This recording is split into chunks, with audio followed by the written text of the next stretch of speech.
Chapter 1 The Blindness That Saved a Life. Yuri Zerblind, Yetiusti wish to attend university, hurry and find Simeon Tomori bring back the de price for our brother. Hotel dado visarekles and save Simeon and Thebas Street, your father Andy have exhausted all our savings for our treatment to what a wasteful daughter you were. As Mukinkin listened to her parents' harsh words, tears streamed down her cheeks. On her way to university, she had saved an elderly woman from a near fatal accident. In the process of rescuing her, Mukinkin sustained severe injuries to her eyes and temporarily lost her sight. Although the doctor had assured her that surgery could restore her vision, her parents insisted on discharging her, complaining about the costs involved. From this point forward, she could no longer attend school nor could she care for herself. Yet, Mukiankian felt near it. The elderly woman was so frail electric accident could have claimed her life. Thought she had lost their eyesight, saving gone thirst left made Mukinkin feel it was all worthwhile. Her parents sneered, what good is it do to save Simeon, there are countless ungrateful people in this world who will only drag us down, should never have given birth to you. In her heart, Mukiankian thought that elderly woman is no tom retiful atel. All her hospital expenses were covered with the elderly woman. However, her parents had received the woman, claiming they needed $1 million to fund her surgery, and as soon as they received the money, they took Mukiankian to hospital. Even if the elderly woman wanted to help, she would have no way of finding Muchanshan. Unable to contain herself, Mukiankian retorted, didn't hot grandmother give a $1 million? With their sounding slap, her mother struck her face. Her mother stony grew sharper, how dare you out back, your treatment talent costs several million, do you think we've raised you for free, you think you grew upon fresh air? Young grateful girl, truly a financial burden, spit, her father spat disdainfully on the ground. Mukinkin felt a burning pain on her cheek as he covered her face and wept silently. That evening, the muffle Melissa Togather Fortner. Mukinkin could see nothing whirled around her ways engulfed in darkness. Her parents were preoccupied with discussing her brother and her brother shield, completely ignoring her. Chenghui, come, eat more meaty our eat crucialage for growth. Chung Yao, you shooty at Martuthiman fly exam seri approaching, and do can't afford to be the bottom again. Harry your brother, Mu Chingyo, weighs in the second year of middle school, ranking at the bottom of his class and was as overweight as a pig, his feature is squished together. He'd like a pig, hishad bentasha rummage thruff his bowl. Mu Chenjia scoffed, so had if I'm at the bottom, my sister's bride price will out the tom her earnings should be man. Her mother glanced back at Mu Chanshan, she has just quite a bite over the ears at Stymeshere Pei family, there is a distant relative in my side, a bit older, 45, who has been unable to find a partner due to a injury. It's perfect for Kianki and to marry him. Mom is a bit much American enough to an old cripple, why to disgrace that wald, her brother Mu Chengwei protested, no too tough concern for Mu Chanshan, Bufirinjit would tarnish his own prospects off and dingoif. Her mother slammed theatable, what man would want a blind girl, do as I think she can marry a prince, it's all readable sing if some nice willing to take her. Mu Chanshan washing a dirty rag, fell their hearts in cat those words. Her parents wanted to marry Harafito, a man over 40 with a disability she couldn't sacrifice her future like that. She had to escape. Sometimes Mukinkin even doubted whether she was truly her parents' biological child. Why Varethes akin to her brother so cruel to her? Throughout her school years she had consistent rank at the top of her class, earning scholarships and financial aid, yet all hot money had been spent on her brother. He wore brand name shoes and clothes while she was left with tattered shoes from years past and hand-me-downs from relatives. At school, Heron security often left the runnable to hold her head high. After finally gaining admission to university, Mukinkin had worked tirelessly as a vina for tuition, sneaking away her gister without her parents' knowledge, only to face this calamity. Why was it so cruel to her? Meanwhile, in the hospital. Fielder Ly matriarch off few family side where cold she had gone, did she leave without paying for her treatment, it clear like Toltham would cover all costs so could they leave without having leaving a contact? Theman be her bed seduistal, dressed in all tailored suit, his chiseled feature is maradon Libby in his side meaner. Had just returned from overseas, rushing straight to the hospital. Fusi Hans Visuis depend resident, grandma, please don't worry Ivis and Somi and it offender. If it weren't for it had a young girl, you would have been dead long ago. Fielder Ly matriarchs visibly moved, and she's a beautiful, with a delicate face, big eyes and fair skin, like a little jasmine flower if weary of age, she will be perfect for a if you called finda wifeisen I cold ristisi. Fusi Hans brows furrowed slightly, a fleeting coldness in his eyes, this matter may not be so simple. A 29 years old, he had maintained a clean reputation, with no woman by side. The few family was on off Temis prominent familias in the capital, wielding immense power and influence countless be plus up to formally incest with him. His grandmother early went out what were if the odds would happen to be an accident and be saved by you girl? Was it merely coincidence? The elderly matriarch, having lived for so long had a keenly for people, investigate further it's good to know the truth. But is still believe a thought girl is natabid person. Having lived a life she had an act for understanding people and she trusted her judgment. The girl's gaze was pure, so innocent, glistening like the upside and she could not possibly Simeon with ill intentions. Stepping out off the word, Fusi Hans' expression turned frosty. He instructed his assistant, investigate the origin soft hot Karan the girl wo fled. Yes, President Fu. If Muthamala knew the trust standing off few family, they would surely regret their actions, having exchanged such a significant favor for Amory million. They were a short-sighted, thinking a million ways of some. Yet for few family, Ike weighs inconsequential even if it were 100 times tot amount, the wold not but me. After dinner, while Mu Kin washed the dishes with an empty stomach, the house fell silent to severe onuentived. She had no room of her own, always sleeping in a corner of the living room. The bed was in her brother had a seat as a child, no cluttered with junk, lying on it, she could not stretch other body without hitting her head. With her backpack containing all her important documents slung over her shoulder, she fashioned a stick into a makeshift canny and quiet lie of the house. Just as she stepped outside, a sleek black luxury car pulled up beside her. Hearing the sound of the engine, Mu Kin instinctive life lynched. There a window rolled down, revealing Fu Sihan's sharp defined features. Fu Sihan gestured to Thed River, signaling him to follow Mu Qianxian. Chapter 2 Taken back to the hospital by a stranger. As Mu Kin walked a few steps forward, the car followed closely behind her. Her face paled slightly and she could no longer contain her anxiety, finally asking, "Excuse me, are you following?" Federal's voice was tan delicate, reminiscent of a pitiful little kitten. She was slender, carrying a large Gaialaudak backpack, her skin fair and supple, as if it could be squeezed for water, thufferized, ikwaisa biden chawasa beauty. Just as her grandmother had said, she resembled a pure white jasmine flower. She didn't seem like a bad person rather, she appeared to be childwahan tayat grown up. The assistant opened the car door and Fu Sihan stepped out, striding towards Mu Qianxian. Hida wore a dot near like 6 feet 3 inches, standing before her like a mountain. Fu Sihan said in a deep resonant voice, "You heard Yoria shaven Theolid what did you leave at the hospital?" His voice was slow and magnetic, sending a shiver down Mu Qianxian's spine. These was the most pleasant voice she had ever heard. With her eyes closed, she turned her face toward him, "Warrior?" Given Fu Sihan's sual demeanor, he would have a little patience for a girl. But seeing her frail face as if she hadn't eaten properly in a long time, stirred a sense of compassion within him. "Am I our grandmother's grandson? Thank you for saving her." As Fu Sihan spoke, some thing in his words struck a chord with Mu Qianxian, causing her to smile gently. With her already delicate features, her smile revealed dimples, captivating Gainono Holuked. The assistant and driver exchanged edge lances, whispering, "Now under the old lady like your sheskind-hearted and beautiful." Sukalo veli girl, yet blindwa tapity. Mu Qianxian shook her head, "There is no need to thank me. It's late, where are you going alone?" Mu Qianxian lowered her head in disappointment, "I have unaware a Togo." She wished to return to her hometown, but her beloved grandparents had long since passed away. Even if she returned, it wouldn't live at a dilapidated, leaky old house.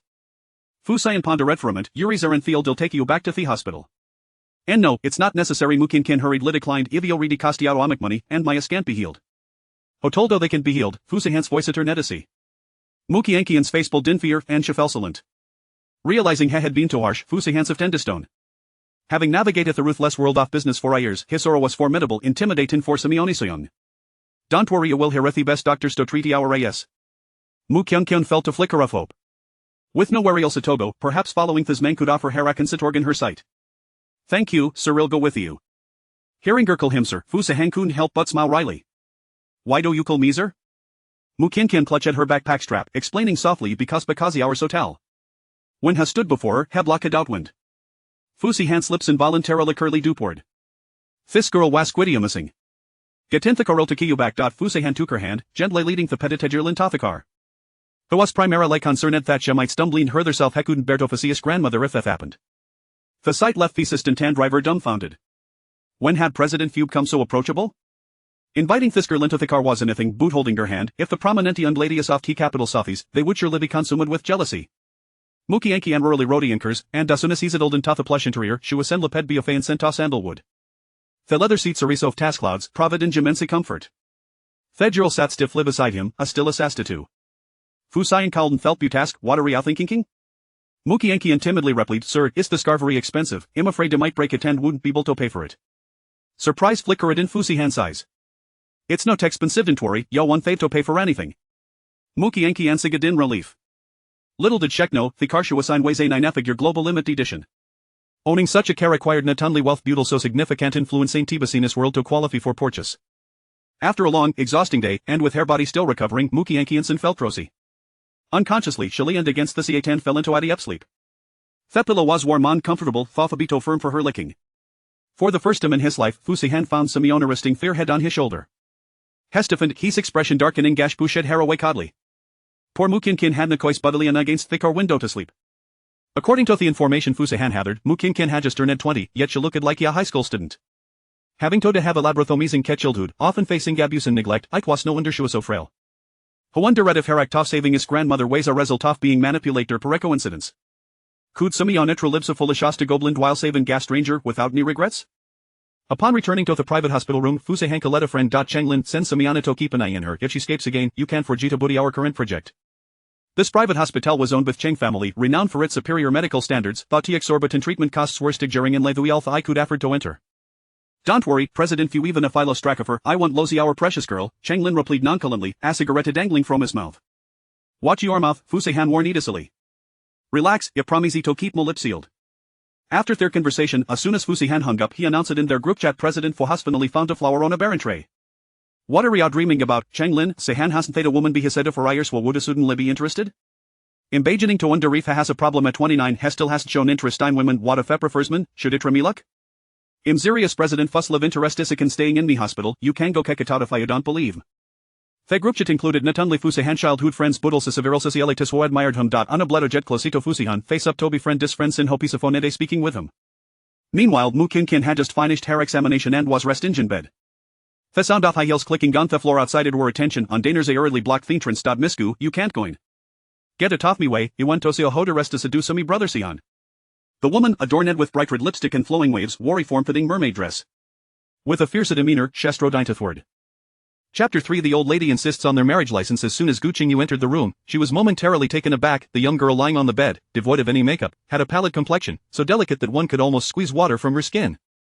She lay there quietly with her eyes closed, sunlight streaming through the window and illuminating her as if an angel had descended to earth. At the foot of the bed sat a worn-out little yellow duck backpack, clearly of little value. A fleeting glimmer of jealousy crossed Gu Qingyu's eyes as she rushed to the bedside and yanked out the girl's foreline. You wretched girl, do you really think you stand a chance with President Fu? Mu Qianqian winced in pain, letting out a soft hiss. She turned her head toward Gu Qingyu's direction but did not open her eyes. To Gu Qingyu, this was a blatant display of disdain. Frustrated, Gu Qingyu exclaimed, who do you think you are, you country bumpkin, reeking of ignorance? Do you have any idea of the Gu family's standing in the capital? One phone call from me, and I could ruin your entire family. I didn't seduce anyone, Mu Qianqian stammered, gripping the blanket tightly, panic coursing through her. She had merely come to the hospital for treatment. When had she ever seduced anyone? How could a mere country girl afford to stay in such a high-end private hospital? President Fu is my fiancé, and you dare to covet him? I will tear your face apart. Gu Qingyu raised her hand, poised to slap Mu Qianqian, intent on marring the face of this wretched girl to teach her a lesson about daring to pursue President Fu. Stop. A deep voice resonated from behind. Fu Sihan had just finished his work and was about to check on Mu Qianqian, only to stumble upon this scene. He seized Gu Qingyu's wrist and forcefully flung her aside, his voice icy and piercing. Who permitted you to lay a hand on her? I. President Fu, it's not as you think, Gu Qingyu stammered, adopting a pitiful expression. This girl just insulted me, calling me a vixen, so I couldn't help but want to teach her a lesson. Mu Qianqian clutched her injured wrist, grimacing in pain. Fu Sihan observed the scene, his aura growing increasingly frigid. He wiped his hand with a handkerchief, discarded it on the floor, and coldly uttered, get out. Witnessing this, Gu Qingyu's face reflected a sense of injury. She quickly pleaded, President Fu, I truly didn't mean it, I said to get out. Fu Sihan's gaze was devoid of any warmth or affection. Gu Qingyu understood that lingering any longer would only exacerbate the situation. If she provoked Fu Sihan, it could jeopardize her family's business, and by then, it would be too late for regrets. Grabbing her bag, she left the hospital room in a daze. As she stepped outside, she muttered darkly, just wait. She dismissed Mu Qianqian as merely an attractive yet insignificant girl, convinced that President Fu would tire of her in a matter of days. When that time came, she would invite several men to entertain Mu Qianqian properly. If she enjoyed enticing men so much, let her indulge to her heart's content. Inside the ward, Qianqian. Fu Sihan called out to her. Mu Qianqian released her grip, revealing a glaring red mark on her left wrist, a remnant from Gu Qingyu's earlier aggression when she had yanked at the foreline. Fu Sihan discreetly frowned, summoning a nurse to tend to Mu Qianqian's injury and re-establish the four. Mu Qianqian timidly inquired, Uncle, have I caused you trouble? Fu Sihan replied coldly, no trouble at all. Focus on your treatment here, I will handle everything else. Though Fu Sihan remained uncertain about Mu Qianqian's true intentions, she appeared to be a benefactor to his grandmother, and thus, he could not allow anyone to bully her. Even if Mu Qianqian's true nature were to be unveiled, dealing with her would be a matter for the Fu family alone, and outsiders had no right to interfere. Upon leaving the ward, Fu Sihan immediately made a phone call. Cheng Lin rushed to his villa that night, pleading, I was wrong, President Fu, I shouldn't have spoken out of turn. Please, have mercy and let my father release me. Being sent to Africa would mean years before he could return. The place was poor and harsh, it could not compare to the carefree life here, surrounded by countless beautiful companions. This was truly a paradise for men. Only someone like Fu Sihan, who had never tasted the pleasures of a woman, could maintain such restraint and chastity. Once he experienced it, he would be hooked for life. Learn to control your mouth, or you will face the consequences, Fu Sihan stated coldly from the balcony on the second floor. I was wrong, truly wrong. You can hit me or scold me, just don't let my grandfather punish me, Cheng Lin implored. Fu Sihan's voice was icy, make amends for your mistakes. With that, he turned and went back inside. Shortly after, the butler emerged and unceremoniously expelled Chen Lin. Although the young master of the Cheng family held a respectable position outside, within the Fu family, even a butler could treat him with disdain, and Cheng Lin dared not utter a word. After all, the person his grandfather admired most was Fu Sihan. With a single word from Fu Sihan, he could be sent to any corner of the world to endure hardships. Gu Qingyu privately contacted Cheng Lin, hoping to glean information about Mu Qianqian. Cheng Lin, having just faced a setback, dared not provoke her further, saying, "You should calm down, I nearly got into serious trouble because of you. From today onward, you are not allowed to set foot in any of our family's hospitals." In a fit of rage, Gu Qingyu threw her phone against the wall, shattering it into pieces.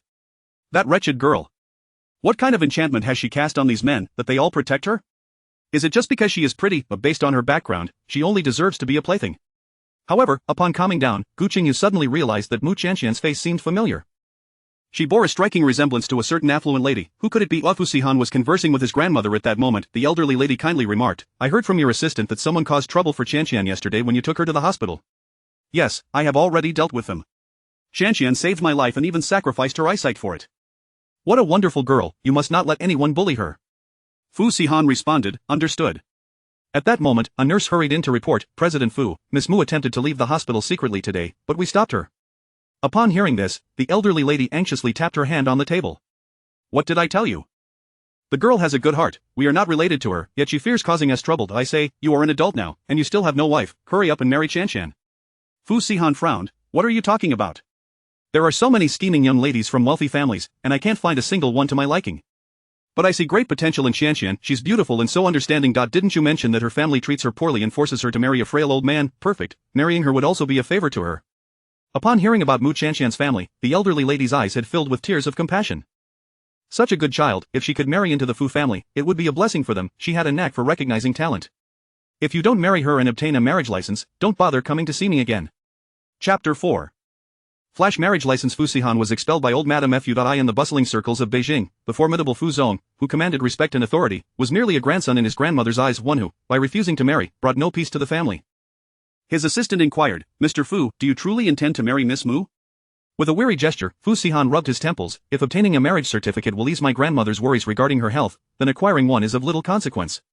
A mere certificate did not signify his acceptance of that young girl as his wife. Should she dare to act out of line, he had 100 ways to ensure her departure from his life. Mu Qianqian lay in her hospital bed, listening to the doctor's diagnosis about her condition. Miss Mu's eyesight can be restored through surgery. However, it necessitates a seasoned expert from overseas, and the costs are exorbitantly high, at least 8 figures. Upon hearing this, Mu Qianqian felt her heart sink. She managed a meek smile. "Thank you, doctor, I understand." 8 figures, how many years would it take for her to earn that amount? Even if she were to sell herself, it would be insufficient. Thus, Mu Qianqian resolved to leave the hospital discreetly, wishing not to burden her grandmother. Not long after the doctor left, Fu Sihan came to visit her, coldly demanding, "Who allowed you to leave the hospital?" Mu Qianqian lowered her head. "I'm sorry, I don't wish to undergo treatment anymore." "Why?" "The doctor said the surgery costs 8 figures. I don't have the money." Fu Sihan spoke assertively. "Didn't I mention that I would cover all your medical expenses?" 8 figures were but a drop in the bucket for the Fu family. Mu Qianqian anxiously clutched the blanket. "But that's an immense sum. Even if I sold myself, I couldn't repay it." "That depends on to whom you are sold." Mu Qianqian looked up in confusion. "I don't understand what you mean." "Sold to me." Fu Sihan's lips curled into a cold smirk. "As long as you become my wife, it is only right that I cover my wife's surgical expenses." A flicker of uncertainty stirred within Mu Qianqian. She was not one to covet wealth. Marrying into a prestigious family was not something she yearned for. Yet, if there was a chance to regain her sight, who would willingly forfeit such an opportunity? She longed to heal her eyes and return to her university life. Resolute, she nodded. "All right, I will marry you. This afternoon, I have time. I will take you to the Civil Affairs Bureau to obtain the license." "Ah, so soon?" Mu Qianqian bit her lip, anxious.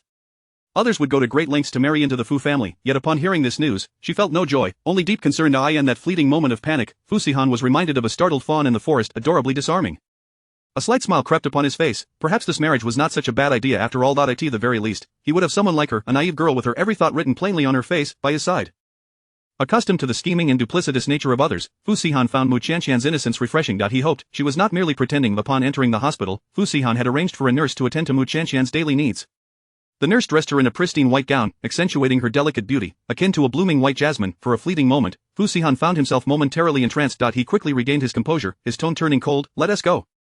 The driver stopped the car at the Civil Affairs Bureau. Fu Sihan took Mu Qianqian's hand as they entered. While taking their wedding photos, the staff couldn't help but exclaim, "You two are truly a match made in heaven. From afar, I thought you were celestial beings descended to earth." Could the bride please open her eyes? Mu Chanshan hesitated for a brief moment before complying. The process was completed swiftly, and soon, Mu Chanshan and Fu Sihan held a marriage certificate in their hands. As Fu Sihan opened the red booklet, he was captivated by Mu Chanshan's photograph. It was the first time he had seen her eyes open. Those striking, bright eyes seemed like dull gems, lacking their luster, appearing rather gray.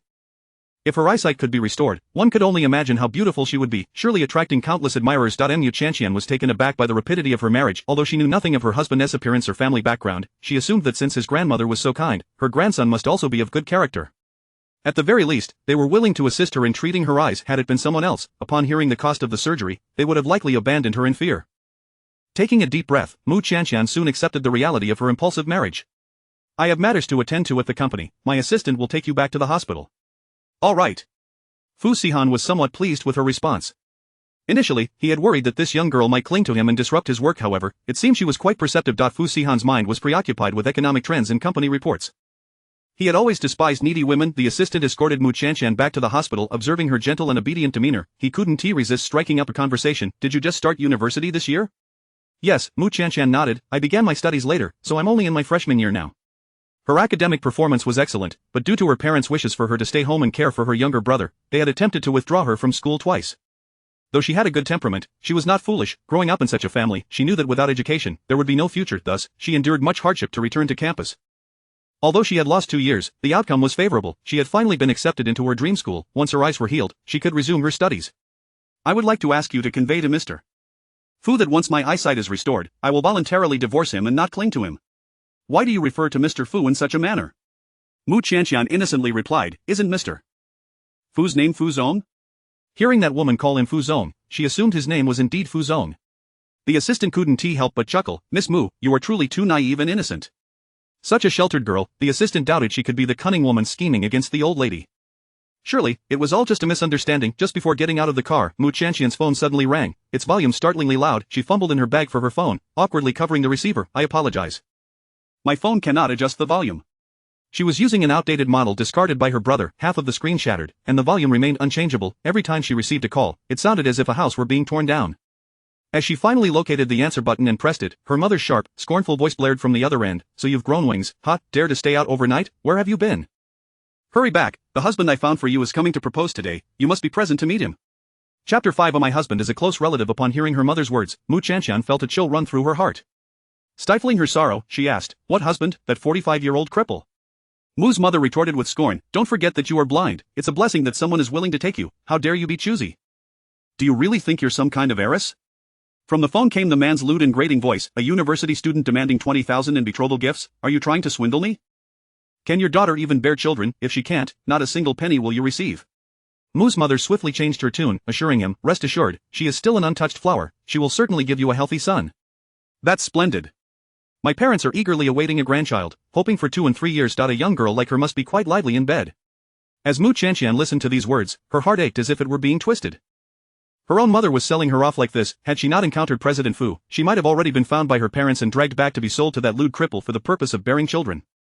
What a dark and dismal life that would have been. Clutching her phone, Mu Chanshan spoke with unwavering determination, Mom, I am already married, and I will never return to that house again. She was neither a saint nor someone fond of being taken advantage of. Such family, she could gladly do without. What, you're married? To whom? When did this happen? How come I didn't know? Hello. Mu Chanshan abruptly hung up the phone. Mu's mother cursed, This ungrateful wretch, after all I've done for her. Bah! Mu's father, who was smoking at the time, frowned upon hearing the news.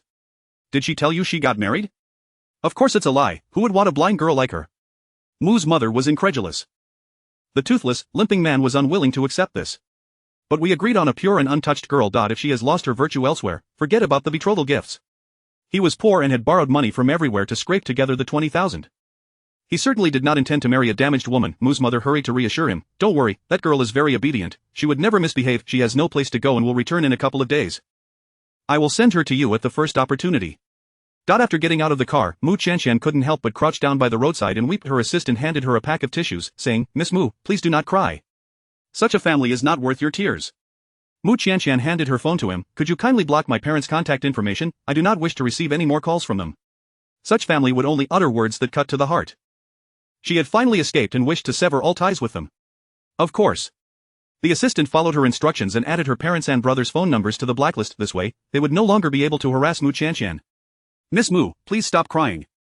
It's not good for your eyes. Thank you. Mu Qianqian wiped her tear-streaked face and stood up resolutely. She still needed to undergo surgery, and the doctor had warned her against frequent crying, as it would be detrimental to her eyes. She had overcome so many difficulties before, she would surely get through this one as well. With her nose reddened from crying, she appeared pitiful, her delicate, fair face both exquisite and alluring. The assistant, who had accompanied Fu Sihan, had seen countless socialites and noble ladies, yet none compared to the ethereal grace of the young lady before him. Such a pure and unblemished girl deserved the likes of their President Fu. On the road, a luxury car passed by the hospital entrance. I in the back seat, Lu Yunbai caught a glimpse out the window and was taken aback to see Mu Qianqian's tear-streaked profile.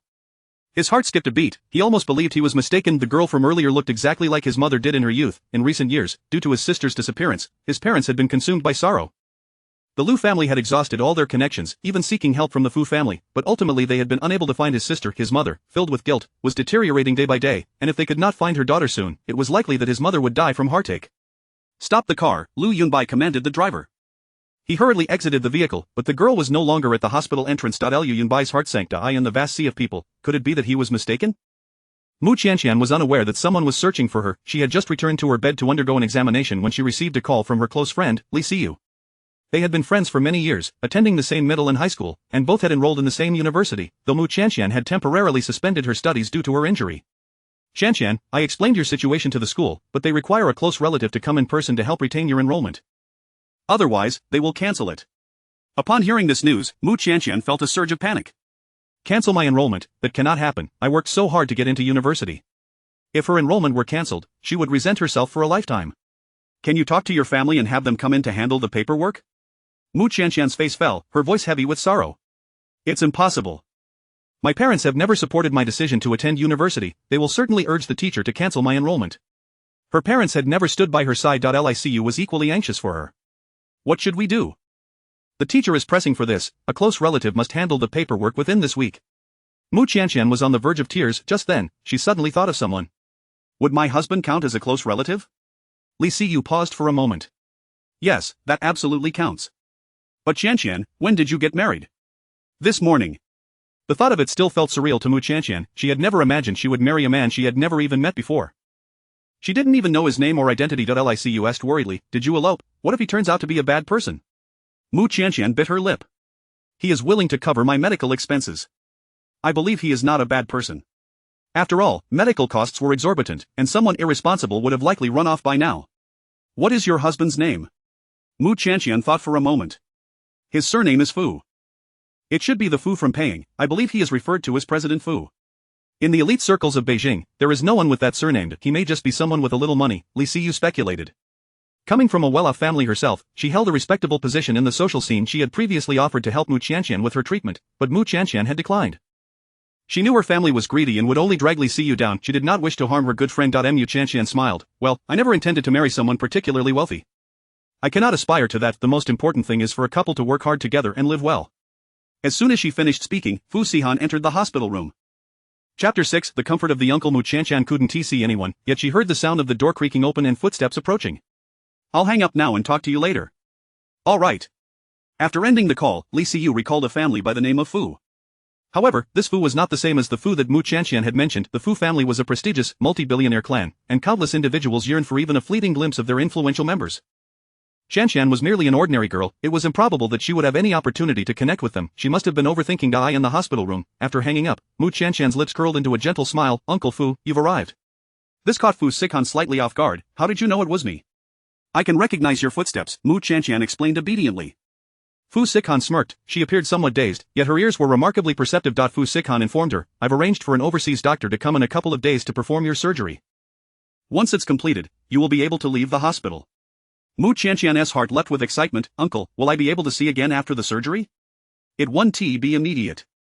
You will need a period of recovery, he replied. This news was enough to fill Mu Qianqian with joy, making her wish to leap with delight. How wonderful it would be to behold the azure sky, the verdant trees, and the warm, bright sun once more. All would re-enter her field of vision. With her eyes closed, tears streamed down her cheeks unbidden. Sitting on the hospital bed, her complexion pale and her frame petite and frail, she looked utterly pitiful as she wept. Fu Sihan gazed at her steadfastly, a flicker of helplessness crossing his heart. Why was she so prone to tears? He had little affection for overly delicate women. They were troublesome. Mu Qianqian suddenly recalled something, hesitatingly saying, Uncle, after I'm discharged, I want to have a place to stay. We are already married, so naturally, you can reside with me, Fu Sihan replied. He had purchased an apartment in a neighborhood near her school, and she could move in once she was discharged. If she behaved herself, she could maintain the title of Mrs. Fu indefinitely. However, should she act out of line, he would not hesitate to show no mercy. Thank you, Mu Qianqian expressed her gratitude, suddenly realizing a question. Uncle, do we have to live together? Fu Sikan, with a half-smile, replied, what do you think, Mrs. Fu? Mu Qianqian realized she had asked a foolish question. They were already married, surely they would not live apart. Well then, living together was better than returning to her former home. The thought of cohabitating with a stranger, sharing the same roof, caused her face to flush with warmth. She clutched the quilt before her, feeling both anxious and somewhat anticipatory, her heart racing. What are you thinking about? Fu Sikan interrupted her thoughts. Mu Qianqian quickly replied, nothing at all.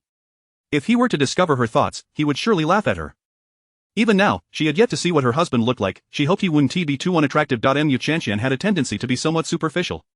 Uncle, I would like to ask you for a favor. Speak. Due to the car accident, I couldn't report to school on time, and they require my immediate family to handle the necessary paperwork, or else they will revoke my enrollment.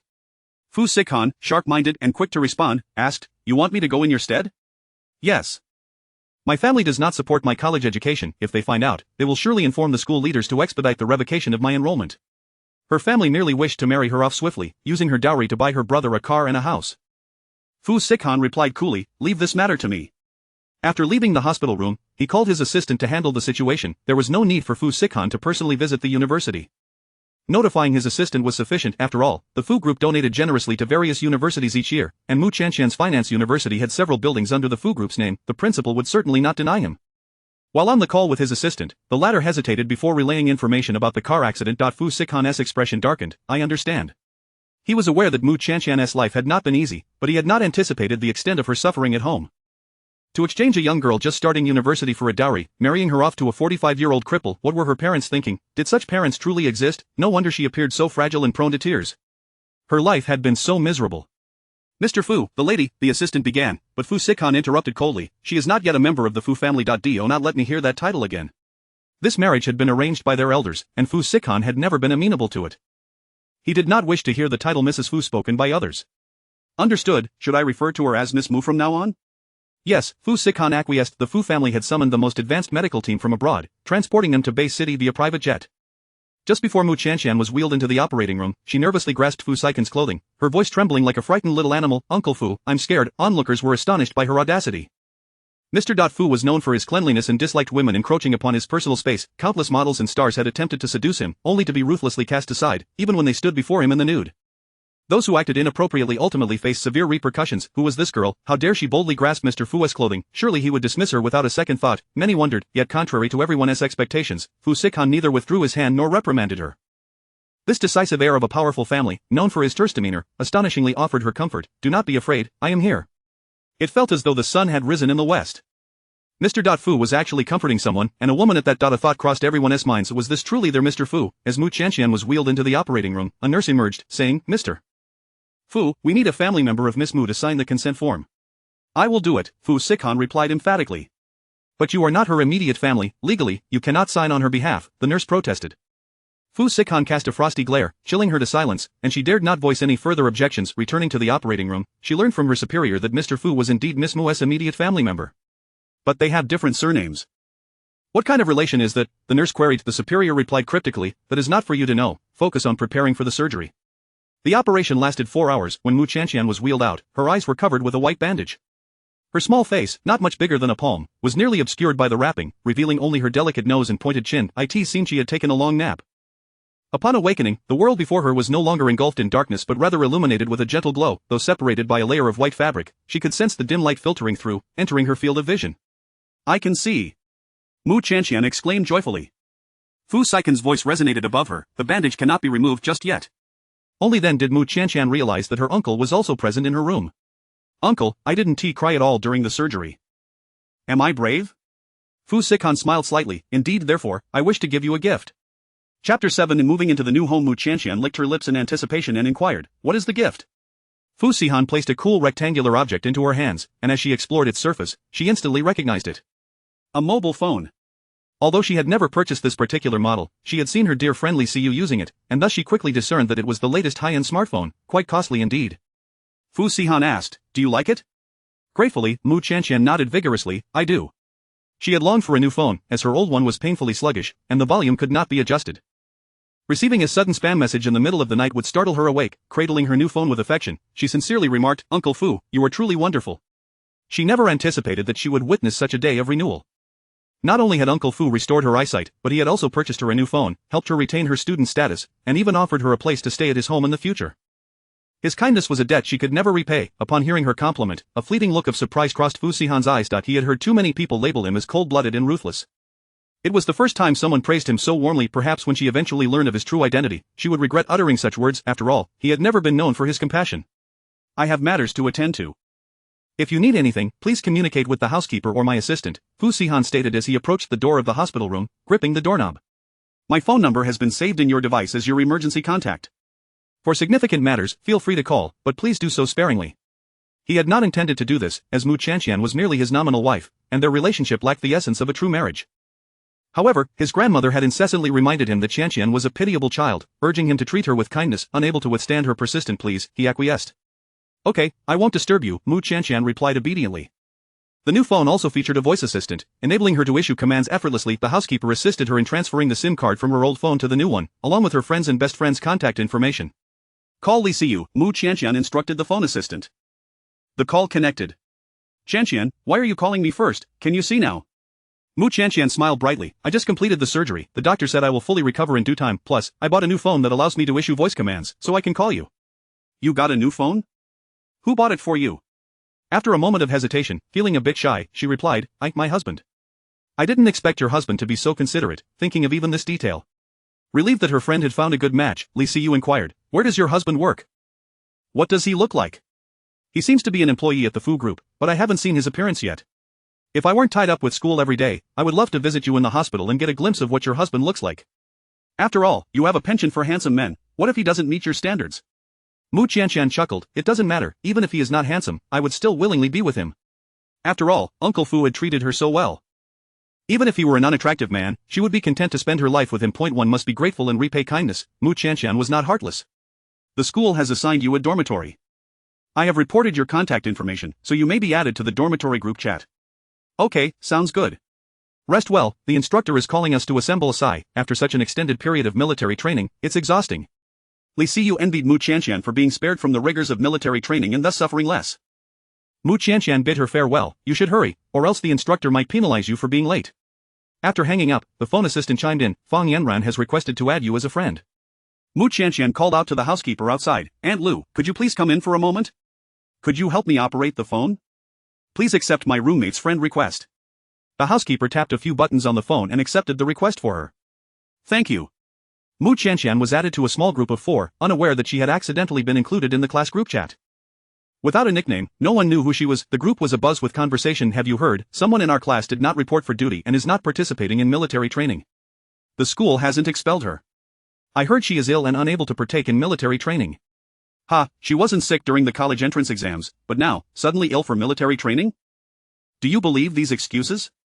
She is probably a privileged child. It's surprising that there are connections even in college. Such bad luck. We'll find out if she's truly a slacker when she returns to school."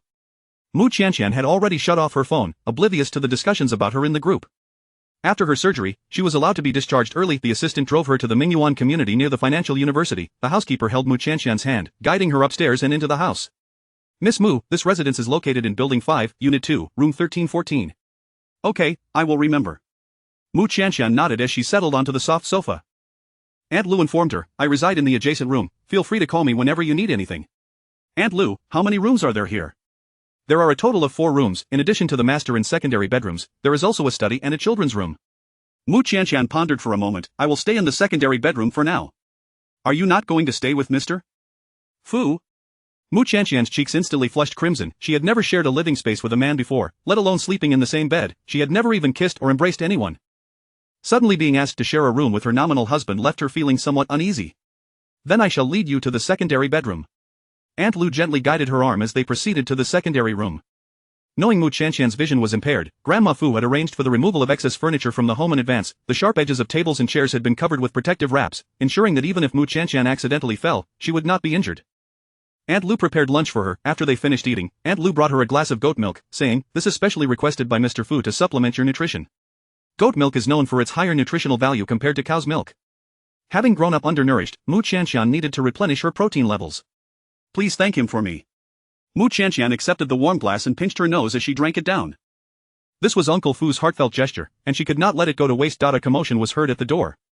Mr. Fu has returned.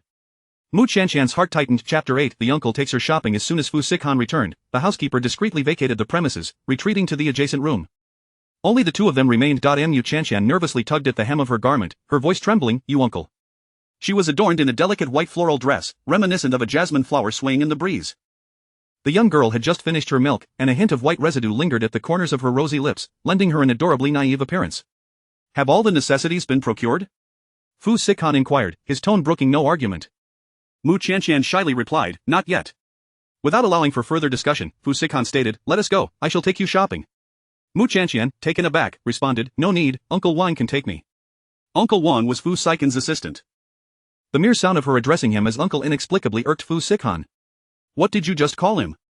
Fu Sikan's voice turned icy, an aura of chill enveloping him. Affrighted, Mu Qianqian fell silent. From now on, you shall refer to him as Assistant Wang. Mu Qianqian cautiously affirmed, understood.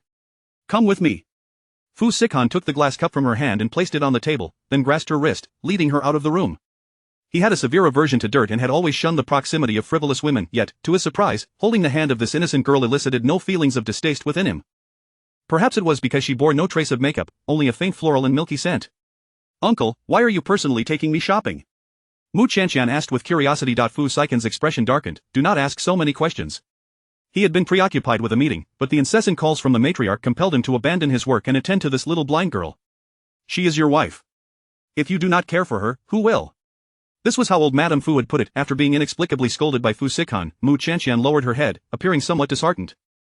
Fu Sikan's irritation simmered beneath the surface. He was not adept at comforting others, particularly not someone as sensitive as her. Women were indeed troublesome. Spotting a vendor selling candied hawthorns by the roadside, he casually asked, would you like some candied hawthorn? The little girl he was holding finally lifted her head, hesitantly replying. Yes. Not only was she particular about appearances, but she also had a penchant for food. Fu Sikan instructed his assistant to procure a skewer of candied hawthorn. Mu Qianqian took a lick of the sugary coating, her delight palpable. Observing her innocent demeanor, Fu Sikan scoffed, is a mere skewer of candied hawthorn enough to bring you such joy? Mu Qianqian softly replied, I've never had it before, my mother only bought it for my brother. Once, when her craving had become unbearable, Mu Qianqian had stealthily licked the stick of candied hawthorn her brother had finished. The sweet taste lingered in her memory even now. Fu Sikan's expression stiffened, discomfort creeping in. As they settled into the car, Mu Qianqian realized they had changed vehicles. This was not the same car she had previously ridden in. The former had plush seats, while this one felt slightly firmer. Unbeknownst to her, this was a modest vehicle Fu Sikan had deliberately purchased, costing only a couple of $100,000. He wished to avoid revealing too much of his wealth before her, especially as she was on the verge of regaining her sight. Whether she was genuinely innocent or possessed a deeper cunning, Fu Sikan could not yet determine. Upon arriving at the supermarket, Fu Sikan led Mu Qianqian out of the car. As they walked past the myriad of shelves, Mu Qianqian, obscured by a white cloth, could only perceive vague outlines, rendering her incapable of selecting items herself. What color do you want for the toothbrush and cup? Mu Qianqian's voice was sweet and soft, I want pink. Fu Sikan placed the pink toiletries into the shopping cart. What about the towel? Pink as well, I suppose. Upon reaching the shelf of bath towels, Fu Sikan hesitated momentarily, his gaze darkening slightly. With a cold expression, he tossed a pink bath towel into the cart. While shopping, Mu Qianqian sensed the gazes of those around them were directed their way. She assumed it was her unusual appearance, with the white cloth covering her eyes, that drew attention. A wave of despondency washed over her, prompting her to unconsciously slow her pace. However, Fu Sikan, with his long legs, quickly distanced himself from her. In the bustling supermarket, Mu Qianqian stood there, feeling lost and disoriented. She called out twice, uncle, uncle, but received no response. She felt akin to a forsaken kitten abandoned by the roadside. Surrounded by unfamiliar and perilous surroundings, her heart sank further. Fearing a collision with others, she squatted down, hugging her knees. Uncertain if it was merely her imagination, she sensed a slight discomfort in her lower abdomen. After 2 minutes, Fu Sikan hurriedly arrived, spotting her in the corner. What are you doing squatting here? Hearing his familiar voice, the gloom in Mu Qianqian's heart dissipated. She sprang up and rushed into his embrace, her voice trembling as she exclaimed, Uncle, I finally found you. The little girl looked pale, her hands icy. She had likely been truly frightened. Observing this, Fu Sikan felt a pang of sympathy and refrained from reprimanding her. Perhaps it was best to regard her as a child who had yet to mature. How long do you intend to hold on? Fu Sikan remarked coolly. Mu Qianqian blushed, hastily retreating from his embrace. She had been so terrified that she had instinctively thrown herself into his arms, an indiscreet act. Nevertheless, the crisp, mature scent of sandalwood on him was undeniably pleasant. Fu Sikan resumed holding Mu Qianqian's hand as they continued shopping, this time keeping a vigilant eye on her, fearful that she might wander off again. On their way back, Mu Qianqian held her stomach. As she stepped out of the car, Fu Sikan glanced up and noticed a conspicuous crimson stain on the back of her dress. Wait. Mu Qianqian halted. Uncle, what is it? Fu Sikan's expression grew somewhat awkward. You stay in the car for a moment. Oh, all right. Mu Qianqian complied without further inquiry, groping her way back into the car to wait obediently. Fu Sikan made his way to the nearest convenience store, heading straight for the feminine hygiene aisle. Having never purchased such items for a woman before, he was uncertain how to choose, so he simply grabbed the most expensive packages he could find. The cashier had been discreetly observing him. Such a handsome man was a rare sight, and beyond his striking looks, his icy demeanor was even more captivating. Little did she know, the dashing gentleman was there to buy sanitary pads for his girlfriend. The cashier silently lamented the missed opportunity. With a bag of sanitary pads in hand, Fu Sikan's expression hardened further, causing any young women intending to approach him to think twice. Upon returning to the car, he led Mu Qianqian upstairs, tossing the sanitary pads to her with a curt, "You know how to change them, right?"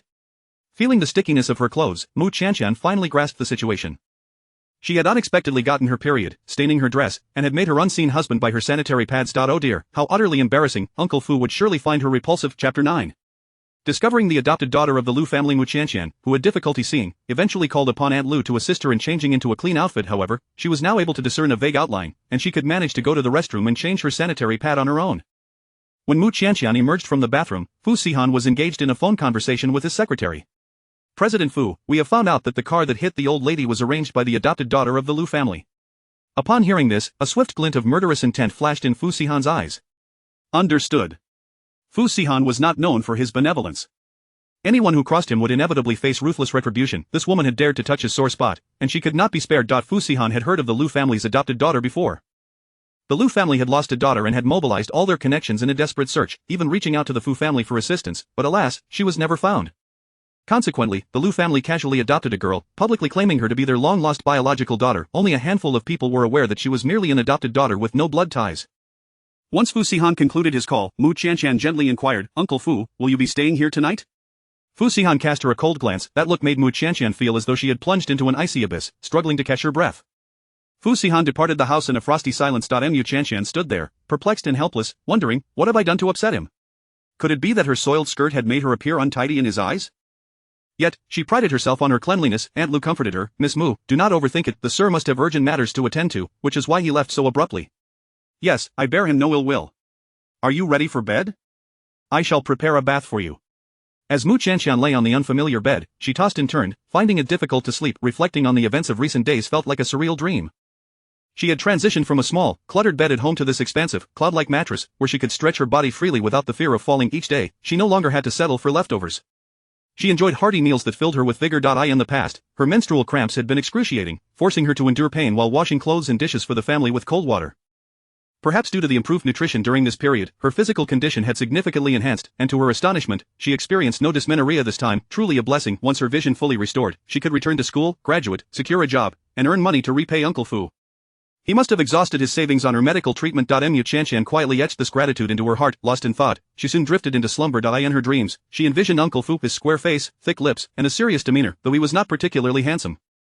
Upon waking, she couldn't help but chuckle at herself for dreaming such a thing. Although she was somewhat superficial, if that person were Uncle Fu, she would still accept him, regardless of his looks. Fu Sihan stood outside the floor-to-ceiling windows on the top floor, making a call to inform the shareholders, withdraw our investment in the Lu Corporation. "But, President Fu, this is a critical period for our collaboration. If we withdraw now, the Lu Corporation may face a cash flow crisis, which would severely impact them."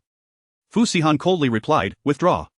Daring to target his family, it was not merely a heavy blow he intended. Even their bankruptcy would not quell the fury burning within Fu Sihan. The person on the other end of the line dared not question further. Understood. The sudden move by the Fu Group against the Lu Corporation sent shockwaves through the stock market, instilling fear among the aristocracy in Jing. No one knew how the Lu family had offended Fu Sihan, but it appeared to be a grave misstep. Lu Yunbai, the heir of the Lu family, personally visited, flustered and at his wits' end. "Old madam, our Lu family has cooperated with the Fu family for many years, always adhering to our principles, never engaging in any improper actions. Why have you suddenly withdrawn your investment?" The residence of the old madam was a traditional Chinese garden, where she sat leisurely in a pavilion, sipping tea. "I have long ceased to involve myself in the affairs of the company. You must direct your inquiries to Sihan." Lu Yunbai forced a smile. "We lack the means to directly contact President Fu. Could you? They wished to reach out to Fu Sihan directly, but what kind of man was he? Even a prestigious family like the Lu family would not dare approach Fu Sihan directly, fearing they might inadvertently provoke him. Old madam, our family has expended considerable time and resources searching for my sister. Without the Fu family's investment, we would have likely fallen to the ranks of second-rate families long ago. We are deeply grateful for the Fu family's kindness and have never acted against your interests. Lu Yunbai's earnestness was palpable. As the distinguished heir of the Lu family, he now stood before the Fu family, devoid of any arrogance, pleading for compassion. With his sister still missing and their parents preoccupied, he felt overwhelmed and unable to manage everything alone. The old madam sighed, recognizing their family's loyalty and affection, and ultimately offered a hint: in your quest for your sister, do not forget to check on the sister at home. The sister at home? Lu Yunbai was taken aback, quickly realizing she referred to their adopted sister, Lu Yunxiang. Known for her cunning, Lu Yunbai had opposed her adoption vehemently, yet this woman had leveraged her resemblance to his sister, mimicking her preferences to garner their parents' affection and secure her place in the family. Lu Yunbai had suspected that Lu Yunxiang was not to be underestimated, but he had not anticipated she would cause such significant trouble for the Lu family, truly a harbinger of doom. Suppressing his emotions, Lu Yunbai expressed his gratitude, saying, "Thank you, old madam, for your insight. I shall investigate this matter upon my return." The Lu family departed, leaving behind a lavish gift, and exited the traditional garden.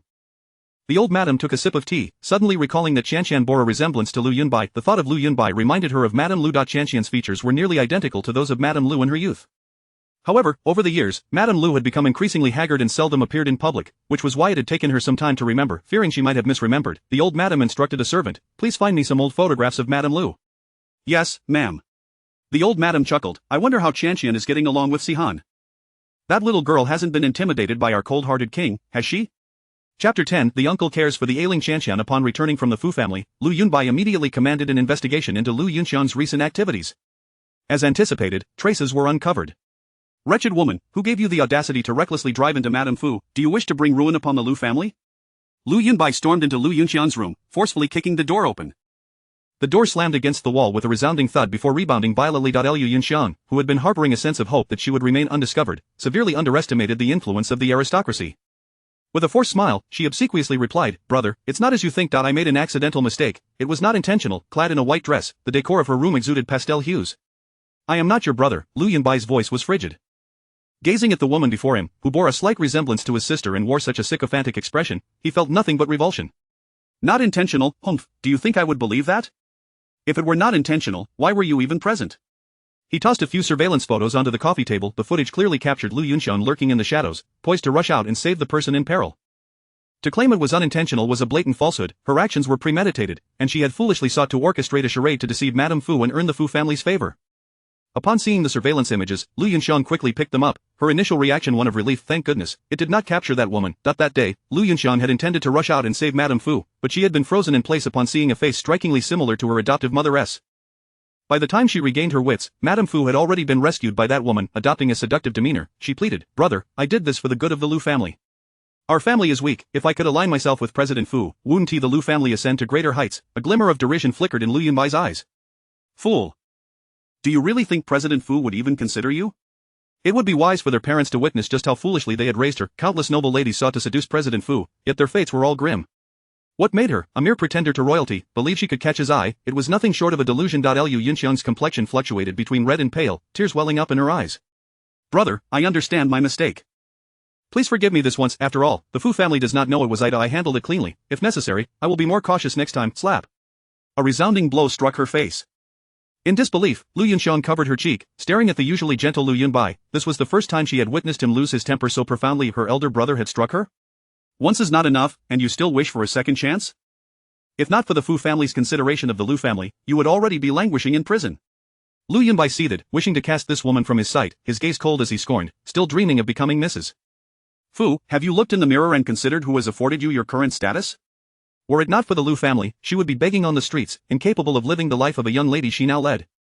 To think her ambitions were so grand, luxury cars and villas no longer satisfied her, and she aspired to climb the social ladder of the Fu family. Truly, her aspirations soared higher than the heavens. How could such a foolish and malicious person be deemed worthy of being Lu Yunbai's sister? Lu Yunbai instructed his assistant, "Cancel all her cards from now on. Whenever she goes out, assign someone to keep watch, lest she concoct any more schemes." With that, he turned on his heel and departed. The sting on Lu Yunxiang's face was excruciating. How dare Lu Yunbai strike her before so many servants? She would remember this grievance. They were in search of a biological sister, were they not? She would devise a plan to ensure his sister never returned. A sinister glint flickered in her eyes. Mu Qianqian had been residing in Mingyuan community for several days without any sign of Uncle Fu. She had inquired with the nanny, who was equally unaware of the situation, merely offering consolation. Miss Mu, please do not worry, focus on your recovery. Mr. Fu is likely just preoccupied with work, which is why he hasn't returned home. Is that truly the case? Yet why has he not even called her? A faint sense of disappointment welled within Mu Qianqian. While seated in the living room watching television, she unknowingly drifted off to sleep on the sofa. When Fu Sikan returned, he discovered her sleeping on the sofa clad only in a thin dress, with nothing to cover herself. His expression darkened immediately. Had this woman forgotten that she was in the midst of her monthly cycle? Sleeping in an air-conditioned room without a cover, she was inviting illness. Get up! He called coldly, standing before the sofa. Mu Qianqian, her petite form curled up, seemingly did not hear him. Fu Sikan raised his voice, hurry and get up. Yet the slumbering figure remained unresponsive. Noticing that her face bore an unusual flush, he gently touched her forehead with the back of his hand, finding it burning with fever. This action finally roused Mu Qianqian, who stirred and murmured, Uncle Fu, you're back. How did you know it was me? I can smell your scent, Mu Qianqian replied with a sweet, innocent smile, reminiscent of a naive child. Fu Sikan carried the mature, crisp fragrance of sandalwood, and every time she caught a whiff, it brought her peace. Uncle Fu, have you been very busy lately? You haven't had time to come home? Fu Sikan's expression turned slightly uncomfortable. Yes. In truth, he had been harboring some suspicions regarding the adopted daughter of the Lu family, which deterred him from visiting her. He had only come today because his grandmother had insisted, leaving him no choice but to check in on her at Mingyuan community. Yet he hadn't intended to stay long, merely to glance at her before leaving. Mu Qianqian, seeking comfort, grasped his sleeve, her cheeks warm and her voice weak. Uncle, please don't work too hard, take care of yourself. Once I graduate from university, I will help ease the burden of supporting the family. Ah, why do I feel a bit of a headache? Mu Qianqian finally realized she was feeling unwell. Fu Sikan scoffed, you didn't even realize you have a fever, truly a simpleton. Mu Qianqian tilted her head, bewildered, do I have a fever? Yes, who told you to sleep on the sofa and not cover yourself? Fu Sikan fetched an air-conditioned blanket and covered her with it. He then called his assistant, send the family doctor to Mingyuan as soon as possible. Mu Qianqian felt dizzy and lacked strength, whispering, Uncle, when one is unwell, they instinctively think of the person they rely on the most. Upon hearing her call in repeatedly, her voice frail like a hungry kitten, Fu Sikan's gaze grew complex and obscure. Was this woman truly shrewd and calculating, or was she genuinely innocent and kind-hearted? Uncle, I feel so uncomfortable, Mu Qianqian complained, her head spinning as if it were about to burst, her voice quivering with emotion. Fu Sikan exhaled deeply, retrieving an ice pack from the refrigerator, and placed it on her forehead, separated by a towel. As Mu Qianqian's body burned with heat, she suddenly felt a cool sensation against her brow. It was as if a clear spring had been poured in, alleviating her suffering instantaneously. You'll feel better soon. Hearing Uncle Fu's deep voice, her restless heart found solace. Chapter 11. Administering medication. The family doctor arrived to conduct a brief physical examination of Mu Qianqian and prescribed some medication. Rest assured, sir, Miss Mu is not in any serious condition. A dose of antipyretic medication will suffice. Fu Sikan replied coolly, I will instruct Wang Yang to inform the finance department about your bonus. The doctor hurriedly expressed his gratitude, you are too kind, sir. Such a trivial matter does not warrant a bonus. Having served the Fu family for many years, he earned significantly more here than elsewhere. Not only was his regular salary high, but he also received extra remuneration for each house call. Fu Sikan stated coldly, your loyalty to the Fu family will not go unrewarded. Indeed. After the family doctor departed, Fu Sikan intended to summon a nurse to attend to Mu Qianqian. However, she grasped the hem of his garment, murmuring sleepily, Uncle, don't go, take your medicine, Fu Sikan insisted, pouring her a glass of warm water. Mu Qianqian attempted to sit up, but her body felt weak, and she could hardly maintain her balance. Frowning, Fu Sikan allowed her to lean against him, but he roughly placed the tablets in her mouth and positioned the glass against her lips, commanding, drink. Mu Qianqian sipped the water cautiously. After finishing, she grimaced, I cannot swallow it. Open your mouth, let me see, Fu Sikan ordered. His breath brushed against her face, warm and slightly ticklish, causing her heart to race as she slowly parted her lips, the white tablet resting on her tongue. So foolish, Fu Sikan thought, disliking her troublesome nature. Delicate and clingy, she brought with her a multitude of issues. Sensing the disdain in his voice, Mu Qianqian lowered her head in a dejected manner, struggling to swallow the tablet. Without the aid of water, she found it impossible, and the bitterness spread across her tongue, contorting her delicate features. Drink, Fu Sikan urged, offering her a generous mouthful of water while pinching her chin and lifting it. Startled, Mu Qianqian swallowed the tablet along with the water in one go. She touched her throat and murmured, so this is how one takes medicine. Has no one ever taught you before? Mu Qianqian shook her head, no, I've never taken medicine. In her past illnesses, she could scarcely manage a bowl of hot water, forced to endure in her small bed. No one had ever informed her how to swallow a tablet. Fu Sikan's gaze flickered, and he refrained from chastising her further. Open your mouth. He administered the remaining tablets in the same brusque manner. Her chin was left red from his grip, two vivid imprints contrasting against her fair skin. Her rosy lips glistened with moisture, tender and inviting. Fu Sikan felt a dryness in his throat and instinctively drank from the glass. Only afterward did he realize it was the very cup Mu Qianqian had used. His expression stiffened as he placed the glass heavily on the bedside table. Uncle, what is the matter? Fu Sikan cleared his throat, his jaw tense. It is nothing. Mu Qianqian inquired softly, Uncle, is it because I soiled your car before that you were angry? Had she not brought it up herself, Fu Sikan would have long forgotten the incident. To him, a soiled car was hardly worth concern. Fu Sikan asked, why would you think that? Because you haven't come to see me these past few days, so I wondered if I had done something wrong. After much contemplation, Mu Qianqian concluded that perhaps her previous untidiness had provoked his ire. Fu Sikan's gaze burned into her, scrutinizing her every expression. I have discovered that someone was behind the accident involving Grandma. Mu Qianqian's eyes widened in shock. Someone wanted to harm Grandma? Not exactly, Fu Sikan replied, pursing his lips. The individual intended to take advantage of the situation to save her, hoping for her gratitude. Indignant, Mu Qianqian exclaimed, even if one wishes to deceive Grandma into gratitude, such methods are utterly reckless. What if Grandma were to sustain injuries? Her sense of justice flared, cheeks puffed in anger, wishing to confront the perpetrator immediately. Despite Fu Sikan's extensive experience with deceitful individuals, he found no hint of guilt or panic on Mu Qianqian's face. Was she truly innocent, or was her ability to feign emotions so advanced that even he was deceived?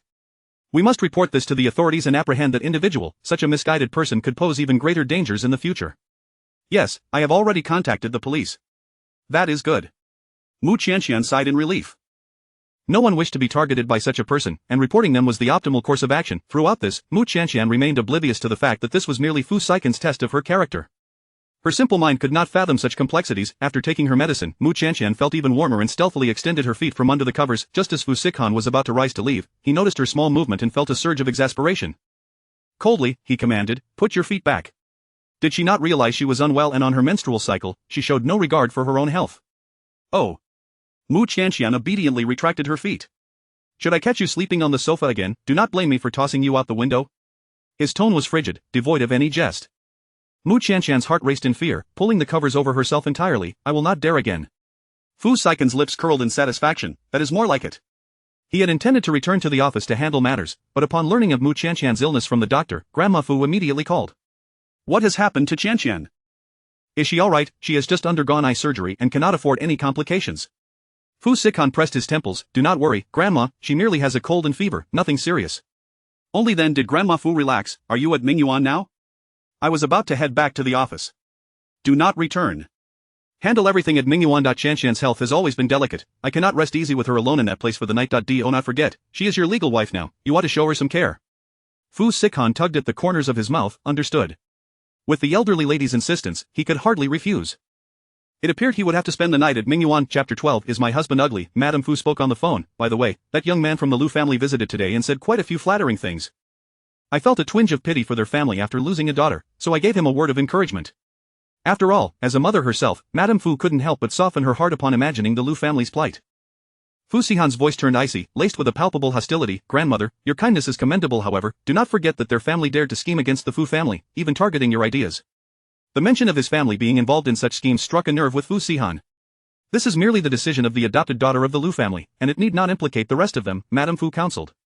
Her intentions were rooted in a deeper concern. After all, Fu Sihan was the sole heir of the Fu family. Without the support of any brothers, she feared that if her grandson made too many enemies, he might become a target for collusion among other powerful families. Fu Sihan, astute as ever, immediately discerned Madame Fu's motives. With a derisive snort, he retorted with a tone dripping with arrogance, Grandmother, you need not worry, those rabble are hardly worthy of my consideration. The Fu family had long been an unassailable giant in Beishur. Anyone daring to challenge them was only courting disaster. Madame Fu sighed, it is not the gentleman one fears, but the petty individuals. Now that you have established a family, you must take into account the safety of Qianqian. She was unconcerned about her grandson's business acumen.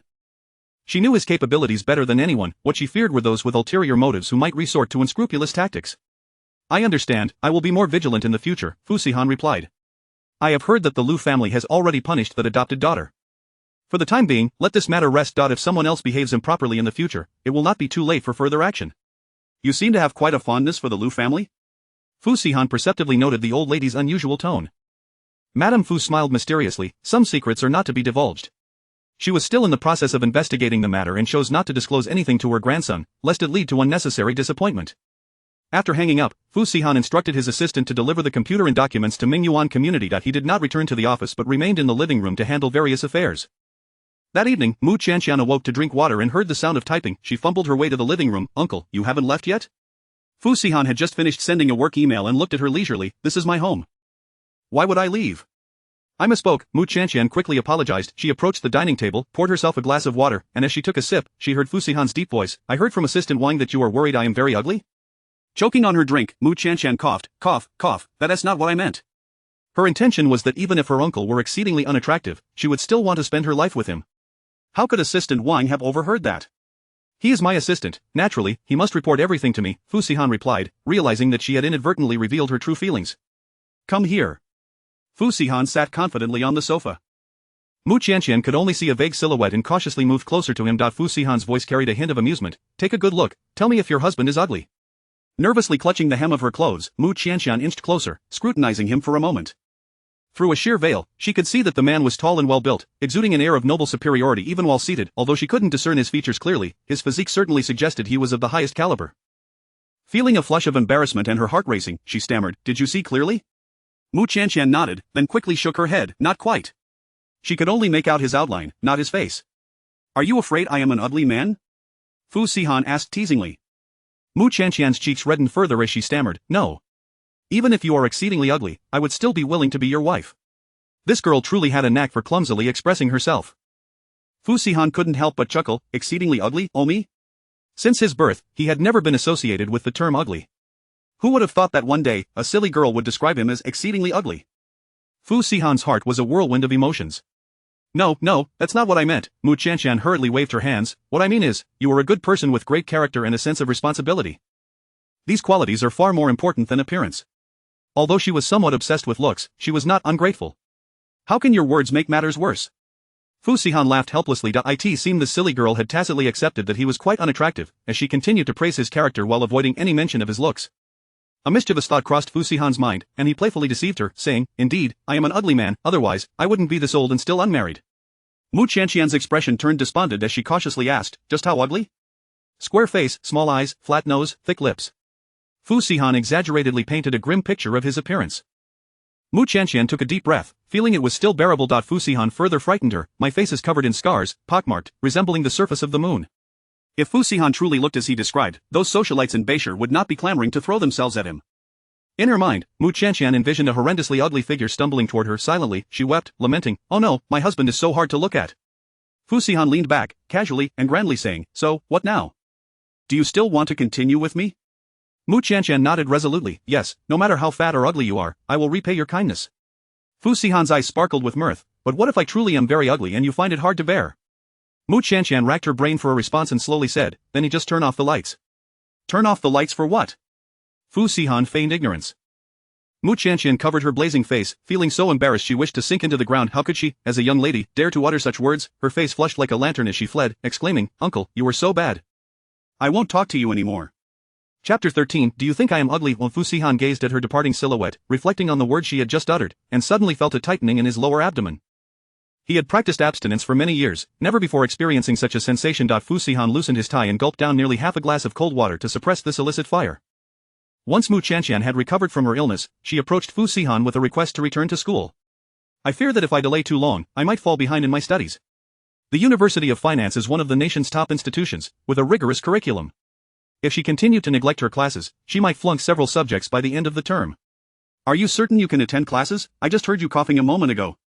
Mu Qianshan felt an itch in her throat but refrained from coughing, insisting, "I am now capable of managing my daily life. Attending classes should pose no issue."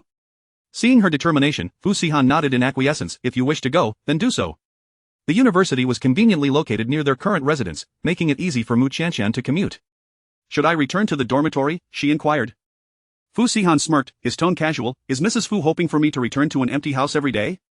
Mu Qianshan's cheeks flushed as she hastily denied, No, that's not what I meant." However, after denying it, she felt overly forward, lacking in decorum.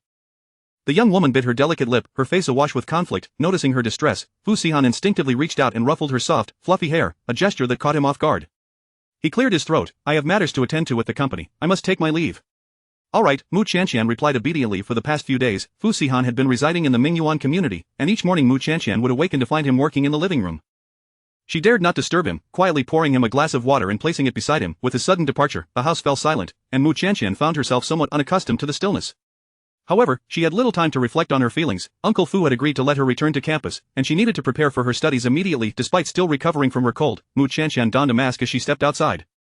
Sensitive to bright light, Fu Sihan had arranged for her to have a pair of sunglasses that obscured much of her face. When Mu Qianshan appeared in class dressed this way, she naturally attracted a flurry of whispers. "Who is that? I've never seen her before. Do we have someone like her in our class? In this sweltering heat, she is wearing sunglasses and a mask. Does she think she is a celebrity? Ugh, how pretentious. Seated in the last row, Mu Qianqian squirmed under the scrutiny of her classmates until attendance was called, at which point they learned her name. Mu Qianqian. So she is Mu Qianqian, the one who didn't report or participate in military training due to connections. After being absent for so long, the school still retained her enrollment. What else could it be but connections? Why is she covering her face and eyes? Could it be that she is too ugly to show her face? Ha! Beside Mu Qianqian sat a girl who happened to be her roommate, Fang Yanran. Fang Yanran, with her boisterous personality, felt an instinctive protectiveness upon encountering the gentle and demure Mu Qianqian. Qianqian, don't listen to their nonsense. I know you're not a privileged student, you just got injured in a car accident, which is why you missed class. She assumed Mu Qianqian wore the mask to conceal facial injuries from the accident, unaware that Mu Qianqian was merely trying to prevent spreading her cold. Mu Qianqian sincerely expressed her gratitude. Thank you. Fang Yanran replied warmly, no need to thank me. If there is anything you didn't understand from the previous classes, feel free to ask me anytime. After class, Mu Qianqian leaned on her cane, waiting in the shade for someone. Who are you waiting for? Fang Yanran asked. I'm waiting for a relative, Mu Qianqian replied, omitting the fact that she was waiting for her husband. After all, she was still a university student, and it was uncommon for someone to marry right after starting college. She wished to avoid drawing attention to herself. Fang Yanran, feeling concerned, offered, let me keep you company. I'll leave once someone comes to pick you up. Originally, Fu Sihan had instructed assistant Wang to collect her, but unexpectedly, he himself appeared. Qianqian. Fu Sihan stood before her, his voice cold and deep. Uncle, you're here. Mu Qianqian's lips curled into a smile, her tone unwittingly infused with joy. Upon Fu Sihan's arrival, Fang Yanran seemed momentarily frozen, her gaze fixed upon him. Mu Qianqian, thinking that Fang Yanran was taken aback by her uncle's appearance, hastily whispered, although he may be somewhat unattractive, he possesses a good character. You need not be afraid. Upon hearing her words, Fu Sihan smirked in disbelief. Perhaps it was best not to engage in a quarrel with a blind girl. Fang Yanran's mouth dropped open in astonishment, her eyes blinking in disbelief. Ugly, Mu Qianqian actually described the man before her as ugly. Did she possess any sense of aesthetics? This man before her could easily eclipse any celebrity she had seen on screen, with such striking features and noble demeanor. How could he be deemed ugly? Clearly, Mu Qianqian's taste diverged significantly from the norm. Of Fang Yanran let out a nervous chuckle. Well, since the person here to pick you up has arrived, I shall take my leave. Mu Qianqian waved sweetly. Yes, goodbye, Yanran. After Fang Yanran departed, Mu Qianqian continued to watch her leave. For reasons unbeknownst to him, Fu Sihan felt a twinge of displeasure rise within him. He grasped her chin firmly and turned her face to meet his. His expression was frigid as he stated coolly, what are you still staring at now that she has gone? She is the first friend I've made at university. Li Siyu was still unaware of her return to classes, and since she and Li Siyu were not in the same major, they rarely encountered each other. Thankfully, she had Fang Yanran as a friend, otherwise, she would be utterly alone. Fu Sihan seized her wrist forcefully, you're coming home with me. Mu Qianqian, fearing exposure, gently struggled but could not break free from his firm grip. Fu Sihan teased her, what is the matter, do you think I'm too ugly to be with you? Mu Qianqian quickly retorted, no, I don't think you're ugly, uncle, I just feel it's inappropriate for someone to see me while I'm still a student. What is inappropriate about it? You are already an adult, it's not as if you are engaging in an illicit relationship. Hearing Fu Sihan's words, Mu Qianqian realized, indeed, she was now an adult, who had decreed that adulthood prohibited interaction with men. Thus, she ceased her struggles and allowed Fu Sihan to lead her home. Chapter 14, The Embrace of the Uncle. That evening, Mu Qianqian was seized by a fever in the dead of night. Fu Sihan was still engrossed in his work, bearing the immense weight of the Fu Corporation alone. There were countless matters that required his attention. Hearing faint whimpers from the secondary bedroom, he approached the door and knocked gently. Qianqian? Mu Qianqian was trapped in the depths of a nightmare, her pallid cheeks devoid of color, and beads of sweat glistened on her forehead. Clutching the blanket, she trembled violently. Go away, leave me alone, where are you taking me? Upon hearing her fragmented utterances, Fu Sihan felt a surge of concern and pushed the door open. Mu Qianqian appeared ensnared by her nightmare, writhing in bed as if drowning. No, I want to go to that house, this is not my home. Qianqian. Fu Sihan grasped her shoulders and shook her gently. Yet, she remained unresponsive as his hand pressed against her forehead, which felt unbearably hot. How can you be feverish again? The frail little girl had been unwell for far too long with a mere cold. At such a late hour, Fu Sihan refrained from calling the family doctor again. With dual doctorates in finance and law, he possessed a foundational understanding of medical knowledge acquired over many years of education. Like the last time, he wrapped ice cubes in a towel to help lower Mu Qianqian's temperature. However, her fever remained stubbornly high, compelling him to use a warm towel to wipe her down. Though inexperienced in caretaking, his motions were somewhat rough, leaving her delicate skin reddened. His keen eyes caught sight of a butterfly-shaped red birthmark near her scapula. The young girl, already fragile, had her thin scapula resembling a butterfly poised to take flight, beautifully complemented by the striking birthmark. Don't come any closer. I beg you, let me go. I want to return home. I miss my parents. Tears streamed down Mu Qianqian's face, her voice thick with sorrow, evoking deep sympathy. After tending to her throughout the night, Fu Xihan finally managed to bring her temperature down. The following morning, when Mu Qianqian awoke, she discovered Uncle Fu slumped beside her bed. Uncle, why did you fall asleep here? Fu Xihan roused himself, fatigue evident in his demeanor. Having been busy half the night and resting only in the early hours, he had inadvertently dozed off by her bedside. Rubbing his sore temples, his voice emerged hoarse from sleep, yet still alluring. Did you have a nightmare last night? Mu Qianqian clutched the blanket tightly. Yes, I dreamed of something terrifying. What was it? I dreamt that someone wanted to take me away to a village and said they would make me their child bride. The dream felt hauntingly real, as if it had transpired in reality. Trapped in her small body, she yearned to escape but was met with relentless torment. Instead, shaking her head vigorously, she attempted to cast the terrifying images from her mind. Fu Xihan's brow furrowed upon hearing her words. How could such a nightmare arise from a perfectly ordinary evening? Feeling considerably lighter, Mu Qianqian asked, Uncle, were you the one taking care of me last night? Though ensnared by nightmares, she retained a flicker of awareness. She recalled someone tirelessly washing her, repeatedly applying ice to cool her down. No one had ever shown her such kindness before. Her heart felt as if it had melted, warmth flowing through her being. Silently, she expressed her gratitude. Thank you, Uncle. In the morning, Aunt Lu arrived to prepare breakfast. As she tied on her apron, she noticed the red marks on Mu Qianqian's neck and collarbone. Coupled with Fu Xihan emerging from the secondary bedroom, Aunt Lu's expression transformed to one of understanding. Accompanied by a knowing smile, seated at the dining table, Mu Qianqian inquired, Aunt Lu, why did you make so many dishes today? And chicken soup as well? This was an unusually lavish spread, Aunt Lu replied cheerfully. I feared you were exhausted last night, so I prepared a hearty meal to replenish your strength.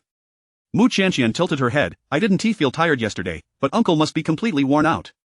She attempted to serve her uncle a bowl of chicken soup, but Fu Xihan snatched the spoon from her hands. If you can't see, then don't move around carelessly. You might burn yourself. His voice was cold, carrying a metallic edge that sounded somewhat fierce, yet Mu Qianqian understood he was concerned for her, so she obediently settled back into her seat. Oh. Aunt Lu stifled a laugh, wearing an amused expression. Fu Xihan, realizing she had misunderstood, instructed her to go to the next room and return later for tidying up. Ah, I shall not intrude upon the two of you any longer, Aunt Lu tactfully excused herself. Mu Qianqian, with her innocent nature and naivety, remained oblivious to the underlying implications. Why would Aunt Lu disturb us? Just eat your meal. Fu Xihan's expression darkened as he placed a bowl of ginseng chicken soup before her. However, Mu Qianqian pushed the bowl towards him, earnestly stating, Uncle, you were the one who was exhausted last night, you should drink more. Fu Xihan's face clouded with displeasure. This foolish girl still did not comprehend how easily her words could be misconstrued. Moreover, he maintained good health from regular exercise and did not require nourishing soup to recuperate. Conversely, Fu Xihan glanced at her slender arms and legs, concerned she might not withstand much exertion. In a firm tone, he commanded, eat more vegetables. Is this all you're eating? Observing her meager portion, Fu Xihan frowned. It was no wonder, after all this time, she showed no sign of gaining weight. She consumed less than even a cat would. Mu Qianqian patted her round belly. I really can't eat anymore. Just a couple more bites. Fu Xihan picked up a shrimp and offered it to her mouth. His tone exuded authority, leaving no room for dissent. With a pitiful expression, Mu Qianqian opened her mouth and consumed 2 more shrimp. She truly couldn't eat anymore. Finally, Fu Xihan relented. You may go to class now. Take the warm red date milk that Aunt Lu prepared for you. I remember. Holding her cane, Mu Qianqian stepped outside. Fu Xihan accompanied her to the elevator, instinctively guiding her inside. As a crowd surged into the elevator, Fu Xihan's expression darkened, his aura becoming increasingly oppressive. The esteemed President Fu typically traveled by private jet and car, with exclusive elevators at his disposal. He had no need to crowd with others. Moreover, he had a penchant for cleanliness and disliked crowded spaces. Amidst the chaos, someone inadvertently stepped on Mu Qianqian's foot, prompting her to exclaim, ouch. Seeing the young girl cornered and bewildered, clutching her cane like a frightened creature lost in the wilderness, Fu Xihan's heart softened. With a swift motion, he enveloped her in his protective embrace. Mu Qianqian collided unexpectedly with his broad, sturdy chest, her senses filled with the refreshing and pleasant scent of sandalwood emanating from him. She instinctively leaned into him, although Uncle Fu appeared icy and aloof, his embrace exuded warmth. Chapter 15. Comforting the uncle. Mu Qianqian, having recovered from her cold, removed her mask. Her petite face was adorned with a large pair of dark sunglasses, accentuating her fair and pristine complexion. With her delicate nose and rosy, charming lips, she resembled a fairy clad in a beautiful, pure white princess dress, sitting quietly in her seat as sunlight seemed to envelop her in a soft veil. Her entrance left her classmates utterly astonished. Yesterday, I thought she was unattractive, but I never expected her to look this good, someone remarked with a hint of jealousy. Pfft, is this really attractive? If she were a true beauty, why would she need to wear sunglasses? Perhaps her eyes are merely slits. The crowd buzzed with speculation, and someone threw out a shocking piece of gossip. Hey, let me tell you, she's not from a privileged background. How do you know? I saw her application for financial aid. She has 3 siblings and her family is struggling. There's no way she's connected. Then why has her student status been maintained all this time? The school has been unusually lenient with her. Just look at her appearance, and you'll understand. The implication was clear. Mu Qianqian, with her striking looks, must have ingratiated herself with some influential figure to gain such privileges. Instantly, opinions about her shifted once more. Initially perceived as a privileged socialite, she was now thought to have traded her body for her status. What an unexpected revelation. Fan Yuran, upon hearing these rumors, could not restrain herself from defending Mu Qianqian. You all are being utterly unreasonable.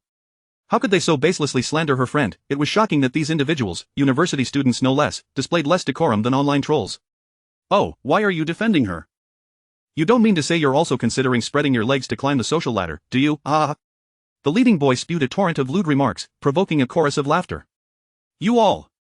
Fan Yuran clenched her fists, her eyes reddening with anger. Mu Qianqian gently tugged at her arm. Iran, let us not pay them any mind. Their malice was unfounded. No matter how much she explained, they would not listen. It was better to treat their words as mere background noise. I can't believe there are such people in university. Fan Yuran wiped her tears and returned to sit beside Mu Qianqian. Mu Qianqian comforted her. The innocent shall remain untainted. I do not care what they say. The boy mocking Mu Qianqian was named Shapu. His family possessed a modest wealth, but they were merely an inconsequential family in Bay City. Previously, he had met Lu Yunxiang at a banquet. Shapu messaged her, Sister, I followed your instructions to ostracize Mu Qianqian. Rest assured, I will ensure she withdraws voluntarily within 3 months. Lu Yunxiang replied, Well done, escalate the efforts. Shapu responded, Understood.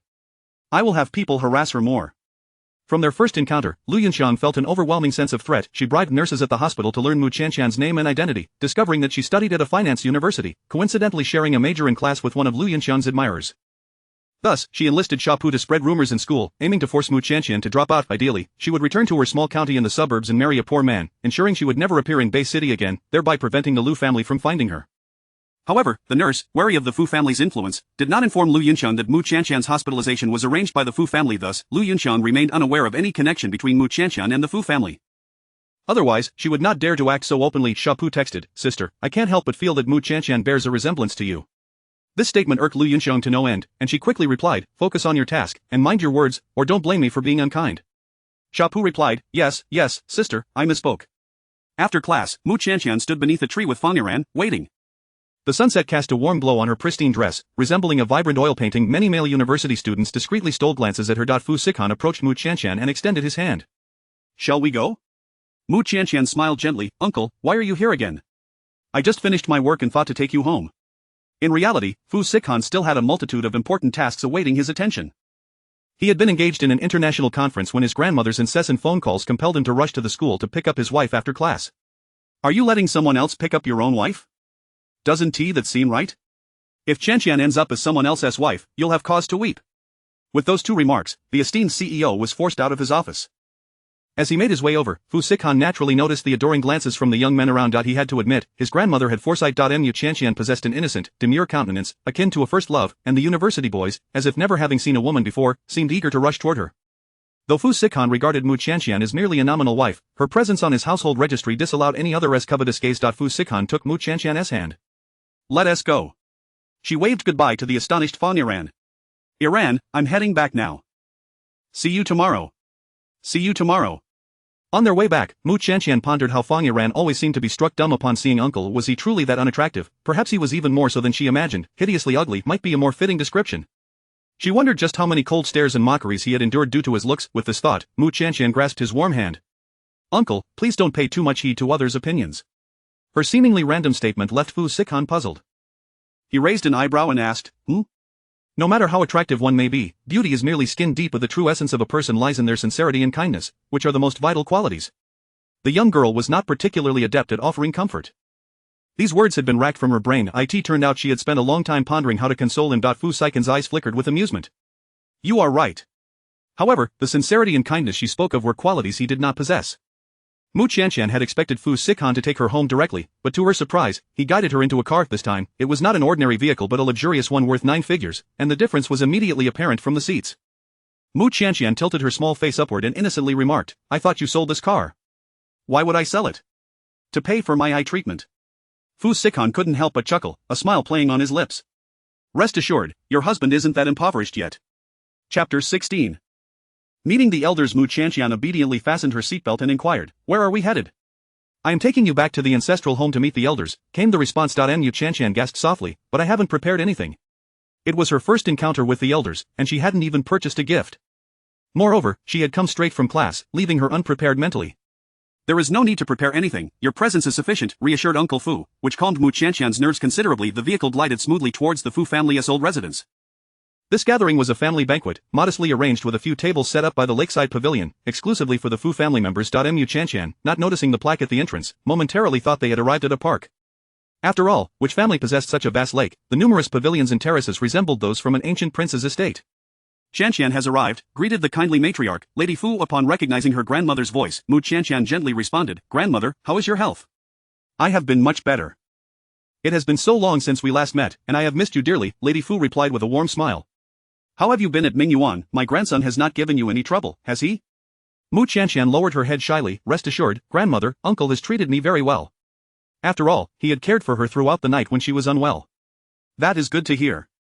As long as you both are happy, I, an old woman, can rest easy now. Stop standing there and take a seat, the banquet is about to commence." Mu Qianqian and Fu Sihan settled beside Lady Fu. The atmosphere was harmonious, and since it was a family gathering, no one broached the subject of business affairs. Fu Sihan was the only son of the third branch, having lost his parents in an unfortunate accident years ago. He did have several cousins, yet each seemed disinterested in the family's responsibilities, lacking both the desire and capability to bear the weight of the Fu family. With such an exceptional cousin to rely on, they were content to indulge in leisure, enjoying their freedom. Fu Sihan had a pair of fraternal twins as niece and nephew, who were particularly fond of Mu Qianqian. Circling around her, the little niece looked up, her eyes resembling dark grapes, and asked, "Sister, don't you feel scared living with uncle?" Mu Qianqian felt a flush rise to her cheeks. The other elders chuckled, teasing her, "Nian Nian, you should call her aunt, not sister." With two little pigtails bobbing, Fu Wennian pouted, "I want to call her sister, calling her aunt makes me feel old." She climbed onto a stool, leaned in close to Mu Qianqian's ear, and whispered in what she thought was a hushed tone, "Brother and I are really scared of uncle." "You are so brave to marry him." "He's a wonderful person," Mu Qianqian replied.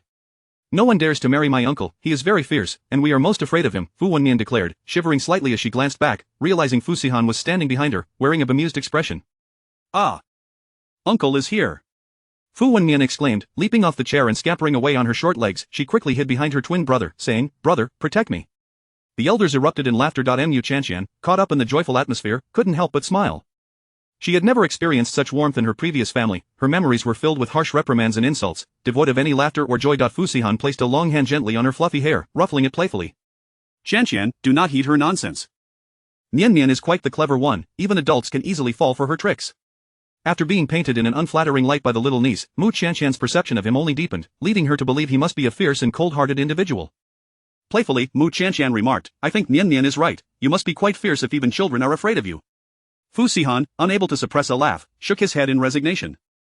Once the meal concluded, he took Mu Qianqian and departed. After they had left, Lady Fu and her daughter engaged in a quiet conversation. "Did you see how Qianqian and Sihan interacted? Ever since Sihan's parents passed away, he rarely smiles, consumed by work, it pains me to see him so." Indeed, Fu Sihan had been known for his taciturn nature, rarely cracking a smile, which intimidated the younger generation, making them hesitant to approach him. "Yes, I believe Sihan has become more cheerful. Perhaps he hasn't even noticed it himself. Mother, you have chosen well for him in a wife." Lady Fu beamed with satisfaction. "You must consider the years I have lived, I still possess some insight into people. I hope Qianqian and Sihan can walk together for a long time, otherwise, when my time comes, I will have no face to meet his parents in the afterlife." Tears welled in her daughter's eyes. "Mother, please do not say such things. Brother and sister-in-law would surely be delighted to see Sihan married." On the way back, Mu Qianqian, feeling drowsy, leaned against the car window and succumbed to sleep. Previously, when she had rested on Fu Sihan's shoulder, he had callously pushed her away. However, this time, as she drifted off, Fu Sihan noticed her restless slumber and, unexpectedly, placed his palm under her head as a cushion. He was not acting out of tenderness. Rather, it was merely a small act of kindness due to her commendable behavior that day. After all, he had married her solely to appease the elders, and since she had managed to entertain them, he felt his decision was not in vain. With this soft cushion, Mu Qianqian slept soundly. Upon awakening, she discovered Fu Sihan's hand resting beside her face, and her cheeks flushed with embarrassment. "You uncle, have you been supporting my head all along?"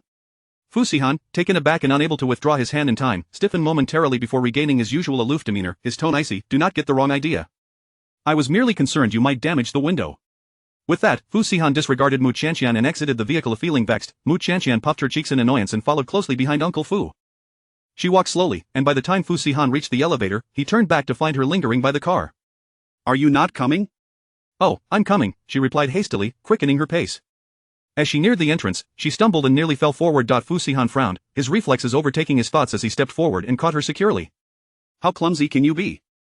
You can trip on flat ground?" Rubbing her sore nose, Mu Tiantian pitifully replied, "Uncle, my eyesight is poor." She truly wondered what Fu Sihan was made of. His chest felt like stone, and she nearly cried from the impact. Fu Sihan expressed his disdain. "If you cannot see, hold on to my hand." "Oh," Mu Tiantian said, cautiously grasping his two fingers. She dared not touch him more than necessary, gently holding his ring and pinky fingers, like a child being led along.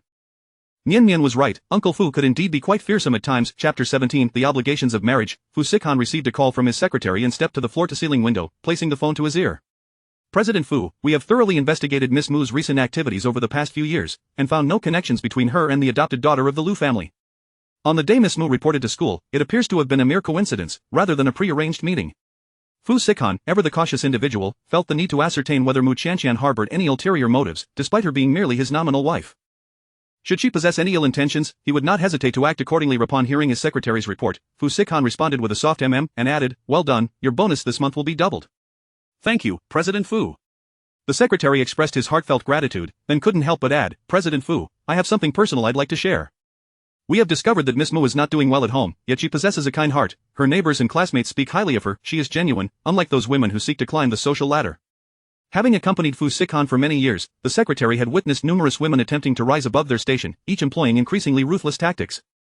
Among a pack of ravenous wolves and venomous snakes, a pure and innocent little rabbit had unexpectedly appeared. "Surely she deserved protection." Fu Sihan coldly interrupted, "What purpose does your commentary serve? President Fu, Miss Mu is a truly wonderful person. Having her by your side allows us subordinates to feel more at ease. My affairs are mine to manage," Fu Sihan asserted as he abruptly ended the call. The sound of water ceased in the bathroom as Mu Tiantian emerged, clad in a silk nightgown. She rummaged through the living room, seemingly searching for something. Fu Sihan opened the balcony door and returned to the living room, inquiring, "What are you looking for?"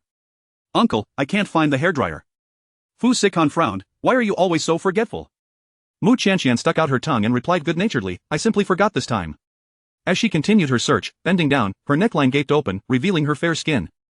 Fu Sihan felt as though he had been scalded. Hastily averting his gaze, he retrieved the hairdryer from the cupboard and handed it to her with an expression of indifference. "Stop searching."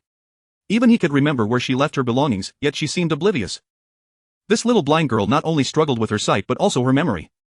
"Thank you, Uncle." Mu Tiantian accepted the hairdryer and moved to the side to dry her hair. After finishing, she tidied the cord and stowed the appliance away.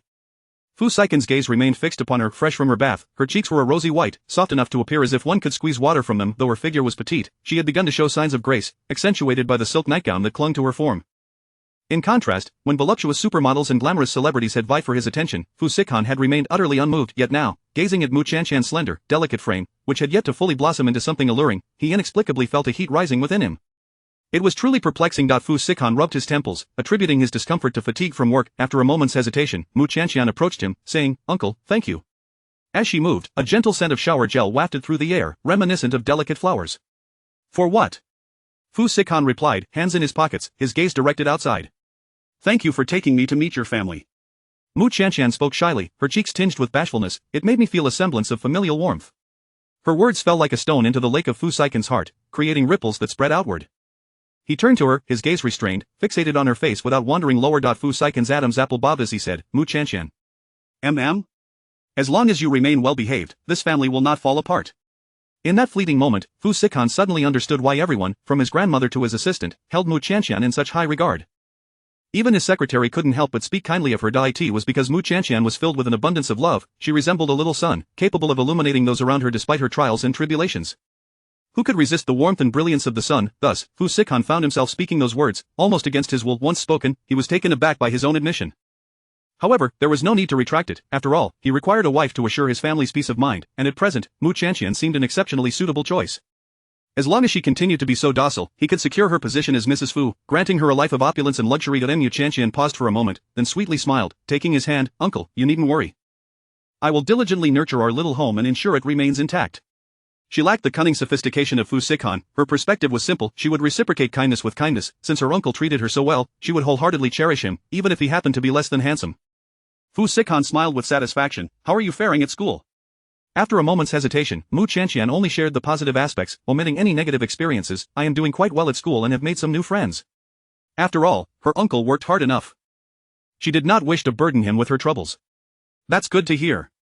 As the evening wore on, Mu Tiantian prepared to retire to her room. Fu Sihan called out to her, "Wait." Mu Tiantian's heart raced as she nervously gripped the doorknob.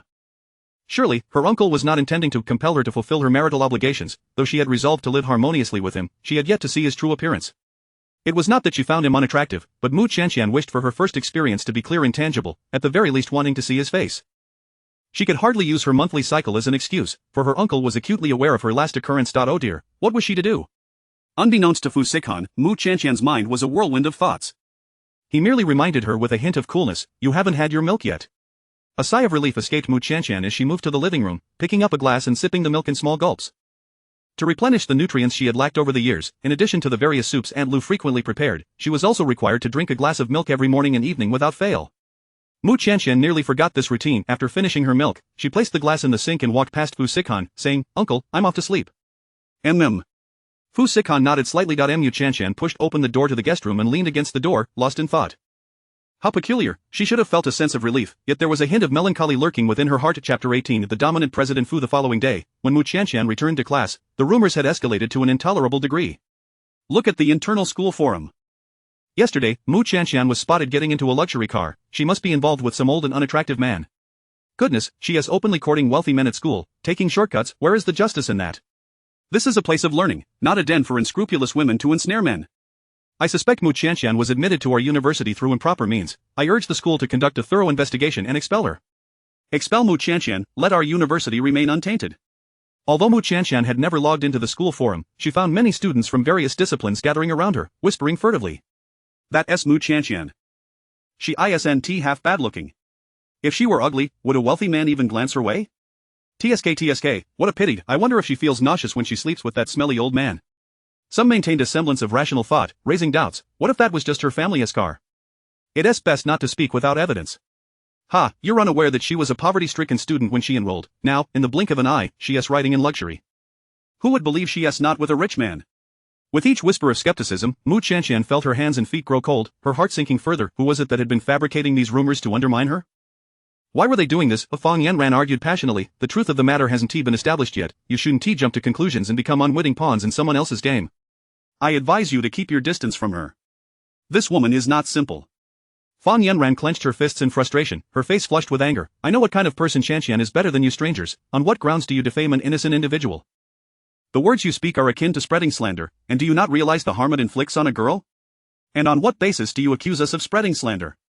Were you eavesdropping from beneath the old man's bed? Shapu sneered, lurking in the crowd and stirring discord. You shameless wretch. Fang Yanran was driven to tears by anger. With reddened eyes, Mu Qianqian could not help but softly plead, I am not involved with any wealthy man. These are mere rumors, please believe me. I have long since withdrawn my poverty application. I do not know who leaked my personal information. I beg everyone to stop disseminating my private affairs. Her voice was gentle and clear, evoking sympathy from many. Yet, a multitude still reveled in the chaos, and with a few instigators in the crowd, the situation spiraled further out of control. Several posts about Mu Qianqian dominated the forum's homepage, with someone revealing the classroom where she was attending lectures, drawing even more onlookers. Mu Qianqian, university is a place for learning, meant to be sacred and pure, yet your misdeeds have sullied it. If you have any sense of shame left, you should voluntarily withdraw from school to avoid affecting others. Mu Qianqian, how much do you earn in a night? Is it easy enough to cover your tuition? I envy you so much, ha ha ha. As the crowd grew, the classroom filled to capacity. The teacher could no longer conduct the lesson and had to report to the school administration.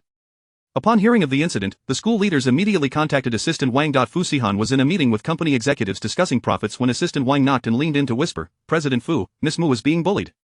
Fu Sihan's brow furrowed immediately. What is going on? Assistant Wang quietly recounted the events, causing the temperature in the room to plummet. The executives present trembled in fear, none daring to provoke his wrath. The meeting will be postponed. Fu Sihan rose from the conference room, with Assistant Wang hurriedly following, holding his suit jacket. After he left, discussions erupted in the conference room. Why did President Fu leave so suddenly? Is something amiss? I don't know, President Fu has always prioritized the company. Lately, he has been leaving mid-meeting. Perhaps it's something at home. We can rule out any involvement with women. Our President Fu has always kept his distance from them and won't let personal matters interfere with work. That's obvious. If a woman were ever to appear by President Fu's side, it would be more shocking than a celebrity's secret marriage. In the presidential office on the top floor, Assistant Wang accessed the university forum on the computer, opening several posts on the homepage. President, look at this.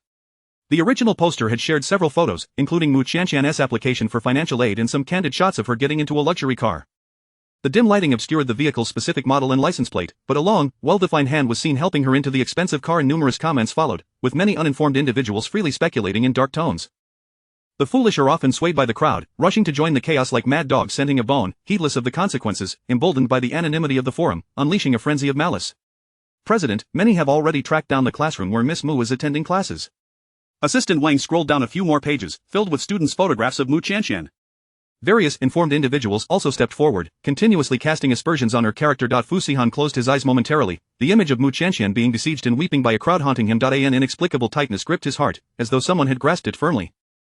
When he opened his eyes again, a glint of fury flickered within. Fu Sihan's fingers tapped rhythmically against the desk as he spoke deliberately, uncover the real identities of all those who posted in the thread, trace the instigators, and ensure they are expelled from the university. Understood. And as for the administrative staff who leaked student privacy, they too must face consequences. Yes, I will handle it immediately.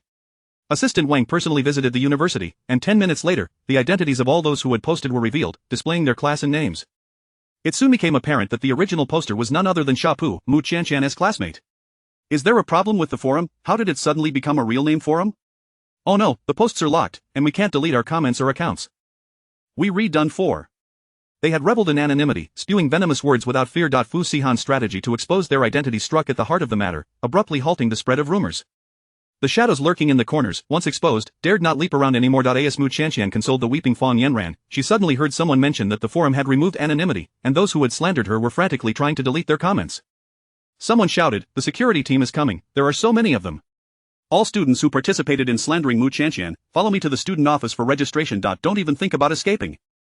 The school is under constant surveillance, anyone attempting to flee will receive a severe reprimand, documented in your records for life." The crowd turned pale, regret washing over them as their legs weakened. Teacher, we were just here to watch the commotion. We didn't intend to slander our classmate, take them all away. Chapter 19 The uncle is not a tycoon. The students who had been watching the commotion in the classroom were taken away, under the supervision of their teacher, to write down their names, class, and the name of their counselor. They had thought that participating in this matter would bear no consequences, allowing them to act with reckless abandon, only to find that such a trivial incident had been recorded in their files. Now, they regretted it deeply. It was all that Sharp's fault. He, not knowing the truth, had carelessly concocted some baseless gossip, dragging them into the mess. Fang Yanran wiped the tears from her face. That's wonderful, Qianqian, now we can finally clear your name. Mu Qianqian also breathed a sigh of relief. Yes, fortunately, the school leaders discerned right from wrong and did not allow themselves to be manipulated by those individuals. Before long, a girl rushed over, anxiously exclaiming, "Qianqian, are you alright? See you? What brings you here?" Mu Qianqian recognized the voice of her close friend, Li Siyu. "I had no classes this morning, was just lazing about in the dormitory, and when I heard about what happened from my roommate, I hurried over." Li Siyu had not even had time to put on her makeup before rushing to the classroom. Where are those gossip mongers? How can university students use such vicious words to slander a girl? Just wait until I deal with them. Li Siyu, having trained in combat sports, had quite a fiery temper and immediately spoke of violence. Mu Qianqian felt both touched and helpless and quickly restrained her. "Please don't get into a fight on my behalf. Don't worry, those people have already been taken away by the teachers. The few who stirred up trouble in the forum have been exposed, and they will certainly face consequences." Is our school really that swift and decisive in handling matters? Li Siyu was somewhat surprised. Never mind that, I just want to attend classes in peace and not have anyone causing me trouble again. Li Siyu sat down beside Mu Qianqian. "Qianqian, I feel like you've become even more beautiful than before." Mu Qianqian touched her own face. "Really? I don't think so, I haven't changed at all. After all, she merely wore a pair of sunglasses, could that have made such a significant difference? You were already good looking before, but you looked a bit pale. Now your complexion is much healthier, making you appear more vibrant and refined."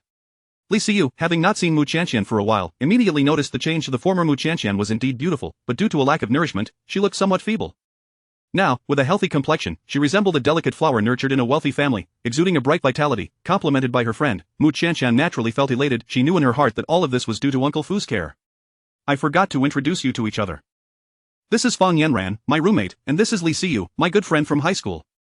Under Mu Qianqian's introduction, Li Siyu and Fang Yanran exchanged contact information. Li Siyu scrolled through her phone. "Hey, you two, look quickly, there is a new post on the forum."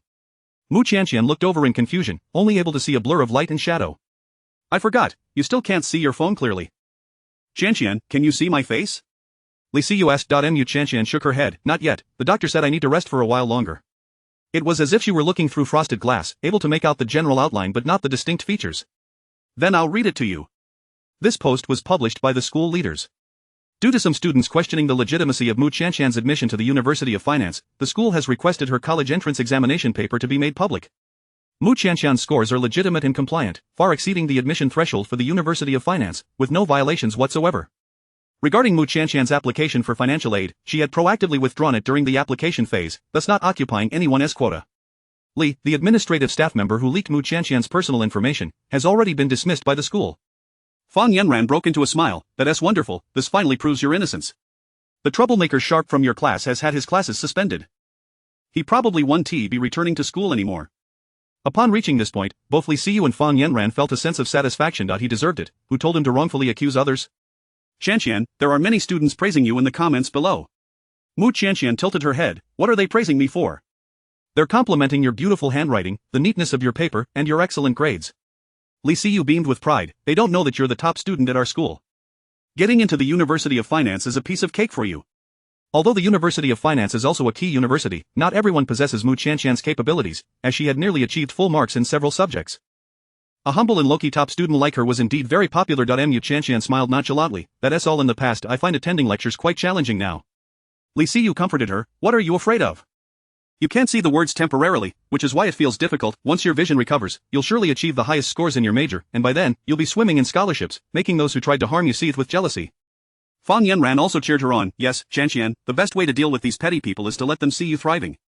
With the support of her two good friends, Mu Qianqian's spirits lifted significantly. See you, Yanran, thank you. She felt so fortunate to have encountered such a kind person as Uncle Fu and to have two true friends who genuinely cared for her. After class, Li Siyu had to leave due to an urgent matter. Fang Yanran accompanied Mu Qianqian to their usual spot, just as she was about to wait with her for a while when Fu Sikan arrived promptly. Fu Sikan had finished handling matters at his company and rushed to the school at the fastest speed. Qianqian. Hearing his deep voice, Mu Qianqian's heart skipped a beat. Uncle, you're here. My family has come to pick me up. Yanran, I'll be leaving now. Goodbye. Goodbye. Mu Qianqian ran to Fu Sikan's side, holding onto the hem of his clothing, looking adorably obedient. Seeing her safe and sound, Fu Sikan felt his tense heartstrings relax slightly. How was your day at school? Mu Qianqian initially hesitated to tell him but thought about it. After all, they were married and should not keep secrets from one another. Thus, she recounted the events of the day. Some people slandered me on the forum for being a gold digger, but thankfully, the school leaders were perceptive and clarified my situation, punishing those who bullied me. Unbeknownst to Mu Qianqian, the resolution of this matter was not due to the astuteness of the school leaders. They were too preoccupied with their own affairs to concern themselves with an ordinary student's issue. The resolution of this incident relied entirely on her husband. Fu Sikan smirked slightly. A gold digger? Whose gold are you digging?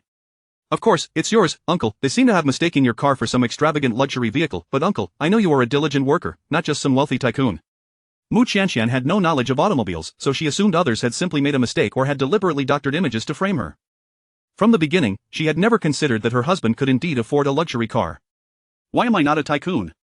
Fu Sikan asked with great interest. Mu Qianqian chuckled, her smile sweeter than honey. Uncle, how could a tycoon live in a residential community? Chapter 20. Supervision over medication. In Mu Qianqian's imagination, the affluent elite lived in grand villas, so it was difficult to fathom anyone residing in a high-rise apartment complex. Moreover, uncle is so busy every day. He is nothing like the wealthy families depicted on television.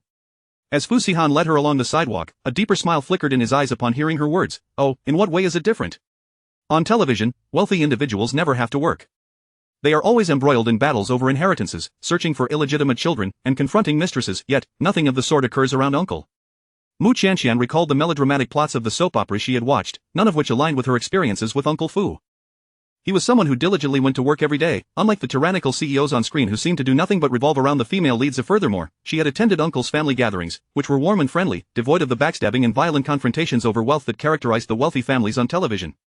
Thus, Mu Qianqian found it hard to believe that she could be so fortunate as to casually marry a stranger who turned out to be a well-known tycoon. Such things only happen in novels.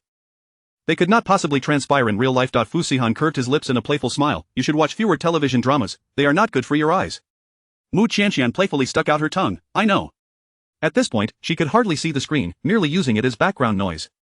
Fu Sihan had expected Mu Qianqian to be upset after being slandered, perhaps even shedding tears. To his surprise, she seemed to be in good spirits today, humming a tune as she walked. Unable to resist, Fu Sihan inquired, aren't you upset about being slandered? Not at all, what they say is all false, lies can never become truth, Mu Qianqian declared with a resolute lift of her chin. But what if others misunderstand you? What then? With a carefree attitude, Mu Qianqian replied, as long as those I care about believe in me, that's all that matters. As for those who are insignificant, they can think whatever they like. Fu Sihan's gaze lingered on her for a couple of seconds longer, his smile inadvertently deepening. It seemed this little blind girl was not as naive as he had presumed, she was far more perceptive than many others. 2 days later, news broke that Sharp had been expelled from school. The majority of people reacted with glee. Serves him right, who told him to slander others without understanding the truth. He made us, the onlookers, face the counselor's wrath. What grudge could he possibly have against Mu Qianqian?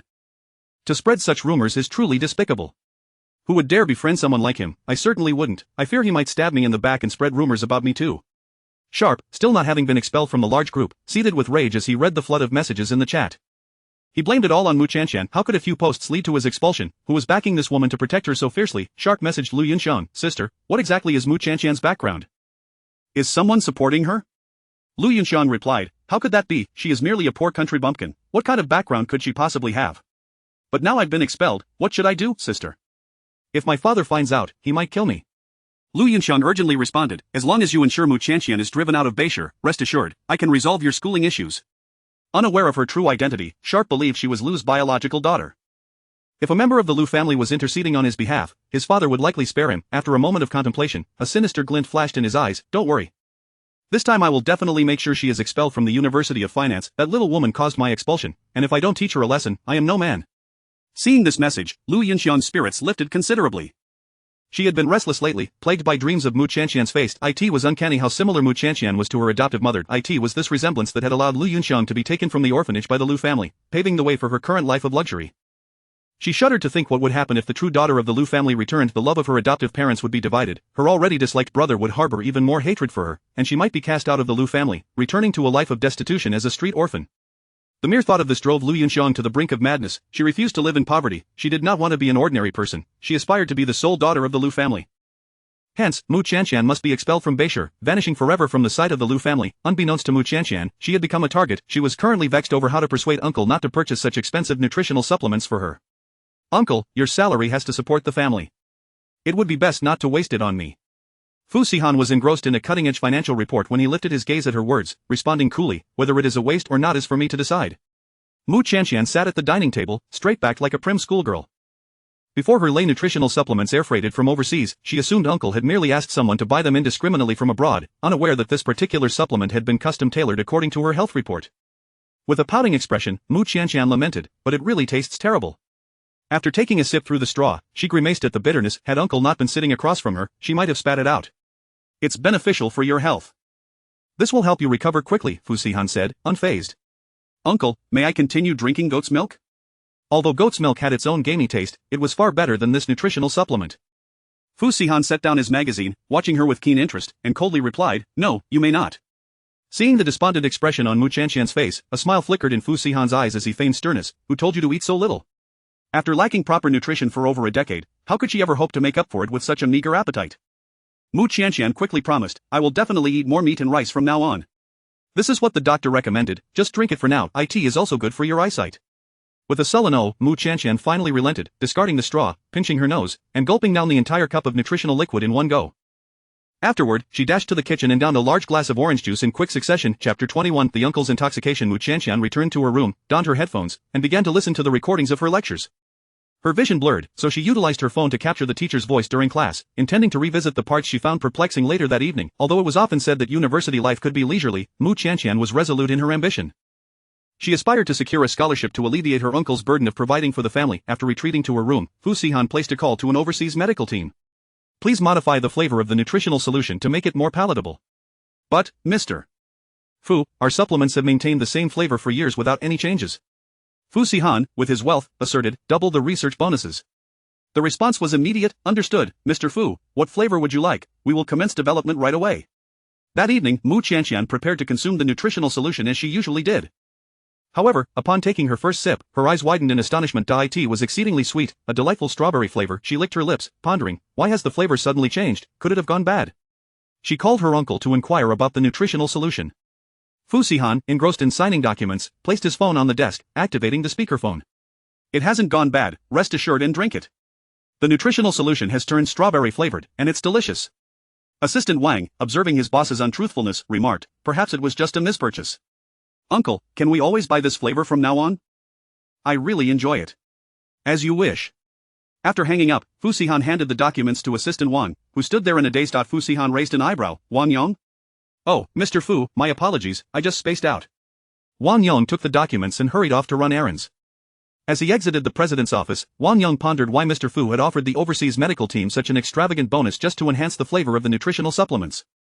He had personally overseen the transfer process, ensuring there were no mistakes. How could a simple phone call reduce it to mere mispurchase? If an accidental purchase could yield a specially formulated nutritional solution, there would be no need to allocate 8-digit sums for research and development.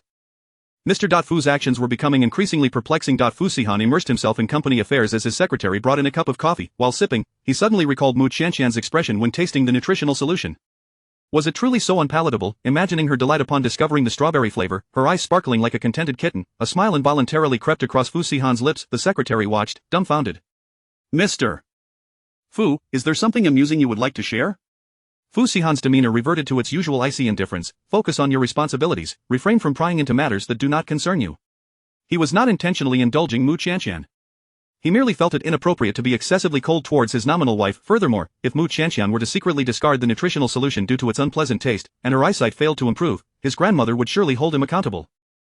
He had neither the time nor inclination to monitor whether Mu Qianqian was consuming her supplements regularly for reasons unknown. Fu Sihan recalled her comment about the television's domineering CEOs who seemingly never worked, a stark contrast to his own reality. What CEO does not work? His days were filled with countless meetings, negotiations, and contracts, so busy that he scarcely found time to rest. Why was he thinking of that little blind girl again? Fu Sihan tugged at his tie, feeling inexplicably agitated that evening. Fu Sihan had social engagements and returned home late. He expected Mu Qianqian to be fast asleep, but to his surprise, the living room lights were on, and the young lady was dozing at the table. She wore a delicate silk nightgown, the soft light casting a gentle glow around her, enveloping her in a veil of warmth. Her serene visage exhibited a rosy hue on her fair cheeks, with long, thick lashes casting shadows beneath her eyes. Fu Sihan exchanged his shoes at the entrance and stepped into the living room, believing his movements were light enough not to disturb her. However, she stirred, her nose twitching. Uncle, have you been drinking? The scent of alcohol and tobacco clung to Fu Sihan, not unpleasant but rather harmonizing with the lingering fragrance of sandalwood, exuding the essence of a mature and charismatic man. Yes, he replied, his voice deep and slightly hoarse. Why are you sleeping here? Mu Qianqian stood up. Since you wouldn't let me sleep on the sofa, I decided to wait for you here. Fu Sihan was at a loss for words. He had disallowed her from sleeping on the sofa out of concern for her health, fearing she might catch a cold, yet here she was, sleeping on the table, equally susceptible to illness. Fu Sihan extended a finger and gently tapped her forehead, his tone inadvertently laced with affection. Little blind girl, such a stubborn head. Mu Qianqian covered her forehead and weakly retorted, I'm merely following your advice. Fu Sihan seemed somewhat uncomfortable, swaying slightly as he made his way towards the sofa.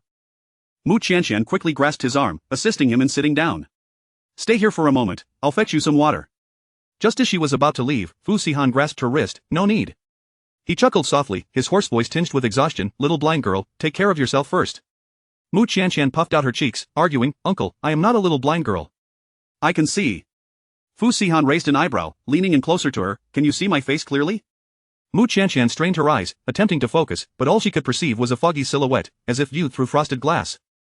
She abruptly yanked her hand from his grasp, all right, Uncle, just sit here quietly and don't move around. She headed to the kitchen to pour a glass of warm water and placed it before him. Drink some water first. I'll find you some medicine. Mu Qianqian opened the family medicine cabinet, squinting at the various boxes for an eternity, unable to discern the labels. Fu Sihan observed her struggle, just hand it over. I'll find it myself. Frustrated, Mu Qianqian bit her lip and brought the entire box to him. Fu Sihan selected a pill box with his long fingers, took out a few tablets, and washed them down with the warm water she had poured. I've already boiled the water. You can wash up whenever you're ready.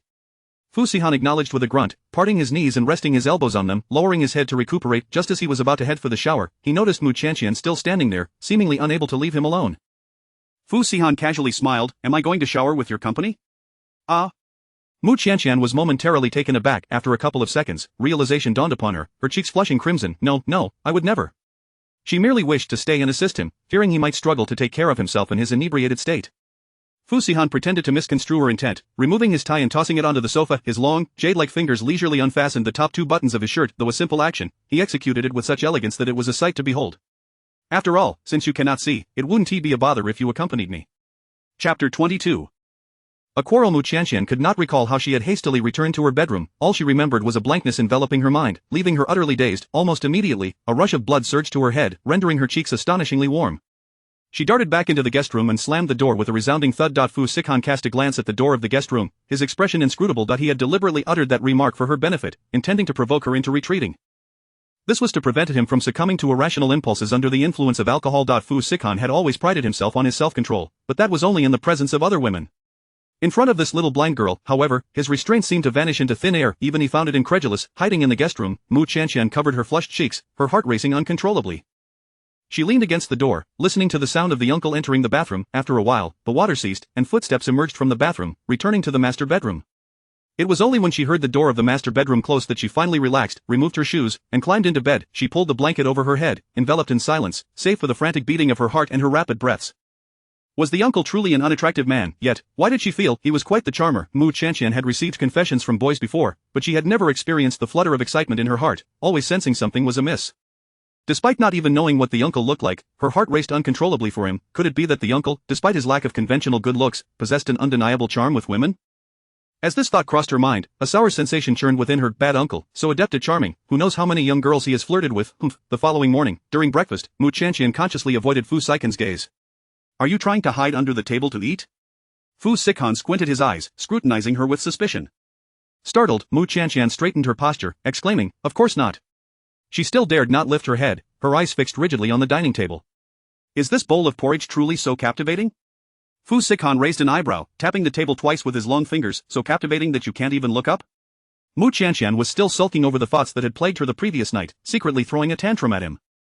But upon reflection, she realized that such behavior was entirely unnecessary. After all, the uncle was considerably older than her, having a wealth of emotional experience was only to be expected. Her inner turmoil was futile, for the uncle did not possess the ability to read her mind and was unaware of her true feelings. Was she not merely torturing herself? Yet, the logic that should have soothed her mind could not govern her heart. Mu Qianqian still felt a twinge of bitterness, an undeniable awkwardness lingering within her. I'm off to class, she declared, having barely touched her food. As she stood to leave, Fu Sikan grasped her slender wrist, his voice cold and heavy. What is really going on? Mu Qianqian lowered her head. Nothing's wrong. If there's nothing wrong, why do you behave this way? She deliberately maintained a frosty expression. I need to go to class, please let go of me, uncle. It was clear to Fu Sikan, who was not a fool, that she was obviously sulking. He could not comprehend why the young girl was so irritable so early in the morning and dared to show him such attitude. Having never been treated with such coldness before, Fu Sikan couldn't help but laugh in anger. You're nearly puffed up like a pufferfish. Do you think I'm blind and can't see through your facade? A pang of hurt pierced Mu Qianqian's heart, and a wave of unexplainable grievances surged within her. Her voice trembled, tinged with nasality. If I'm blind, then you should find someone with good temper and sight. Let them be your wife. Fu Sikan was momentarily taken aback, his expression swiftly turning somber, as if a layer of frost had settled over him. His thin lips pressed tightly together, his gaze fierce and terrifying. Mu Qianqian, do you even realize what you are saying? He tightened his grip on her wrist, the pressure almost enough to shatter it. Already feeling wronged and distressed, Mu Qianqian found the pain in her wrist unleashed a flood of emotions within her. She bit her lower lip, tears cascading down her cheeks. Uncle, you disdain having me as your wife, don't you? Why else would he treat her so harshly, as if he wanted to swallow her whole? Lacking romantic experience, Mu Qianqian was completely naive in matters of the heart, and thus had yet to realize that she had quietly developed feelings for him. When faced with someone she admired, one often falls into a state of self-doubt. When have I ever looked down on you? Fu Saikan's brows furrowed tightly. I know my eyesight is poor, and my family background is lacking. I am not comparable to your ex-girlfriends. Mu Qianqian sobbed. Ex-girlfriends, plural. He had maintained a clean reputation, having been a monk for nearly 30 years. When had he ever had ex-girlfriends? Fu Sikan, infuriated, chuckled coldly, each word pronounced with weight. When did you see me with an ex-girlfriend? Mu Qianqian, you must clarify this. Do you not have any? None, not ever. You are the first. Mu Qianqian wiped her tears, her eyes red and puffy, pouting. I don't believe you. The uncle was undoubtedly lying to her. At his age, how could he have never been in a relationship? If he truly hadn't, how could he be so adept at flirting? Why don't you believe me? Because you're already 29. As long as she wasn't foolish, she wouldn't believe that a 29-year-old man had never experienced love. Indeed, he might have had intimate experiences long ago, although she rationally understood that it was normal for her husband to have exes. Mu Qianqian still felt uncomfortable, her feelings growing increasingly tumultuous. Oh? Are you bothered by my age? Fu Sikan was rendered speechless. It dawned on him that the young girl was feeling jealous. With her nose reddened from tears, she looked pitiful. I am not. Uncle, don't change the subject. Fu Sikan took a deep breath, his voice low and icy. Do not forget, your husband is an unattractive man. Where could he possibly find a partner? Only you, this little blind girl, would not mind having an ugly husband.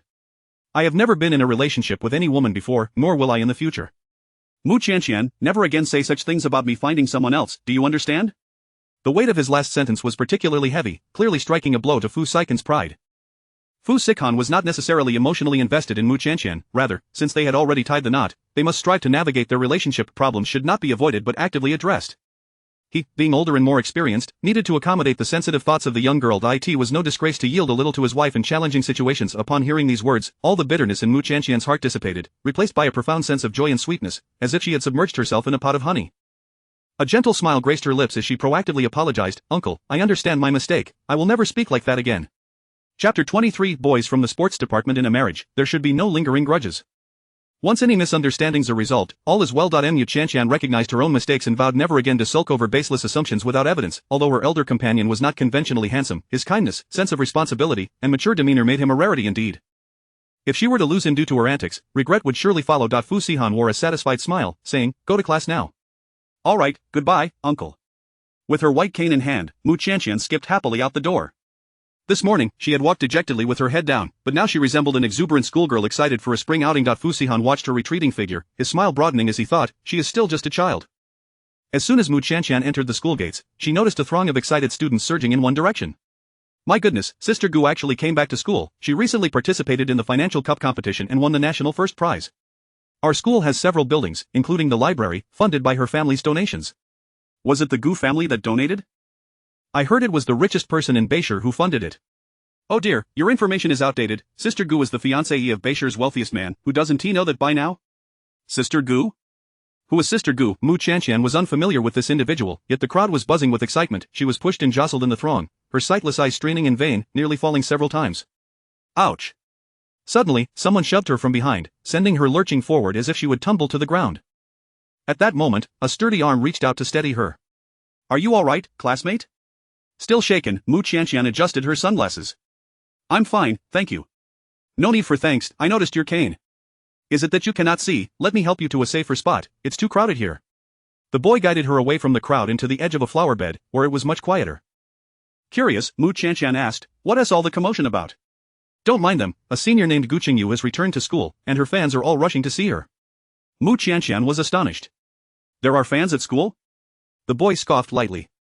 Just a bunch of mindless followers. His disdain for the woman and her admirers was palpable. What is your name? What is your major? I'm Mu Qianqian. Keeping her guard up, she refrained from disclosing her major or class to a stranger. The boy smiled brightly. I'm Fu Qianqing, from the sports department. Which class are you headed to? I can escort you. No, I can manage on my own. She quickly declined his offer. Fu Qianqing perceived her trepidation. Alright, just be careful and avoid the crowded areas. I will, she assured him. After Mu Qianqian left, Fu Qianqing took out his phone and messaged his cousin, "Cousin, I just returned from abroad. I didn't get to see my sister-in-law last time. When can I bring her home for a meal and introductions?" There was a long pause before his cousin responded.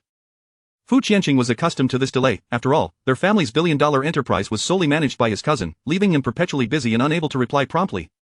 I just saw a girl I really like at school. Grandma has been urging me to find a partner. I think I'll be successful soon. By the way, that Gu Qingyu who has been pestering you is back at school, still flaunting her status as your fiancée. If my sister-in-law hears about this, TSK. Unexpectedly, Fu Sihan called him directly. Fu Qianqing hurriedly answered, "Brother, what a surprise to hear from you. Mind your words. Don't let slip a single detail that shouldn't be shared." I understand. I am not one to blabber. He patted his chest in assurance. But with the rumors swirling, aren't you worried my sister-in-law might hear? Fu Sihan replied coldly, she isn't in the circle. I have yet to disclose my identity to her. Understood. I promise not to say a word. Fu Qianqing mimed zipping his lips, only to remember that his cousin couldn't see it, rendering his gesture pointless. The pressure his cousin exerted over the younger generation was formidable. Having grown up overshadowed by such an exceptional cousin, it was hard not to feel intimidated. Among all the younger members, Fu Qianqing was the one closest to Fu Sihan, while the others were even more fearful of him.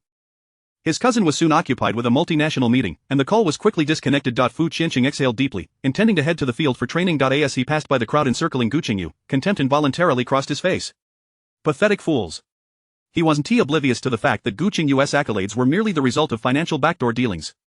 She was a frivolous airhead, parading herself as Fu Sihan's fiancée, having bullied numerous well-bred ladies who had attempted to approach the Fu family. In the elite circles, everyone steered clear of this gold-digging simpleton. Fu Qianqing found his mind drifting back to the girl he had just encountered. Innocent, untainted, and possessing a clarity untouched by worldly corruption, she was akin to a fawn that had wandered into the glade, naive yet pure. Gu Qingyu, with her malicious nature, was utterly incomparable. He realized he had never seen her around school before. She must be a new student this year. Fu Qianqing, frequently abroad for competitions and seldom on campus, did not frequent forums, hence he did not recognize Mu Qianqian. Clenching his fist, he resolved that when they met again, he would surely obtain her contact information. Later that day, after class, Mu Qianqian waited for a while but did not see Fu Sihan come to fetch her. As darkness began to fall, she told Fang Yanran to head back. Yanran, you haven't tea at dinner yet, you should go home, I can manage on my own. Fang Yanran was still uneasy. Is your home far? Should I walk you back? No need, it's nearby, and I can manage by myself. Just then, the class monitor called for Fang Yanran, and Mu Qianqian, with her cane, set off alone. As she traversed a dimly lit path, a tall, burly boy suddenly emerged, a sinister expression on his face. Well, finally caught you, little lady. Mu Qianqian was about to retreat when two more figures appeared behind her, blocking her escape.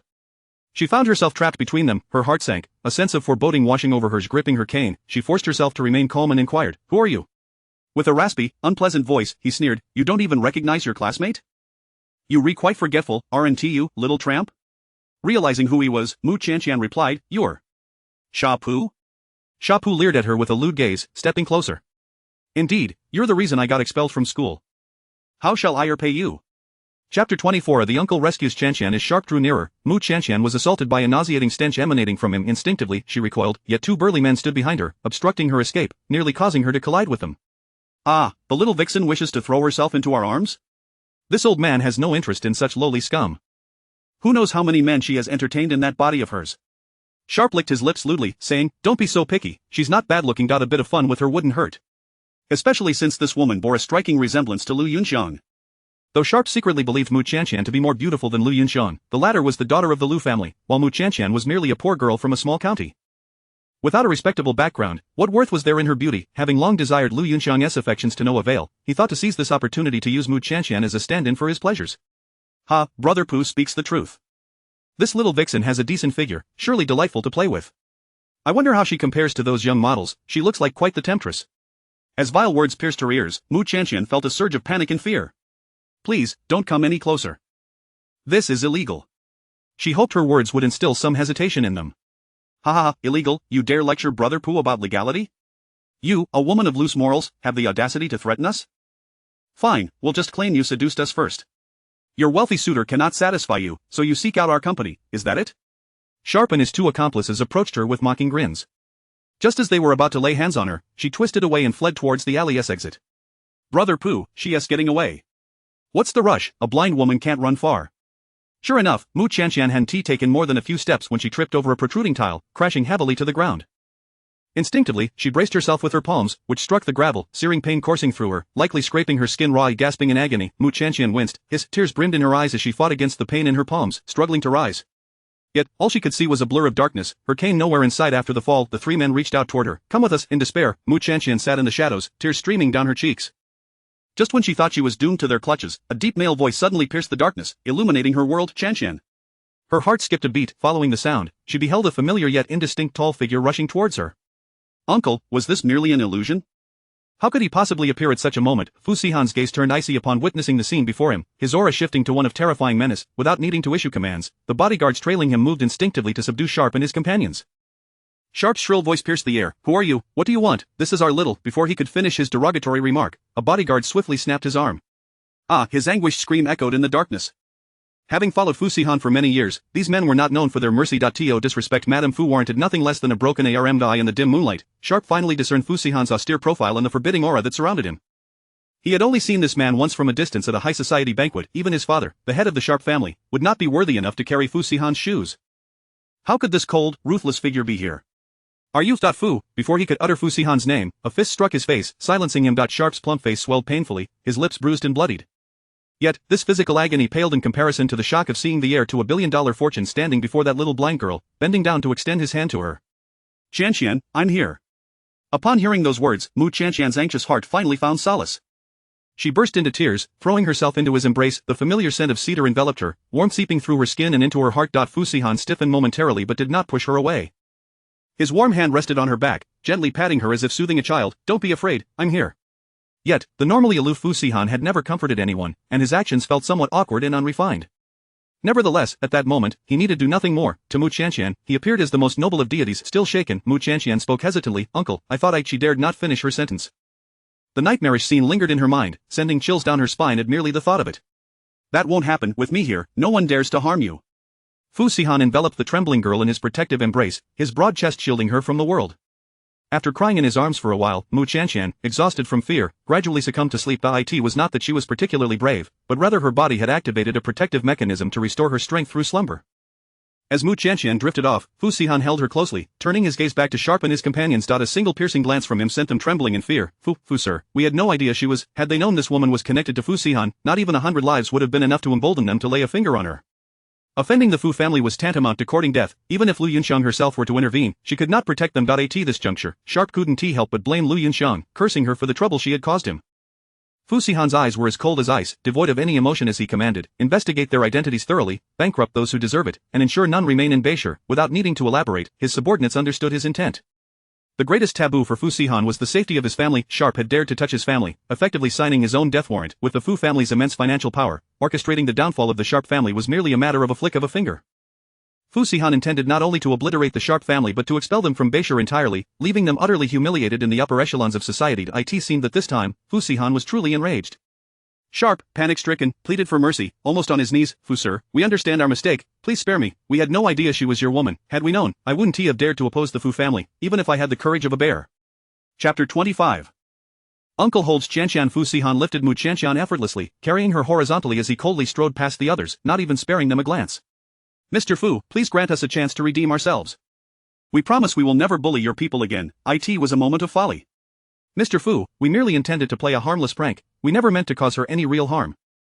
We beseech your magnanimity. Shapu sank to the ground in despair, his face as pale as ash. It was over, everything was lost. From the very beginning, he should never have targeted Mu Qianqian, or he would not have found himself expelled from school and entangled with the most fearsome figure imaginable.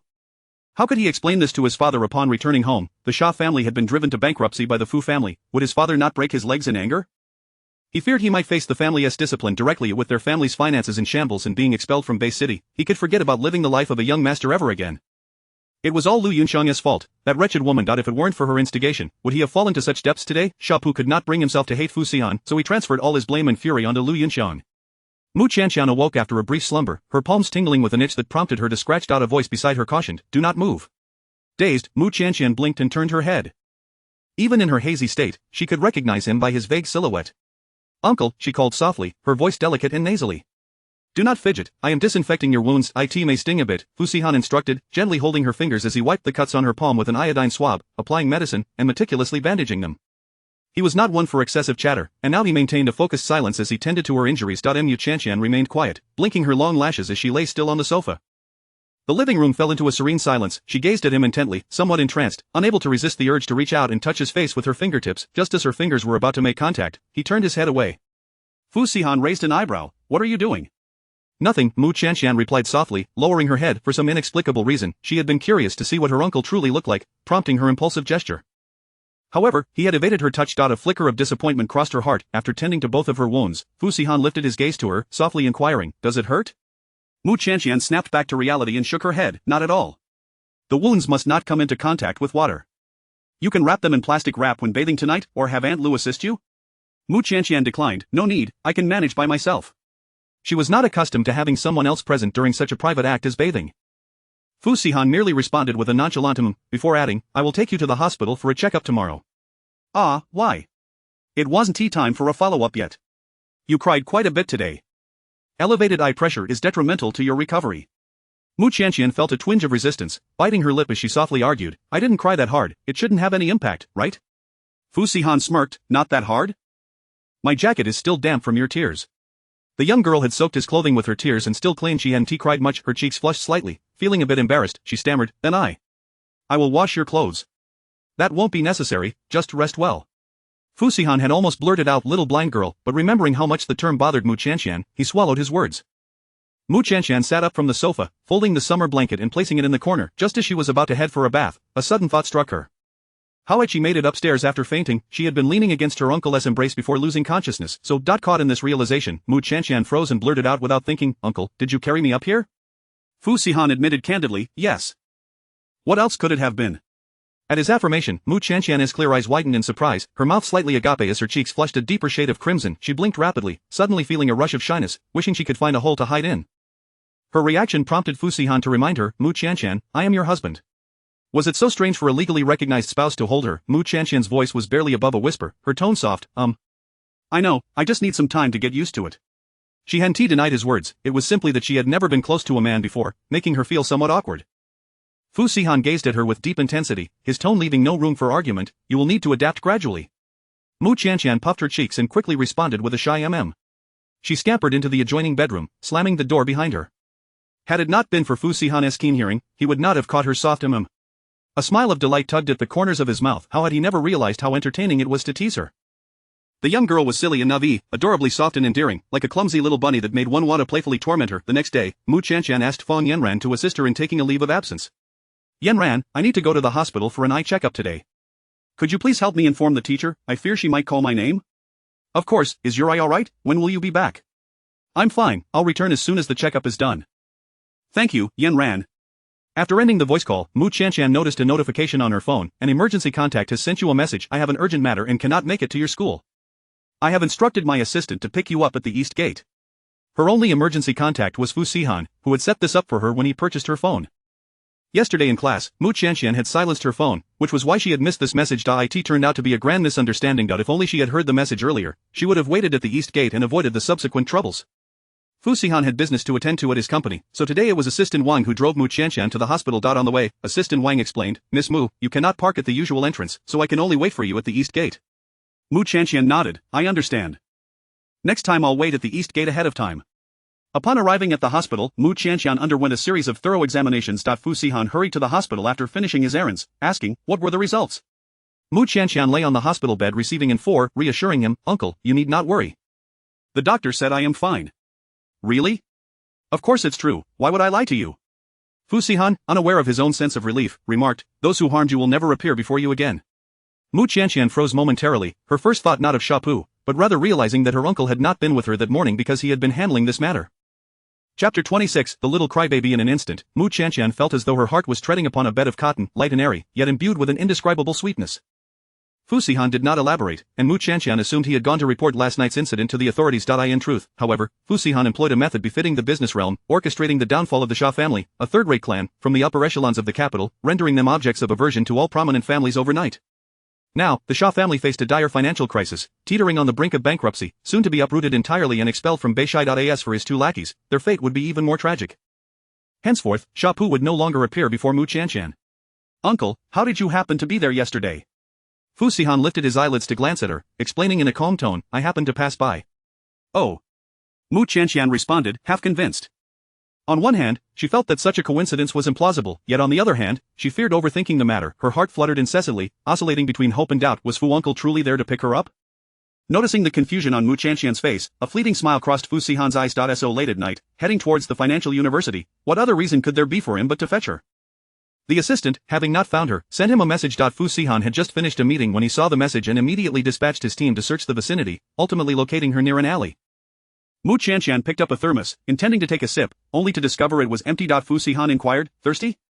Fu Sihan instructed his assistant to fetch her some water while he washed an apple, slicing it into small pieces and bringing it to her lips. Have some fruit first.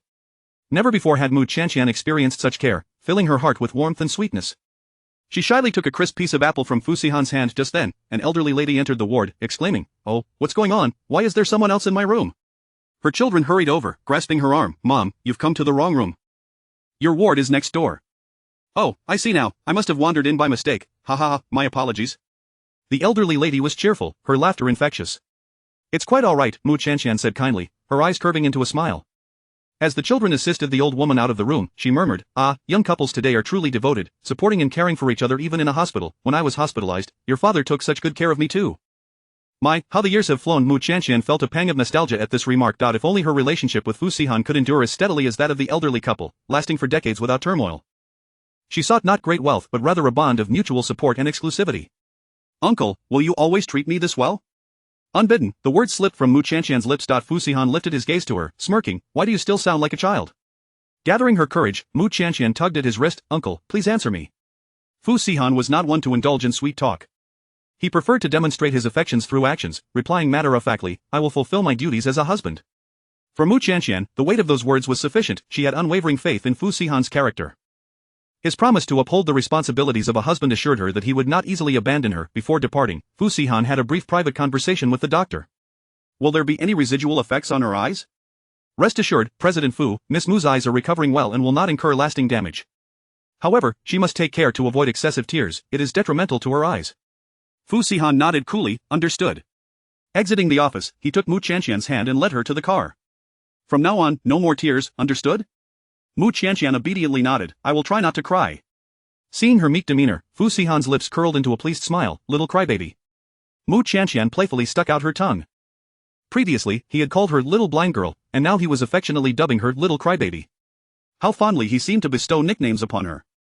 Wang Yon, let's get going, Fu Sihan commanded. As soon as the car departed, Gu Qingyu rushed to the hospital, seeking out Mu Qianqian's ward.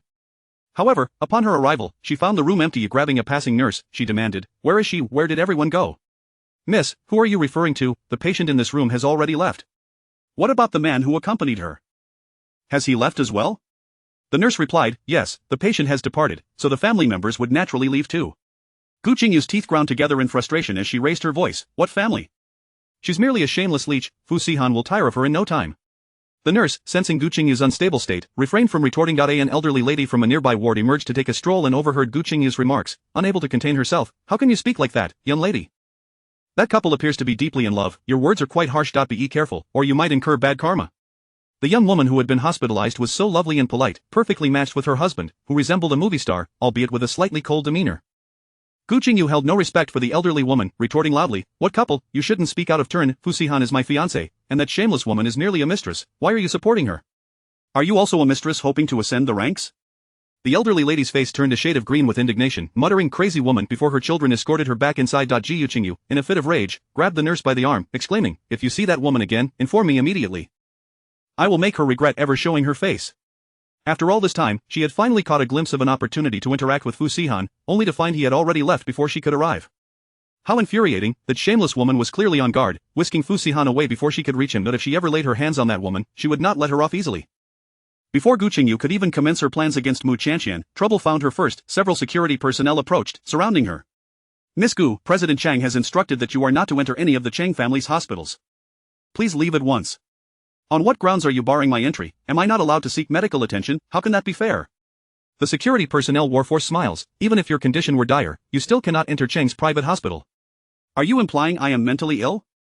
Gu Qingyu's crimson nails pointed accusingly at the head of security, her tone domineering. Do you have any idea who I am? Take her away. The security team surged forward, seizing Gu Qingyu's arms and lifting her off the ground. Let me go. Let me go. Gu Qingyu screamed, disregarding her image, yet ultimately, she was unceremoniously expelled. She tumbled awkwardly into a flower bed, her meticulously styled hair falling messily across her face, her makeup smeared, leaving behind the facade of her previous high and mighty demeanor.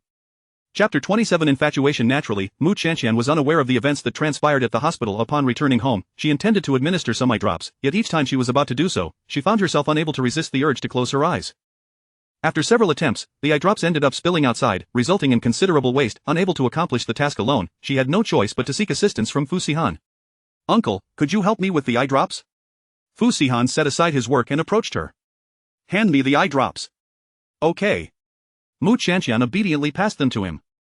With one hand gently grasping her chin, Fu Sihan raised the eye drops, poised to dispense them. However, Mu Qianqian's eyes fluttered incessantly. Her eyes, dark and glossy like exquisite obsidian, appeared somewhat unfocused, as if veiled by a thin mist due to her temporary blindness.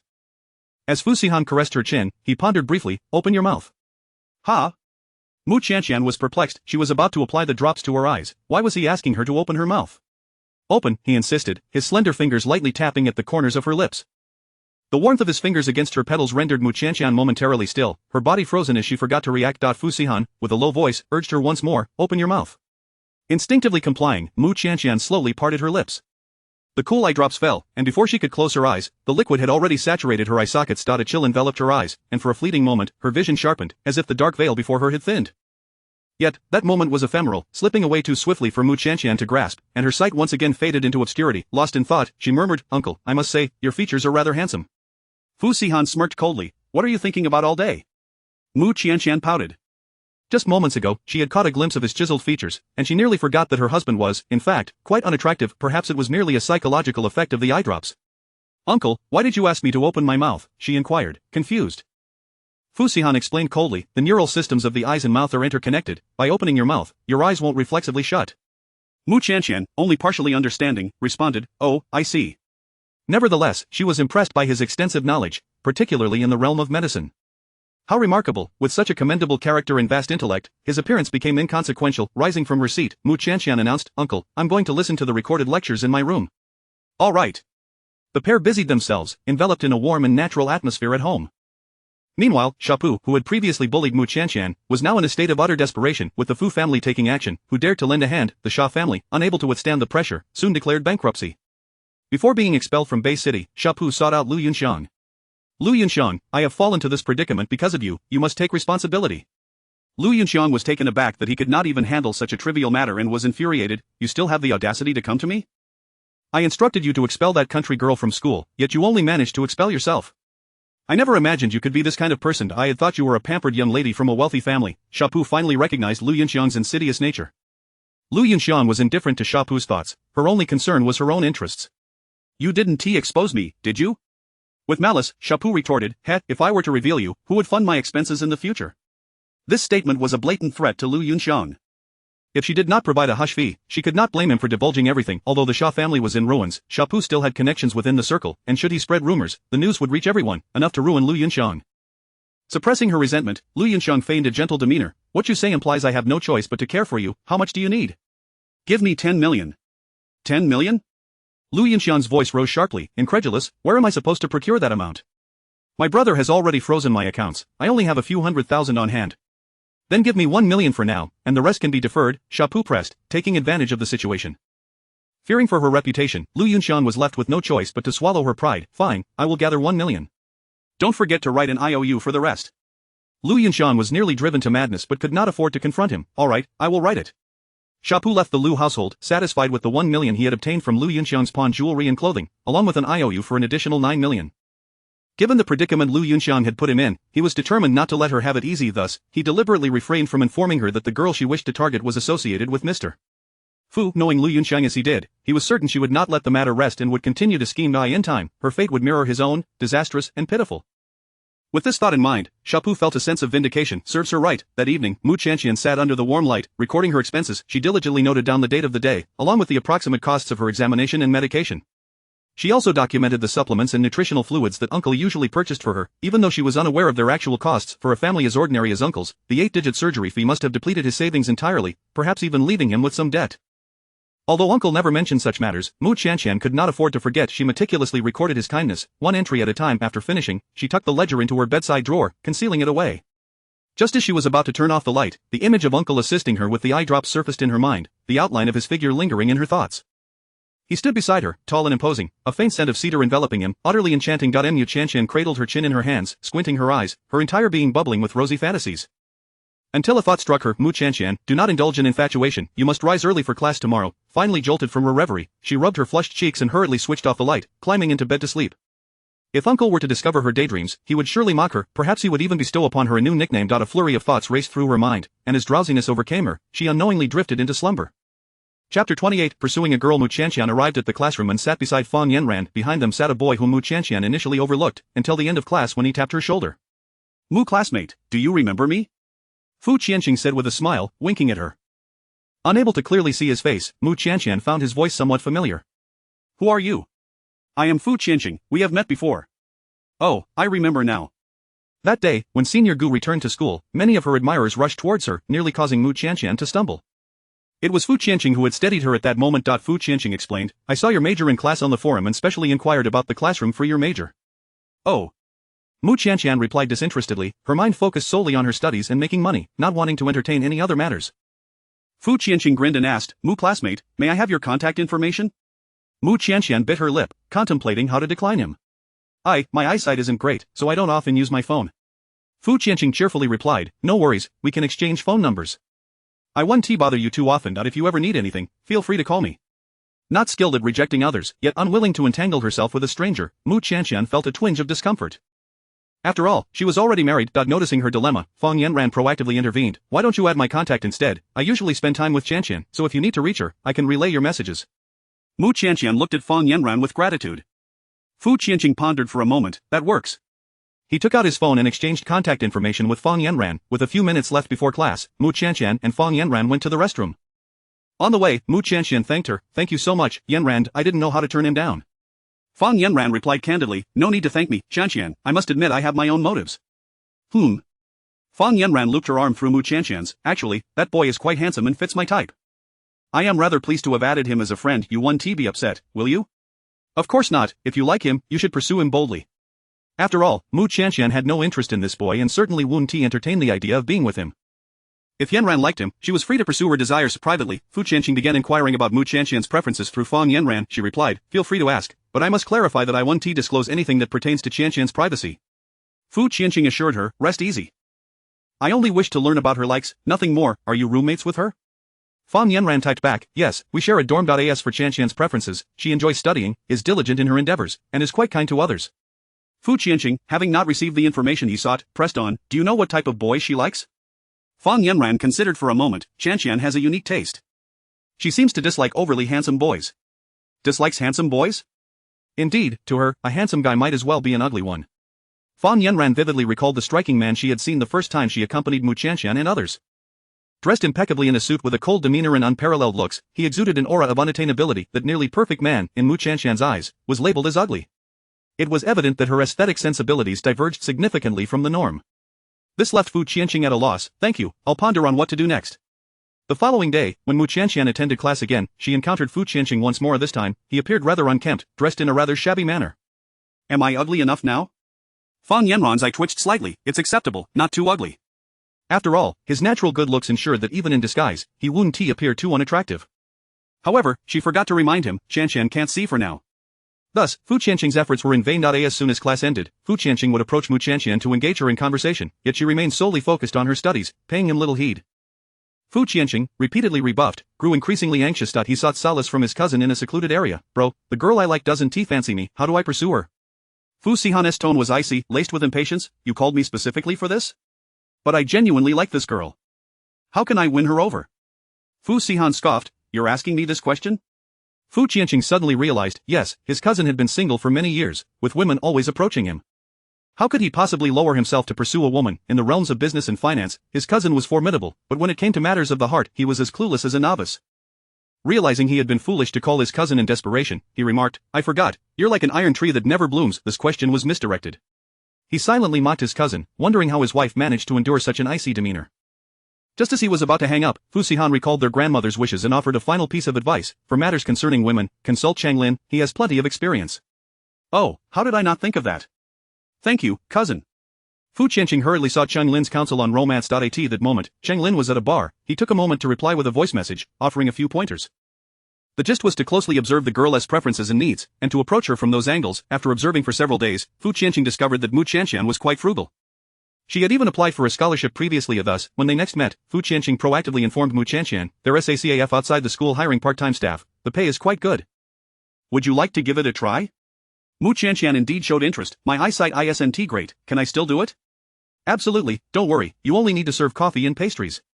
After class, Mu Qianqian accompanied Fu Qianqing to the CAF for an interview. Following a brief interview, Mu Qianqian was hired, earning a generous hourly wage of 200 yuan, quite substantial for a student job. Thank you, you've been a tremendous help. Mu Qianqian expressed her heartfelt gratitude. Fu Qianqing scratched his head, no need to thank me, I genuinely want to be friends with a scholar like you. After confirming her work schedule, Mu Qianqian departed. After she left, Fu Qianqing handed the CAF owner a card, saying, process her wages through this, and your compensation is included. The CAF owner bowed repeatedly, thank you, young Master Fu. I will ensure everything you instructed is handled properly. Chapter 29 The Madwoman. On the weekend, Fu Xihan remained at the company to attend to matters, while Mu Qianqian took a job at a coffee shop. The previous day had gone smoothly without any issues, but on the following day, an unexpected guest arrived at the CAF. I would like an iced Americano, a cappuccino, and a slice of Basque cheesecake, the young man ordered at the counter. Once the barista had prepared the beverages, Mu Qianqian approached the customer with a tray, placing the coffee and dessert on the table. Suddenly, a voice filled with hostility pierced the air. Is it you? Gu Qingyu had come to meet a male classmate and was taken aback to find the audacious woman who had attempted to seduce Fu Xihan. What a small world it was. Mu Qianqian, unaware that she was the target of the remark, responded politely, enjoy your meal. As she turned to leave, Gu Qingyu called out to her, wait. Mu Qianqian glanced back, asking, is there something you need? Gu Qingyu stood up, crossing her arms, scrutinizing Mu Qianqian with a critical eye, as if assessing merchandise. Have you fallen so low that you now work in a coffee shop? Mu Qianqian tightened her grip on the tray slightly, responding firmly, I do not know you. Please speak with more respect. Respect? Gu Qingyu tossed her voluminous curls back, her crimson lips curling into a contemptuous smile as she retorted, what right do you have to speak of respect, you homewrecker? I've told you I do not know you. This is absurd. Mu Qianqian was not a pushover, she had her temper. With such unfounded accusations hurled at her, anyone would find her behavior astonishing. She intended to ignore Gu Qingyu and return to the counter, but was halted when Gu Qingyu seized her uniform sleeve, insisting, "Don't leave. You think you can just walk away after a few words?" Gu Qingyu, her expression frenzied, raised her voice. "What are you wearing those sunglasses for? Who are you trying to impress?" With a swift motion, she knocked Mu Qianqian's glasses off. The sudden influx of light startled Mu Qianqian, causing her to instinctively shut her eyes and raise her hand to shield her face. "You little hussy, did you think I wouldn't catch you again? Everyone, look. This woman is a homewrecker, ruining the relationship between me and my fiancé. Such a vile creature, don't you think she deserves a beating? Even if I stripped her naked and threw her onto the street, I would still be in the right." Many patrons in the CAF turned their attention to the commotion. With her hand shielding her eyes, Mu Qianqian defended herself. "I am not a homewrecker, I don't even know you. I saw you flirting with my fiancé at the hospital." Mu Qianqian found the voice somewhat familiar and, upon hearing this, recalled the woman who had caused her trouble during her hospital stay. What bad luck to discover they attended the same school. "I do not know your fiancé, who are you, why do you keep bothering me?" Gu Qingyu dismissed her claims with a scoff. "Oh, please, who would believe you? I've seen many women like you, scheming to take someone else's place. Haven Ti, today, I will strip you and expose your true nature." A male classmate accompanying her could no longer hold back and urged, "Gu, that's enough. Don't bully her. Get lost." Gu Qingyu shoved his arm away, clinging to Mu Qianqian. "You little hussy, don't think that just because you've spent a couple of nights with him, you can become the rightful lady. I'll tell you, you aren't the fortunate, you're destined to marry a poor man and give birth to a brood of paupers." Mu Qianqian clenched her jaw in frustration. "You keep calling me a homewrecker. Why don't you tell me my name? What is your fiancé's name? I've said I don't know you." Gu Qingyu had no idea what Mu Qianqian's name was. "Regardless, you're still a homewrecker. How dare you talk back? I'll drag you to the street right now."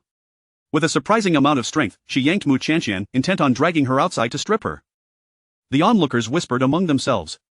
"Is this girl really a homewrecker? I'm confused.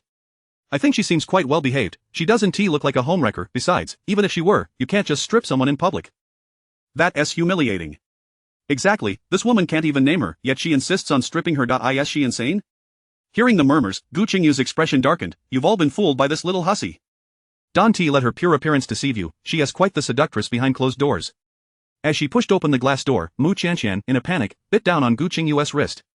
"You little wretch. How dare you bite me?" Gu Qingyu yelped in pain, inadvertently releasing her grip, allowing Mu Qianqian to flee back behind the counter. "Manager, please call the police, there's a lunatic here." Mu Qianqian pleaded frantically to the manager. The female manager shielded her, saying, "Don't worry, I won't let her take you away." Gu Qingyu continued to hurl insults from across the counter, now including the manager in her tirade. "Hand over that little hussy. Are you protecting her? Are you also a homewrecker?" Mu Qianqian, feeling utterly lost, crouched beneath the counter, dialing an emergency contact. As the call connected, Uncle Fu's cold voice greeted her with a simple, "Hello." In a hushed tone, she implored, "Uncle, I am at the coffee shop, and someone is causing a scene. Can you come help me? Now." "Yes, but if it's inconvenient, then forget it." At that moment, Fu Sihan was engaged in a crucial meeting, yet through the phone, he faintly discerned the sounds of shouting. "If it weren't for an urgent matter, the little crybaby wouldn't have called him." In a deep, steady voice, he replied, "Wait for me, I will be there shortly." Upon hearing those words, Mu Qianqian felt a sense of relief wash over her, calming her frantic heart. She stood up from behind the counter, and as soon as Gu Qingyu spotted her, she grabbed whatever was nearby and hurled it at her. The female manager stood resolutely in front of Mu Qianqian, declaring, "If you don't stop this, we will call the police." Gu Qingyu screamed hoarsely, "Go ahead and report. I don't believe a homewrecker would dare call the police on the rightful partner." She resembled a deranged individual, throwing anything she could grasp in a fit of rage. "Die, homewrecker. Once you're dead, he'll come back to me." Gu Qingyu was nearly deranged, the space behind the counter was limited, and the manager was struggling to protect Mu Qianqian. Gu Qingyu seized Mu Qianqian's arm, tugging her outward while her other hand maliciously attempted to unfasten Mu Qianqian's blouse. She truly meant to strip her in public. This woman had lost her mind. In that critical moment, the wind chime on the glass door chimed. Fu Sihan arrived with his entourage. Several bodyguards rushed forward, forcefully pulling Gu Qingyu away and pinning her against the counter, her face pressed down. "Let me go. Let me go." Gu Qingyu continued to scream. Fu Sihan approached Mu Qianqian, gripping her slender shoulders with concern. "Qianqian, are you alright?" Even he himself was unaware of how anxious his steps had been. Chapter 30 of The Jealous Uncle. Mu Qianqian was still shaken, her breath coming in quick gasps. I am fine." She timidly lifted her head. "Uncle, did my sudden call interrupt your important matters?" In her moment of fear, the first person who came to her mind was Uncle, and without a second thought, she had dialed his number. Now, having regained her composure, she realized how impulsive she had been. The soft light in Fu Sihan's eyes flickered briefly. "If you have something to discuss, just contact me. No need to overthink it." After all, why do you think I bought you a phone? Hearing Fu Sihan's words, Mu Qianqian felt a wave of relief wash over her. As long as she hadn't disturbed uncle, everything was alright. Both of them turned their gazes toward Gu Qingyu, who was being restrained at the counter. Uncle, this person has caused me trouble at the hospital before. She keeps claiming that I am the mistress, but I hardly even know her. When Fu Sihan looked at Gu Qingyu, there was not a trace of tenderness on his face, only a chilling coldness that could instill dread. He had previously deemed the madwoman unworthy of his attention, but little did he expect her to be so malicious as to attempt to publicly strip Qianqian of her dignity. Let's leave this to the police, Fu Sihan stated coldly. Sihan. You cannot treat me this way, I am your fiancée. Gu Qingyu's heart sank, and she shouted in desperation. If this incident were to spread in their social circle, she'd be the subject of ridicule. No, that simply could not happen. Sihan would not be so indifferent to her. But Fu Sihan draped his arm over Mu Qianqian's shoulder, his gaze filled with disdain as he addressed Gu Qingyu. I have no ties with you.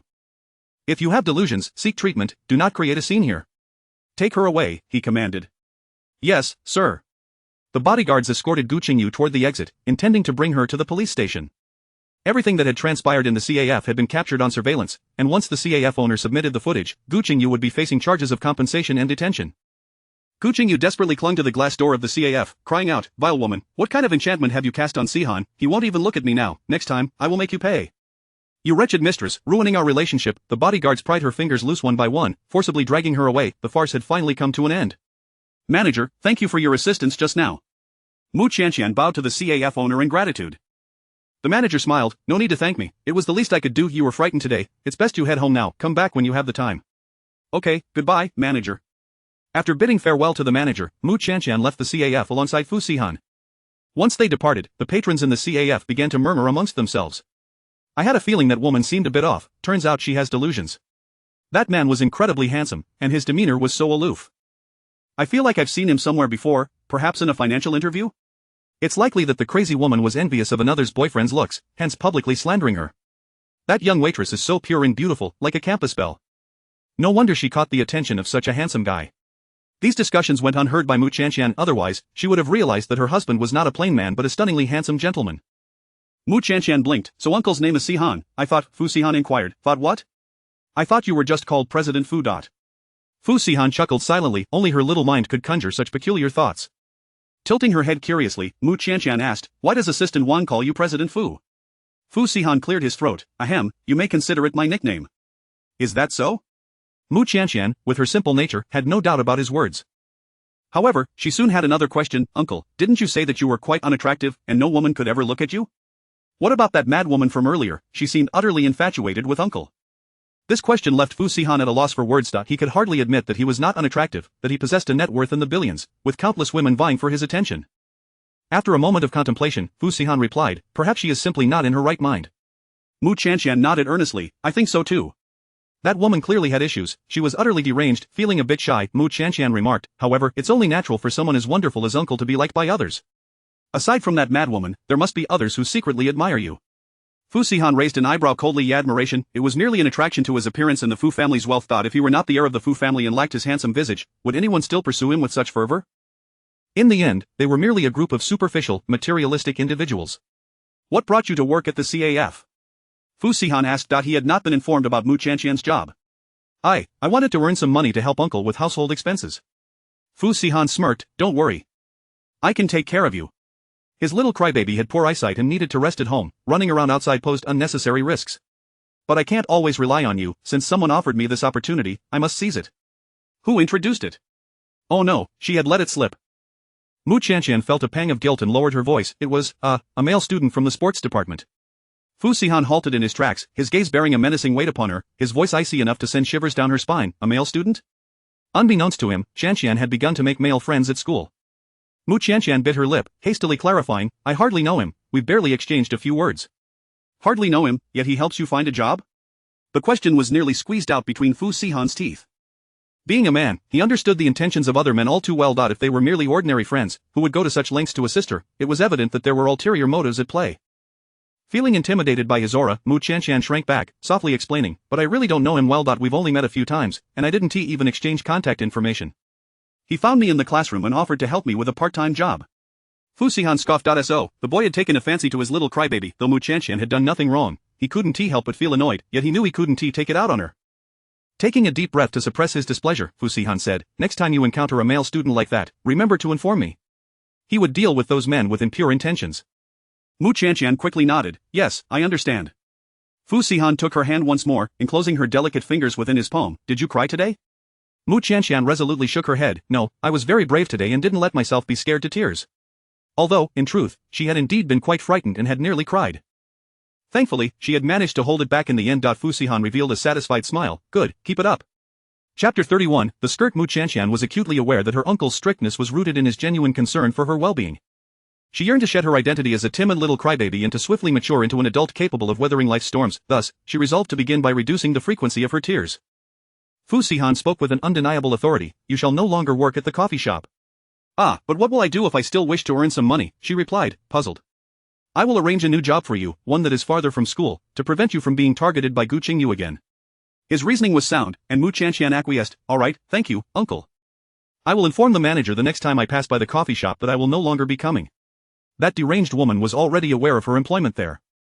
If she continued to frequent the coffee shop, it might cause trouble for the manager. It was better to resign from the position altogether. Mu Qianqian had anticipated that finding her a job would require considerable effort, especially since she lacked a college diploma and was visually impaired. To her surprise, her uncle swiftly secured her a position at the renowned Platinum Ultra 5-star hotel, Yunqing Hotel. She was ecstatic. This hotel is famous, even I have heard of it. Am I really going to work there? Fu Sihan replied coolly, yes. He did not comprehend the excitement surrounding the matter, as Yunqing Hotel was merely a subsidiary of the Fu Group. A simple phone call was all it took for him to arrange it. Despite Fu Sihan's indifferent demeanor, Mu Qianqian's jubilant spirits remained undeterred. She immediately called her dear friend. Li, see you. I am going to work at Yunqing Hotel. Really? That is the most prestigious hotel in Bay City, hosting many distinguished guests. Numerous seniors have submitted resumes but failed to gain entry. How did you manage to find this opportunity? Well, for now, that remains a secret. Are you teasing me? Come on, tell me, is the treatment at this place exceptionally good? Mu Qianqian nodded. Indeed, I am only a part-timer, yet I earn 3,000 a day. If I become a full-time employee after graduation, my salary will surely increase. Wow, such a generous salary? Qianqian, you're going to become wealthy. Mu Qianqian chuckled. Yes, I've never earned this much money before. This was all thanks to her uncle's assistance. Without him, she would never have found such a splendid job. Working merely on weekends, just 8 days a month, would yield her a total of 24,000 in the past. Such a thought had never even crossed her mind. It was worth noting that her family relied on the fast food restaurant run by her parents, which operated from dawn till dusk, yet barely earned 10,000 a month. Most of their income went towards paying the rent, leaving little to show for it. After hanging up the phone, Mu Qianqian, brimming with enthusiasm, turned to Fu Sihan. Uncle, could you help me choose an outfit? Fu Sihan, amidst his busy schedule, glanced over. Choose what? It's my first time going to such an important place. Could you help me select an appropriate outfit? Mu Qianqian dashed back to her room, closed the door, and changed into a white dress, twirling in front of Fu Sihan. How about this one? Fu Sihan's gaze fell upon the excessively short hemline and the glimpse of her delicate thigh, causing him to involuntarily swallow hard. He took a sip of cold water, his voice low and somewhat frigid. Change it. Mu Qianqian then donned a burgundy spaghetti strap dress, which was even more revealing, exposing her alabaster shoulders and capturing all attention. Fu Sihan crossed his long legs, his gaze flickering uncertainly. Change it, he rasped, his voice thick with restraint. Mu Qianqian returned to her room, rummaging through her wardrobe to lay out a multitude of clothes on the bed, trying them on one by one. Her uncle had purchased countless outfits for her, far more than she could ever wear, and her wardrobe was nearing capacity. The more Fu Sihan observed, the tighter his brow furrowed. Why are they all dresses? Mu Qianqian blinked innocently. Uncle, you bought all these clothes. Fu Sihan was momentarily speechless. When Mu Qianqian first moved in, she had no clothes of her own, so Fu Sihan instructed his secretary to buy her some. When asked what type of clothing she needed, Fu Sihan, recalling how lovely she looked in dresses, simply said, dresses. He had not anticipated that the secretary would be so literal as to purchase dozens of beautiful little dresses, filling Mu Qianqian's wardrobe to the brim. Uncle, I already have enough dresses. Many of them I haven't even had the chance to wear. Fu Sihan loosened his tie. I will have someone buy you some other clothes later. Mu Qianqian cheerfully expressed her gratitude. Thank you, uncle. But uncle, what should I wear to work? Fu Sihan recalled her alluring figure in a dress, a surge of warmth coursing through him, and lowered his voice. Wear the hotel uniform. Eh? Does working at the hotel come with a uniform? Yes. Mu Qianqian was suddenly filled with indignation. Why didn't you say so earlier? I spent forever choosing outfits. Fu Sihan, seated on the sofa with his tailored suit accentuating his form, replied nonchalantly, I didn't think of it earlier. With so many significant matters occupying the mind of the Fu Group's president, it was hardly surprising he overlooked the triviality of whether the hotel had uniforms. Even if there were no requirements for uniforms, a simple phone call would ensure that uniforms were provided without delay. Mu Qianqian stamped her foot in frustration. I'm ignoring you now. She returned to her room, intending to remove the dress, but the zipper at the back was too high for her to reach. After several attempts, she was unable to lower it as the dress was thin, and she hesitated to pull too hard, fearing she might damage it. After struggling for a while, she reluctantly sought Fu Sihan's assistance. "Uncle, could you please come and help me?" Fu Sihan's tall figure appeared at the door, though he did not step inside. He raised an eyebrow coldly. "What is it?" Feeling both shy and anxious, Mu Qianqian's face reddened like a boiled shrimp as she spoke in a delicate tone. "Please help me, I can't reach the zipper on my dress." Fu Sihan's eyes stirred with a ripple of surprise. "You want me to help you take off your dress?" His words sent Mu Qianqian's cheeks burning even more fiercely. "Just help me lower the zipper a little, and I can manage the rest," she pleaded, turning her back to him. Her long hair cascaded down her back like seaweed, and the satin dress clung to her curvaceous form. Fu Sihan's breath quickened, his gaze unwittingly becoming heated. Mu Qianqian tucked her troublesome hair aside, revealing a slender, pale neck. Although she was turned away from him, she could sense his scorching gaze, as if it were a tangible force sweeping over her body, sending shivers down her spine. Though she was fully clothed, a profound sense of vulnerability enveloped her. Her face was flushed, nearing the point of embarrassment, as she softly urged, "Uncle, could you hurry, please?" If this stalemate continued, she would truly feel the urge to find a crevice to hide in. Chapter 32. Drinking soy milk. Behind her, steady footsteps echoed. Mu Qianqian bit her lip, anxiously holding her breath. Fu Sihan's gaze fixated on the skin at the nape of her neck, his large hand gently brushing aside the stray strands of hair, seeking the zipper at the top of her dress. His palm was rough and scorching, causing Mu Qianqian to emit a short, startled gasp, as if she had been burned. The sound, akin to a cat's claw scratching at Fu Sihan's heart, momentarily stilled his movements. Grasping the zipper, Fu Sihan restrained himself, pulling it down only a small distance, preventing her from being overly exposed. His eyes were deep, his voice a low rasp. "Can I touch you now?" Mu Qianqian's heart raced with nervousness as she slowly raised her arm, fumbling to find the zipper of her dress. Blushing, she nodded, her voice barely above a whisper. "Yes, you can touch it, thank you, uncle. I'm leaving, call me if you need anything." Fu Sihan turned to exit the room, thoughtfully closing the door behind him. Mu Qianqian successfully shed her dress and changed into soft, comfortable loungewear, yet, a faint sense of disappointment surged within her. It seemed that uncle had no interest in her at all, completely indifferent to her body. Despite her flushed cheeks and racing heart, he had treated the moment as if it were inconsequential, helping her and then departing with calm composure. Was she truly so unappealing, that insufferable uncle was the one who was blind? Mu Qianqian flung herself onto the bed, envisioning the pillow as Uncle Fu, and pummeling it with her fists. What she did not realize was that Fu Sihan was not as composed as he appeared. He had intended to return to his work, yet within him burned an unexpected flame, fiercely igniting his senses. Fu Sihan felt parched and overheated, utterly unable to concentrate on his tasks. After years of asceticism, he found himself ensnared by a mere girl. Even he found it hard to believe. Exhaling a heated breath, he finally rose and stepped into the bathroom, icy water cascading down his throat, extinguishing the ardor that enveloped him. At dinner that evening, Fu Sihan noticed Mu Qianqian's meager appetite and continuously piled her bowl with food until it resembled a small mountain. "Uncle, I can't eat that much," she protested, her small frame standing before him unable to even reach his shoulder. How could she possibly match the appetite of a grown man? "Eat more, you're too thin." Fu Sihan's jet-black hair still held droplets of moisture, his chiseled features stern and austere, his thin lips pressed together. Unbeknownst to Mu Qianqian, the handsome man across from her was indeed strikingly attractive. "Am I really too thin?" "Yes." Fu Sihan had merely spoken casually, yet Mu Qianqian took it to heart. She pondered secretly whether his disinterest stemmed from her slenderness. Glancing down at her figure, she realized she lacked substance. A mix of embarrassment and determination welled up within her. She resolved to gain weight and entice uncle to the point of nosebleeds. After dinner, Aunt Lu, the housekeeper, came to clear the table. Mu Qianqian approached the kitchen and whispered to her, "Aunt Lu, could you please make me a bowl of soy milk in the mornings from now on?" "Soy milk?" "Certainly. Has Miss Mu developed a fondness for soy milk recently?" Aunt Lu's voice was loud, prompting Fu Sihan, who was working in the living room, to glance over with indifference. Mu Qianqian sensed his gaze and wished she could vanish on the spot. Her thoughts had drifted elsewhere as she mumbled to Aunt Lu, "Yes, just do it as you see fit. I'll take my leave now." With that, she hastily retreated. Just as she was about to escape to her room, Fu Sihan called out, "Stop." Mu Qianqian froze, as if pinned in place. Seeing her distance from him, Fu Sihan frowned. "Come here." "Oh," she responded slowly, shuffling to his side. Fu Sihan raised an eyebrow. "What made you suddenly crave soy milk?" He had indeed heard her. How could his ears be so sharp? Because Mu Qianqian grasped the hem of her clothes, uncertain of how to respond. She couldn't possibly confess the truth, he would only find it laughable. Fu Sihan had asked casually, but her strange reaction piqued his curiosity. "What is going on?" Mu Qianqian forced herself to remain calm. "I just want to drink it." "There's no reason." Fu Sihan's frown deepened just as he was about to press further. A voice from his computer interjected, "Soy milk, isn't it similar to papaya in effect?" Fu Sihan had forgotten to mute his microphone during a voice meeting. The casual comment caused Mu Qianqian's cheeks to flush crimson, her blood rushing to her face. Covering her face, she dashed away in shame. Fu Sihan's expression stiffened, quickly realizing the implications of soy milk. No wonder the young girl had reacted so bashfully. It seemed, he recalled the casual remark he made after dinner. Had she taken it to heart? In truth, he had never scrutinized her body. He merely wished for her to eat more for her health. Little did he know, her thoughts had spiraled elsewhere. It felt awkward for him, a grown man, to clarify such a topic. Mr. Fu, why are you silent? Fu Sihan glowered at the instigator of this embarrassing situation. Let us discuss this after our collaboration, he coldly retorted before ending the meeting. That night, as Fu Sihan stood at the door of the guest room, he hesitated for a long moment about whether to knock. Just then, the door swung open. Mu Chantian, rubbing her eyes, asked in confusion, Uncle, what are you doing here? Nothing, I just came to see if you were asleep.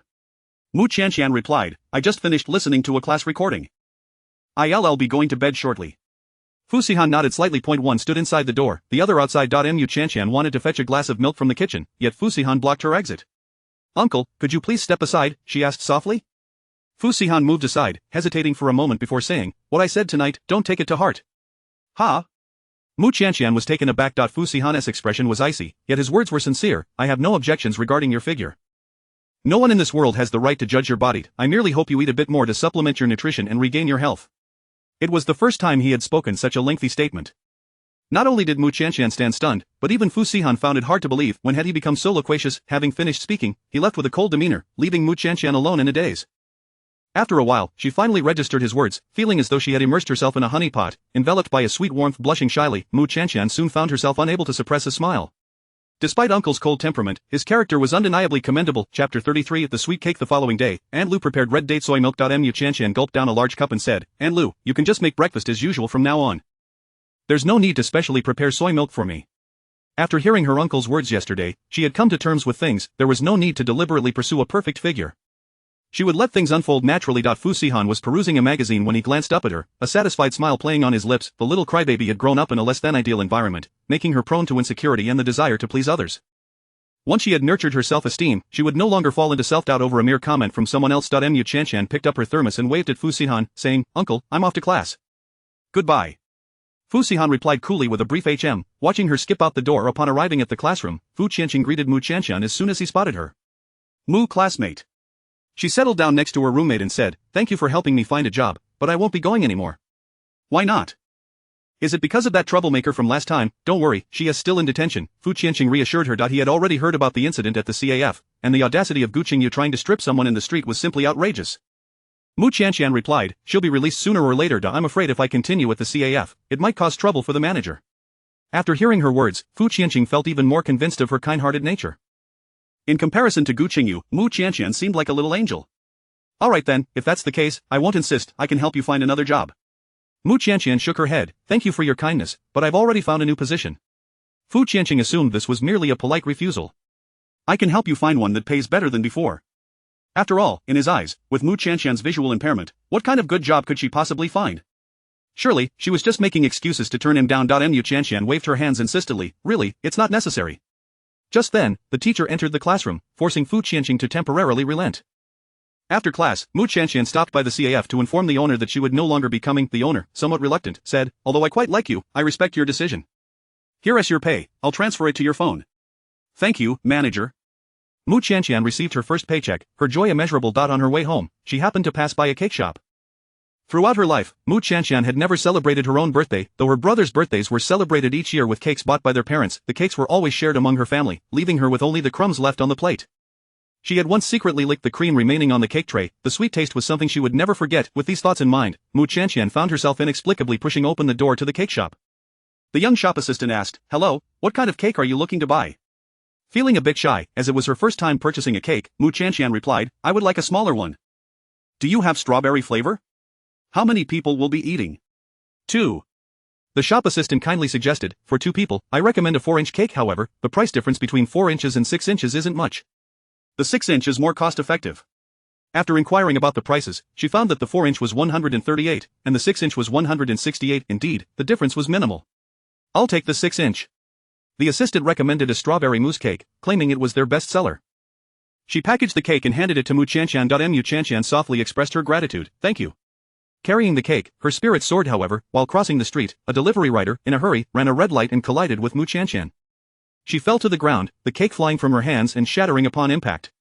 Watch where you're going, the rider rudely shouted. He propped up his electric bike and, noticing Mu Chantian's sunglasses, spat on the ground, muttering, TCH, just a blind girl, what bad luck. This scene was witnessed by a passenger in a car nearby. The driver leaned out the window, exclaiming, isn't that Miss Mu? Fu Sihan, who was on the phone, glanced outside at the same moment and indeed spotted the bullied Mu Chantian. The young girl lay on the ground, anxiously gripping her white cane. She fumbled to retrieve the cake, but it had been flung too far away for her to reach. Fu Sihan's expression darkened instantly. He quickly ended his call and stepped out of the car. Assistant Wang, who was seated in the front passenger seat, hurriedly followed suit. Fu Sihan strode over, helping the fallen girl to her feet. Are you feeling alright? Mu Qianqian shook her head, heartbroken as she said, I'm fine, but my cake. This was her first time buying a cake for herself. She had looked forward to it all the way, only to have it ruined by someone else. Upon seeing the ruined cake on the ground, Fu Sihan reassured her, don't worry, the cake is alright. It hasn't been damaged. He signaled to his assistant to quickly procure an identical one. Assistant Wang understood the cue, promptly snapping a photo and setting off down the road in search of a cake shop. The delivery rider, noticing that Mu Qianqian had someone to protect her, and seeing that the man exuded an air of distinction, realized he was not someone he could easily provoke. Thus, he dared not continue his bravado and swiftly rode away on his electric bike. Some people were simply accustomed to bullying the weak. They thought Mu Qianqian, a blind girl, would be an easy target, not realizing they had just bitten off more than they could chew. Fu Sihan lifted Mu Qianqian into the car and instructed the driver to take her to the hospital. Mu Qianqian tugged at his sleeve. There's no need, I'm perfectly fine. Fu Sihan's tone brooked no argument. We must go for an examination. Sometimes, just because you don't feel pain doesn't mean there aren't any injuries. Unable to resist him, Mu Qianqian acquiesced, allowing him to take her back to the hospital. After a series of examinations, the good news was that she had only suffered minor abrasions and no internal injuries. This brought a sigh of relief to Fu Sihan. He made a call to ensure they identified the platform to which the rider belonged, along with his employee number. This platform happened to have a partnership with the Fu Group, and upon learning the details of the incident, they promptly dealt with it. From that point on, the rider was dismissed from the platform, and other platforms would blacklist him to prevent further reckless behavior that could lead to traffic accidents. Upon returning home from the hospital, Mu Qianqian did not forget to bring along the remnants of the shattered cake. She could only see the transparent exterior, oblivious to the ruined cake inside, still believing, as Fu Sihan had said, that it had not been damaged. Fu Sihan gently held her hand, subtly insisting, allow me. Thank you, uncle, she replied, beaming. Fu Sihan walked to the back of the car, just as Assistant Wang arrived, carrying an identical new cake. Fu Sihan exchanged the cake with Assistant Wang and then took Mu Qianqian's hand, leading her into the elevator. Chapter 34. A growing boldness. The strawberry mousse cake was elegantly placed upon the table. Mu Qianqian lightly tapped the tray beneath the cake, exclaiming, oh, why is this 6-inch cake so large? How can the two of us possibly finish it? It turned out she had ordered a 6-inch cake. However, Assistant Wang had focused solely on the cake's design, neglecting its size, and had unwittingly purchased the largest 8-inch version, which was indeed significantly larger than the 6-inch one. Fu Sihan spoke in a cold tone, if we cannot finish it, we shall give it to Aunt Lu, she has children at home. Mu Qianqian agreed, that is a splendid idea, uncle, you truly have a kind heart. The cake was served in small plates, ensuring that any leftovers remained uncontaminated, making it perfectly suitable for the children. Once again praised for his benevolence, Fu Sihan found himself at a loss for words. If she were to discover his fearsome reputation as a ruthless figure in his circle, she would undoubtedly be taken aback. Let us cut the cake, he suggested. Fu Sihan first sliced a piece for Mu Qianqian, ensuring that the largest strawberries were placed onto her small plate. As she took a bite, the fragrant, sweet, and soft cream melted in her mouth, complemented by the tangy sweetness of the strawberries, enveloping her palate in delightful flavors. I never knew cake could be this delicious. Fu Sihan, not fond of sweets, took a bite and immediately furrowed his brow. It was too rich for his taste. He gulped down 2 large swigs of water to suppress the cloyingly sweet flavor lingering in his throat. Mu Qianqian adored everything strawberry flavored. The mousse cake was a treasure to her heart. Moreover, she had always been forced to watch her brothers indulge in cake while she remained deprived to this time, with such a large cake solely for her and her uncle. The psychological satisfaction rendered it her most cherished treasure. Uncle, do you like it? She inquired. Fu Sihan could only detect the overwhelming sweetness wafting from the cream, which made him feel slightly nauseous. However, he refrained from dampening Mu Qianqian's enthusiasm, replying with restraint, it's all right. I'll serve you another piece. She exclaimed, her joy reminiscent of a child, as she picked up the plastic knife to cut yet another slice. Fu Sihan grabbed an empty plate to hold this additional piece. Unbeknownst to her, his brows were furrowed in distaste, as if he could crush a fly with them. Uncle, you should hurry and eat. I am almost done with my piece. Mu Qianqian urged eagerly. She cherished sharing delectable treats with those she deemed important. Fu Sihan steeled himself and consumed both slices of cake. As Mu Qianqian prepared to serve him yet another piece, he quickly grasped her wrist. That's enough. I cannot eat anymore. Alright, uncle, but you're always criticizing me, your appetite isn't that big either, she retorted. Fu Sihan suppressed the discomfort in his throat, casually offering an excuse, I'm just not feeling well today. Oh. You go ahead and eat. I have matters to attend to. Okay. Fu Sihan rose and exited the living room, making his way to the bathroom. Turning on the shower, he utilized the sound of the rushing water as a cover and leaned over the toilet to expel the contents of his stomach. Had he only taken a few bites, it would have sufficed, but he had devoured 2 hefty pieces of cake in one go. The sickly sweet taste lodged in his throat left him feeling utterly miserable. Alone, Mu Qianqian could not possibly finish an 8-inch cake. She consumed only a small half, packaging the remainder to take to Aunt Lu. After rinsing his mouth and brushing his teeth, Fu Sihan finally managed to wash away the cloying sweetness, leaving only a faint hint of mint behind, a refreshing change from before. However, he still felt somewhat uneasy in his stomach and did not eat much for dinner. That evening, Fu Sihan was working in the master bedroom when a gentle knock resounded at the door, followed by Mu Qianqian's soft voice, "Uncle, are you asleep?" "No, do you need something?" Mu Qianqian's voice trembled slightly. "I came to bring you something." "Bring something? What could it be?" Fu Sihan inhaled deeply. "The door isn't locked. You may come in." Cautiously, Mu Qianqian pushed the door open, carrying a bowl of soup. "What is this?" Mu Qianqian explained, "Uncle, you didn't eat much tonight, and I was worried you might be hungry, so I asked Aunt Lu to prepare a nourishing soup for you." A glimmer of light flickered in Fu Sihan's eyes. "Just place it on the side table." "Okay." As Mu Qianqian set the bowl down, Fu Sihan noticed that her fingers appeared slightly red. His expression instantly turned serious. "Did you burn yourself?" "No," she quickly replied, concealing her hand behind her back. Fu Sihan's face darkened, his tone firm. "Show me your hand." "I really didn't," she insisted. The man, with his considerable strength, seized her wrist and pulled her forward. Mu Qianqian initially intended to resist, but her strength was no match for him. Under the light, Fu Sihan observed the girl's delicate fingertips tinged with red. She had indeed been scalded by the hot soup. Fortunately, it did not seem severe. With a stern expression, Fu Sihan coldly admonished, "In the future, should such a situation arise, come directly to me instead of carrying hot soup around. What if you were to fall?"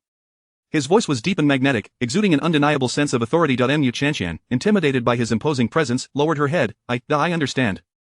Fu Sihan tightened his grip on her wrist. "If I catch you carrying hot soup again, do not blame me for my anger." "Understand?" "I will remember." Mu Qianqian nodded sullenly. Fu Sihan lowered his gaze. "Why don't you lift your head? You look like a frightened quail." Feeling embarrassed, Mu Qianqian hesitated to admit that she had been frightened by her uncle. She nervously clutched the hem of her garment, gathering her courage to say, "Sihan, if you continue to be so fierce, you might not find a wife." This marked the first time Mu Qianqian directly addressed him by his name. Fu Sihan was momentarily taken aback, a hint of amusement flickering in his eyes. "Who says I want to find a wife? Aren't you my wife?" Mu Qianqian's cheeks puffed up like a little pufferfish. "Humph. If you keep being so fierce, I won't be your wife anymore." Fu Sihan narrowed his eyes, a hint of danger glimmering within, his tone icy. "If you're not going to be my wife, whose wife will you be?" "Definitely not yours." After uttering this defiant statement, Mu Qianqian turned to flee. Instinctively, Fu Sihan grasped her wrist, and due to the force of habit, she was pulled into his embrace, colliding against his solid chest. "Ah!" Mu Qianqian let out a startled gasp. The masculine scent enveloped her, causing her cheeks to flush crimson, her heart racing uncontrollably. The scent of cedarwood was refreshing, intertwined with a rich undertone of agarwood. Fu Sihan gazed down at the timid girl in his arms, his eyes darkening, his breath becoming heavier.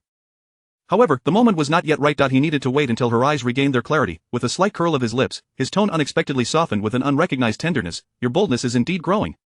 Chapter 35. The ungrateful wolf. Mu Qianqian's delicate face flushed a deep crimson as she hurriedly withdrew from his embrace. With a hint of defiance, she remarked, "Isn't it all learned from you?" "Learned from me?" Mu Qianqian let out a soft huff. "Sihan, if you dare to scold me again, I will. I will run away and not be your wife anymore." The young girl was blissfully unaware of how soft and melodious her voice sounded. When she sweetly called his name, it was akin to a lover's whisper, tightening Fu Sikan's throat and igniting an overwhelming urge to pull her back into his arms. With darkened eyes, Fu Sikan coldly threatened, "Call my name again, and you can forget about going home tonight." "Then where will I sleep?" Fu Sikan's gaze was laden with a predatory intensity, each word heavy with implication. "What do you think?" Although the master bedroom was spacious, it contained only a single bed. If Mu Qianqian were to stay with him, she would have no choice but to share the bed. Realizing this, her cheeks burned with embarrassment. You shameless man."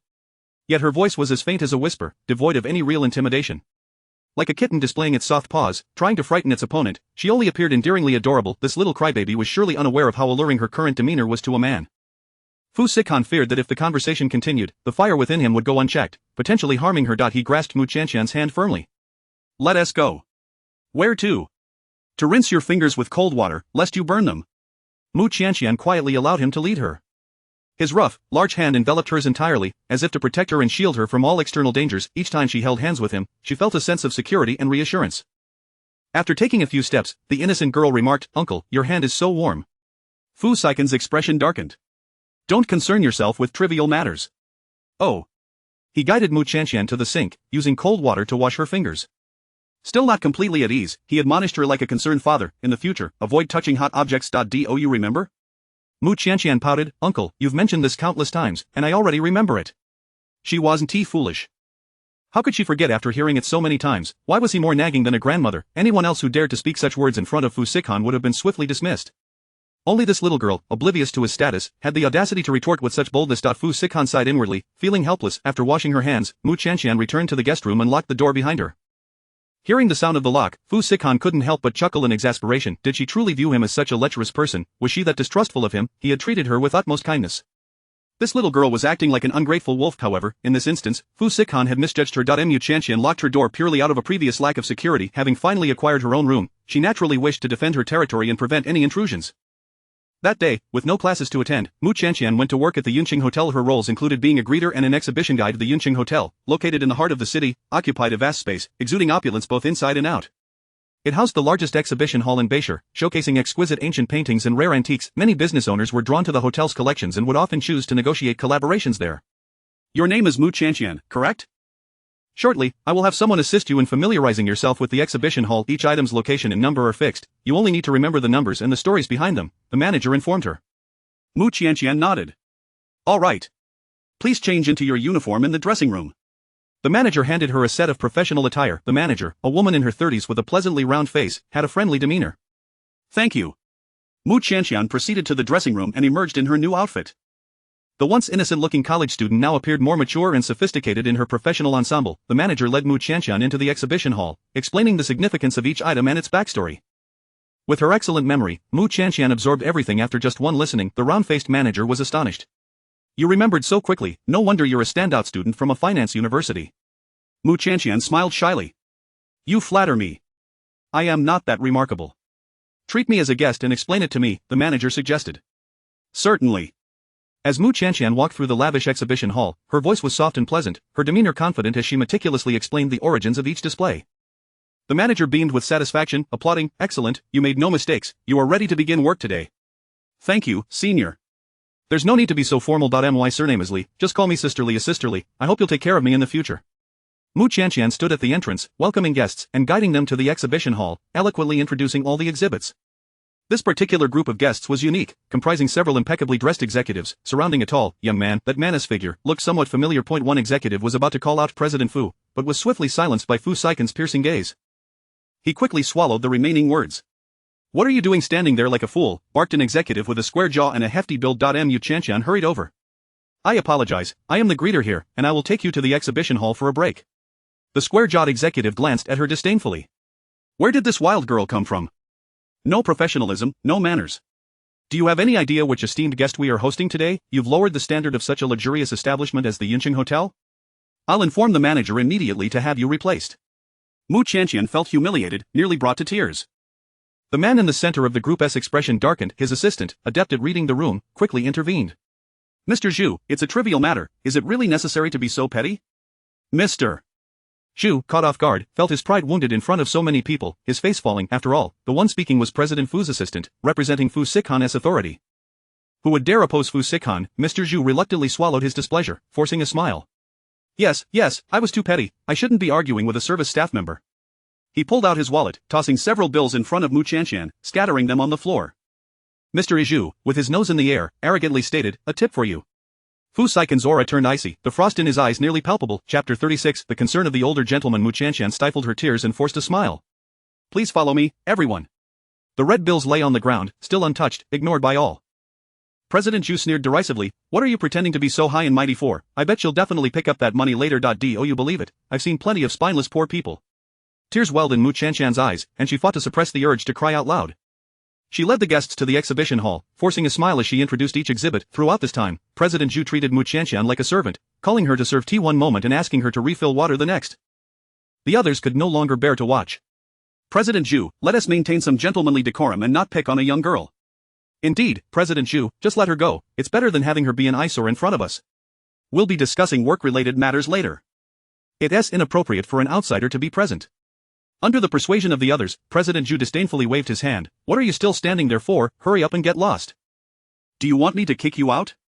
At that moment, as Mu Chanxian turned away, tears glistened at the corners of her eyes. She fled the exhibition hall, seeking refuge in the lounge, where she began to cry in secret. Accompanying Fu Sikan today was another assistant. Shout out. He casually passed by the lounge door and caught the faint sound of crying within, which he reported back to Fu Sikan. Fu Sikan's expression darkened, and an almost palpable aura of menace surrounded him. Yet, President Zhu continued to boast shamelessly about his prejudices. Just wait, that woman will surely return to pick up the money I tossed away, ha ha ha. People like her will do anything for money. To us, women are merely playthings. Why bother being too kind to them? That would only lead them to overreach and think too highly of themselves. Fu Sikhan slammed his teacup down heavily. Instantly, all sounds in the exhibition hall ceased, and even President Zhu obediently fell silent. It was one thing to brazenly mock those he deemed inferior, but in Fu Sikhan's eyes, he was merely an ant that could be crushed at any moment. President Zhu's earlier remarks were deliberately aimed at belittling women to curry favor with Fu Sikhan, hoping perhaps to gain entry into the upper echelons of society.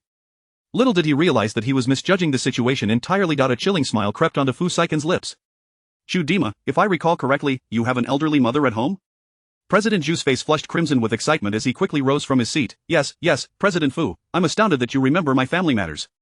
Fu Sikhan's tone turned icy, laced with a hint of bloodlust. Do you speak in front of your elderly mother, claiming that women are mere playthings? President Zhu froze, as if doused with a bucket of cold water.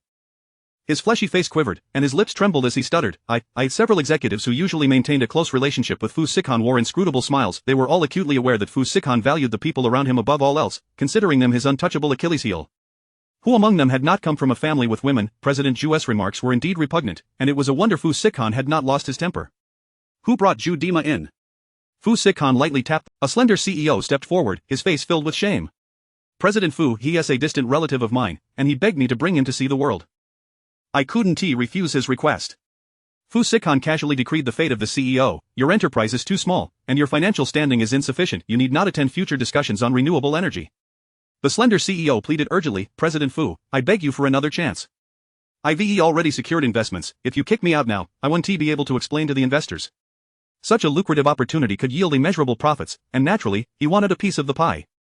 Yet, thanks to Zhu Dima's foolish remarks, he found himself ousted. If that happened, he would not only lose a fortune but also risk incurring the wrath of his investors, potentially endangering his company. Fu Sikhan did not even lift his gaze. How you explain this is your own business.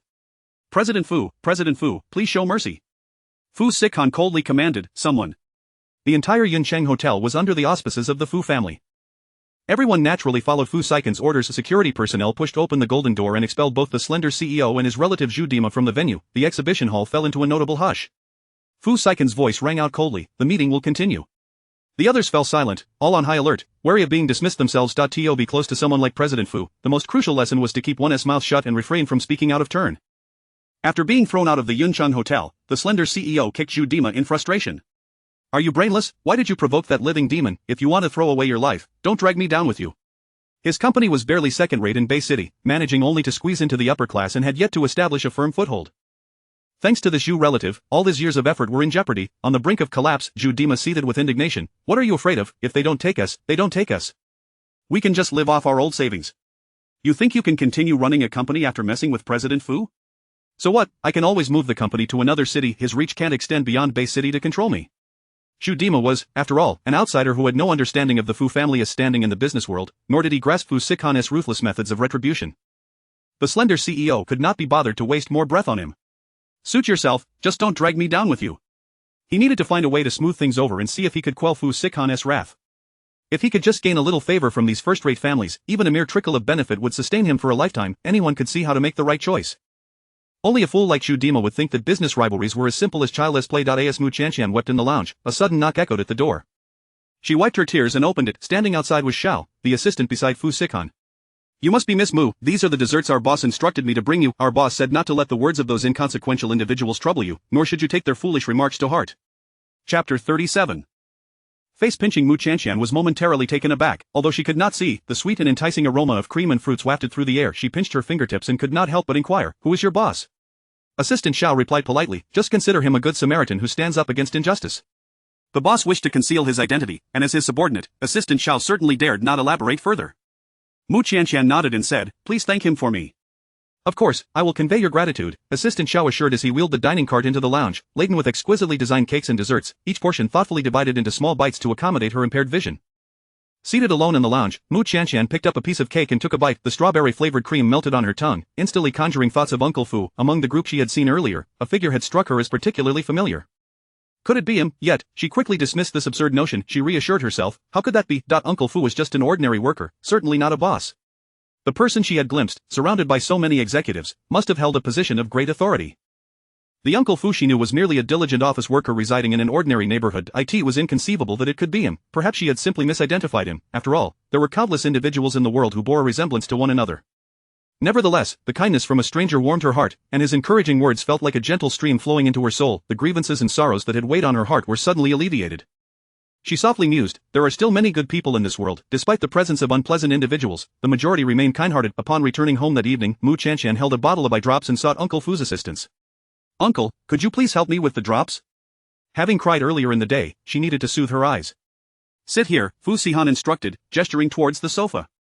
Mu Qianqian obediently complied. Fu Sihan gently grasped her chin and held the eye drops above her, preparing to administer them. Catching sight of her reddened eyes, he involuntarily recalled the events of the day. That man named Zhu had dared to make her cry, simply expelling him seemed too lenient a punishment. Mu Qianqian sat with her mouth agape, waiting for the drops to fall, but they did not come. Uncle, what's the hold up? She inquired softly. Fu Sihan snapped back to reality, nothing, open your mouth. Mu Qianqian pouted, quietly complaining, I've been waiting forever. Her jaw was getting tired from being open for so long. A hint of amusement flickered in Fu Sihan's eyes as he swiftly and skillfully administered the drops. For a fleeting moment, Mu Qianqian's vision cleared, and she vaguely glimpsed the man's striking features, his chiseled brows and starry eyes, which shimmered with a gentle smile, far surpassing the beauty of any television star. However, this moment was ephemeral, and she had no time to take in more. Surely, it must have been a hallucination, after all, who in real life could possess such handsome features? It was simply impossible. After a brief moment of closing her eyes to let the effects of the drops settle, she could not resist reaching up to rub her cheeks. Having held her mouth open for too long, her jaw felt sore. Seeing her massage her cheeks, Fu Sihan could not help but extend his hand to pinch her face. Caught off guard, Mu Qianqian instinctively pouted, her doe-like eyes wide with confusion, resembling a bewildered little pufferfish. Uncle, what are you doing? With her face being pinched, her words came out muffled. Fu Sihan found her irresistibly adorable, her cheeks soft and inviting, making it hard for him to let go. He squeezed her cheeks a few times. Mu Qianqian squirmed, and as it became evident that she was growing increasingly agitated, Fu Sihan reluctantly released his grip. She bit her lip and cupped her face with her hands. You old rascal, why did you pinch me?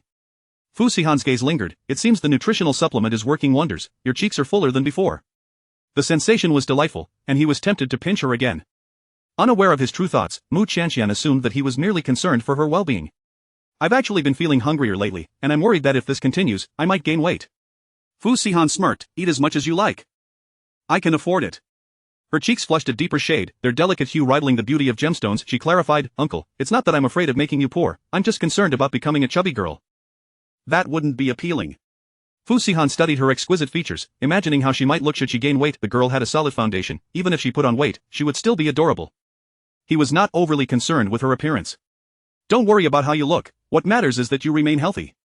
Mu Qianqian sensed his gaze fixed upon her face, causing her cheeks to involuntarily heat up. Why was he staring at her so intently? It was rather embarrassing. Feeling restless, she stood up nervously. I think I'll go wash up now. With that, she turned and fled, as if Fu Sihan were some fearsome beast. Fu Sihan could only helplessly tug at the corners of his mouth. There was no helping it. The girl was shy and easily embarrassed. It seemed he would need to temper his demeanor in the future. He sent a message to Assistant Xiao, and soon received a reply. Rest assured, Mr. Fu, that Zhu will soon find it impossible to remain in Bay City. Even if Xu Dihao fled to the ends of the earth, the Fu family could easily deal with him. Xu Dihao had grossly underestimated the Fu family's standing in the business world. He would likely never fathom that the downfall of his company stemmed solely from the fact that he had made a little girl cry. After all, he had brought this upon himself. As Mu Qianqian prepared for bed, she received a call from her close friend, Li Siyu. Qianqian, your family contacted our high school homeroom teacher and obtained my phone number. They've called me several times. What? How could this happen? Mu Qianqian was taken aback. They're insisting that you come home, saying that if you don't return soon, they will report you missing. Feeling helpless, Mu Qianqian wondered, should I go back? Yet, she had no desire to return to that nightmarish home, where she would suffer from hunger and cold, not to mention the frequent beatings and scoldings. She cherished the life she had after being with Uncle Fu. He respected her, treated her well, and cared for her in every way. Such a life was something she had never dared to dream of before. Li Siyu urged, you absolutely must not go back. Don't worry, they wouldn't dare to call the police out if they truly do. Just expose their plan to sell you off for a bride price, and the police will surely help you seek justice. I've already blocked their numbers. Out of sight, out of mind. Chapter 38. A counterfeits. Under the persuasion of Li Siyu, Mu Qianqian resolutely decided against returning. She could not go back. In a family that favored sons over daughters, she would be like a bottomless pit, draining her of all worth. In such a scenario, it was possible that she would even implicate her uncle. He had treated her with such kindness. She could not be ungrateful and bring trouble upon him. Siyu, if they call you from different numbers, you can simply block them. Do not let them affect your mood, she advised. I will rest assured, they cannot reach me, Siyu replied confidently. For 2 anxious days, Mu Qianqian lived in trepidation, fearing that her family would come knocking. Fortunately, her parents had not reported her missing. Aside from bombarding her with phone calls, they had not taken any further action. Mu Qianqian could not help but wonder, her parents were notoriously obsessed with money. With a dowry of 200,000 yuan at stake, how could they resist the temptation to call the authorities and bring her back? Was there something she was unaware of? Nonetheless, no matter the circumstances, she resolved to cherish her peaceful life in the present. As the weather gradually turned cooler, Mu Chantian opened her wardrobe to discover it filled with autumn clothing. Her uncle was indeed attentive. She casually selected a chic Chanel-style outfit to wear to class. A few girls seated in the back noticed her attire and whispered amongst themselves. "Oh my, she must be wearing knockoffs, right? It's hilarious, a genuine piece costs over 100,000. How could she possibly afford it? If she lacks money, she should just wear ordinary clothes. Why must she wear counterfeit goods and embarrass herself? If I were her, I wouldn't dare to flaunt such things so brazenly. I'd be concerned about my dignity." They inundated the class group chat with messages, mocking Mu Chantian. Other girls from the dormitory, upon seeing these remarks, could not help but interject, "Is it really necessary to target her like that? What she wears is none of your concern. Besides, not everyone is familiar with luxury brands, perhaps she just accidentally purchased it. You all must be envious of Mu Chantian's beauty. Even if she wears fakes, she carries herself with the grace and charm that outshines the original models." Others echoed similar sentiments. Regardless of authenticity, what did it matter to them? Moreover, the outfit looked stunning on Mu Chantian, far more appealing than on the actual models. Everyone's attention was on her, who would bother to scrutinize the authenticity of her clothing? After class, the girls in the back deliberately kicked Mu Chantian's chair, startling her. "What are you doing?" Mu Chantian turned to inquire. Yao Zuner, clad in trendy attire, her hair braided with colorful strands and sporting a reddish-brown lipstick accentuated by lip piercings, crossed her arms and nonchalantly replied, "Is it a crime to stretch my legs? Are you some kind of princess?" With that, Yao Zuner and her friends burst into laughter. "Ha, wearing knockoffs, and truly believing you're a princess." Mu Chantian found nothing amusing in their words. Silently, she gathered her belongings and moved to a different seat beside Fang Yanran, yet, Yao Zuner and her clique followed suit, positioning themselves behind the two, intentionally kicking their chairs. Thud, thud, thud, the sound echoed provocatively. Mu Chantian could hardly concentrate on her studies, her patience wearing thin. She turned around and asked, "What exactly do you want?" Yao Zuner chewed gum. "Is this classroom your family's property? Can't we stretch our legs?" "Unfortunately, my legs are long, and it's uncomfortable not to," she retorted. Mu Chantian and Fang Yanran decided to move to the front row, right under the teacher's watchful eyes. These girls were most afraid of authority, so they dared not follow. After class, Fang Yanran inquired with a friend and learned the backstory. "Chantian, I asked a friend, and she told me that Yao Zuner has a crush on Fu Qianqing. Knowing that he likes you, she gathered her friends to target you deliberately." Mu Chantian found the situation absurd and exasperating. Do these people have nothing better to do? If she likes Fu Qianqing, she should pursue him directly, not make trouble for me. She was there to study, not to engage in romantic entanglements. Why must trivial matters turn the campus into a cauldron of conflict? Fang Yanran scoffed. Yao Zuner and her friends have mediocre grades and only got into our school through connections and some awarded points. In short, they are just a bunch of petty bullies, accustomed to picking on others. Getting entangled with them was truly unfortunate. Mu Chantian merely wished to focus on her studies and had no desire to involve herself in such meaningless disputes. As a result, she decided to sit in the front row for the remainder of her classes, striving to keep her distance from those troublemakers. However, after class that day, the girl stood directly in her path. "Princess P, where do you think you're going?" Holding her books, Mu Chantian frowned. "I'm heading home." Yao Zuner mocked. "Oh? Home? Can your family afford a house in Beishur? It wouldn't be one of those old, dilapidated, elevator-less rentals, would it? Ha ha ha." Mu Chantian loathed the cruelty in her tone. It made her uncomfortable. "Step aside." Yao Zuner purposely blocked her way. "With such a wide path, you can't get by? How heavy are you?" Fang Yanran linked her arm with Mu Chantian's, attempting to maneuver around them, but wherever they went, Yao Zuner followed, consistently obstructing their path. "Oh dear, what a coincidence that we just happened to be blocking your way." Mu Chantian pursed her lips. "Yao Zuner, if you like someone, you should pursue them honestly, not take it out on me." Her words instantly changed Yao Zuner's expression. Yao Zuner raised her long, pointed nails and shouted, "Who do you think you are, telling me what to do? I can act however I please, you counterfeit-wearing fool." Counterfeit? Was she really wearing fakes? Mu Chantian clutched her clothing, a wave of self-doubt washing over her. Yao Zuner stepped closer, hand raised, ready to slap Mu Chantian, but just then, Fu Qianqing arrived, gripping her wrist. "What do you think you're doing?" Seeing Fu Qianqing, Yao Zuner quickly adopted a demure demeanor. "Qianqing, you're here." She could not afford to tarnish her image in front of him. After all, Fu Qianqing hailed from the affluent Fu family, a dynasty worth billions, and many aspired to marry into it. Fu Qianqing ignored her, his concerned gaze fixed on Mu Chantian. "Chantian, she hasn't done anything to you, has she?" Mu Chantian shook her head. "No." "Is the clothing I wear counterfeit?" Without hesitation, Fu Qianqing replied, "Impossible.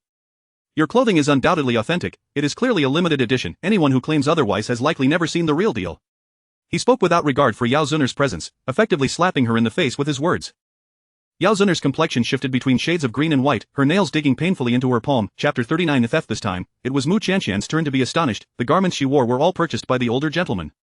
She had initially presumed them to be from a commonplace brand, merely of slightly superior fabric. To her surprise, they turned out to be limited editions. What prompted such generosity from him? As an ordinary office worker, why would he indulge her with such expensive attire? Upon returning home, she resolved to have a serious conversation with him. Mu Qianqian expressed her gratitude to Fu Qianqing. Thank you for rescuing me earlier. I am heading home now, farewell. Yao Xian'er forced a smile, struggling to maintain her composure. Young Master Fu, everything that transpired was a misunderstanding. I harbor no ill will towards Mu Qianqian, I merely wish to befriend her. After all, who would be inclined to engage with a blind girl? Make friends, humph, who would be eager to befriend you? Fu Qianqing retorted sharply, pushing her aside. Yao Xian'er stumbled to the side, nearly falling, had it not been for her friend who caught her. Fu Qianqing glared at her with disdain and indifference. Though Qianqian is visually impaired, her character and integrity far surpass yours. Who says no one wishes to engage with her? I would gladly follow her every day. A flicker of jealousy crossed Yao Xian'er's eyes. Yes, I misspoke just now. Fu Qianqing scoffed. You couldn't even compare to a single hair on her head. Should I ever witness you bullying her again, do not expect me to be courteous. Yao Xian'er bit her lip, nearly drawing blood. How could I possibly bully a classmate? Rest assured, I will get along well with Mu Qianqian. Fu Qianqing shot her a cold glare before turning to leave. It seemed he was repulsed by her touch, as he rubbed his right hand against his clothes several times, attempting to rid himself of any perceived filth. Witnessing this, Yao Xian'er was on the verge of fury. Mu Qianqian, do not think I will let you off easily. We are sworn enemies. Upon exiting the school, Mu Qianqian received a phone call from Sister Li, the manager of Yunqing Hotel. Qianqian, please come over quickly, someone has accused you of theft. Mu Qianqian was taken aback. What? I did not steal anything. I know you didn't, but you should come in person to clarify, lest someone spread rumors behind your back. Alright, I'll head over right away. Mu Qianqian hailed a taxi by the roadside and made her way to Yunqing Hotel. Upon her arrival, Sister Li wasted no time. Qianqian, Wang Yanru has discovered the gifts we provide to VIPs in your lounge and reported you for stealing them. Mu Qianqian urgently defended herself. Sister Li, how could that be? I did not steal anything, truly. Wang Yanru stood by coldly. Ha, the evidence is right before us, do you dare to deny it? What evidence? Explain yourself. Mu Qianqian's face flushed with anxiety. You claim you didn't steal anything. Then what is this? Wang Yanru pointed to a golden princess figurine on the table, exquisitely crafted and worth hundreds of thousands. This is a gift only for VIPs. A mere server, how could you have come by it if not through theft? A distinguished guest gifted it to me. He presented me with many desserts, and among them was this box of souvenirs. Such a golden ornament was far too valuable for her, yet to the guest, it was merely an inconsequential gift. Mu Qianqian had intended to return the item, but without knowing the guest's name, she had temporarily kept it with her. Wang Yanru pressed on. A guest gave this to you? Ha, which guest? Mu Qianqian faltered. I don't know. If you don't know them, why would they send you desserts and such an expensive ornament? Do you think we are fools? Who would give you such a grand gift without any connection? I'll tell you, Mu Qianqian, this item is worth over $1 million. If we report this to the police now, prepare yourself for prison. Wang Yanru berated her, pointing an accusatory finger. Tears welled up in Mu Qianqian's eyes, but she restrained herself from crying. She must not cry, it would be detrimental to her eyes. She resolutely held back the sting of tears, refusing to break down in front of others. She reasoned clearly. If, as you say, this item was stolen by me, why wouldn't I take it home? Instead, I left it in the lounge for others to discover. Wang Yanru was momentarily taken aback. Mu Qianqian's argument had some merit. If she truly intended to steal, she would have discreetly taken it home long ago. Why would she leave it behind? Wang Yanru's eyes darted as she continued her malicious accusations. Who knows what you're thinking? Perhaps you simply hadn't found the right opportunity yet. Or maybe you plan to steal more items to take home all at once. You are slandering me. Do you have any proof that this gift isn't stolen? Can you contact the person who gave you the gift and have them come to clarify? Mu Qianqian didn't even know who the kind stranger was, let alone how to reach them. Moreover, that person had merely offered her desserts and gifts to comfort her after witnessing her distress. She felt too embarrassed to involve them in such a messy situation. Can't say anything, can you? I see you as nothing but a thief. Sister Li, let us call the police and have her arrested. If we let her off lightly this time, she may continue her thieving ways. Sister Li stepped forward to defend Mu Qianqian. Yanru, don't be too hasty with your words. Currently, there is no evidence proving that what Qianqian said is false. Wang Yanru smugly replied, but there is also no evidence to prove her words are true, is there? Sister Li sighed. Qianqian, given the circumstances, we cannot allow you to continue working here. You should go home for now, your wages will be processed and sent to you later. Mu Qianqian bit her lip, unwilling to accept this fate. Regardless of whether I can stay or not, I wish for this matter to be resolved swiftly so that my name may be cleared. If there are any developments in the investigation, we will contact you. Should it be proven that this is all unfounded, rest assured, we will compensate you appropriately. Mu Qianqian desired no compensation, she only sought to clear her name. Leaving Yunqing Hotel, she returned home in a daze. Before getting into a taxi, a familiar figure caught her eye, prompting an involuntary exclamation. Wasn't he that his sister, Mu Qianqian? Why was she emerging from a hotel? The eldest of the Mu family, Mu Chenghui, hastily called their parents, his tone laced with venomous resentment. Dad, Mom, I found that wretched girl Mu Qianqian. She just came out of a hotel, utterly shameless.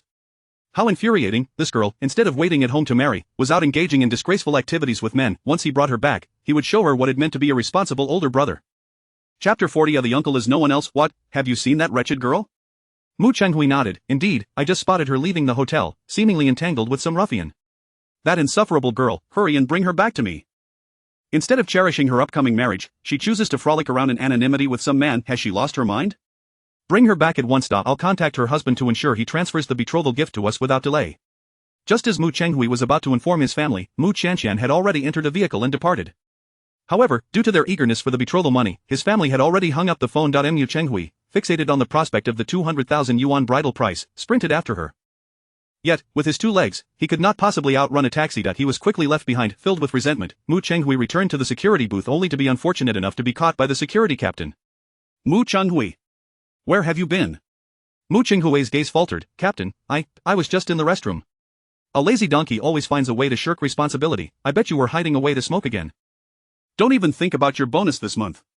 Captain, Mu Chenghui wanted to plead, but the captain did not afford him the opportunity, turning on his heel and leaving. After toiling for an entire month to earn nearly 2,000 to 3,000, if the bonus was deducted, he would be left with only 1,500, barely enough for his smoking and drinking expenses. It was all that wretched girl Mu Qianqian's fault that he could not even secure his bonus. If he could just bring her back, he could exchange her for the 20,000 yuan betrothal gift. With that thought, a glimmer of greed and malice flickered in Mu Chenghui's eyes. Fu Sihan returned home from the company to find Mu Qianqian sitting on the sofa, lost in thought. What are you daydreaming about? He asked coldly. After a 2-second delay, Mu Qianqian sluggishly turned to face him. Uncle, you're back. She stood up from the sofa, attempting to greet him. However, after taking only a few steps, she stumbled over the table leg and nearly fell to the ground. Had Fu Sihan not caught her in time, she would have likely made an intimate acquaintance with the floor. Furrowing his brow, Fu Sihan inquired, "What is going on? Why did the young girl seem so disheartened today?"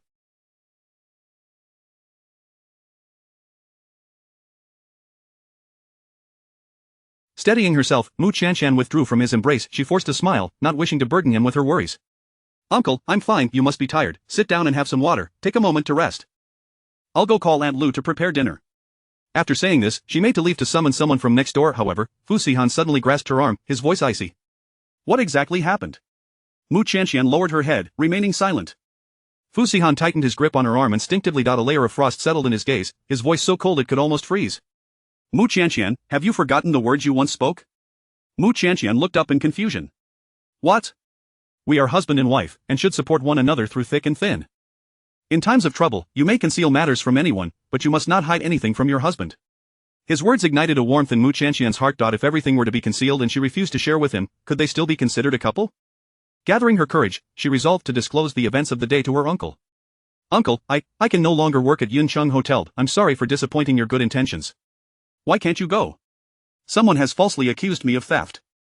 Although the matter has yet to be clarified, it has already spread, and Sisterly has advised me to stay home for a while."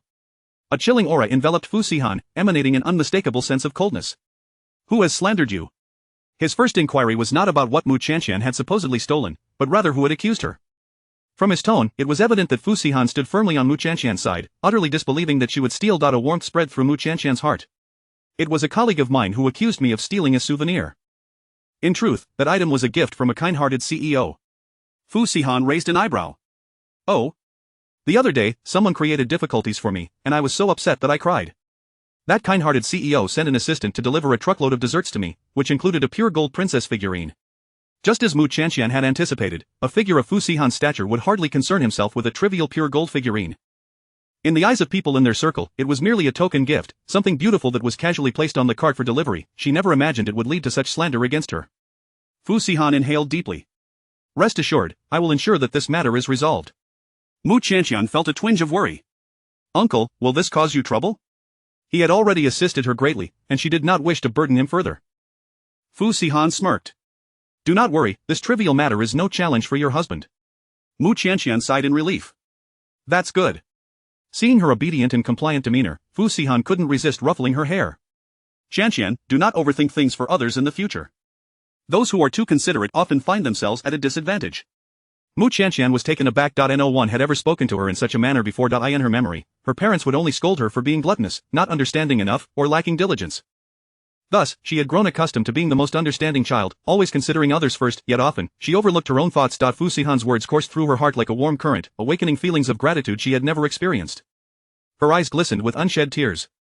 But, uncle, you are not just anyone. He was family. It was always permissible to think of family, wasn't it? Fu Sihan's smile deepened. Were the desserts from that day delicious? Mu Qianqian nodded decisively. Yes. They were absolutely delightful. During the darkest moments of her life, when she was bullied, someone had illuminated her path, allowing her to believe that warmth still existed in this world. Uncle, I'll go call Aunt Lu to come cook. No need, you stay here and rest well. I'll send her a message. Fu Sihan texted Aunt Lu, who had just finished grocery shopping and arrived carrying bags of ingredients, bustling into the kitchen. I apologize, Mr. Fu, Miss Mu, the supermarket was overcrowded today, and I had to wait in line for quite a while, so I'm a bit late. Next time, I'll go earlier to buy the groceries. Mu Qianqian approached the sink, intending to help wash the vegetables. Just as she turned on the faucet, Aunt Lu immediately pulled her back, concerned. Oh, Miss Mu, the water is quite cold. You needn't touch it. Mu Qianqian smiled. It's alright, I can help wash the vegetables. I can manage just fine on my own. You should go take a break outside. Dinner will be ready soon. I even bought some hairy crabs today to replenish your nutrition. Uncle is working in the living room. I don't want to disturb him. I'll just stay here and watch you cook.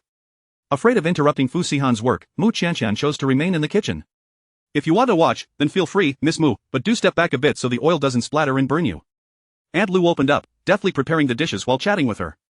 I have a daughter at home who is still in high school. She also wants to help me with housework every day, but I can't bear to have her worked. I don't even let her peel garlic.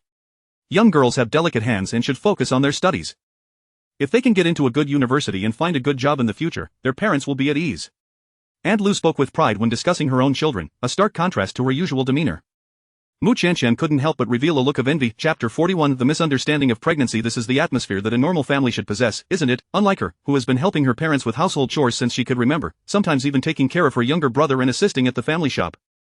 No one has ever regarded Mu Qianqian as a child in need of care. Her parents merely saw her as a tool. She does not envy others for their endless wealth but rather yearns for the boundless love that other families seem to have. She wishes fervently that she could have been born into a harmonious and loving family. If only her parents could love her a little more. Aunt Lu soon prepared a grand feast, and upon finishing, she made ready to return next door. Mu Qianqian invited, Aunt Lu, please stay and eat with us. Aunt Lu smiled, no need, Miss Mu, I still have to video call my daughter. We chat a lot and wouldn't want to disturb you. With that, she carried the remaining ingredients back next door. Mu Qianqian and Fu Sihan sat at the dining table, preparing to dine. However, Mu Qianqian had never tasted hairy crabs and had no idea how to eat them. She picked up a crab and bit into it directly. This shell is so hard. She was caught off guard, nearly cutting her lip on the sharp shell. Fu Sihan found the situation amusing yet exasperating. You need to remove the shell first before eating. Allow me to assist you. No, thank you, uncle. I can manage on my own, Mu Qianqian insisted, thinking she could peel the crab shell like one would with shrimp. To her dismay, the crab shell was as hard as stone, and despite her efforts, she could not pry it open. How could such a thing exist? With a twinkle in his eye, Fu Sihan said, let me handle it. Mu Qianqian bit her lip and reluctantly handed the crab to him. Fu Sihan usually indulged in crab meat that was already peeled, as he had a mild case of germophobia and rarely took matters into his own hands. Yet, for the sake of this naive little girl, he suppressed his discomfort and began to shell the crab for her. His fingers, long and elegant, meticulously extracted the crab meat with a specialized tool. If Mu Qianqian's vision were restored, witnessing such a handsome man elegantly peeling crab would undoubtedly be a delightful sight. Fu Sihan piled the extracted crab meat and roe into Mu Qianqian's bowl. Uncle, you're amazing. How did you manage to open such a tough shell? Fu Sihan wiped his fingers with a damp towel. Once your eyesight is better, I will teach you. Mu Qianqian sweetly replied, okay. She took a hearty bite of the crab roe and meat. An explosion of rich sweetness surged through her, causing her eyes to widen in delight. This was the most delicious thing she had ever tasted. So delicious, uncle, you must try some too. She offered a piece to Fu Sihan. Fu Sihan's gaze flickered, hesitating for a moment before he accepted it. He had never eaten anything fed to him by another before. This was a first. Surprisingly, he felt no aversion or discomfort, instead accepting it with a calm heart. Mu Qianqian eagerly inquired, is it delicious? Although Fu Sihan found it merely average, not wanting to dampen her enthusiasm, he said, not bad. As Mu Qianqian continued to eat, she occasionally fed Fu Sihan a bite.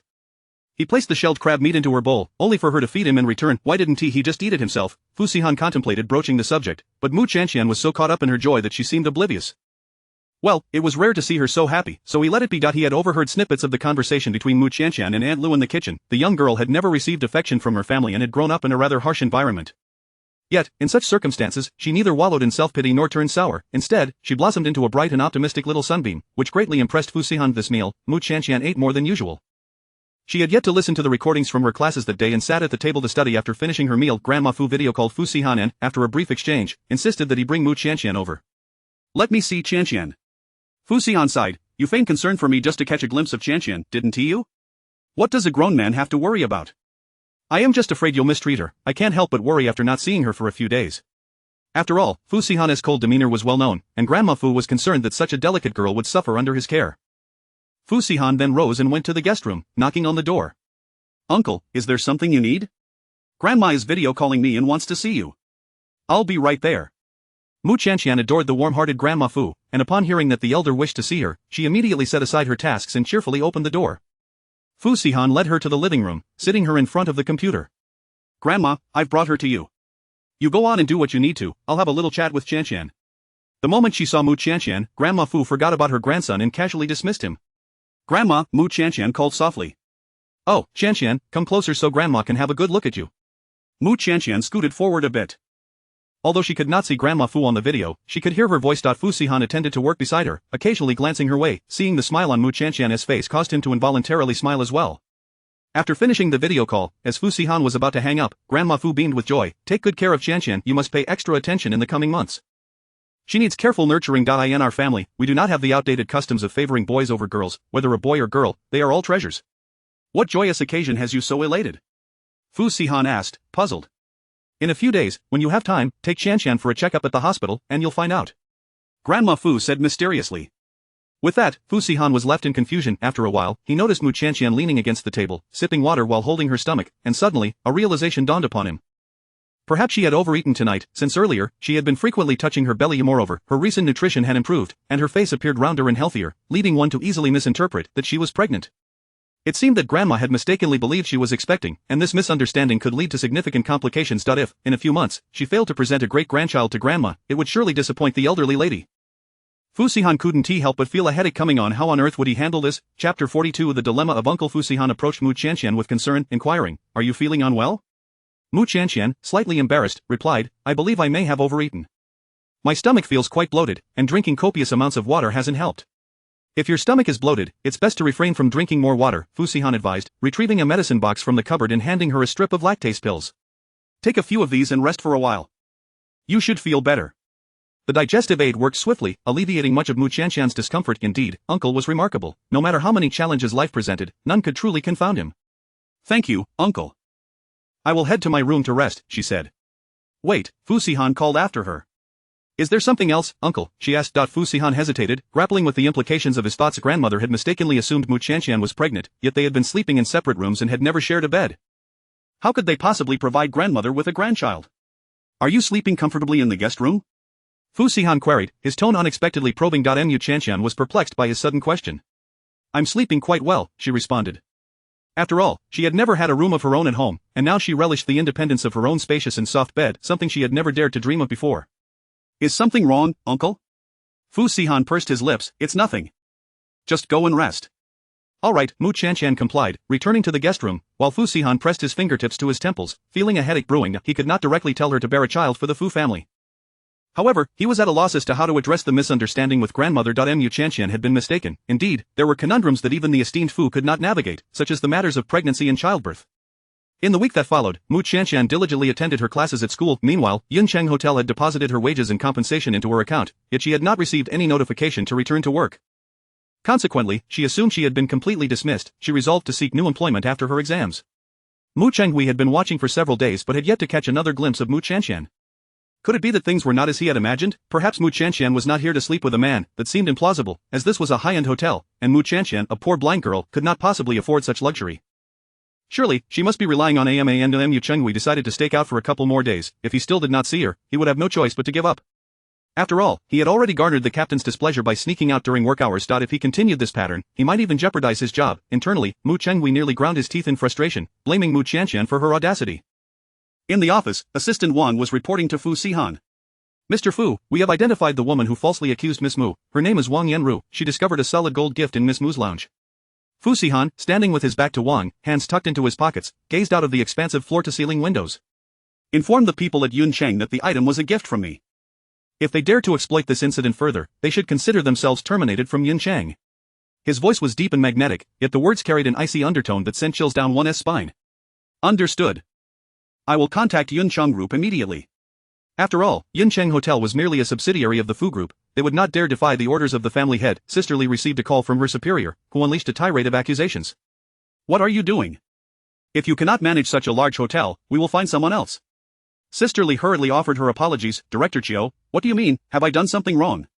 Humph, for a mere trinket worth a few $100,000, you make such a fuss? You nearly caused me to offend the Fu family. Sister Lee was taken aback. She had not anticipated that such a trivial matter could involve the Fu family. Could it be that Miss Mu has connections with the Fu family? You need not pry into this matter. The trinket was indeed a gift given to her. Do not let me hear of anyone using this incident to make trouble again, otherwise, your position will be at risk. There are plenty who would take your place. Sister Lee shuddered at the thought. Yes, I will call Miss Mu immediately and inform her that she can return to work. Sister Lee swiftly dialed Mu Chanqian's number, notifying her that the misunderstanding had been resolved and that she was welcome to return to her job at any time. Meanwhile, Sister Lee was left perplexed. On the surface, the young girl seemed simply beautiful, intelligent, and kind-hearted. Little did she know that Mu Chanqian had ties to the prestigious Fu family. Standing under the sun, Sister Lee involuntarily shivered. She hoped fervently that this incident would not provoke the wrath of the formidable figure from the Fu family, or she would soon find herself ousted from Yuncheng Group. Mu Chanqian was taken aback by the news that she could return to work at Yuncheng Hotel. The benefits were excellent, and if the misunderstanding could be clarified, she would gladly return.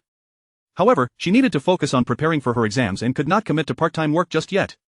Sister Lee, I will come back to work after my exams, she assured. To her surprise, Sister Lee's demeanor was exceedingly respectful, almost as if she feared Mu Chanqian would refuse. Absolutely, if you are willing to return, we can discuss your compensation, Miss Mu. Please focus on your studies. I shall not intrude further. This left Mu Chanqian somewhat flabbergasted. All right. That evening, as Fu Sihan returned home, Mu Chanqian joyfully leaped into his embrace. Uncle, I have wonderful news. I can return to work at Yuncheng Hotel. Fu Sihan lowered his gaze upon the blushing girl in his arms, a smile tugging at his lips. Are you truly that elated? Of course. Sister Lee mentioned that Wang Yanru will apologize to me in front of everyone. Finally, I can clear my name. The benefits here are so good, I cannot find such an opportunity elsewhere. I owe it all to you, uncle. He regarded her modest salary as inconsequential. However, her infectious joy lifted his spirits, causing the corners of his lips to rise involuntarily. As long as you are happy. It was only then that Mu Chanqian realized she had boldly thrown herself into uncle's embrace. Her cheeks flushed, and she quickly stepped back. I'm so sorry, uncle, I was just too happy. Fu Sihan's gaze darkened slightly, his voice low and gravelly, it's nothing. Embarrassed, Mu Chanqian stammered, Uncle, I should go study now. Haven't you eaten? Is it wise to start studying so early? Yes, I have an exam soon, I must make the most of my time. She waved goodbye and retreated to the guest room. When it was time for dinner, Fu Sihan called out to Mu Chanqian, but she was so engrossed in her studies that she did not hear him.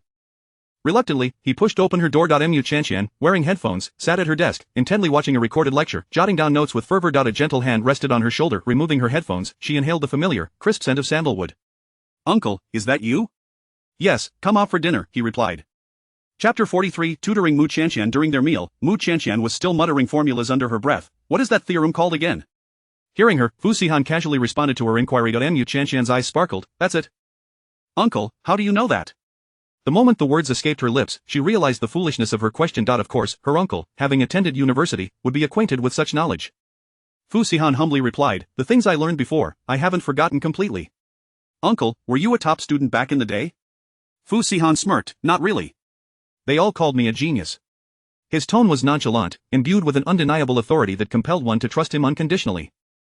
Mu Chanqian stood there, momentarily stunned. What, don't believe me? Fu Sihan inquired. Mu Chanqian quickly shook her head, no, I believe you. Her uncle was so intelligent, he must have been an outstanding individual during his academic years. She simply had just been captivated by his charisma and confidence. When he referred to himself as a genius, his tone was laced with an air of superiority that left others in awe. Feeling her cheeks begin to flush, Mu Chanqian hurriedly rubbed her face. No daydreaming. Uncle, I have a small request. It seemed Fu Sihan could see through her thoughts. Before she could voice it, he said, if there's anything you don't understand, I will teach you. Mu Chanqian was nearly ecstatic, her voice ringing with clarity. Thank you, uncle. She longed to rush back home to study immediately. Eager to learn, Mu Chanqian barely touched her food before losing interest. Fu Sihan's expression darkened. Eat a bit more. I'm already full. Do you still want me to teach you? Finish these dishes first, he stated coldly. Pouting, Mu Chanqian obediently picked up her chopsticks and resumed eating. Only then did Fu Sihan's expression soften somewhat. After their meal, they proceeded to the study, sitting at the desk to study. Your approach to this problem is incorrect. You should start from here. What you're doing is also valid, but I have a quicker method you could try. Fu Sihan's voice was deep and magnetic, his explanations clear and insightful. After listening, many of her confusions were resolved. While Mu Qianqian was memorizing formulas, Fu Sihan casually picked up a notebook from her desk, intending to check her homework. However, he stumbled upon her expense record. It clearly detailed the costs incurred from the surgery he had assisted her with, an amount in the 8 figures. It noted the phone he had bought her, the daily necessities, numerous supplements and nutritional drinks, as well as daily meal plans and milk. Every expenditure was meticulously recorded by Mu Qianqian. As Fu Sihan gazed at her neat handwriting, his expression deepened with a newfound intensity. Uncle, listen, am I reciting the formulas correctly? Fu Sihan remained silent for a moment, prompting Mu Qianqian to nudge his arm. Uncle? His gaze flickered. Go ahead and recite. All right. Sitting up straight, Mu Qianqian began to recite the formulas and theorems while Fu Sihan placed her expense notebook back down. Mu Qianqian worked on problems in front of Fu Sihan. You've written this incorrectly. Where? Fu Sihan grasped her hand, guiding it to the paper, helping her write. Let me teach you how to do it. His large hand enveloped her smaller one, warm and rough, radiating a comforting warmth. As he leaned closer, his invigorating scent wafted into Mu Qianqian's nostrils. She bit her lip, her heart racing uncontrollably. Have you understood? Fu Sihan's voice was low. The warm breath he exhaled brushed against her delicate earlobe. Mu Qianqian instinctively shrank her shoulders, her heart fluttering wildly as if a spring breeze had swept through her entire being. Fu Sihan glanced at her and noticed her fair cheeks glowing with a rosy hue, her ears flushed as well.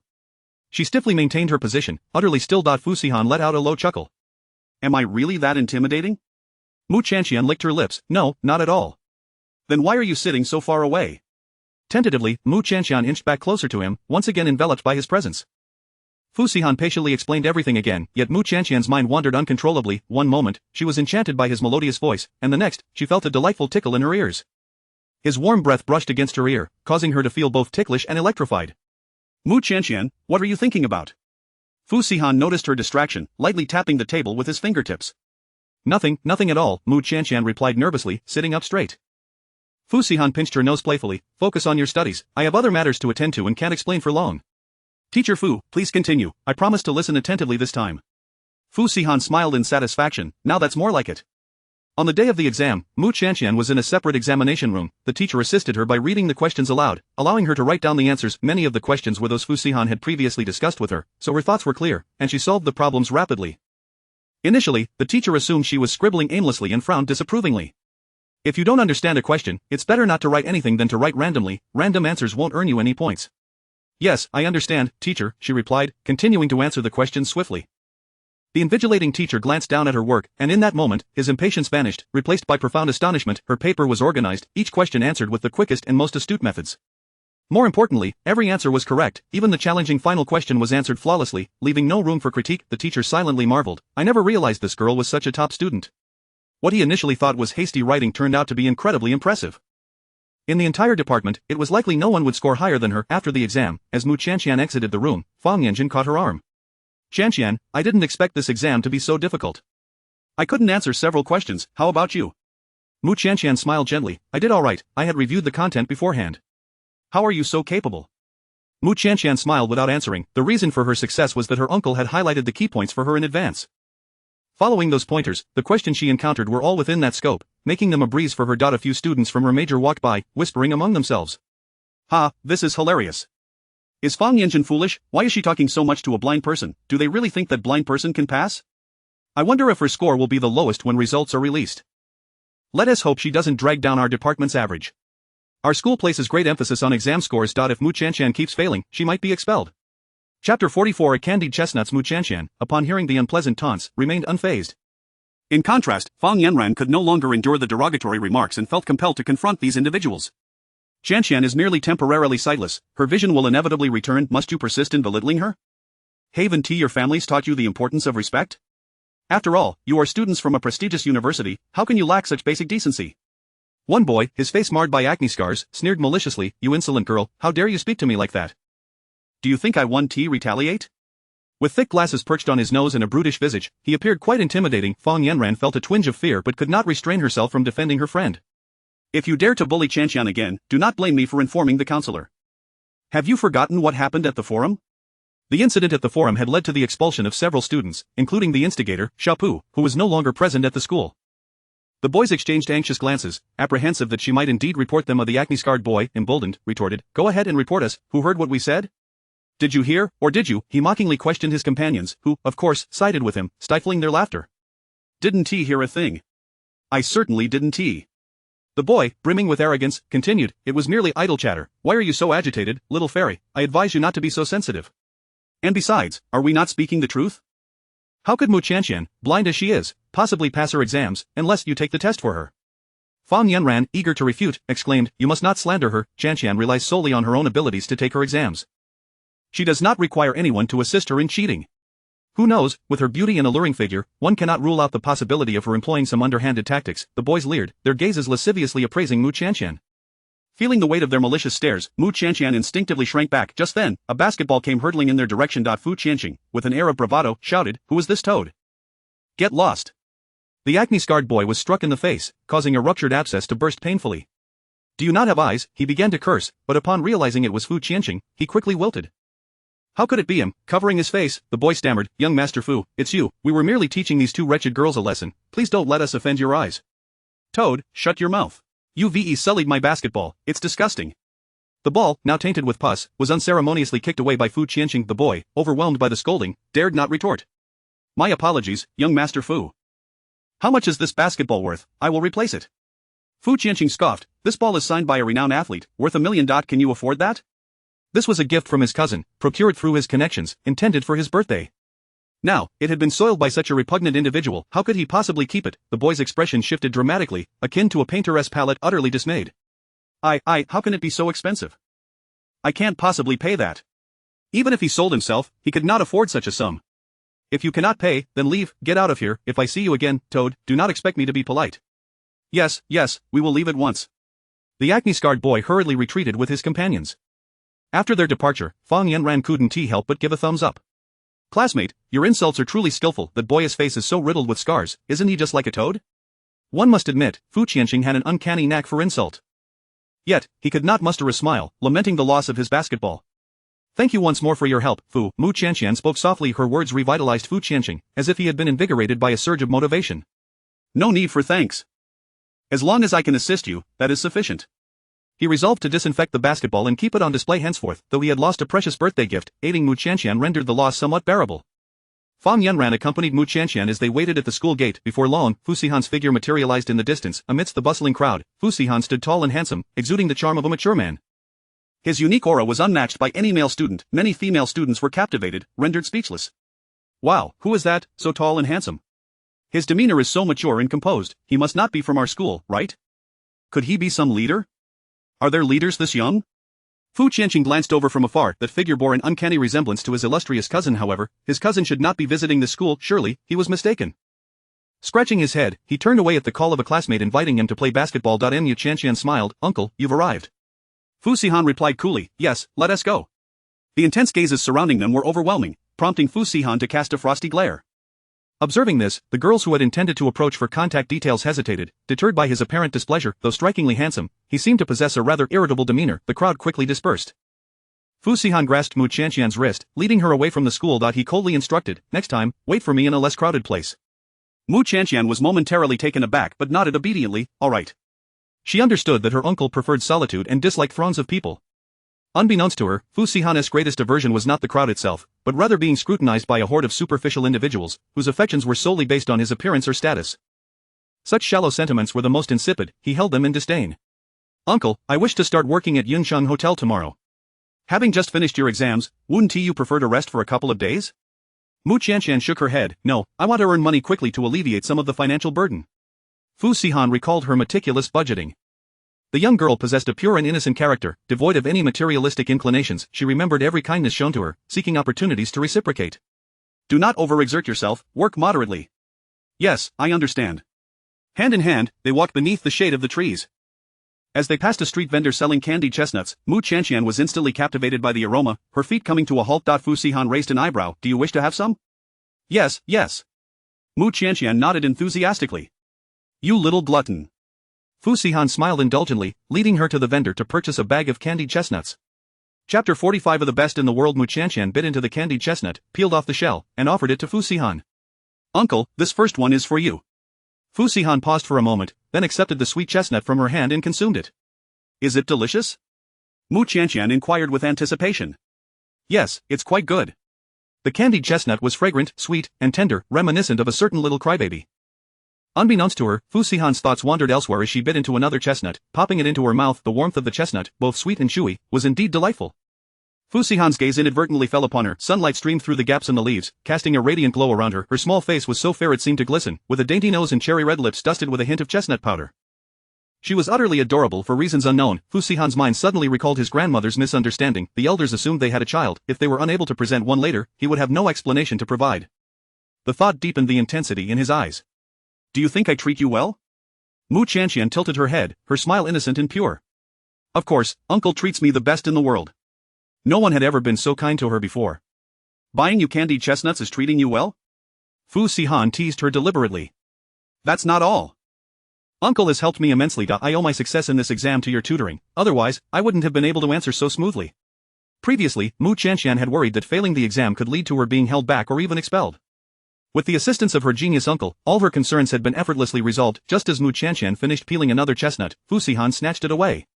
Uncle, if you want to eat, just tell me directly. Why must you resort to stealing? Fu Sihan had no particular interest in the candied chestnuts. However, upon seeing her puffed up cheeks resembling an indignant pufferfish, he couldn't bring himself to return the chestnut. Open your mouth. Mu Tianxian, puzzled, complied. Fu Sihan pressed the chestnut into her mouth. As her tongue accidentally brushed against his fingertip, her face flushed crimson. She held the chestnut in her mouth, one cheek swollen. Fu Sihan reached out and playfully poked her puffed cheek. Why aren't you eating? Only then did Mu Tianxian regain her composure, feigning calmness as she consumed the chestnut. Little did she know how fast her heart was racing just moments ago. It was all Uncle's fault for being so charming. Who could withstand such a lure? Fu Sihan pondered for a moment. Actually, I need your help with something. What is it? Uncle, just say the word, and I will assist you in any way I can. She looked up at him, her face filled with sincerity. I'll tell you in a couple of days. In a private VIP room, Fu Sihan sat alone in the shadows, his profile austere. While others indulged in wine and dance, he maintained an air of cold restraint, seemingly untouchable. A few daring dancers attempted to approach him. This man was unlike the beer-bellied bosses. His physique, demeanor, and looks surpassed even those of popular celebrities. Moreover, anyone who frequented such places was undoubtedly wealthy and influential. With such an impressive aura, many sought to take a chance, perhaps hoping to catch his eye and transform their fortunes. Just as a dancer was about to brush against Fu Sihan's trousers, a chilling voice echoed from above. Get lost. She looked up, his face half illuminated and half shadowed, but his piercing eyes radiated coldness. The dancer shivered in fear and quickly retreated. Cheng Lin pushed away the stunning beauty in his embrace, swirling a glass of red wine as he approached with a sly grin. I say, Fu, you can't possibly have some hidden ailment? Coming to a place like this without enjoying yourself would be a waste of the money I spent. Fu Sihan frowned, glaring at Cheng Lin's hand resting on his shoulder. Cheng Lin hastily withdrew his hand, fearing for his safety. I forgot. You have a cleanliness obsession. I'll keep my distance. Cheng Lin raised his hands, backing away a few steps before lounging on the couch, his arm casually draped over the backrest. With so many beauties in my venue, isn't there one that catches your eye, Fu? Fu Sihan didn't even want to linger on those people. However, Fu Sihan's next words nearly made him spit out his wine. How can I make a woman willingly bear my child? Cheng Lin coughed. What did you say, have a child? Fu, who had been a monk for almost 30 years, finally enlightened? Yes. Fu Sihan, usually stoic, couldn't hide his disdain for Cheng Lin's frivolous demeanor. But he knew that Cheng Lin, with his carefree attitude, had a better understanding of women's hearts than anyone else. Your revelation is rather sudden, isn't it? Jumping straight to the topic of having children, only you, Fu, would be so efficient. Stop with the banter and tell me the method. Cheng Lin set his wineglass down on the table, grinning. With your looks and status, just spread the word, and countless women would be eager to bear an heir for the Fu family. Forget women, even I, as a man, would consider it. Who wouldn't be envious of the immense wealth and resources of the Fu family? If men could bear children, Cheng Lin would be the first to leap at the opportunity. Fu Sihan found Cheng Lin's words utterly revolting. Cheng Lin, sensing he had pushed too far, dropped the playful act and answered his question seriously. Fu, this issue doesn't require much thought.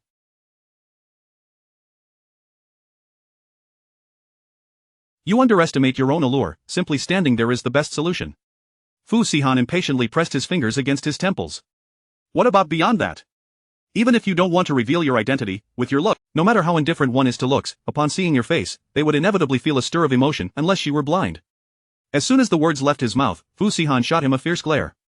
Cheng Lin felt a chill run down his spine, the effects of the wine evaporating in an instant. He was unsure which of his comments had provoked this formidable figure, known for his unpredictable temperament within their circle. Cough, cough.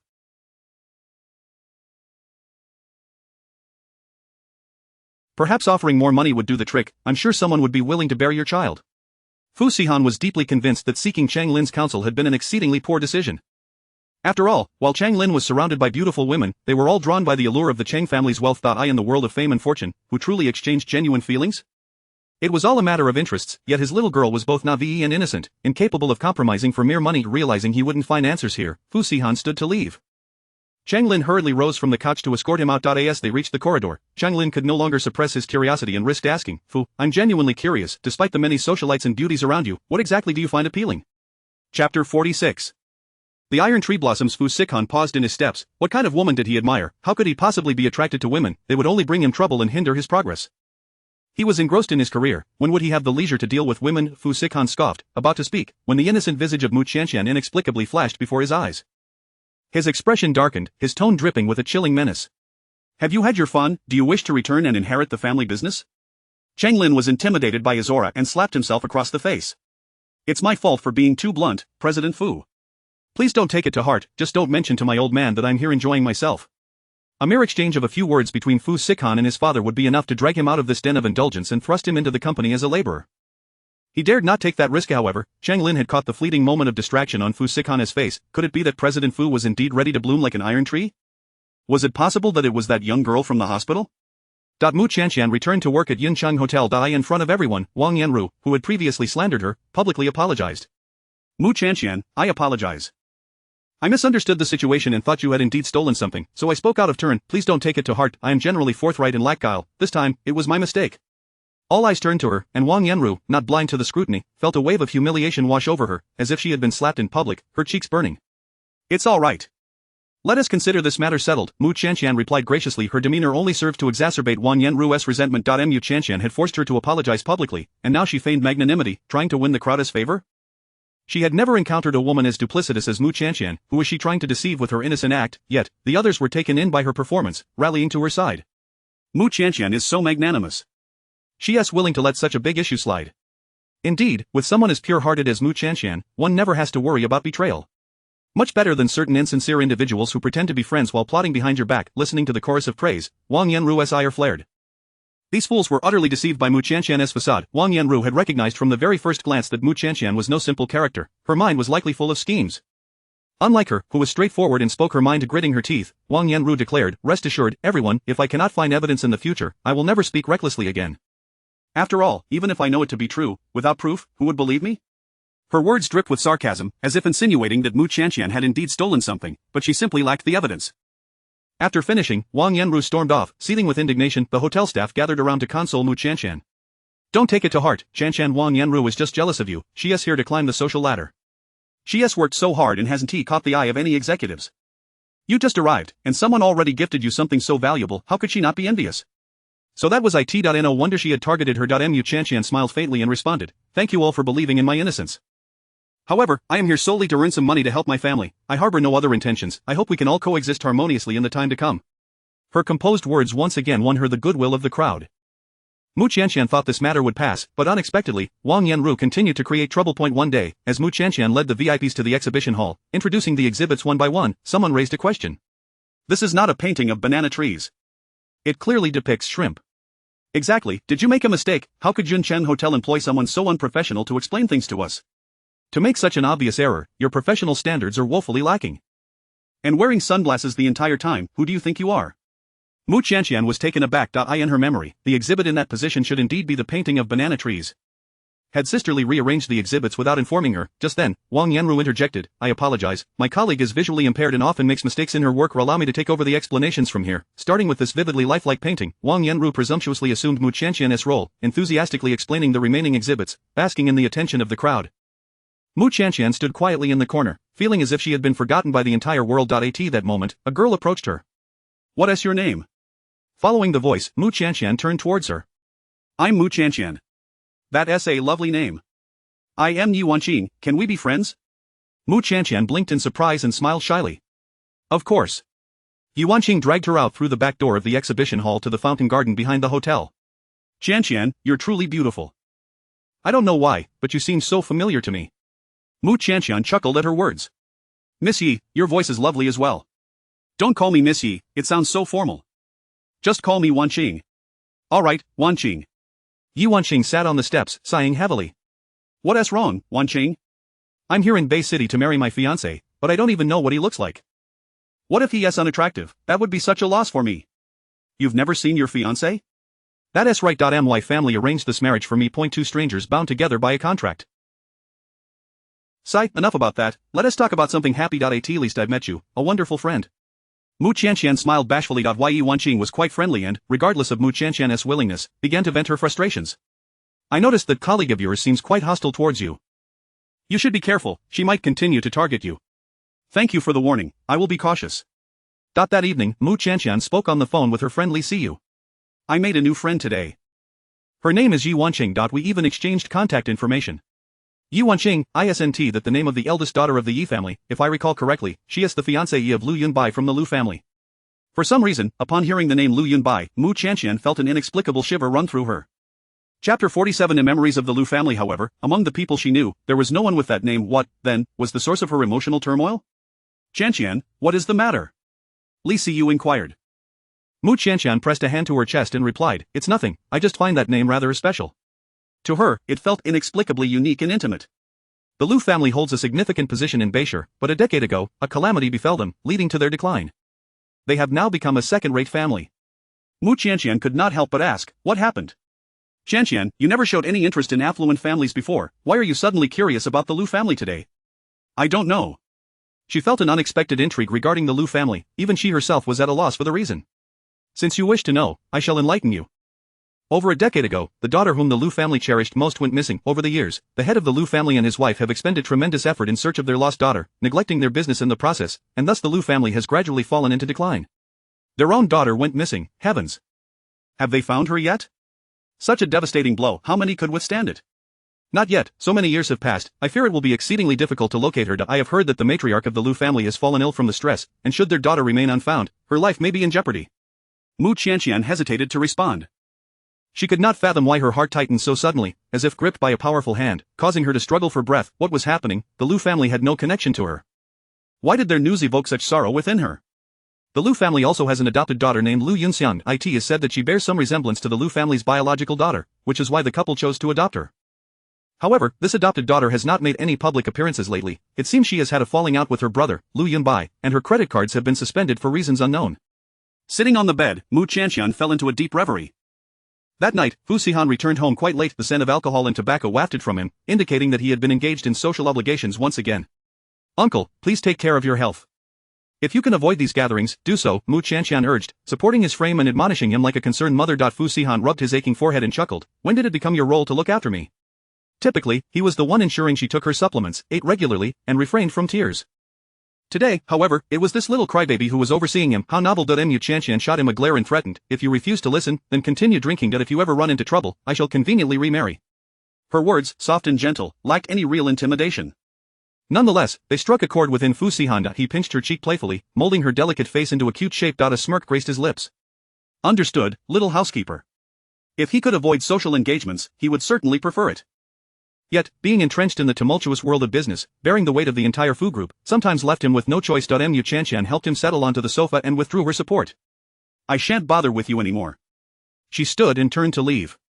Fu Sihan parted his knees, resting his elbows upon them, massaging his throbbing temples. He tossed his tie onto the sofa, and after a prolonged silence in the living room, he assumed Mu Qianqian had genuinely retreated to her room in anger. However, a short while later, a cup of warm water and 2 stomach pills appeared on the coffee table before him. Fu Sihan looked up in surprise to see Mu Qianqian squatting opposite him, her face a canvas of concern. The reason for her anger, at its core, was her genuine worry for his well-being. How did you manage to find the stomach medicine? Fu Sihan's voice was hoarse, his gaze deep and enigmatic. Mu Qianqian, hugging her knees and resting her chin upon her arms, resembled a gloomy little mushroom. You didn't come back all day, so I guessed you had social obligations. I asked Aunt Lu to prepare the stomach medicine in advance, waiting for you to return so I could give it to you. A flicker of astonishment crossed Fu Sihan's eyes. So that was how it was. At that moment, a myriad of complex emotions filled his gaze as he looked at Mu Qianqian. You should take your medicine. Do you want me to feed you? The young girl, throwing a tantrum, altered her tone to sound more intimidating. Yet, to Fu Sihan, her feigned ferocity was irresistibly adorable. A feeling playful, Fu Sihan deliberately teased, my husband has a terrible headache, so I must trouble Mrs. Fu to assist me with my medication. The mention of Mrs. Fu caused Mu Qianqian's cheeks to flush crimson. How shameless. Mrs. Fu, when did I become the one feeding my husband medicine? She covered her burning face, wishing she could find something to silence him. Stop talking. I can feed you, can't I? She fished out a pill, holding it in her palm. After much hesitation, she finally mustered the courage to bring the medicine to his lips. Fu Sihan immediately swallowed the pill. Mu Qianqian sighed in relief and offered him a sip of water. After one sip, she continued to feed him. Fu Sihan turned his face away. One sip is sufficient. Mu Qianqian expressed doubt, but you didn't tilt your head back. Did you actually swallow the medicine? Fu Sihan was at a loss for words. The silly girl thought everyone was as clumsy as she was, incapable of even taking medicine properly. I have swallowed it already. Rest assured. Mu Qianqian remained skeptical. After all, she had struggled to swallow her medicine several times in the past. After feeding him the 2 pills, Mu Qianqian prepared to leave, only to have her wrist grasped firmly by Fu Sihan. In an instant, the world around her spun violently. She found herself pressed against the sofa, enveloped by his masculine scent, which was thick with an air of aggression. Her heart raced uncontrollably, her cheeks glowing redder than a persimmon. She stumbled over her words. You uncle, what are you doing? Under the influence of alcohol, Fu Sihan uttered words he would never typically speak. Qianqian, bear me a child. His voice was deep and magnetic, exuding the allure of a mature man. Though Mu Qianqian could not see, she felt his burning gaze sweeping over her body. This made her feel utterly humiliated. Wishing desperately to find a crevice to hide within, she hesitated to respond, prompting Fu Sihan to frown. Do you not agree? Mu Qianqian's face was so flushed it seemed as if it might bleed. His directness was overwhelming. She had never embraced or kissed a man before, and to leap straight to the subject of having children was simply too much for her to process. Fu Sihan tightened his grip on her slender waist, his tone resolute and commanding. Qianqian, answer my question. Chapter 48. I am willing. Mu Qianqian was rendered speechless by embarrassment, struggling beneath him. Fu Sihan, believing she intended to flee, instinctively restrained her hands, pulling them above her head. Qianqian, speak. His deep, husky voice was tantalizingly close, his warm breath brushing against her nose. Mu Qianqian dared not even take a breath. Why was he being so direct today? He seemed like a completely different person from his usual self. It appeared he was indeed intoxicated. I am willing. Upon hearing the desired response, Fu Sihan finally relented. He released his hold on her. Mu Qianqian hastily scrambled to her feet, placing several steps between them. Her breath quickened, her heart still racing. As the effects of the alcohol gradually wore off, Fu Sihan's clarity of mind began to return. He was also dazed by the drink, having acted in such a manner, and now he worried the young girl was frightfully shaken, perhaps even on the verge of tears. A sudden ache pulsed through his head. Pressing his thin lips together, he coldly spoke. What I said earlier, under the influence of alcohol, do not take to heart. Mu Qianqian covered her burning cheeks and fled back to the guest room. Fu Sihan intended to follow, but was met with a closed door. For the first time, the esteemed CEO Fu found himself at a loss before a woman. Mu Qianqian began her shift at Yuncheng Hotel. As the esteemed guests had yet to arrive, everyone was gathered in the lounge, chatting. Wang Yanru sauntered in, draped in a seemingly expensive suit jacket, exuding an air of superiority. Yanru, where did you get that outfit? If I'm not mistaken, it appears to be menswear? Wow, judging by the craftsmanship, it seems to be from that renowned Italian brand. Each piece starts at 6 figures. Yanru, have you caught the eye of some wealthy heir? It seems you are on the verge of fulfilling your desires. Such flattering remarks made Wang Yanru feel elated, her pride evident as she gently caressed the suit jacket. It was a gift from young Master Yi. With that, she cast a disdainful glance at Mu Qianqian. Is it from the Yi family, the first family in Sioux City? I heard they are about to form an alliance with the Liu family. I read it in the financial news. The prominent guests they welcomed daily were all notable figures in Bay City. Naturally, to better serve them, they had to keep abreast of the business world's developments. Wang Yanru hastily interjected, let us not get it twisted. The alliance is between the Yi family's young lady and the Liu family's young master. Young Master Yi is still unengaged. Everyone was astute. No one failed to detect the underlying meaning in Wang Yanru's words. Shouldn't we congratulate you in advance, Yanru? Young Master Yi is still single. If he takes a liking to you, your future will be set. We won't even be able to curry favor with you. Such remarks made Wang Yanru's heart swell with joy, her pride impossible to conceal. She feigned modesty, saying, oh, it's all just speculation, don't spread rumors. My relationship with young Master Yi is still just a friendship. As Wang Yanru fiddled with her bright red nails, she cast another pointed look at Mu Qianqian. No matter how cunning Mu Qianqian might be, she was merely a blind fool. With just a slight exertion of effort, Wang Yanru could easily push her aside and seize the limelight for herself. Once she married into the Yi family, she would enjoy endless riches and glory, forever separated from her impoverished friends. As for Mu Qianqian, what was she worth?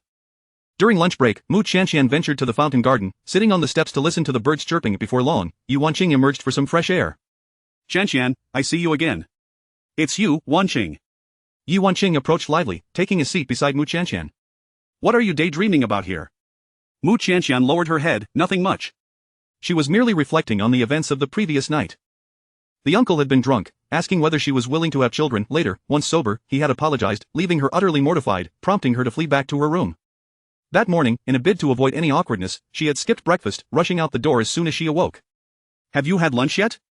Mu Qianqian nodded, yes, I have. Although her mind was preoccupied, she hardly ate anything. As the two conversed, Wang Yanru, clad in her suit, walked past them. Yi Wanqing recognized her immediately. Oh, isn't that my brother's outfit? Indeed, it seems it was given to her by young Master Yi. Is that what Wang Yanru told you? Yes. Upon hearing this, Yi Wanqing stifled a laugh, covering her mouth. Wanqing, what is so funny? I heard my brother mention this yesterday. He said that while serving drinks, a woman deliberately spilled some out of gentlemanly decorum. He lent her his jacket. It was merely an act of courtesy to lend her a jacket. Yet, in Wang Yanru's words, it had transformed into a gift. Mu Qianqian's eyes widened in realization, so that's how it is. This woman must be trying to return the jacket. This should be interesting. Let us go see. Yi Wanqing took Mu Qianqian's hand, leading her quietly after Wang Yanru. Wang Yanru arrived at the entrance to the VIP room, flipping her hair and imperiously instructing the doorman. Go tell young Master Yi that I'm here to return his jacket. Taking this opportunity, she quickly pulled out a mirror to check her makeup and hairstyle. After a while, the doorman returned, saying, young Master Yi's assistant said he doesn't want the jacket. You can dispose of it as you wish. Wang Yanru's smile froze on her face. He doesn't want it? This is young Master Yi's jacket. Can his assistant make that decision? The assistant's words are not for you to question. Take the jacket back and dispose of it as you see fit. Just as the doorman was about to close the door, Wang Yanru hurriedly stopped him. Wait, could you please ask young Master Yi again? I am Wang Yanru, the one who explained things to them yesterday. They praised me for being clear. The doorman wore a mocking expression. Do you take your own theatrics seriously? What theatrics? This is young Master Yi's jacket given directly to me, do you understand? Mention my name, and he will definitely see me. Please, young Master Yi is not a frivolous person. He doesn't have time for this. With that, the doorman shut the door firmly. Wang Yanru's face twisted with anger, and she stomped her foot in frustration. How infuriating to it must be that the doorman was shirking his duties, otherwise, young Master Yi would never refuse to meet her. Just an assistant, daring to meddle in young Master Yi's affairs. If she were to end up with young Master Yi, the first to be dismissed would be that assistant. But the pressing question at hand was, how could she meet young Master Yi? As Wang Yanru exited the corridor, she spotted Mu Qianqian and another unfamiliar woman. Instantly, her demeanor shifted. She smiled coyly, exuding an air of self-satisfaction. Oh dear, young Master Yi has asked to meet me alone tonight. I wonder if that would be inappropriate. Perhaps I should think it over. Chapter 49. Young Master Yi of Su City. After Wang Yanru departed, Yi Wanqing clutched her stomach and let out a hearty laugh. Ha, that woman cracks me up. My brother doesn't even care to acknowledge her, yet she is off dreaming. How could there be such a ludicrous woman? She had never encountered anyone like her during her time in Su City. Indeed, Bay City is teeming with talent. There is every kind of eccentricity. Upon hearing her words, Mu Qianqian couldn't help but smile. At that moment, her phone chimed, and the voice assistant announced, an emergency contact is calling you. Wanqing, I'll take this call. Alright, go ahead. Mu Qianqian found a secluded spot, hesitating for a while before answering the call. Her voice was barely above a whisper, timid as a kitten. But hello? From the earpiece came the deep, magnetic voice of Fu Sikan. Have you had lunch? Mu Qianqian fidgeted with her clothing, trying to ease her anxiety. I've eaten. Why did you leave without having breakfast this morning? I had breakfast at the hotel. After saying this, Mu Qianqian held her breath nervously, awaiting his response. She feared Fu Sikan might bring up the events of the previous night. Make sure to eat well. Thankfully, he did not broach that awkward topic. It seemed the older gentleman had called simply to check whether she had eaten on time. A rush of indescribable emotion surged within Mu Qianqian, a bittersweet concoction tinged with youthful innocence. Once Fu Sikan ended the call, Assistant Xiao approached. President Fu, President Xiao wishes to schedule a meeting with you to discuss cooperation. What do you think? Is he the one from the semiconductor industry? Yes. Let us arrange it for the afternoon of the day after tomorrow. Understood, I'll take care of it right away. Emerging from the president's office, Assistant Xiao encountered Assistant Wang. Hey, Assistant Wang, where did you disappear to this morning? I didn't see you at all. Assistant Wang glanced around, speaking in a conspiratorial tone. President Fu tasked me with some personal matters. Oh. Assistant Xiao, picking up on the hint, refrained from probing further. I'll go arrange the meeting between President Fu and President Xia. See you later. Assistant Wang filled a large cup with water, gulping it down eagerly. He had received a call from President Fu early in the morning, instructing him to check if Miss Mu had arrived at the Yuncheng Hotel. Upon arriving, he confirmed that she was indeed there. President Fu had asked him to inform the manager to arrange breakfast for Miss Mu. Consequently, the hotel manager arranged an unprecedented lavish buffet breakfast for all staff. Assistant Wang stayed at the hotel for the entire morning, ensuring that Miss Mu was well taken care of before returning to the company. Finished your call? Yi Wanqing inquired. Mu Qianqian nodded, yes. Were you on the phone with your family? After some thought, Mu Qianqian replied, sort of. Though the older gentleman was not related by blood, since they had already tied the knot, they were indeed a family.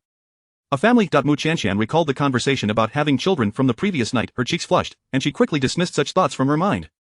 Qianqian, what is the matter? You seem troubled by something, Yi Wanqing observed with concern. It's nothing. Such matters were too embarrassing to discuss with friends. If you encounter any difficulties, please feel free to talk to me. If there's any way I can help, I'll certainly assist you. Mu Qianqian felt deeply touched. Thank you, Wansheng. Isn't the break time for your colleagues nearly over? You should head back to work. I want to keep you. All right.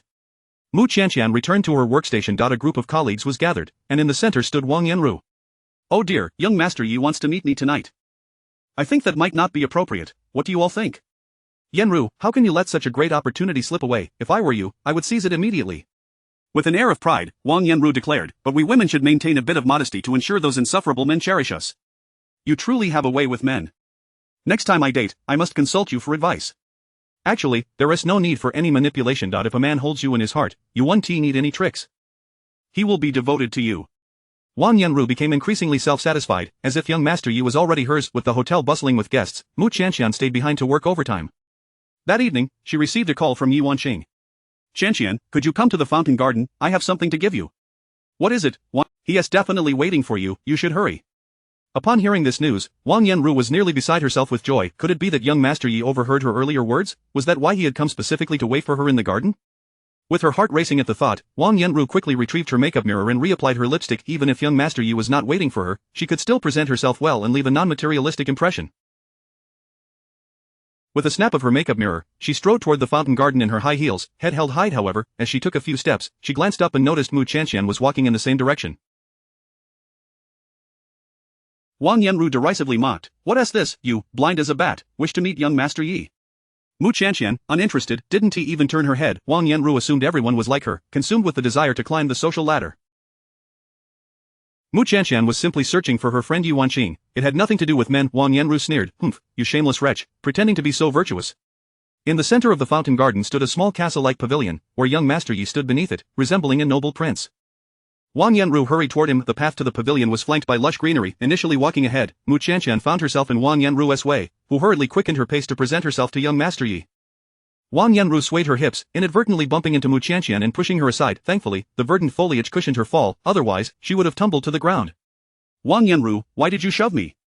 Oh dear, how did you manage to fall? Wang Yanru smirked inwardly, helping Mu Qianqian to her feet. The garden path is uneven, you must be more careful. In a hidden corner where no one could see, she leaned closer to Mu Qianqian and menacingly warned, "Get lost. If you dare to ruin my chances with young Master Yi, don't blame me for being unkind." With a sway of her hips, Wang Yanru sauntered toward the pavilion. "Young Master Yi, I apologize for the delay. I had to assist a colleague whose vision is poor. She stumbled even on flat ground, and it took me quite some time to help her. You must have been waiting for a while. Here is the outfit you lent me yesterday. I heard from a friend that this brand is quite expensive, so I washed it and brought it back to you." Chapter 50. Discarded. Wang Yanru believed that her two statements were remarkably insightful. Firstly, they showcased her benevolence in aiding a colleague. Secondly, they illustrated her disdain for materialism, thus distinguishing her from other women. With a bewitching glance directed at young Master Yi, she awaited his compliments. However, Yi Xuanling's gaze remained fixed on her, brimming with confusion. He inquired of his assistant, "Who is she?" This seemingly mundane question rendered Wang Yanru's countenance. To him, it was merely an inconsequential episode, unworthy of deliberate remembrance. Wang Yanru, under the impression that young Master Yi had finally recognized her, flirtatiously twirled her curls. "Young Master Yi, I have come to return your jacket." With a radiant smile, she extended the suit in her possession. Having heard of Yi Xuanling's amiable demeanor and renowned good temper, she believed this might present an opportunity to draw closer to him. "No need," Yi Xuanling replied, his tone distant. "But this suit is so expensive. I cannot possibly keep it," Wang Yanru pressed, stepping closer to him. The suit she held bore the cloying scent of women's perfume, an intentional mark she had left behind. Yi Xuanling, engaged in the wine business, was particularly sensitive to odors.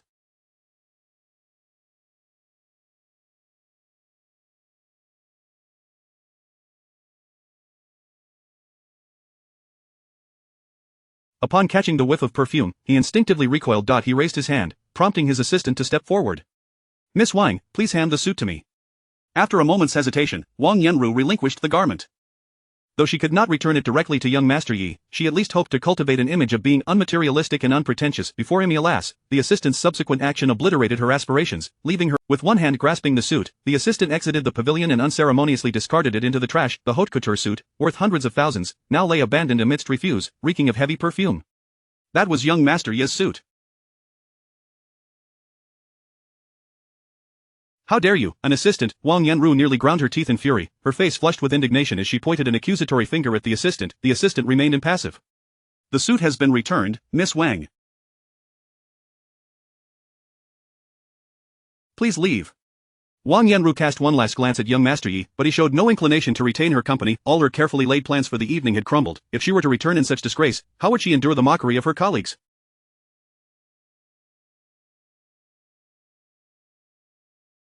Wang Yanru found herself lingering outside the pavilion, caught in indecision. Just then, a crisp female voice interjected, "Excuse me, is Wanqing here?" Yi Xianling, seated within the pavilion, was engaged in the delicate art of brewing tea. At the sound of the voice, he paused, inquiring gently, "What business do you have with her?" "Wanqing sent me to this pavilion, saying she had something for me." If Wanqing were present, she would surely have rushed over to embrace her. "Is Wanqing not here?" Before Yi Xianling could respond, Wang Yanru interjected, unable to contain herself. "What Wanqing, if you wish to ingratiate yourself with young men, it seems you are merely shamelessly attempting to worm your way in, concocting such a foolish name." Wang Yanru, already seething with rage, naturally took her frustrations out on Mu Qianqian.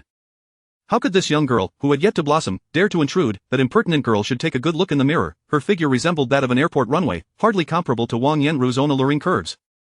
Hearing Wang Yanru's words ignited a rare spark of anger in Mu Qianqian. "You have no right to speak ill of my friend. We had agreed to meet here. Perhaps she has simply been delayed by some unforeseen circumstance and will arrive shortly. This pavilion is spacious. Are you the only one permitted to be here?" "Ha, I never said you couldn't come. I simply disdain certain individuals who preach one thing and practice another. Who are you trying to fool with your act?" Wang Yanru derisively continued, feigning disinterest in the wealthy elite, yet rushing in the moment young Master Yi appeared. "How many times must I repeat myself before you comprehend? I am here waiting for a friend. What business is it of yours?" "Waiting for a friend? That Wanqing of yours is likely just as much a gold digger as you are, both of you hoping to ensnare men." Yi Xianling set down his teacup with a decisive thud, causing some of the liquid to splash onto the table, dampening his slender fingers. Though he was known for his good nature compared to many wealthy scions, it did not imply that he was devoid of temper. Lowering his gaze, he commanded, "Remove her." Wang Yanru's face brightened with satisfaction as she declared, "Did you hear that? Off you go. You are covered in mud and leaves. You are utterly filthy." With a stunning beauty like herself present, there was no way young Master Yi would prefer a mere sprout like Mu Qianqian. When young Master Yi ordered her to be removed, it was undoubtedly directed at Mu Qianqian. Mu Qianqian's face paled with indignation, wishing to retort against Wang Yanru. Was her disheveled appearance not a result of Wang Yanru's shove? Besides, what harm was she causing by merely standing outside the pavilion? "I refuse to leave." Being young and spirited, she defiantly clung to the pavilion's pillar, refusing to let go. Should she not receive Wanqing, no one would evict her. Her stubbornness elicited a flicker of amusement in Yi Xianling's eyes. This girl was quite obstinate, reminiscent of his rebellious younger sister. Wang Yanru crossed her arms, scoffing, "Oh, how your true colors are showing. You see a man and can hardly contain yourself, like a piece of chewing gum that won't come off. How embarrassing." Having endured enough, Yi Xianling's patience reached its limit. "Enough noise." As he uttered these words, his assistant approached directly. Wang Yanru, anticipating a scene, was taken aback when the assistant reached her. "That girl is over there, do not mistake her." Wang Yanru pointed at Mu Qianqian. "This area has been reserved by young Master Yi. Please vacate the premises." "Why should young Master Yi evict me? If anyone should be expelled, it ought to be her. Just look at how filthy she is." The assistant retorted with disdain, "That pales in comparison to your foul mouth." Wang Yanru could hardly believe her ears. Why was it that the insufferable Mu Qianqian could remain while she was being forced out? "I will give you 3 more seconds. If you do not leave, do not blame me for calling security." Should it escalate to that level, her reputation would be utterly— Wang Yanru's expression fluctuated between green and white, her nails digging into her palm. "I will leave on my own." Unwilling to concede, she descended the steps, casting a venomous glance at Mu Qianqian before departing. With Wang Yanru's exit, tranquility finally descended upon the vicinity of the pavilion. Mu Qianqian, still bewildered by the unfolding events, remained clinging to the pillar, staring blankly in their direction. Yi Xianling, with an enchanting smile and a voice as soothing as a gentle stream, remarked, "Little girl, did you truly believe I would cast you out?" Chapter 51. After Shallow shift, Mu Shallow released her hold on the pavilion post, offering an awkward smile. "I apologize. I mistakenly thought you were in league with her." Yi Xianlin, undeterred by the misunderstanding, spoke slowly and deliberately, "May I inquire if the young lady's surname is Mu?" "Yes, I am Mu Shallow, here awaiting a friend." To preclude any further misinterpretation, she had no interest in other men whatsoever. A deeper smile graced Yi Xianlin's lips, enveloping him in an air of genteel elegance, refined and gentle. "Miss Mu, might you consider resting a while in the pavilion?" "Very well." Mu Shallow, feeling somewhat reserved, the assistant had already retreated outside the pavilion, leaving the two of them alone. A cool night breeze caressed her ears, while the tea simmered contentedly on the clay stove. After a brief wait, still no sign of Yi Wanqing. "I shall step outside briefly to call her." Perhaps a few more minutes would not make much difference, and acquiesced, "All right." Yi Xianlin moved with effortless grace, preparing the tea with a fluidity that was a joy to behold. Unfortunately, the person seated across from him was unable to appreciate the sight. She held the teacup by its saucer, blew gently at the steam, and took a sip, her delicate features scrunched up. It's rather bitter. Lacking expertise in tea tasting, she could only perceive its astringency at first. It's quite fragrant, with a subtle floral aroma and hints of orchid. Unbeknownst to her, this was a premium preaching Ming Longjing tea, worth a fortune even by the gram. Gradually, Mu Xiaolou began to grasp the nuances of tea appreciation. After some time had passed, Yi Xianlin inquired, would Miss Mu care for another cup? No, I should call Wanqing. I've been waiting for quite a while, and I'm starting to worry. That is understandable. Mu Xiaolou stood up hurriedly and exited the pavilion, using her voice assistant to place a call to Yi Wanqing. Wanqing, I've been waiting for you at the pavilion for ages. Whitehaven tea, you arrived. Yi Wanqing lounged on her soft bed, munching on potato chips. Though I am not there in person, you must have received the gift I sent, yes? What gift? The tea brewed by my brother. How is it? Is it to your liking? Mu Xiaolou paused. The gentleman in the pavilion, is he your brother? Indeed, we both share the surname Yi. Have you forgotten? Xiaolou, you truly are quite oblivious. Mu Xiaolou lightly nodded her head in vexation. I didn't forget. I was simply preoccupied with our agreement and hadn't given it much thought. She had been too focused on waiting for someone to consider these matters. So, what do you think? My brother's tea-making skills are rather commendable, wouldn't you agree? It's quite good, though I lack the finesse to truly appreciate it. I can only discern a fraction of its complexity. Mu Xiaolou felt that being served such exquisite tea was akin to offering a rare treasure to someone who could not fully value it. No worries. The more you drink, the more you'll learn to appreciate it. I believe in you. Now that I know you're well, I can relax. It's time for me to finish work. I shall head home now, until next time.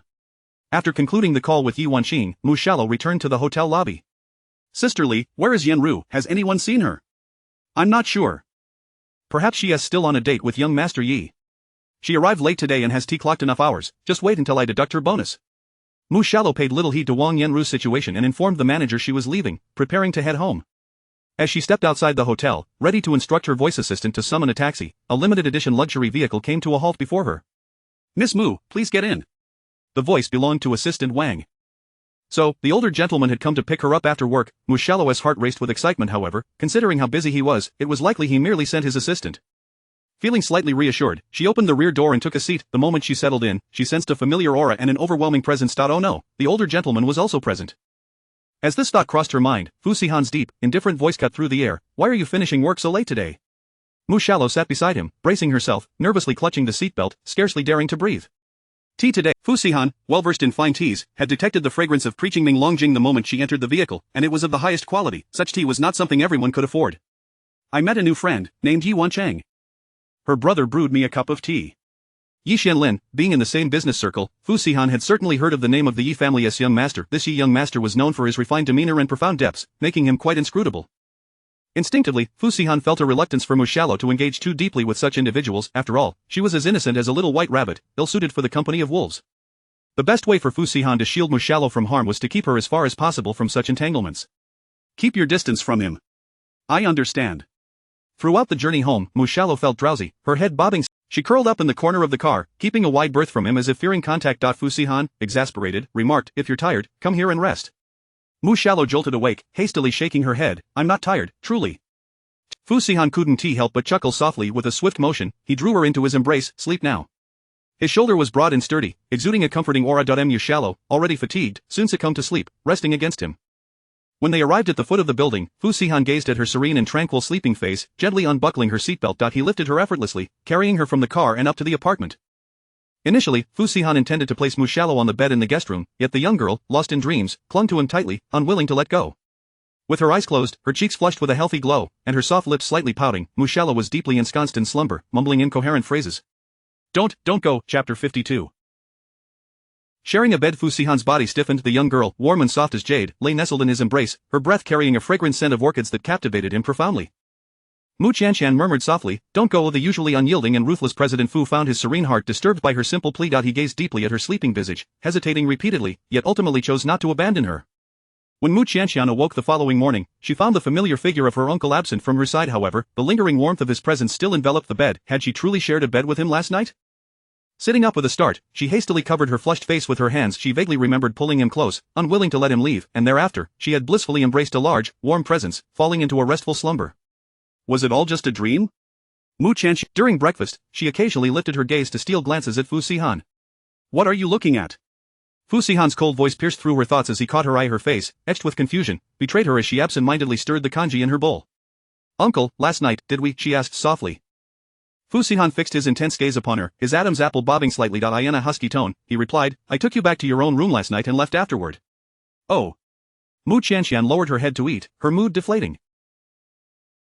For some inexplicable reason, the delicious food before her suddenly seemed tasteless. Could it be that she had merely been dreaming? Yet everything felt so real, the firmness of his muscles, the heat radiating from his body. She hurriedly cast aside any impure thoughts. Unbeknownst to her, a profound emotion flickered in Fu Sihan's eyes. The young girl had been restless in her sleep, stirring against him, igniting a fire within him. Had it not been for Fu Sihan's extraordinary self-control, she would not have peacefully completed the night. Nevertheless, it compelled him to rise early and take a cold shower to quell the turmoil within him. I'm full.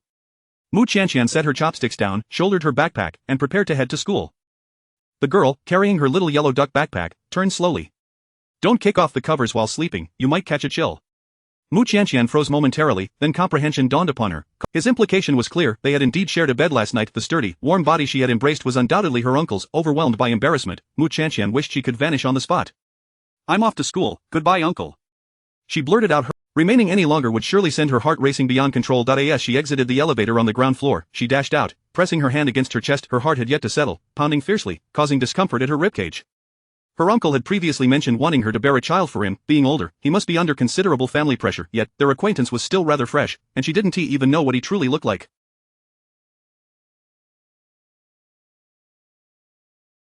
Wouldn't it be too hasty to consider having a child right away? Fu Sihan arrived at the office an hour later than usual. His driver and assistant awaited him downstairs, and when Fu Sihan emanated an aura that made others wary, instilling fear in those around him. After all, anyone would be irritable after a cold shower first thing in the morning. Today, the executives at Fu Group were quietly discussing a matter of concern. He seems particularly irritable. Several proposals have been rejected. I don't know. He is usually picky, but today he is even harder to please. If I had known, I would have postponed my proposal for a few days. I certainly don't wish to be caught in his crosshairs. If your tasks aren't urgent, I suggest you wait until tomorrow to report to President Fu. Mu Chanxian encountered Li Siyu during an elective class. I met Wenqing's brother at Yunqing Hotel yesterday. Li Siyu's eyes. He made some delightful tea at the time. I couldn't fully appreciate its flavor, but now I realize just how exquisite it was. Do you know the significance of young Master Yi personally brewing tea? Many aristocratic families wish to befriend the Yi family, yet this enigmatic young Master Yi remains elusive. Outsiders only know that he has a penchant for classical elegance, excelling in tea arts, music, chess, calligraphy, and painting, all at the level of a master. In Bay City, there were two prominent figures. Master Fu and young Master Yi of Su City. These two were the most sought-after men in high society, ranking first and second in desirability. From what you describe, young Master Yi sounds akin to an ancient recluse. Li Siyu nodded in agreement. He doesn't resemble a businessman, rather, he embodies the essence of an untainted scholar. Listening to Li Siyu, Mu Chanxian found young Master Yi's aura rather unique. However, it had little to do with her. The old professor entered the classroom, distributing exam papers to everyone. Class, this exam is quite challenging, and many students have failed. Let us hand out the papers first, and I'll explain the difficult questions. The class representative passed out the papers. Li Siyu and Fan Yanran received theirs, but Mu Chanxian found her hands empty. Standing up, she timidly said, Teacher, I didn't receive my paper. Behind her, a wave of mocking laughter erupted. Yao Zuner derisively scoffed, this is hilarious, this blind girl still has the audacity to ask the teacher. Her paper must have been so poorly written that the teacher tore it up. If I were the teacher and saw her scribbles, my blood pressure would surge. Not tearing it up would be showing great restraint. I don't understand, why doesn't this blind girl stay home instead of coming to school to embarrass herself? These malicious taunts didn't faze Mu Chanxian in the slightest. Though her frame was delicate, her posture remained upright, akin to a resilient flower on a cliff, enduring the tempest yet remaining pure and steadfast. The old professor chuckled softly, Mu Chanxian, is it? Please sit down, I will need your paper shortly.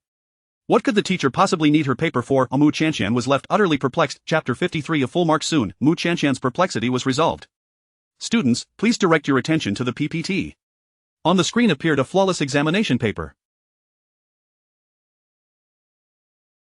Its presentation was immaculate, the reasoning behind the solutions was clear, and it showcased a novel and expedient approach to problem solving.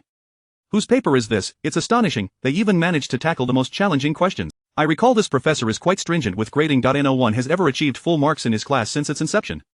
It's unlikely to be a perfect score, but certainly above 95. To attain such a high score in Professor Chen's class is something one could boast about for a year. The paper bore no name, prompting speculation among the crowd about its rightful owner. Mu Tianqian squinted, her eyes straining, but all she could discern was a blurred mass. She too was unaware of the paper's origin. Professor Chen, piquing everyone's curiosity, smiled amiably and announced the answer. This is the paper of student Mu Tianqian. I did not anticipate that, upon entering university, she would master such advanced methods. She is the first and only student in our entire grade to achieve this, therefore, I am making an exception and awarding her full marks. The revelation sent ripples of how is that possible? She can't see anything. How could she solve the problems? I have review materials from senior students, and even they do not employ such sophisticated methods. How could Mu Tianqian possibly know? Who did she learn from? Could it be that a relative of hers is also a professor?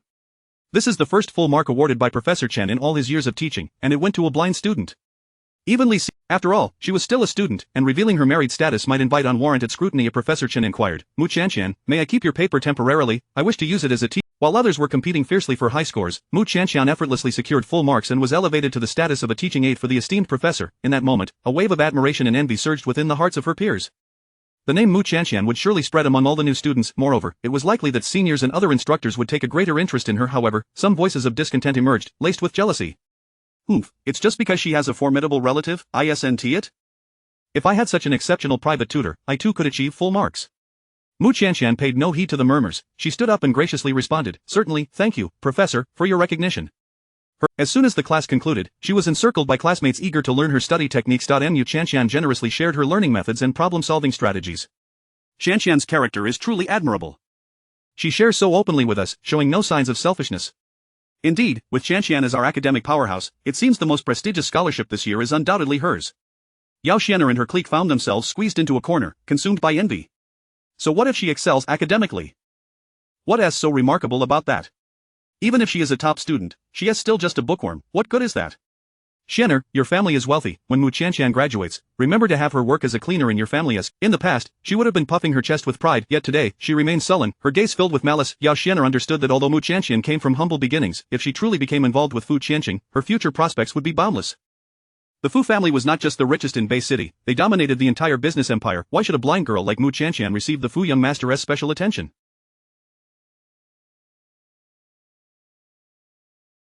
With such a vast family fortune, if Mu Tianqian married Fu Qianqing, wouldn't she be stepping on Yao Xianer's toes? Yao Xianer's mood soured further as she grasped the hand of a lackey, her sharp nails leaving several crimson marks on the girl's skin. The lackey winced, beads of sweat forming on her forehead, nearly on the verge of tears, yet dared not resist. At the Lu family villa, Lu Yunxiang had been secretly monitoring Mu Tianqian's progress. Although Shapu had failed to expel her from university, the stringent standards of the finance university meant that if Mu Tianqian failed a few exams, she would be counseled to withdraw. Yet, as she waited, instead of news of Mu Tianqian's expulsion, she heard of her achieving full marks and becoming an academic star. Wretched girl, do not let me catch you. Lu Yunxiang seethed, gritting her teeth. Downstairs, Lu Yunbai was meeting with the eldest son of the Yi family. Hearing the commotion from above, Lu Yunbai frowned in disgust. What is she causing a ruckus about now? The butler replied, please keep the noise to a minimum. After all, Lu Yunxiang was merely a foster daughter and did not dare to confront the heir of the Lu family. Lu Yunbai, she didn't even feel entitled to disrespect the butler, refraining from raising her voice at him. Otherwise, she risked being cast out at any moment. Lu Yunxiang suppressed her fury, responding feebly, yes, I will be mindful. At last, the upstairs fell silent. Downstairs, the hall was infused with calming incense. Yi Xianlin was not a typical wealthy young master. He favored traditional Chinese robes, simple yet elegant, exuding an aura akin to that of a transcendent practitioner, detached from worldly affairs. I will bring my sister to visit another day. Lu Yunbai rose to see him off. The two strolled into the garden, and Lu Yunbai hesitantly spoke, to be frank, over the years, my parents have devoted immense effort to finding my sister, leaving them with little energy to manage the company. The Lu family is no longer what it once was, while the Yi family's business is thriving. I fear, I may not be worthy of Miss Yi. Marriage is a matter of familial arrangements and matchmaking. A betrothal is not something that can be easily dissolved. I only worry about causing Miss Yi any grievances. Yi Xianlin spoke gently, another day, I will bring my— If young Master Lu and my sister find no mutual affection, we would not force the union. Well, that is agreeable. A deep-seated melancholy clouded Lu Yunbai's countenance. Until he found his sister, he would find no peace in this life. As Yi Xianlin exited the Lu family villa, a thought crossed his mind, prompting him to glance back. Why did he feel that young Master Lu's features seemed somewhat familiar, as if he had encountered them somewhere before? Chapter 54. A drunkenness. As the school day was drawing to a close, Mu Tianqian received a call from Fu Sihan. The moment the call connected, she could not contain her excitement and hurriedly shared her good news. Both my teachers and classmates praised me for my brilliance. The young girl was brimming with joy, her pride evident in her tone. Fu Sihan raised an eyebrow. Are you so elated over just a... This is the first perfect score since Professor Chen began teaching, am I not impressive? Mu Qianqian beamed, her exuberance undeniable. Fu Sihan had heard of Professor Chen, a renowned figure at the finance university. Previously, when the Fu group was strategizing in finance, they had even invited Professor Chen to serve as a consultant. Quite impressive, Fu Sihan remarked, a faint smile playing at the corners of his lips. I'm about to finish school, uncle. Will you come to pick me up? I am currently unable to leave, but I will send Assistant Wang to fetch you, same place as always. Mu Qianqian let out a slight "oh," her voice tinged with disappointment. Fu Sihan detected the subtle shift in her mood. What's wrong? Are you unhappy? No, not at all. I'm just really happy today and eager to share this joy with you. Thus, Mu Qianqian was looking forward to her uncle finishing work. After a moment of contemplation, Fu Sihan lowered his gaze. I will come to pick you up right away. Ah, but will that disrupt your work? It won't, don't worry. Fu Sihan summoned his secretary. Postpone the meeting with General Manager Ma for tonight. Ah. But President Fu, this meeting is of great significance for the group and could impact our deep collaboration with the other company, the secretary protested, listing the importance of the meeting, yet received only 2 words in response. Fu Sihan coolly stated, postponed. Outside the president's office, several senior executives stood by. President Fu seems to be in a good mood right now and I plan to bring my proposal in for his approval. I just heard Assistant Wang. Assistant Wang has been quite secretive lately, frequently stepping out. What secret mission has President Fu assigned him? At that moment, the door to the president's office swung open. It was only after Fu Sihan left the company that they dared to converse quietly. Does President Fu have any further engagements today? When will he return? The secretary replied, President Fu has already left for the day. If there are any matters, please return tomorrow. But isn't there a meeting with General Manager Ma tonight? Why has President Fu left so early? The secretary shrugged, I wouldn't know. Reluctantly, the executives decided to head home and return the next day to report to President Fu. Otherwise, he wouldn't have left so abruptly. This notion garnered unanimous agreement among them. If not for family issues, why would President Fu abandon his work? Little did they know, the work-obsessed President Fu had left his duties behind to celebrate the achievement of his little darling wife, who had scored full marks. Fu Sihan's figure appeared at the school gate. Fang Yanran was momentarily stunned, taking several seconds to regain her composure. Qianqian, your family has come to pick you up. Qianqian. Fu Sihan stood before her. Upon hearing that familiar magnetic voice, Mu Qianqian leapt forward, throwing herself into his embrace.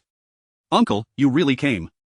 Her heart swelled with delight. She had not anticipated that such a small matter. He had actually postponed work to rush back from the company just to fetch her. Having grown accustomed to being overlooked and neglected, Mu Qianqian had never encountered anyone who took every little thing she said to heart like her uncle did. Fu Sihan's lips curled into a slight smile, his usually stern visage softening with tenderness. How could I go back on my promise to you? It was only then that Mu Qianqian remembered there were others present. Embarrassed, she lifted her head from his embrace and addressed Fang Yanran. Yanran, I'm heading home now, goodbye. Goodbye. Taking Fu Sihan's hand, Mu Qianqian skipped joyfully on their way home. Fu Sihan glanced at her, noticed she was still a child, easily elated by achieving a perfect score that evening. Mu Qianqian tugged at Fu Sihan's sleeve. Uncle, let us have a little drink to celebrate. Fu Sihan's expression darkened, and without a moment's hesitation, he replied, no. Why not? What need have you for alcohol? Mu Qianqian pouted, clinging to his arm in a playful manner. I've reached the legal marriage age, why can't I drink, just a little, please? She had often seen on television how people toasted together to celebrate. Her voice was soft and endearing, like a little kitten coaxing for attention. Who could resist? Even Fu Sihan, with his steely demeanor, sighed in resignation and chose to relent. Only a small glass. Oh, Fu Sihan made a call, arranging for a bottle of the world-renowned Domaine de la Romane Conti red wine to be delivered. As soon as the wine was opened, Mu Qianqian inhaled the rich, deep aroma. This wine is quite potent and has a strong aftertaste. Mu Qianqian picked up her wineglass, gently swirling it as she had seen on television, coaxing out more of its rich bouquet. She took a delicate sip, utterly enchanted by the wine's complex and robust flavor. Do you like it? With her eyes closed, Mu Qianqian nodded, The vibrant red wine stained her lips, resembling an alluring hue that beckoned indulgence. Fu Sihan's gaze fixated on her lips, suddenly feeling parched. A familiar impulse surged within him. Fu Sihan, shrouded in a veil of darkness, downed his glass of red wine in one gulp, suppressing that burgeoning thought.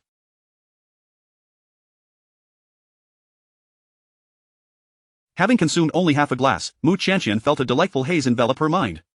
What is happening? Am I walking on cotton? Why does the floor feel so soft? She staggered to her feet, but after just a few steps, she tumbled into Fu Sihan's embrace. Mu Qianqian attempted to rise from his arms, yet her limbs felt weak from intoxication, rendering her powerless. Unbeknownst to her, her every movement inadvertently tugged at the heartstrings of those around her. Fu Sihan's firm arms encircled her waist, his voice husky, laden with restrained danger. Don't move. A drunken girl was hardly compliant. The more he urged her to remain still, the more she squirmed in his hold.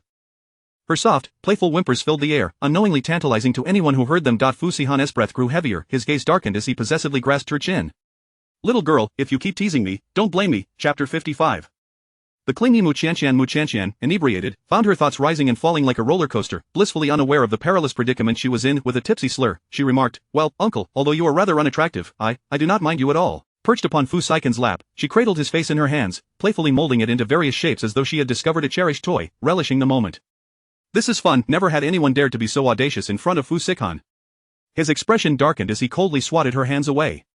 Behave yourself. Ouch, Mu Qianqian bit her lip, her voice tinged with a sense of injustice. Upon glancing down, Fu Sikan noticed a red mark on her delicate hand. A mere light tap from him had left such a vivid trace. How could her skin be so tender? Frowning, he grasped her wrist and gently rubbed it. Uncle, it tickles. She offered her wrist to him, her hand fragrant and soft, as if freshly dipped in floral water.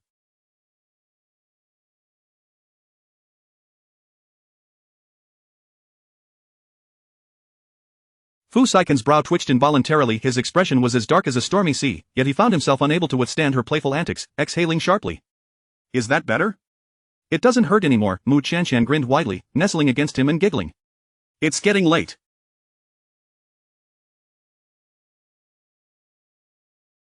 I shall escort you back to your room for some rest. However, she clung to him with all her might, refusing to detach herself. Fu Sikan inhaled deeply, lifting her as one might carry a child. Mu Qianqian felt her perspective soar, excitement bubbling within her. Wow, I've grown taller, uncle, I'm so high now, I might touch the ceiling. Fu Sikan could only remain silent. He decided not to engage with a drunken child. Initially intending to carry her to the guest room, he found her adamantly refusing to leave his side. Please, uncle, don't abandon me. I want to sleep with you. Fu Sikan's gaze darkened, a hint of danger lurking within. Are you certain? Yes. Leaning against his shoulder, her voice thick with emotion, tears began to brim in her eyes. My family no longer wants me, uncle, you must not forsake me. Feeling a chill against it, after so many years, he had never experienced such a feeling. You said it, don't regret it tomorrow. I 1T regret it, I absolutely 1T, she replied with a bright smile. The young girl's mood shifted swiftly. Fu Sikan smirked slightly, carrying her into the master bedroom. As soon as Mu Qianqian landed on the soft, fragrant bed, she began rolling around with delight. This bed is so soft. He seized her hands, pinning them behind her back firmly. Go to sleep, stop moving around. But I can't sleep, uncle, tell me a story. Fu Sikan had never anticipated that the usually he half-heartedly recounted a tale of once upon a time, there was a mountain. I want to hear more, I want to hear more. Mu Qianqian protested, wriggling in his embrace, still unsatisfied. Enough. His gaze was fierce, as though he wished to consume her entirely, yet, Mu Qianqian remained blissfully unaware. Uncle, she cooed sweetly. Fu Sikan's fists clenched tightly, his patience nearing its limit. He would rather stay at the office than tend to a drunken girl. The torment of merely observing her was unbearable. His eyes burned crimson, fixated on her. Mu Qianqian, if you don't sleep, you shall not rest tonight. She blinked in he remained unyielding. She resembled a naive little rabbit lost in the territory of a ravenous wolf, utterly defenseless. Uncle, you're so heavy, she gasped for breath beneath him. A voice within Fu Sikan clamored, urging him to abandon reason and devour her whole. Yet, gazing at her innocent expression, he hesitated. Should he truly act before her eyes regained clarity? The kind-hearted girl, soft-tempered and endearing, would likely not hold it against him, but for reasons unknown, Fu Sikan did not wish to take advantage of her. After their playful antics, Mu Qianqian finally began to succumb to slumber. Uncle, although you're rather ugly and not particularly wealthy, I actually quite like you. Perhaps it was best to wait until after her eyes cleared. If he were to take her now, she might believe she had been taken advantage of by an unattractive man, leaving her unsettled. Once Mu Qianqian had fallen asleep, Fu Sikan gently detached her from himself, rising from the bed to retreat to the bathroom. The cold water from the shower served as a perfect means to cool his heated thoughts. Mu Qianqian slept soundly for an extended period. When she finally roused, the memories of her foolish antics from the previous night flooded back, leaving her mortified. Oh heavens, had I known my tolerance was so poor, I would have abstained from alcohol entirely. 1 cup was enough, but worse still, my foolishness was witnessed by uncle. How could she ever face him again? Footsteps echoed from the doorway. Without a second thought, she pulled the covers over herself, hiding away. Fu Sikan stood at the bedside, observing the lump beneath the blankets for quite some time. Come out. Don't you find it stifling to hide beneath the covers? With that, he yanked the blanket aside, revealing Mu Qianqian's fuzzy head. Seeing her shy and adorable demeanor, Fu Sikan felt an overwhelming urge to embrace her and ruffle her hair. What you did and said while intoxicated last night does not count. I shall not hold it against you. Mu Qianqian timidly inquired, really? Yes, now get up, you'll be late. Oh dear, I forgot I have class today, she exclaimed, slapping her forehead before hastily scrambling out of. After she left, Fu Sikhan surveyed the disarray on his bed, a headache brewing. His sheets were imbued with the gentle fragrance of a young girl, faint yet delightful. How would he manage to sleep tonight? Chapter 56. Parents come knocking during class. Mu Qianqian found herself drifting into a daydream. After the lesson, Fang Yanran, concerned, inquired, Qianqian, what is troubling you? You seem lost in thought. With her hands cradling her chin, Mu Qianqian appeared somewhat distressed. Yanran, tell me, if a woman boldly approaches a man, yet he remains unmoved. Ah, that is already a beauty of unparalleled caliber. I refuse to believe any man could resist, unless he is Lu Xiaohui. But he truly did nothing at all. Fang Yanran declared confidently, there are only. Second, his sexual orientation is unconventional, rendering him disinterested in women. Mu Qianqian felt the latter possibility was unlikely. If the uncle truly had a peculiar sexual orientation, he would not have married her. He was a man of responsibility and would never resort to a sham marriage. Thus, only the first possibility remained. Did the uncle have someone else in his heart? The thought of it left Mu Qianqian feeling bitterly sour, as if pricked by 1,000 needles. Qianqian, you're not referring to your own situation? It is merely a matter concerning a friend. I'm inquiring on her behalf. Lu Yunxiang had been plagued by nightmares for several consecutive days. She dreamt that the true daughter of the Lu family had returned, only to be cast out by her relatives, transforming overnight from a. No, she could not remain idle any longer. Taking advantage of Lu Yunbai's absence for work, Lu Yunxiang stealthily slipped out of the Lu family's old residence. Donning a mask and sunglasses, she made her way to Mu Qianqian's home. Who are you? Mu's father asked warily. Lu Yunxiang tossed out 100,000 yuan, instantly rendering the Mu family members wide-eyed. Never mind who I am, just do as I say, this money is yours. Mu's mother greedily clutched the money to her chest. My benefactor, we shall fulfill them without fail. Create a disturbance at the financial university, ensuring Mu Qianqian is expelled. Mu Qianqian is attending school. Impossible, that wretched girl can't afford tuition. She must have been expelled long ago. Whether you believe it or not, you must comply, or else this 100,000. With a fawning expression, Mu's mother quickly replied, all right, we will go. That wretched girl doesn't know how to use her money for the family. It's a disgrace to have raised her. Mu's father's eyes glinted with malice, revealing ulterior motives. Perfect, if we bring her back, we can also contact her husband to demand the betrothal gifts. Killing two birds with one. Mu Qianqian has a husband?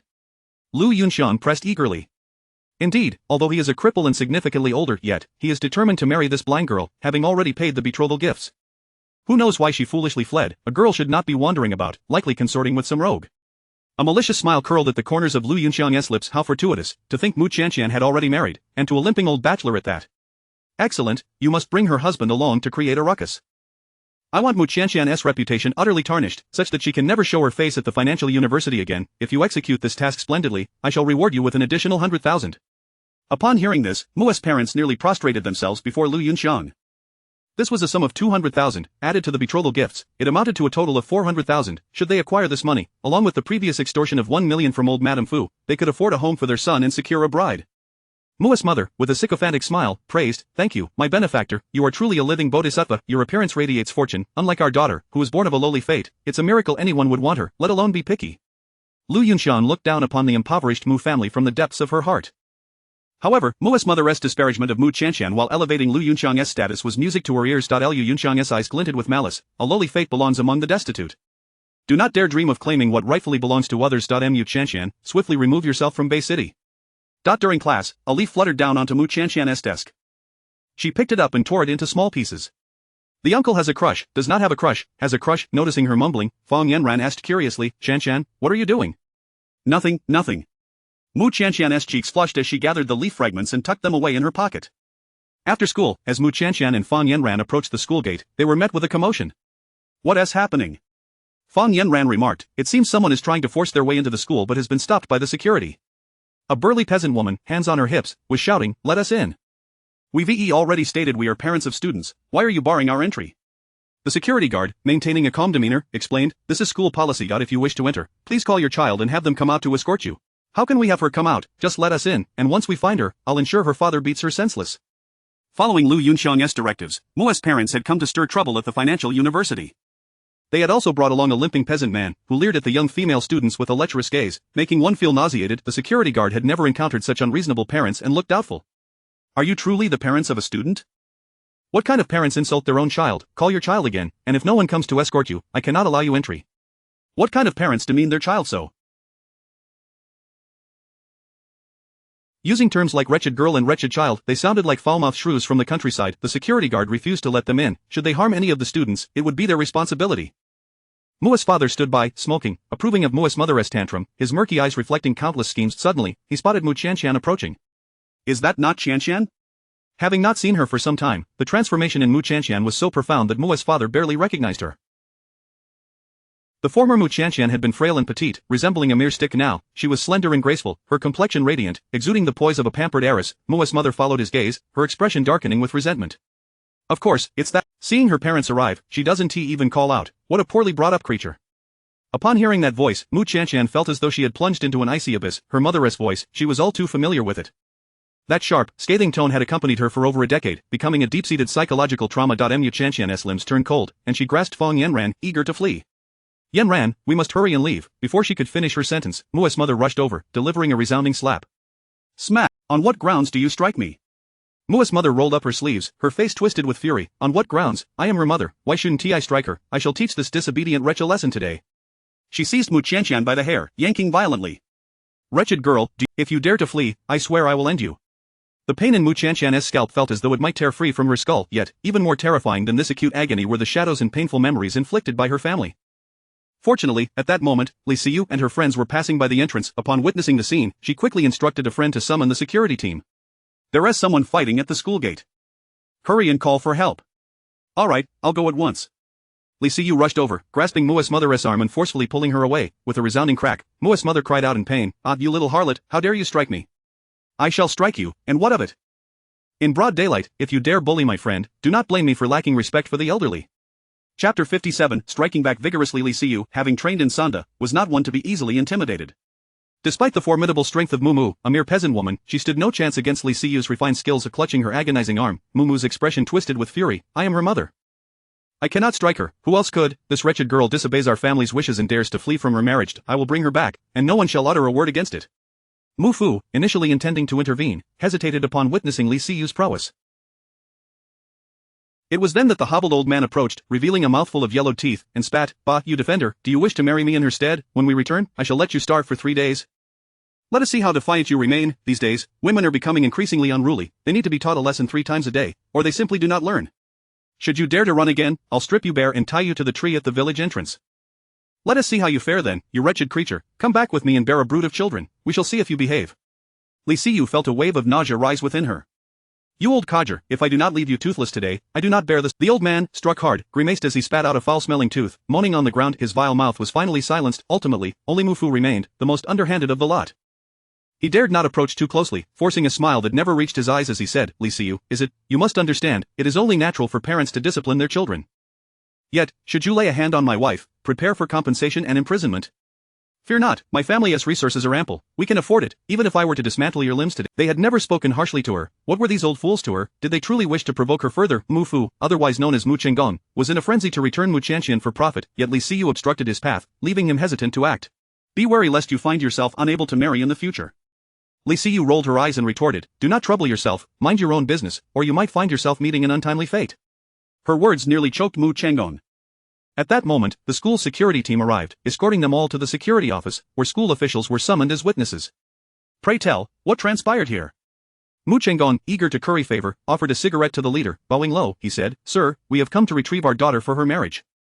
We cannot afford her education, and we have already found her a suitable match. Marrying her off will secure her a better future, yet, this stubborn child has befriended a band of ne'er-do-wells and refuses to return with us. The school leader did not accept his offer but instead turned to Mu Qianqian. She stood there, dazed and pale, as if she had been rendered speechless by fear. The teacher, recognizing her potential, could not bear to see this bright girl reduced to the fate of a mere bride. Why not allow Mu Qianqian to continue her studies? Even if your family's circumstances are dire, you may apply for state scholarships, which will not cost you a dime. Mu Chenggong was a classic bully at home, assertive with his family but meek before outsiders. You are unaware of our situation. We have a son waiting to marry and a younger brother who needs schooling. These all require funds, do they not? We have raised her to this age, and it is only fitting she marries early to benefit the family. A bespectacled young female teacher crossed her arms and inquired, and who do you intend? Surely not that hobbled old man? Mu Chenggong boldly lied, though he is older, he is a man of integrity. Since Qianqian is blind, marrying him is not a misfortune. The young teacher muttered an expletive under her breath, deriding him. If you believe him to be a man of integrity, why must you thrust your daughter into the fire? Li Siyu and Fang Yanran exchanged approving glances, their spirits lifted by the teacher's words. It was clear that the educators possessed a greater sense of justice than these ignorant, malevolent individuals. Adjusting her glasses, the teacher continued, you both seem capable of working and supporting yourselves, along with a grown son. Why sacrifice Mu Qianqian? She is a perceptive child, and if you cannot afford her tuition, as her teacher, I would gladly cover her expenses. Should you dare to trouble her further, I will not hesitate to call the authorities. Mu Chenggong glared at her menacingly, by what right do you threaten us? You seek to sell your daughter for a bride price. What makes you think you are above the law? The Mu couple and the old man fell silent, cowed into submission. For a fleeting moment, Mu Chenggong felt a pang of guilt and lowered his gaze. They could not involve the authorities. If that incident were to come to light, their family would be doomed. This institution is a place for learning, not a battleground for your disputes. Should you dare to cause further trouble, the security team will escort you to the police station. Yes. The Mu couple and the hobbled old man were promptly expelled with Mu's arm broken and the old man's teeth knocked out. They could barely make their way. See, a crowd of students had gathered at the school gate, pointing and whispering. Who are these people, coming to school to cause trouble? Where is the law? I do not know, but it seems they have learned their lesson.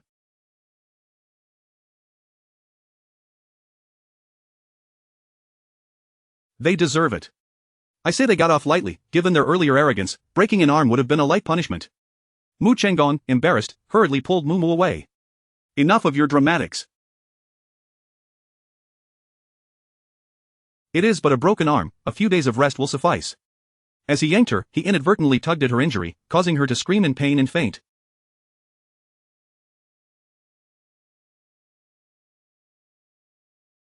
The entrance had descended into chaos, while Mu Qianqian remained blissfully unaware. She turned to the teacher who had supported her earlier, expressing her gratitude. Thank you, teacher, for speaking on my behalf. No need for thanks. I am merely fulfilling a promise to them. Why surname is he? Call me He Ting, or simply Teacher He. A promise? Mu Qianqian inquired. Teacher He, who was the person that helped me? Chapter 58, The Gentle Affection. But rest assured, I harbor no ill intentions towards you. In the future, should you encounter any issues, feel free to seek me out at any time. Mu Qianqian expressed her heartfelt gratitude. Thank you, and please extend my thanks to the person behind the scenes who has assisted me. After she departed, He Ting, nonetheless, for safety's sake, you must take action yourself. The He family and the Fu family shared a long-standing friendship. Once, when the He family faced a crisis, it was Fu Sihan who stepped in to preserve their family estate. Since the last incident where Mu Qianqian almost came to harm, Fu Sihan had been concerned about potential threats to her at school and had asked He Ting to look after her. After concluding a meeting, Fu Sihan furrowed his brow upon reading her message. He immediately called He Ting, his voice laced with urgency. Has Qianqian been hurt? The desperation in his tone was unmistakable. No, you needn't worry. That little girl is fortunate to have two genuine friends who protect her. She hasn't suffered greatly. Fu Sihan's expression darkened, a storm brewing within him. His assistant and secretary lowered their heads, too afraid to utter a word.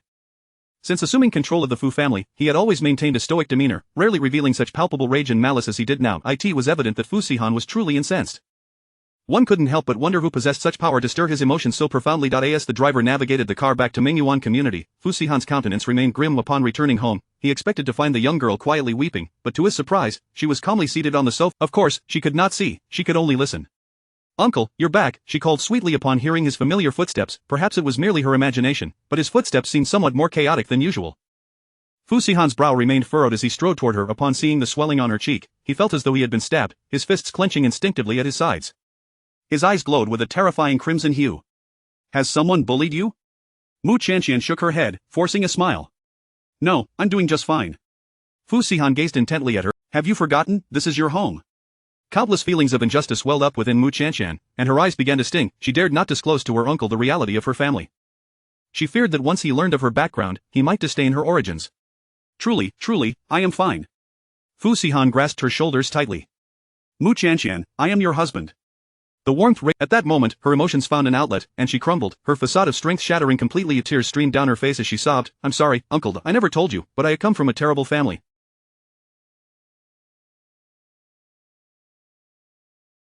My parents only love my brother and my younger sibling. They do not care for me. They wish to marry me off to an old cripple in exchange for a dowry. They sought you out today? Mu Qianqian nodded through her sobs. Yes, they want to take me back to marry me off. But I do not wish to return with them. The little girl trembled as she cried, her nose reddened, appearing utterly pitiable. Although she was the one in tears, Fu Sihan felt as though his heart was being wrenched, a pain more severe than his own suffering. Before he could ponder further, he instinctively opened his arms, drawing her into an embrace. Do not fear, I am here. His embrace was so warm, instilling a profound sense of security. Yet Mu Qianqian could not allow herself to indulge in this comfort. The more kindness he showed her, the deeper her feelings of inferiority became. Carefully, she ventured, "Uncle, will you abandon me?" Fu Xihan's expression darkened. What nonsense! Only death could sever such bonds. As long as Mu Qianqian lived, she was destined to be his wife for life. But my family will only bring you trouble. They are unreasonable, greedy, and selfish. They will drag you down. Because of her background, Mu Qianqian had never dared to entrust her heart to anyone. She believed that her family did not deserve to love anyone. However, unbeknownst to her, matters of the heart could not be easily controlled. Do not indulge in such thoughts. They are who they are, and you are you. Your origins are not your choice. You need not feel inferior because of them.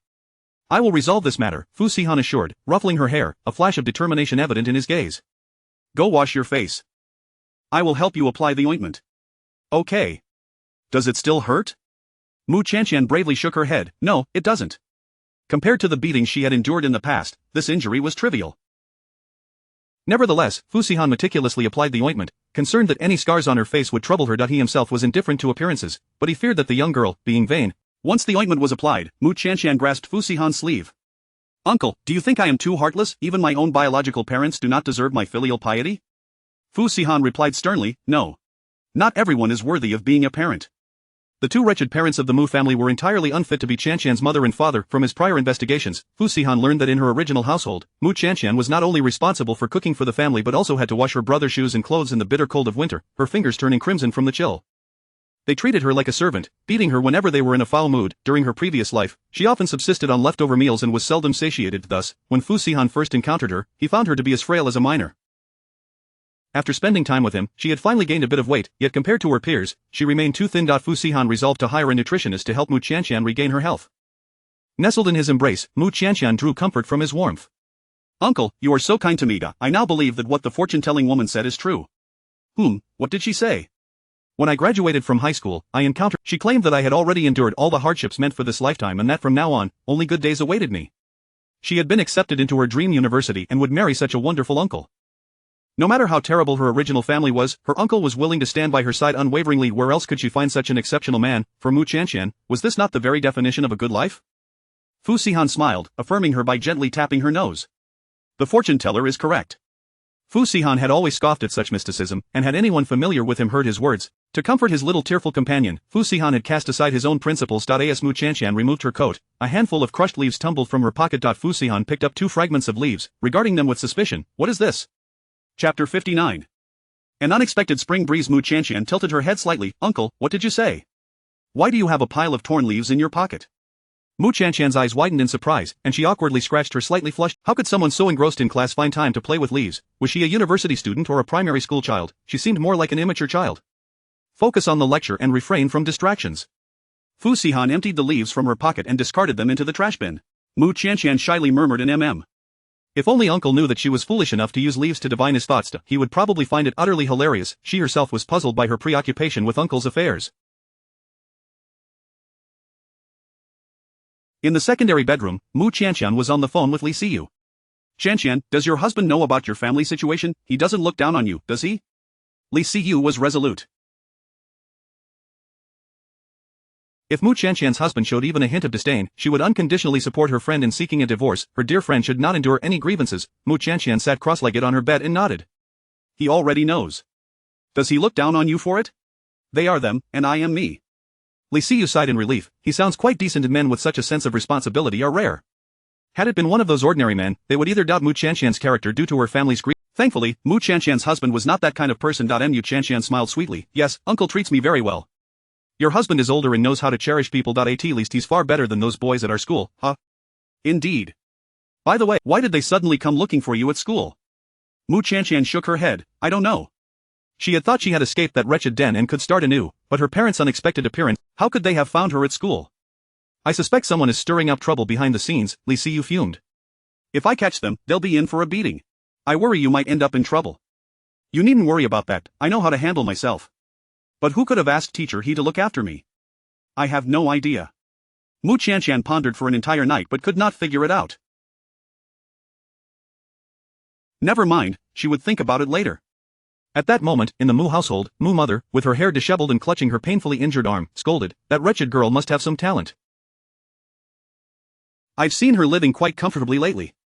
During their recent encounter, Mu Qianqian's transformation had been striking. Dressed in vibrant new clothes, her skin was as tender as a peeled egg, exuding elegance that surpassed even. How could a mere girl have so much money? Mu oldest grumbled. Mom, I've been out all day. Is this all you have to offer me? Pickled vegetables. Mu father scolded. You can't even wash a bowl?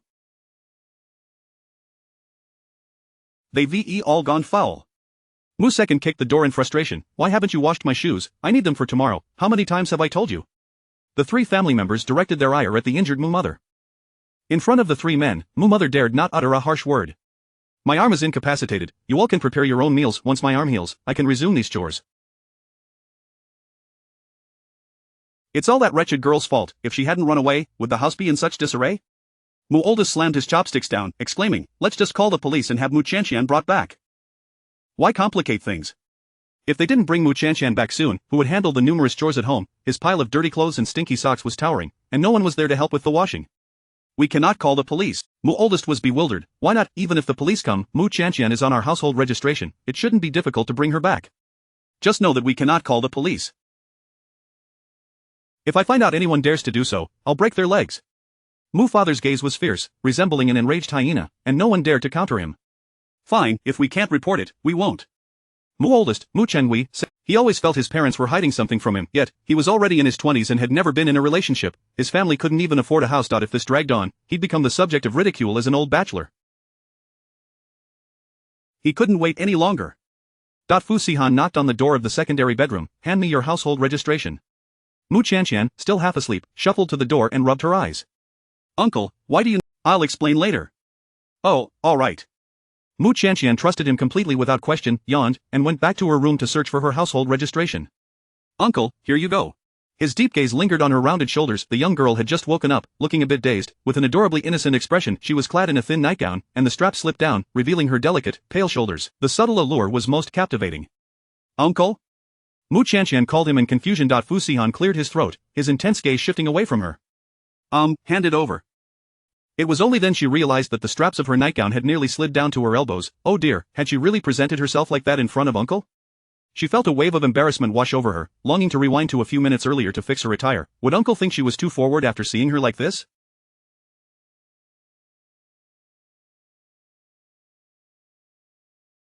A knock sounded once more. Why are you still not out for dinner? Mu Qianqian realized she had been fretting for quite a while. I'm coming, just a moment. With a mix of embarrassment and shyness, she slowly emerged from her room. At the dinner table, Mu Qianqian felt completely uneasy, sensing that Uncle's gaze upon her was somewhat peculiar. Although she was now dressed appropriately, the memory of her earlier mishap still lingered in her mind. Did Uncle actually see it? Chapter 60 Change of Residence. Fu Sihan fixed his gaze on the dazed little girl and inquired in a deep voice, aren't you attending class today? Mu Qianqian, caught off guard, jolted upright. Yes, I am going. Fu Sihan frowned, then why aren't you hurrying to eat? Oh. Mu Qianqian quickly dismissed the chaotic thoughts in her mind, hastily shoveling a few mouthfuls of rice before slinging. Little did she know, as she appeared at the school gate, a shadow trailed closely behind her. Mu Chenghui stared at the graceful figure ahead, hardly able to believe that such a stunning girl was his sister. When did she become so fair and delicate? Initially, Mu Chenghui had planned to slip into the university unnoticed among the crowd, intending to take Mu Qianqian away. However, the security guard was vigilant. Stop. Where's your student ID? Mu Chenghui chuckled awkwardly, I forgot it. If you forgot it, go back and get it. No ID, no entry. Completely dejected, Mu Chenghui was expelled from the campus, left standing outside, watching helplessly. This was unacceptable. He had taken leave to come here, wasting an entire day of wages. He squatted by the roadside, lit a cigarette, and grew increasingly impatient. Thus, Mu Chenghui arrived at the police station, tearfully explaining to the officer, my sister has been deceived by a man, wandering outside all day without returning home, and she won't answer her phone. Officer, could you please help me contact her? Mu Chenghui appeared older than his years, resembling a man in his 30s. The officers found it amusing that someone of his age would address them as uncle. I'll look into it. Your sister, her household registration has been transferred long ago. Impossible. How can it be impossible? Check for yourself. When Mu Chenghui glanced at the screen, he saw that their household register, which once listed 5 individuals, now only had 4. Mu Qianqian's page had vanished. What happened? Someone has completed the transfer of her household registration. She is no longer a member of your family, therefore, we cannot disclose her information to you. Mu Chenghui hurriedly asked, where has her household register? Our entire family is on the verge of madness searching for her, he implored desperately. Yet he had specifically taken leave to handle this matter, hoping to bring Mu Qianqian back home to help the family and earn a dowry for his own house. After a whole day's effort, he had achieved nothing. I'm sorry, we cannot disclose that information. Even if Mu Qianqian's household registration had merely been transferred to an ordinary family, they would not reveal her information to Mu Chenghui. Moreover, the household register she was now part of was not something just anyone could meddle with. You must be mistaken. Quickly find that wretched girl and bring her back. Are you trying to ensure I remain a lifelong bachelor? Frustration led Mu Chenghui to lose his composure. Throwing a tantrum, those at the nearby service window hurriedly distanced themselves. It's truly infuriating after raising her all this time. Ugh! A sharp stone pierced his fist, causing pain that twisted Mu Chenghui's expression as he rolled on the ground in agony. That evening, Fu Sikan came to pick up Mu Qianqian, returning her the household register. This is the Mu family's household register. It will no longer hold any significance for you. Mu Qianqian clutched the strap of her backpack, perplexed. Uncle, why is that? Your household registration is no longer with the Mu. He was her head of household. Upon hearing this, Mu Qianqian's heart raced. Feeling somewhat bashful, she playfully reproached, Uncle, why didn't you tell me sooner? What's the matter? Are you unwilling? This household. Yet, this little girl seemed to be reluctant. No, Mu Qianqian shook her head in denial, stammering, I just find it too sudden, a bit unexpected. Fu Sikan chuckled. Little girl, it seems you have not yet adjusted to the reality that you are married. Mu Qianqian's face flushed as she stammered, I will gradually get used to it. Will you keep this household register? I don't want it anymore. She no longer wished to have any ties with the Mu family. Then throw it away. There happened. Trash belongs in the trash. From now on, you will have no further connection with the Mu family. If they dare to trouble you again, just let me know. With Fu Sikan's assurance, for the first time in her life, someone was there to shield her from the storm, to provide her with a safe haven. Mu Qianqian smiled and replied, all right. Lu Yunxiang made a phone call to the Mu family. What have you done? Why is there no news from the school? She had been waiting for several days without hearing any news of Mu Qianqian's expulsion. Not even a whisper of gossip had surfaced at the school, as if someone was secret. Who could possess such influence? Mu mother forced a smile. Miss, please wait a couple more days. Her father and I are still discussing how to handle this. That stubborn girl, I don't know who has given her such courage, but she won't even listen to us. Previously, Mu Qianqian. Recently, however, she seemed to have transformed completely, resolutely refusing to return home and unperturbed by the threats from the Mu family. I don't care what methods you use, get her out of Beishur immediately. Fine. Do not let her appear in front of me again, otherwise, you won't receive a single cent of the remaining money. Lu Yunxiang venomously concluded her tirade before angrily hanging up the phone. Just then, a servant approached, reporting, Miss Gu Qingyu is here to see you. Qingyu is looking for me? Lu Yunxiang quickly instructed someone to help her with her makeup and attire, determined not to be outshone by her own sister. Gu Qingyu stormed in, exclaiming, I'm furious, absolutely furious. What happened? Lu Yunxiang smiled gently, feigning concern. A yellow-haired girl has suddenly appeared beside Sikan, and I've never seen him treat a... Sikan has always been indifferent to women. Why is he suddenly so taken with this wretched girl? Chapter 61, competing for a man. Who is this shameless person, daring to vie with Qingyu for her fiancé? Just a country bumpkin, too poor to even afford tuition, and has to work for a living, Gu Qingyu scoffed. Yet, how could such an unsophisticated girl have caught Sihan's eye? Her resentment knew no bounds. At this moment, Lu Yunxiang was oblivious to the fact that the person Gu Qingyu spoke of was none other than the very Mu Qianqian she intended to deal with. Don't be too angry. Perhaps President Fu was merely momentarily intrigued and does not genuinely harbor feelings for her. If he truly cared, why would he not publicly acknowledge her within his circle? This statement struck a chord with Gu Qingyu. Indeed, once Sihan grows tired, this isn't like you. I would love to, but Sihan has shielded that woman so closely that I can hardly find an opportunity to strike. Recently, I was even detained because of that wretched girl, and my family punished me by restricting my movements, forbidding me from attending school. Gu Qingyu had sneaked out today, taking advantage of her family's absence and shaking off her watchful bodyguard. By the way, Yunxiang, why have you also been grounded? I heard you had a quarrel with your brother. What happened? Lu Yunxiang's eyes flickered, betraying a hint of guilt. Oh, it's nothing, just a minor misunderstanding that led to my brother harboring some misconceptions about me. The truth was that however, she could not divulge this to Gu Qingyu, for the latter's obsession with Fu Sihan was well known. Should she discover that Lu Yunxiang too harbored feelings for Fu Sihan, it would surely sever their friendship. Is it really so severe that a mere How can Lu Xiao be so harsh? Don't your parents intervene? Panic rose within Lu Yunxiang as she quickly sought an excuse. My parents are too preoccupied with the search for my younger sister. Gu Qingyu, I fail to understand why they ignore such a prominent daughter in front of them to seek a reckless younger daughter. Who knows, your sister may very well be dead. Qingyu, I speak candidly, please do not take offense. Gu Qingyu, buoyed by the esteemed position, though she considered Lu Yunxiang a close friend, she was unaware of her true origins. To outsiders, Lu Yunxiang was the eldest daughter of the Lu family, while the one who went missing was the youngest. Lu Yunxiang lowered her head. It's fine, I know you mean no harm. However, it would be best if you refrain from voicing such thoughts in front of my parents. I fear it would sadden them. Gu Qingyu sneered, fiddling with her sharp nails. You are simply too kind-hearted, never striving for anything.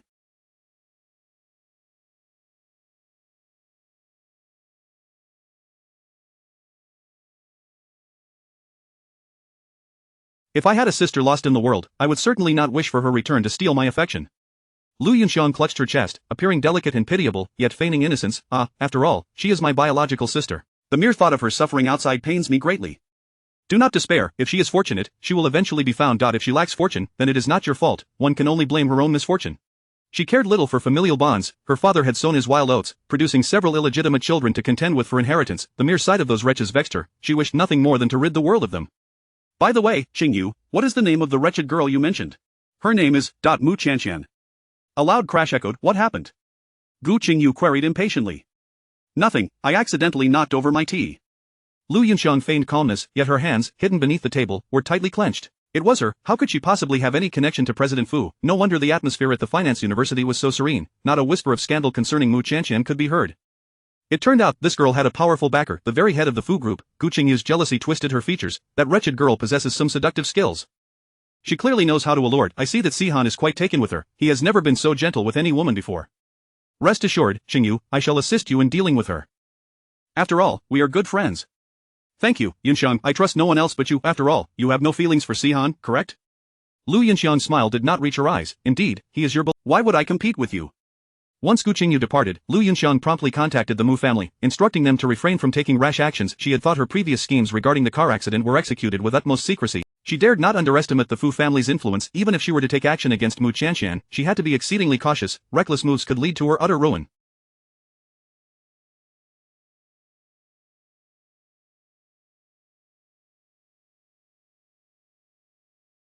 The fate of Sharp served as a cautionary tale. However, the Mu family was intent on retrieving Mu Qianqian to demand a bride price. How could they heed her warnings? After several days away from Yuncheng Hotel, when Mu Qianqian returned, the others were gathered. Are you going on a date with young Master Yi? Wang Yanru tossed her hair, feigning shyness. Oh, no, please do not say such things. Oh, you're blushing. You must be going out with young Master Yi. You've been MIA for days. Who else could you have been with? Wang Yanru smiled bashfully, not denying the implication. Young Master Yi prefers to keep things low-key. I would appreciate your discretion. The group erupted in playful banter. Wang Yanru relished in the attention, her vanity thoroughly satisfied. Even if she knew it was all a facade. As Mu Qianqian passed by, she had no intention of interjecting, but Wang Yanru was determined not to let her off the hook. That day when I was out with young Master Yi, Qianqian was there too.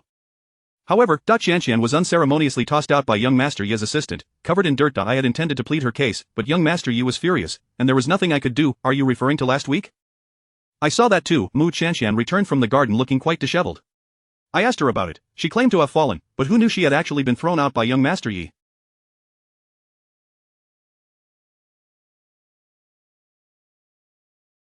TSK, so that's how it is. If I were her, I would have been too embarrassed to show my face at work again. She lost so much dignity and still acts as if nothing happened. Her audacity is astounding.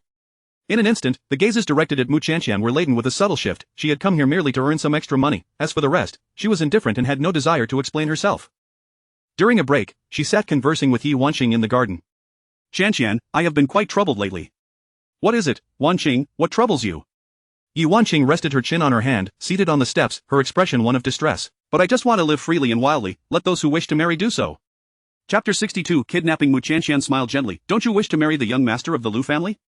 Yi Wanqing pouted. It's not that I don't want to marry him. I simply don't want to marry anyone. Displeased, she picked up a stone and tossed it into the nearby pond, causing a splatter of water. Coincidentally, it splashed at the feet of an approaching figure. When Yi Wanqing looked up from her position, she was greeted by the refined and handsome visage of her elder brother. Brother, you're here. Yi Wanqing hurriedly stood up, brushing the dirt off her clothes. The young lady of the Yi family feared nothing, not even her parents' authority, but she held a particular apprehension towards her brother Qianqian. My brother has arrived. Yi Wanqing tugged at Mu Qianqian. Mu Qianqian politely greeted him. Hello, young Master Yi. Yi Xianlin nodded in acknowledgement. Hello, Miss Mu. He then turned his attention to his lackluster sister. What were you saying just now? You don't wish to marry? Yi Wanqing, startled, quickly clarified. I'm still young. Can't I enjoy a couple more carefree years? Qianqian isn't married yet. I'll marry whenever she does. Mu Qianqian blinked in surprise, unaware that she had become Yi Wanqing's shield against marriage. Yet, she was already wed, though Wanqing was oblivious to this fact. This engagement was arranged by the elders. It cannot simply be dismissed at your whim, Yi Xianlin stated, still clad in his traditional robe, as he, Who will come to my rescue? Mu Qianqian gently patted her hand, smiling in reassurance. Do not worry, Wanqing, perhaps the situation isn't as dire as it seems. She believed that good deeds, such a wonderful person as Wanqing surely would have a smooth life ahead. That day, Mu Chanqian visited the supermarket to purchase a bag of cat food. There were several stray cats at school, emaciated and desperate for sustenance. Thinking of them reminded her of her own past, so with no classes that day, she decided to feed them. However, before she could reach the school, calamity struck. A man suddenly emerged from around the corner, covering her mouth and dragging her backwards. Mu Chanqian gasped in shock, frantically clawing at his hand but unable to break free. She was pulled directly into a van. "Drive quickly," the driver nervously glanced back, nearly losing his composure. "You only said to help transport goods. How did you end up kidnapping someone?" He was merely a delivery driver and wanted no part in a kidnapping affair. "What are you afraid of? This is my sister, who ran away from home to escape marriage. I am taking her back to wed her. Just drive, and I'll pay you triple the fare." The driver hesitated. "Is she really your sister? Would I lie to you? Who would dare abduct someone in broad daylight?" The kidnapper, like a hyena scenting fresh meat, he could not let the 200,000 slip away. If he could just bring his sister back to marry, the money would be his. In his ruthless tone, Mu Chenghui commanded, "Mu Chanqian, tell the driver I am your real brother." Only Mu Chanqian knew that a sharp knife was pressed against her back. Her blood ran cold, paralyzed by fear. She could not gamble on whether this madman would harm her. With a pale face, Mu Chanqian stammered, "Why yes, see, she is indeed my sister, so you can drive without worry. I'll give you 5 times the fare. Just take us to my family village, and I'll leave her with her husband." The driver, glancing in the rearview mirror, succumbed to temptation, pressing down on the accelerator. Mu Chenghui clutched the knife in one hand, blood trickling from the other, injured by Mu Chanqian. "Once you marry that lame man, we'll see how he deals with you." His phone rang, and he answered it, placing it to his ear. "Hello, ma family, why are you in such a hurry? I'll be delivering the girl to you shortly. Is the dowry ready? Remember, it's cash on delivery. You won't have this bride unless I see the money." As he spoke, Mu Chanqian managed to discreetly reach into her pocket, dialing her emergency contact. Trembling with fear, she pressed herself against the car door, praying silently. She hoped the uncle would answer her call, discern her plight, and not expose her situation. Meanwhile, Fu Sihan's phone screen lit up. He was in the midst of a strategic meeting for the Fu group when the phone rang, interrupting a report from a branch manager. Furrowing his brow, he wondered why Chanqian would call at such a time. He raised his hand, and the reporting manager fell silent, the spacious conference room enveloped in stillness. Fu Sihan answered the call, bringing the phone to his ear. However, instead of the girl's voice, he was met with the crude, lewd banter of a man. "The banquet can begin. I'll reach my family village in just over an hour. Don't worry, this girl is unharmed. I guarantee your satisfaction. Hey, ma, you're hitting the jackpot today. You'll be a groom tonight. Ha ha ha." Upon hearing these words, Fu Sihan's expression hardened. A flash of menace crossed his eyes. Without uttering a word, he listened intently while jotting down a few words on paper. Mu Chanqian's palms were slick with sweat, unable to see the screen. She had no way of knowing whether her uncle had answered. She hoped he would hear that, but deep down, she feared that hope was fleeting. After all, her uncle had mentioned he would be very busy today and might return late. Mu Chanqian could only rely on herself. She fumbled to locate the door latch, pulling it twice without success. Mu Chenghui, noticing her movements, growled, "You think you can jump out of the car?"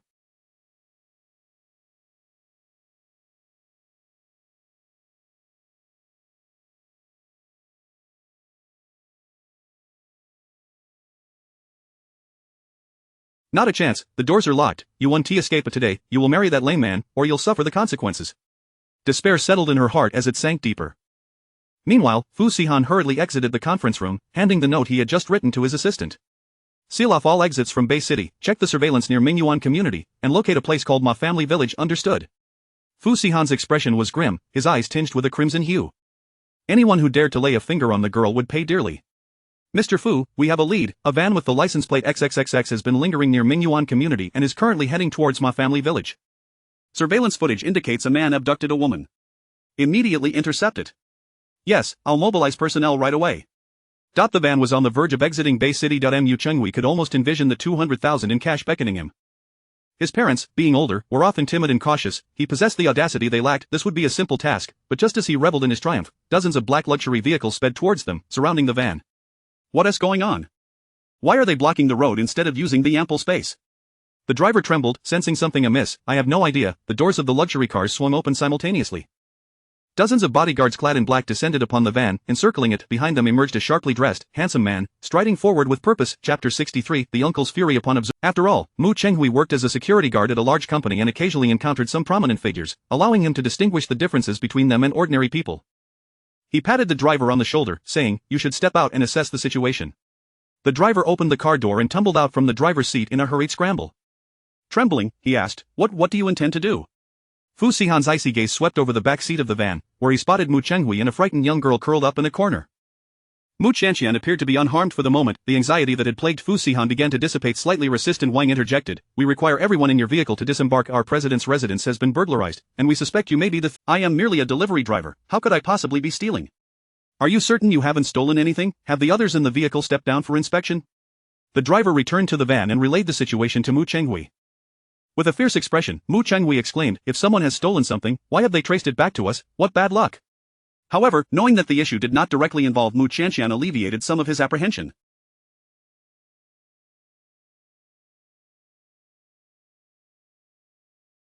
The driver urged him, "Just step down for a moment, with so many of them, once we finish the inspection, we can leave sooner." Mu Chenghui threatened Mu Qianqian, "You better watch your words.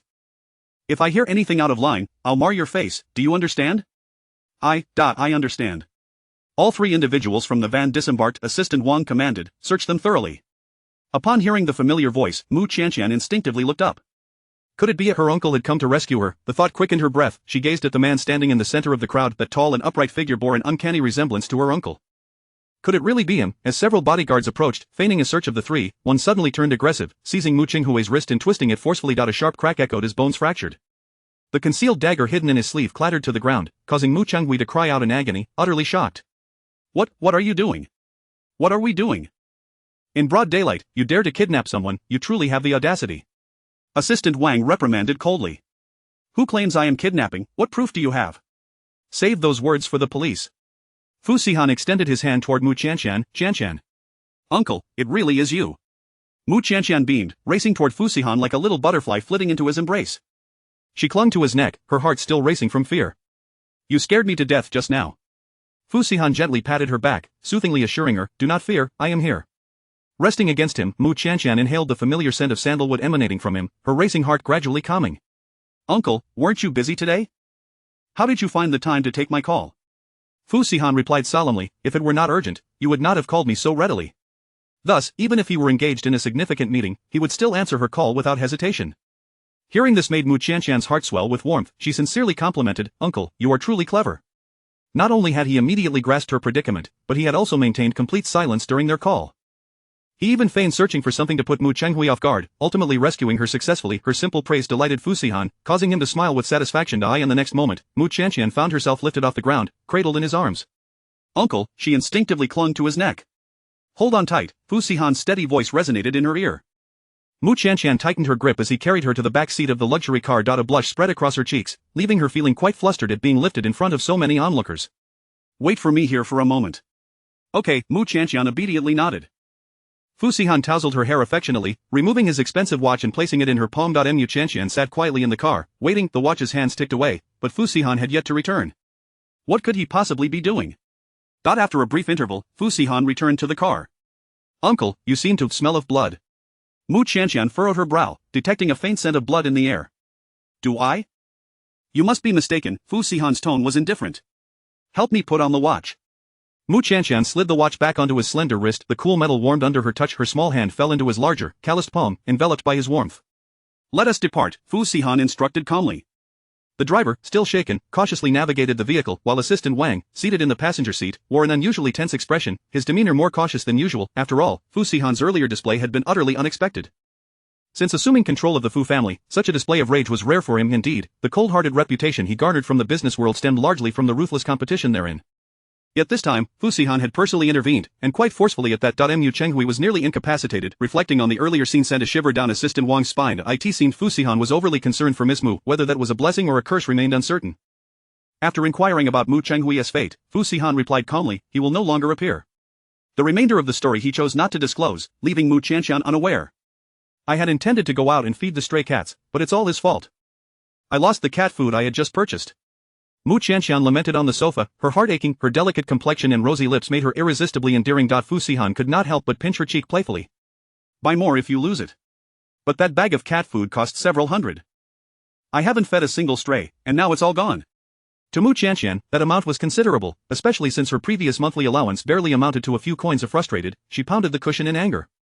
It was all Mu Chenghui's fault. Fu Sihan was unaccustomed to hearing about such a modest sum, several hundred. He paused for a moment before realizing it was not several hundred billion or even several million, but merely a few hundred yuan. A smile tugged at the corners of Fu Sihan's lips. "Just buy more next time. Don't get upset over such trivial matters." Puffing her cheeks, Mu Qianqian replied earnestly, "Uncle, you work hard for your money. I shouldn't spend it frivolously. We should save a little, just in case." Fu Sihan raised an eyebrow. "In case of what?" Mu Qianqian counted on her fingers, her cheeks flushing. "In case we have children in the future. There will be more expenses." Fu Sihan was at a loss for words. Since his birth, he had never had to worry about finances, so Mu Qianqian's concerns were never on his radar. Uncle, I forgot to mention earlier, please stop buying me so many limited edition clothes. I have more than enough, my wardrobe is nearly bursting. Without a moment's thought, Fu Sihan replied, then we shall simply get a larger wardrobe. Mu Qianqian was rendered speechless. How could her uncle be so unconcerned about money? Chapter 64. Accompanying my wife, Mu Qianqian clung to Fu Saikan's arm, her voice soft and endearing as she purred, Uncle, could we possibly adopt a cat? There are so many stray cats at our school, and they look so pitiful. Fu Sikan, without a moment's hesitation, declined, no. Disappointment etched on her face. Mu Qianqian pouted, her delicate brows knitting together. Why not? I don't like them, Fu Sikan replied sternly. The truth was that Mr. Fu was allergic to cat fur, rendering pet ownership impossible. With a hint of sadness, Mu Qianqian acquiesced, alright then, we won't adopt one. Unable to take in the strays, she resolved to purchase some cat food and find opportunities to feed them instead. A call from Grandma Fu came through, her voice laced with concern. Sikhan, have you taken Qianqian to the hospital for a checkup? Not yet. How long has it been? Why haven't you taken her? As her husband, you seem rather inattentive. Have you not noticed the significant changes in her? Fu Sikhan had no choice but to appease the elder's worries. I will take her tomorrow. That's more like it, Grandma Fu replied cheerfully. During this period, don't be too preoccupied with work. Make sure to spend more time with Qianqian. Understood, I will heed your advice. With that, Grandma Fu felt reassured and ended the call alone. Fu Sikhan was left in distress. He understood the expectations of the elder, yet tomorrow's examination was bound to disappoint her. He and Mu Qianqian had yet to consummate their marriage. How could he present her as a great-grandchild to the elder? Meanwhile, the Mu household was in disarray. Mu Chenghui lay bedridden with a broken leg, reliant on others for care. He had lost his job and was now akin to a useless being. After all, he had been the one to initiate the kidnapping. As a kidnapper, he dared not report it to the authorities. Moreover, the terror instilled by that man, along with the oppressive aura of authority he exuded, was indelibly etched in his memory, quelling any thoughts of resistance. How had Mu Qianqian managed to attach herself to such a formidable figure? Mu Chenghui had an ominous premonition that, from this point forward, Mu Qianqian would no longer belong to their world. They could never contend with her. Why were you so impulsive? Couldn't you have discussed this with the family first? Mu Chenghui's heart was heavy as he scoffed. Discuss what? You two are hiding secrets from me, unwilling to part with a mere 100,000. On what grounds should I consult with you?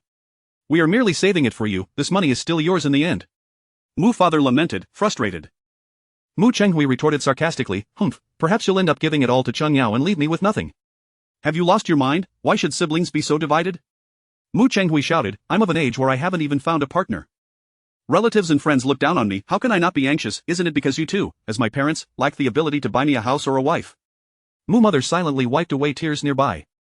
Mu Chenghui spat on the ground in frustration. I just don't understand. If I had reported that girl immediately, I could have received a 20,000 dowry, yet you both opposed it, allowing her to relocate her household registration. If it weren't for your meddling, would I have had to take such risks? Had you not obstructed me, I would have already sent her to that cripple's bed. That 20,000 was rightly mine. Mu Chenghui vented all his pent-up anger onto his parents, blaming them for their indecisiveness, which resulted in the loss of the 20,000 that was within arm's reach. Mu father slammed the water pipe down, exclaiming, what do you know? If we had reported that girl, your mother and I would have ended up in prison. Who are you trying to scare? On what grounds would the police arrest you? Mu father, in a moment of agitation, retorted, of course, it's because of Mu Qianqian, head of the family. Mu mother quickly seized his arm, giving him a warning glance. Mu Chenghui swallowed his impending words, his gaze wavering. This matter is not for you to know, just focus on recovering. Your marriage prospects will be managed by your mother and me. Years ago, when Mu Qianqian had rescued someone and lost her sight, they had extorted 100,000 from the Fu family. Now that very sum was to be used for treating Mu Chenghui's leg. An eye for an eye. Mu Qianqian was taken by Fu Sikhan to the hospital for a thorough examination. She remained oblivious, thinking it was merely a routine checkup. Sitting on the hospital bed, she chattered away excitedly. Uncle, I have good news, there are no more stray cats at our school, they've all found new homes. Fu Sikhan, peeling an apple beside her, responded nonchalantly, oh? I heard a kind-hearted entrepreneur donated a substantial amount of money and even established a cat foundation. There are several new cat houses on our school lawn, and every day, people come to feed them meat and grain. Not if they fall ill, someone takes them to the pet hospital. That's wonderful. I never imagined there were such benevolent entrepreneurs. What a pity I don't know his name, otherwise, I would be sure to express my gratitude. At that moment, Mu Qianqian was unaware that this so-called kind-hearted entrepreneur was right before her. Fu Sikhan pinched a piece of apple and placed it in her mouth. She eagerly accepted it, her cheeks puffed out adorably. Glancing towards the window, she exclaimed in surprise, oh. What is it? Fu Sikhan stood up immediately. Uncle, I think I can see a bit of color now. Mu Qianqian pointed outside at the flower beds, her eyes sparkling with joy. I see yellow flowers and green grass. For so long, her world had been shrouded in darkness. She had almost forgotten how beautiful this vibrant world could be. Her vision was finally beginning to restore. Before long, she would be able to witness the light once more. Hearing this, a faint smile flickered in Fu Saikon's eyes. Don't stare at bright lights for too long. It's not good for your eyes. Yes, I know. Mu Qianqian pulled out her sunglasses, closed her eyes, and reveled in the breeze wafting in from the window. The sunlight draped over her slender shoulders like a soft halo, making her appear as though she had stepped out from a painting. Fu Saigon set down the fruit knife and rose to draw the curtains for her. However, he left a small gap for the fragrance of flowers and the chirping of birds to waft into the room. With great enthusiasm, Mu Qianqian said, "Uncle, there's a cat at our school that is about to give birth. Can we go buy some milk powder for it? The kittens drink their mother's milk, and the mother can supplement with milk powder for nutrition." Fu Saigon initially intended to decline, considering his upcoming work commitments. Yet, the sheer joy radiating from the young girl made it hard for him to dampen her spirits. The workaholic Mr. Fu ultimately chose to accompany his wife. "I will take you later." Coincidentally, Grandma Fu also arrived at the hospital for her checkup. Upon learning of Mu Qianqian's room, she made her way over to visit. As she approached the door, she overheard words like kittens, milk powder, and mother's milk. Instantly, Grandma Fu's face lit up with a smile. Fu's daughter supported the elder. "Mom, will you be going in?" "I won't intrude. Let them enjoy some time alone together. It seems our family will soon have delightful news." Chapter 65. Pampering the wife. Upon exiting the hospital, Fu Saigon and Mu Qianqian ventured to a supermarket. When Mu Qianqian expressed her desire to purchase something, Fu Saigon promptly selected the most expensive items and tossed them into the shopping cart. As they wandered into the toy section, Mu Qianqian's fingers brushed against a soft little rabbit, and she was utterly captivated. "Uncle, I want a plush toy, just one, is that alright?" In her childhood, she had envied the girls on television who possessed a trove of plush toys to cuddle with at night. Yet, her own bed was cluttered only with heaps of dirty laundry and miscellaneous items. For her, plush toys embodied an unattainable princess dream, symbolizing a carefree time that she had never experienced, one where she was cherished by others. Fu Saigon inquired, "Which one do you want?" Mu Qianqian happily perused the toys, finding one rabbit delightfully soft, and another bear quite appealing. After selecting her top 3 favorites, she found herself in a quandary. Which of the 3 should she choose? "If you like them, then take them all," Fu Saigon declared, effortlessly retrieving the 3 toys from her arms and placing them atop the shopping cart. Mu Qianqian bit her lip, hesitating. But these toys served no practical purpose. Wouldn't he buying so many be wasteful? After all, she was accustomed to frugality. In her view, only the most useful items were worth purchasing. Any excess expenditure felt like a waste. Fu Saigon smiled faintly. "Your happiness is their greatest utility." When the time came to check out, the hefty bill left Mu Qianqian astounded. Upon hearing the price, she hesitated to proceed with the purchase. Such small toys, and each costs over 1,000. "Perhaps I should return these 3, she reluctantly resolved to yield. Fu Saigon did not afford her the chance to retract her decision. "Return them, I've already paid." Mu Qianqian felt a pang of regret. Good heavens, the total for the 3 plush toys amounted to 5,000, he had spent that sum so casually. Her heart ached at the thought. Fu Saigon carried the shopping bags, freeing one hand to hold Mu Qianqian's. She needed not voice any concerns, all she had to do was embrace her toys. Fu Saigon spoke in a deep tone, "I earn money to spend on you, so there's no need to feel guilty." This brief statement flooded Mu Qianqian with warmth, soothing the wounds of her childhood. Unable to resist, she tiptoed and placed a gentle kiss on Fu Saigon's cheek. "Uncle, you are truly wonderful." It turned out that the feeling of being cherished was so delightful, even more so than she had imagined. Fu Saigon stiffened momentarily, his gaze deepening. In that fleeting instant when Mu Qianqian leaned in, he had the opportunity to push her away, yet he refrained, having never allowed a woman to come so close, let alone hold hands, much less kiss him. He was surprised by how pleasant it felt. The softness of her lips, imbued with floral and youthful scents, was intoxicating, exclusively so for her. Fu Saigon inhaled deeply, maintaining his composure. "Let us go." Mu Qianqian, clutching her toys, skipped ahead. Nearby, a young couple observed, the woman holding a child while carrying an infant on her back, enviously gazing at Mu Qianqian's retreating figure. That man is truly wonderful, willing to buy such expensive gifts for his wife. However, her husband, impatient, scolded her, "What nonsense are you mumbling? Hurry up and pack these condiments, otherwise, we won't manage to carry them on the bus. Don't spill that soy sauce bottle, it will ruin my fishing gear." The young wife sighed, tending to the fussing child while sorting through a myriad of household items. Her husband stood aloof, preoccupied solely with his fishing equipment. She envied not the man's financial means but rather the care and affection he exhibited towards his wife. If only her own husband had her in mind, even a simple chocolate would sweeten her heart. How different it was now. Once seated in the car, Mu Qianqian cradled her 3 toys, reluctant to part with them. "This bear shall be named Cici, this puppy Ha, and what shall we call this rabbit?" With excitement, she began to name her cherished toys. Fu Saigon, who had been resting his eyes, unexpectedly interjected, "Qianqian." Mu Qianqian tilted her head toward him. "What is it, uncle?" Fu Saigon's voice held a hint of amusement, his previously cool tone now warmed. "I think this rabbit should be named Qianqian." Seeing the blank expression on Mu Qianqian's face, her wide eyes brightened, and Fu Saigon felt a surge of delight.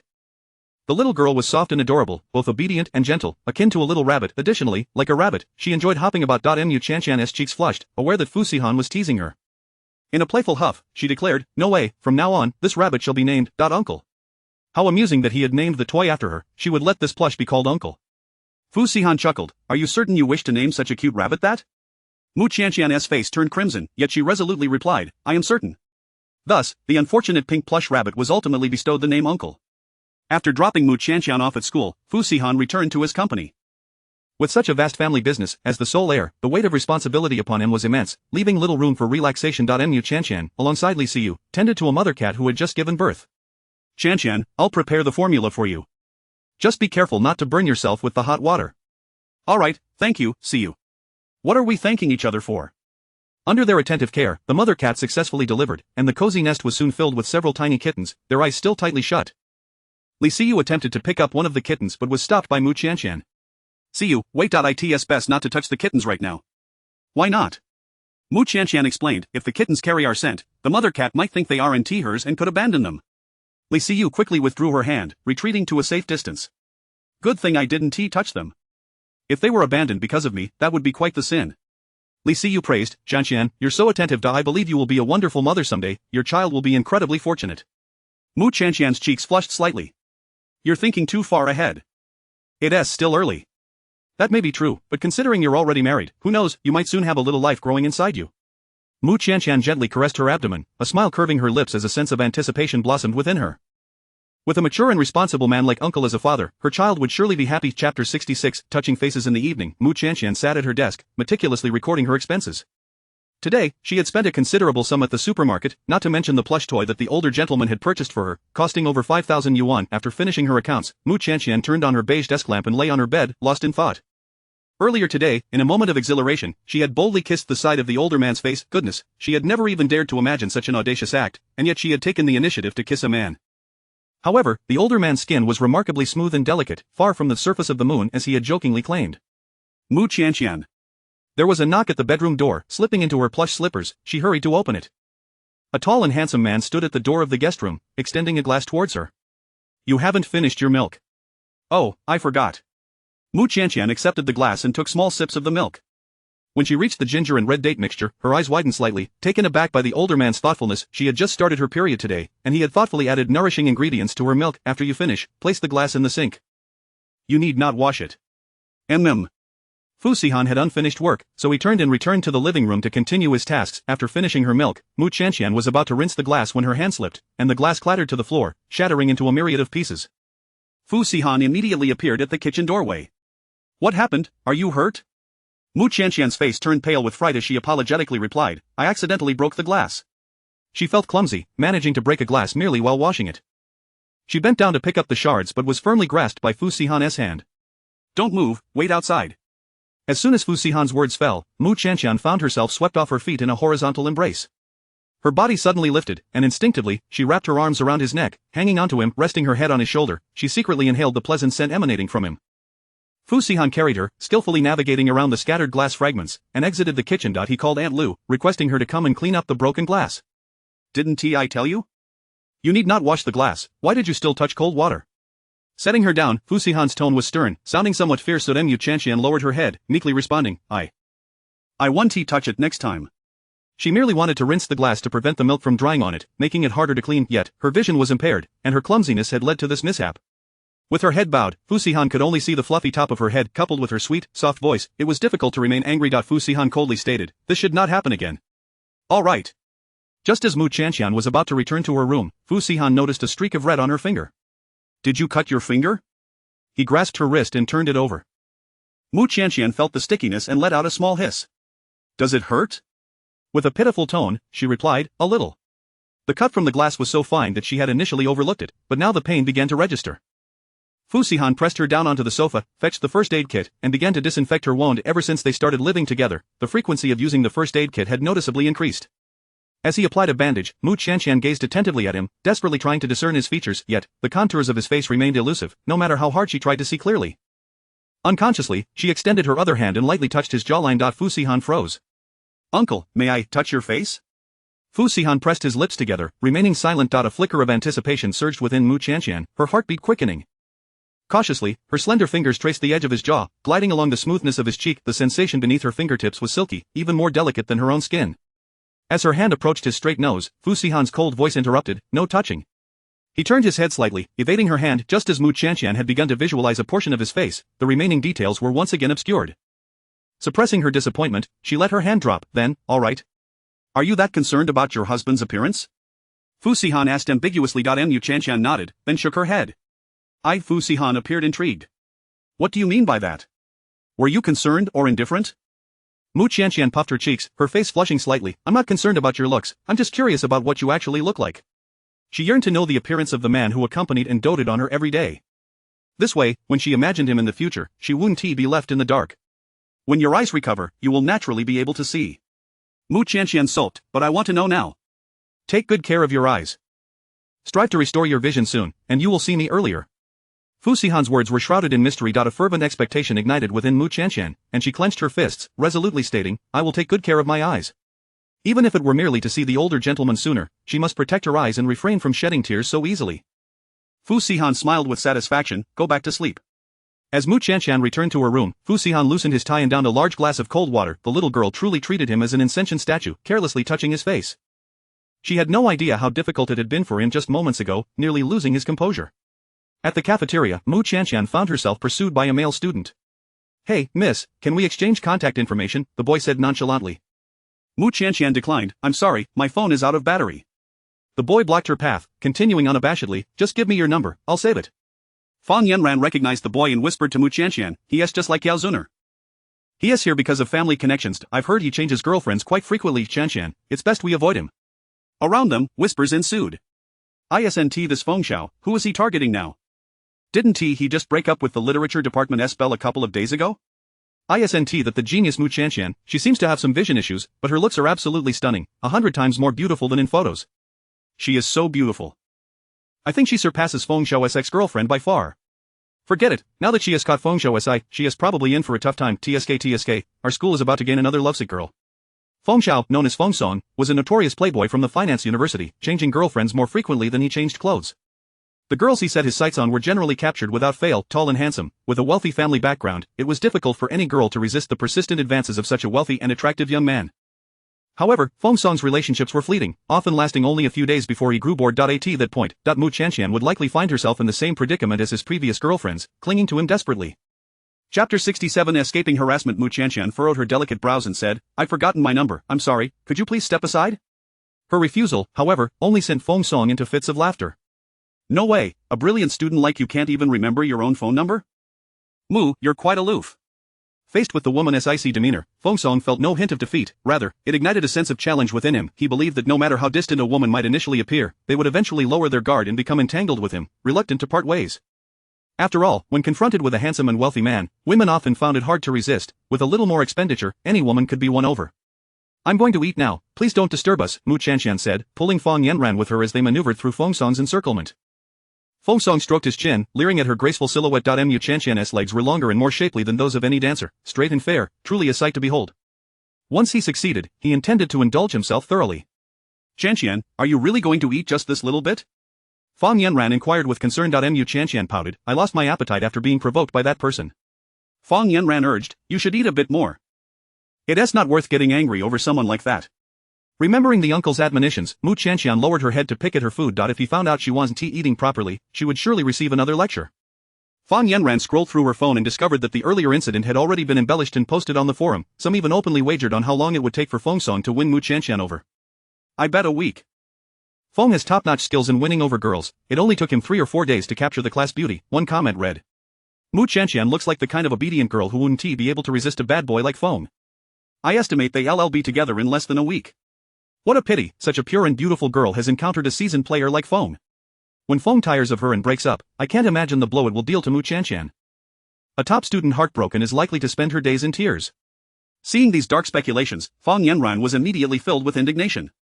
It infuriates me, these people just love to spread nonsense. Our Qianqian wouldn't even glance at a frivolous playboy. Mu Qianqian blinked innocently, what is wrong? There are people on the forum stirring up trouble, it's quite irritating. Mu Qianqian smiled good-naturedly, then let us not pay them any mind.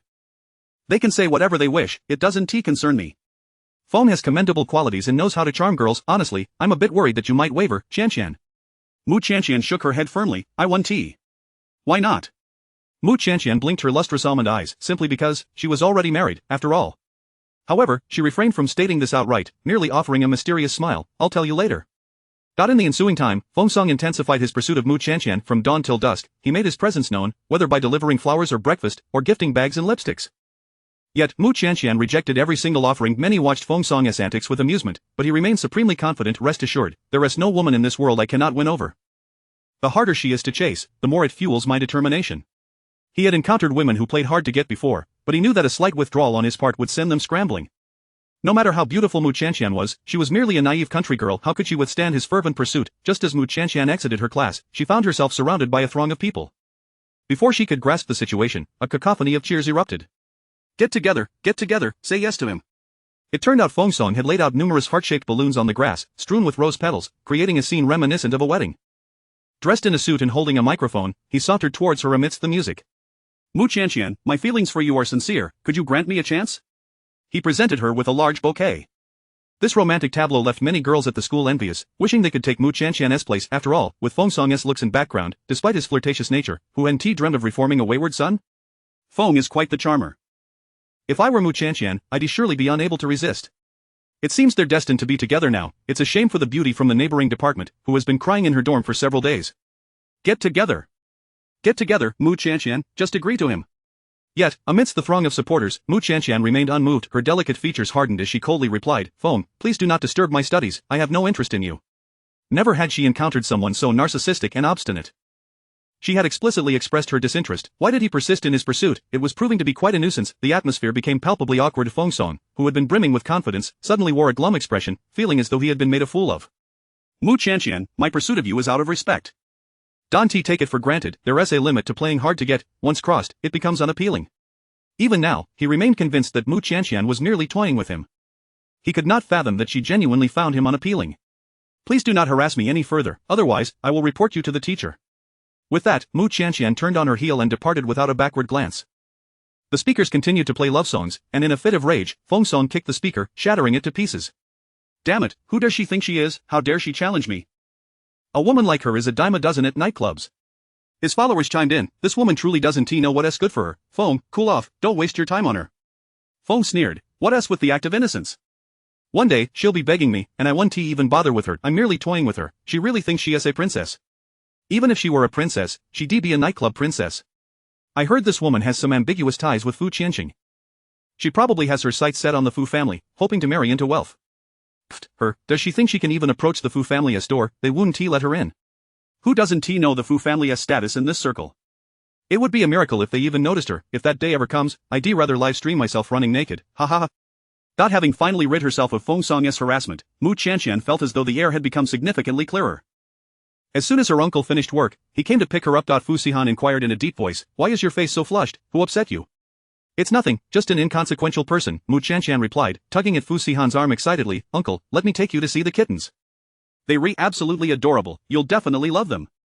Fu Sihan paused for a moment. He was allergic to cat hair, how could he possibly enjoy them? Uncle, why have you stopped? Fu Sihan gathered his thoughts and casually replied, let us go.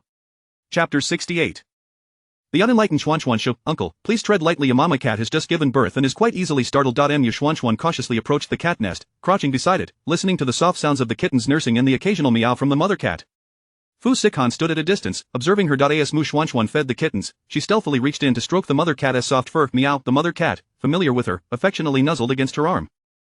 Sometimes, animals can exhibit far more kindness than humans. Contentedly petting the cat, Mu Xuanxuan called out to Fu Sihan, Uncle, won't you come and pet the cats, they are so gentle and not afraid of people at all. Fu Sihan maintained his distance, replying, no, thank you. Despite standing apart, he felt an itch in his throat, a slight sign of an impending allergy. They are very clean, not dirty at all. Truly, just touch them and you'll see how wonderfully soft they are. Despite her repeated invitations, Fu Sihan remained unmoved. The young girl muttered, you can resist petting such adorable kittens?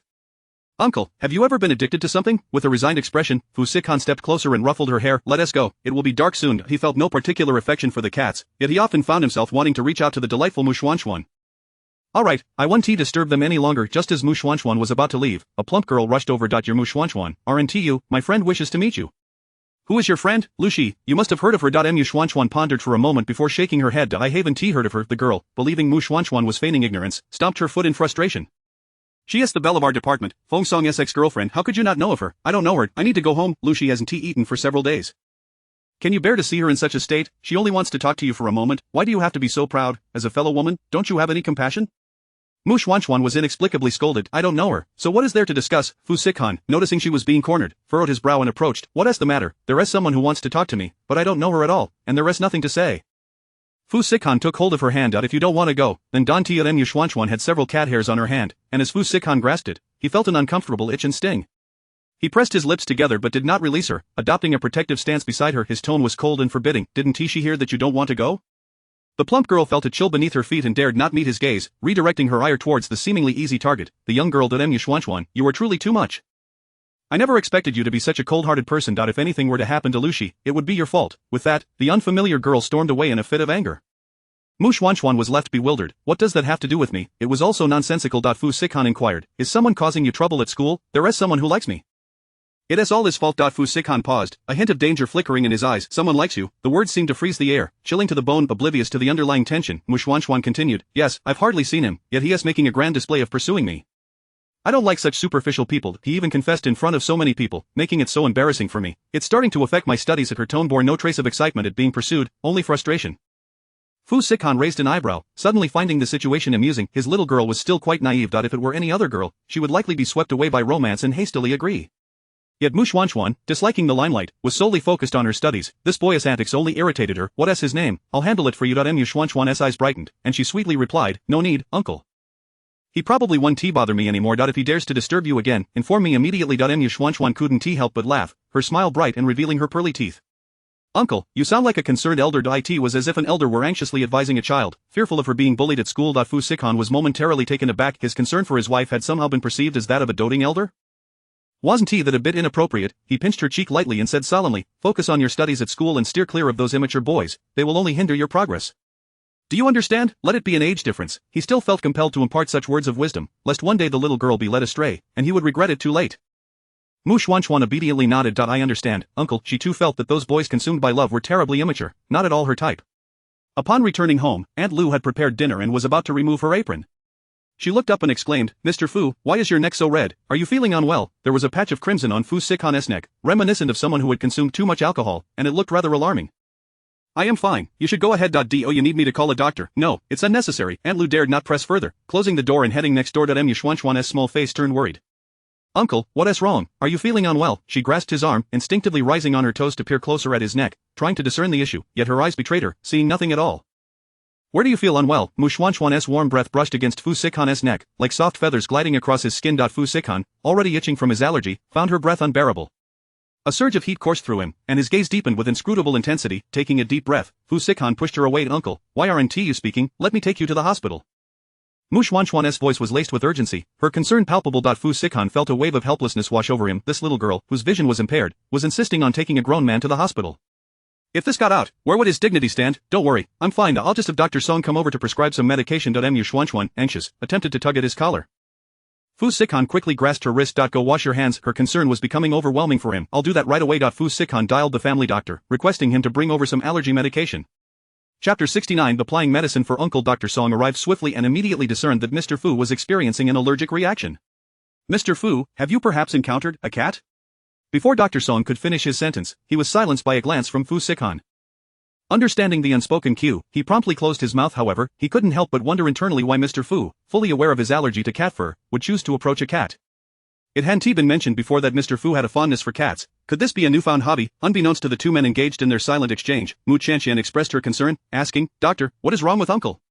Ahem, Mr.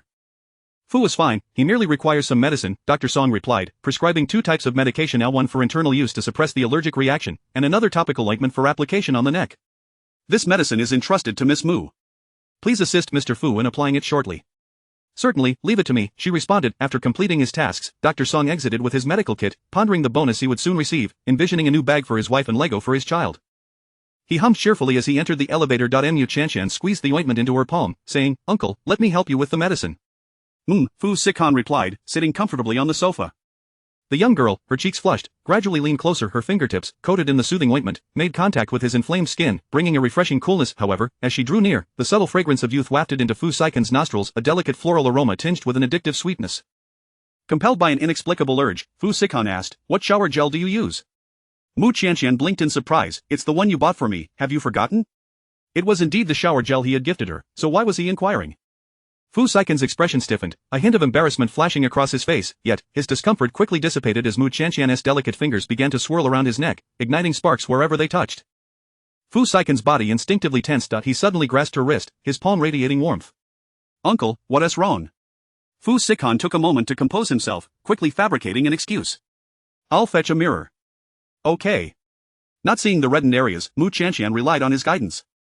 Fu Sikon returned with a mirror, reflecting his flushed skin. He held her hand, instructing her on where to apply the ointment.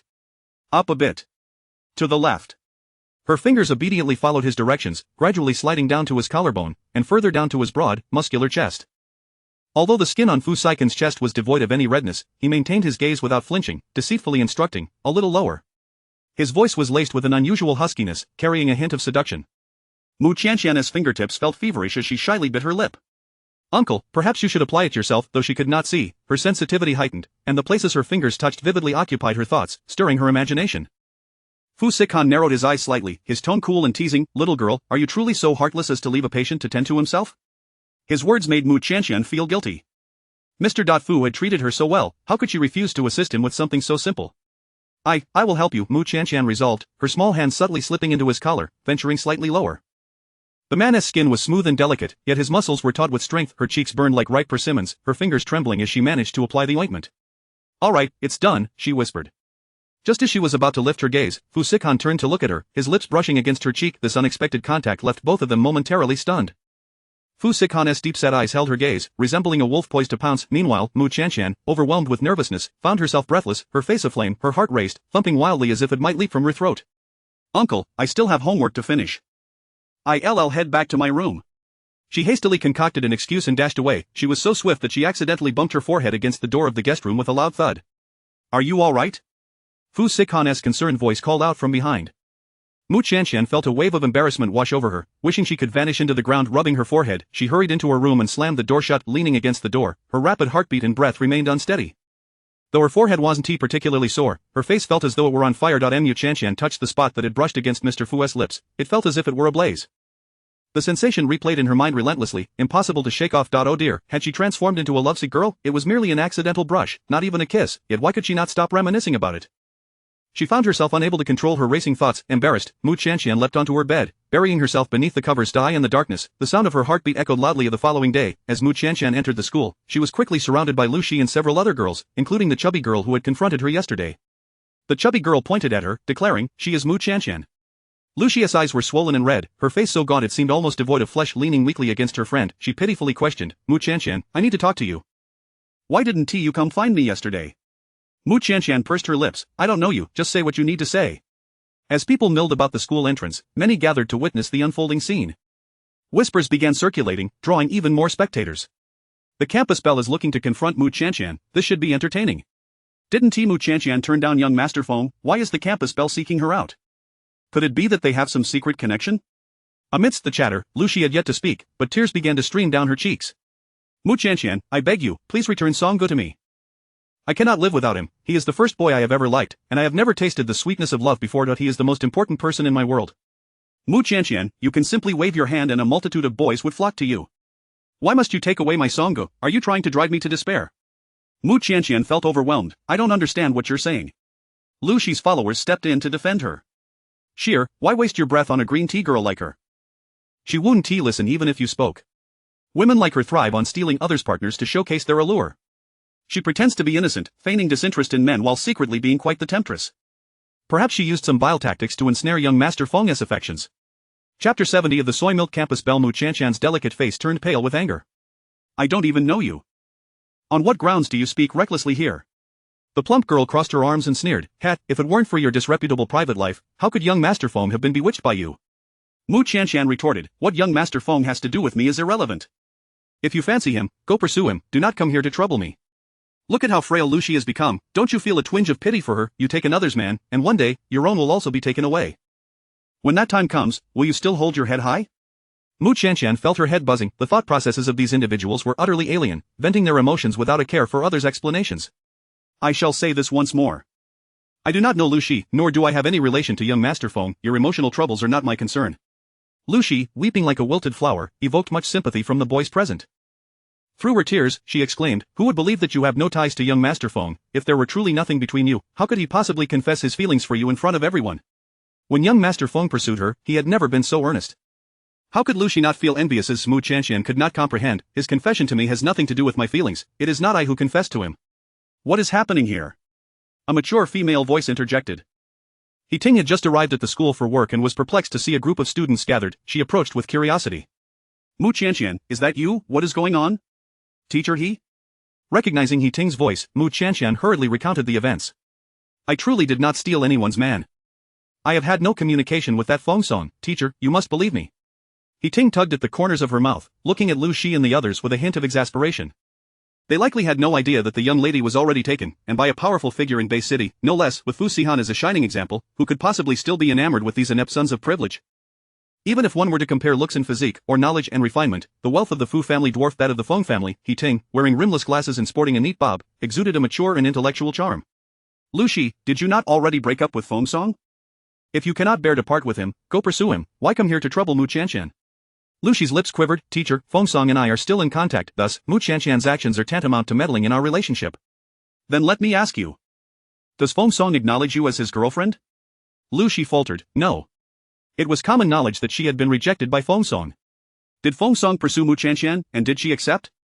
Not at all. Lu Shi clenched her teeth, unwilling to concede, but Mu Qianqian is seducing Feng Song. She is the mistress, she is not as innocent as she appears. He Ting's next remark left Lu Shi speechless. Do you have any evidence?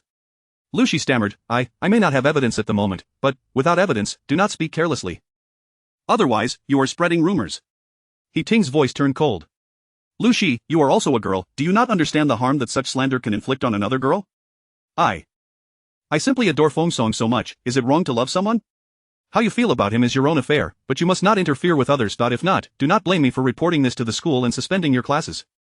If she were suspended, Lu Shi would have even fewer opportunities to approach Feng Song.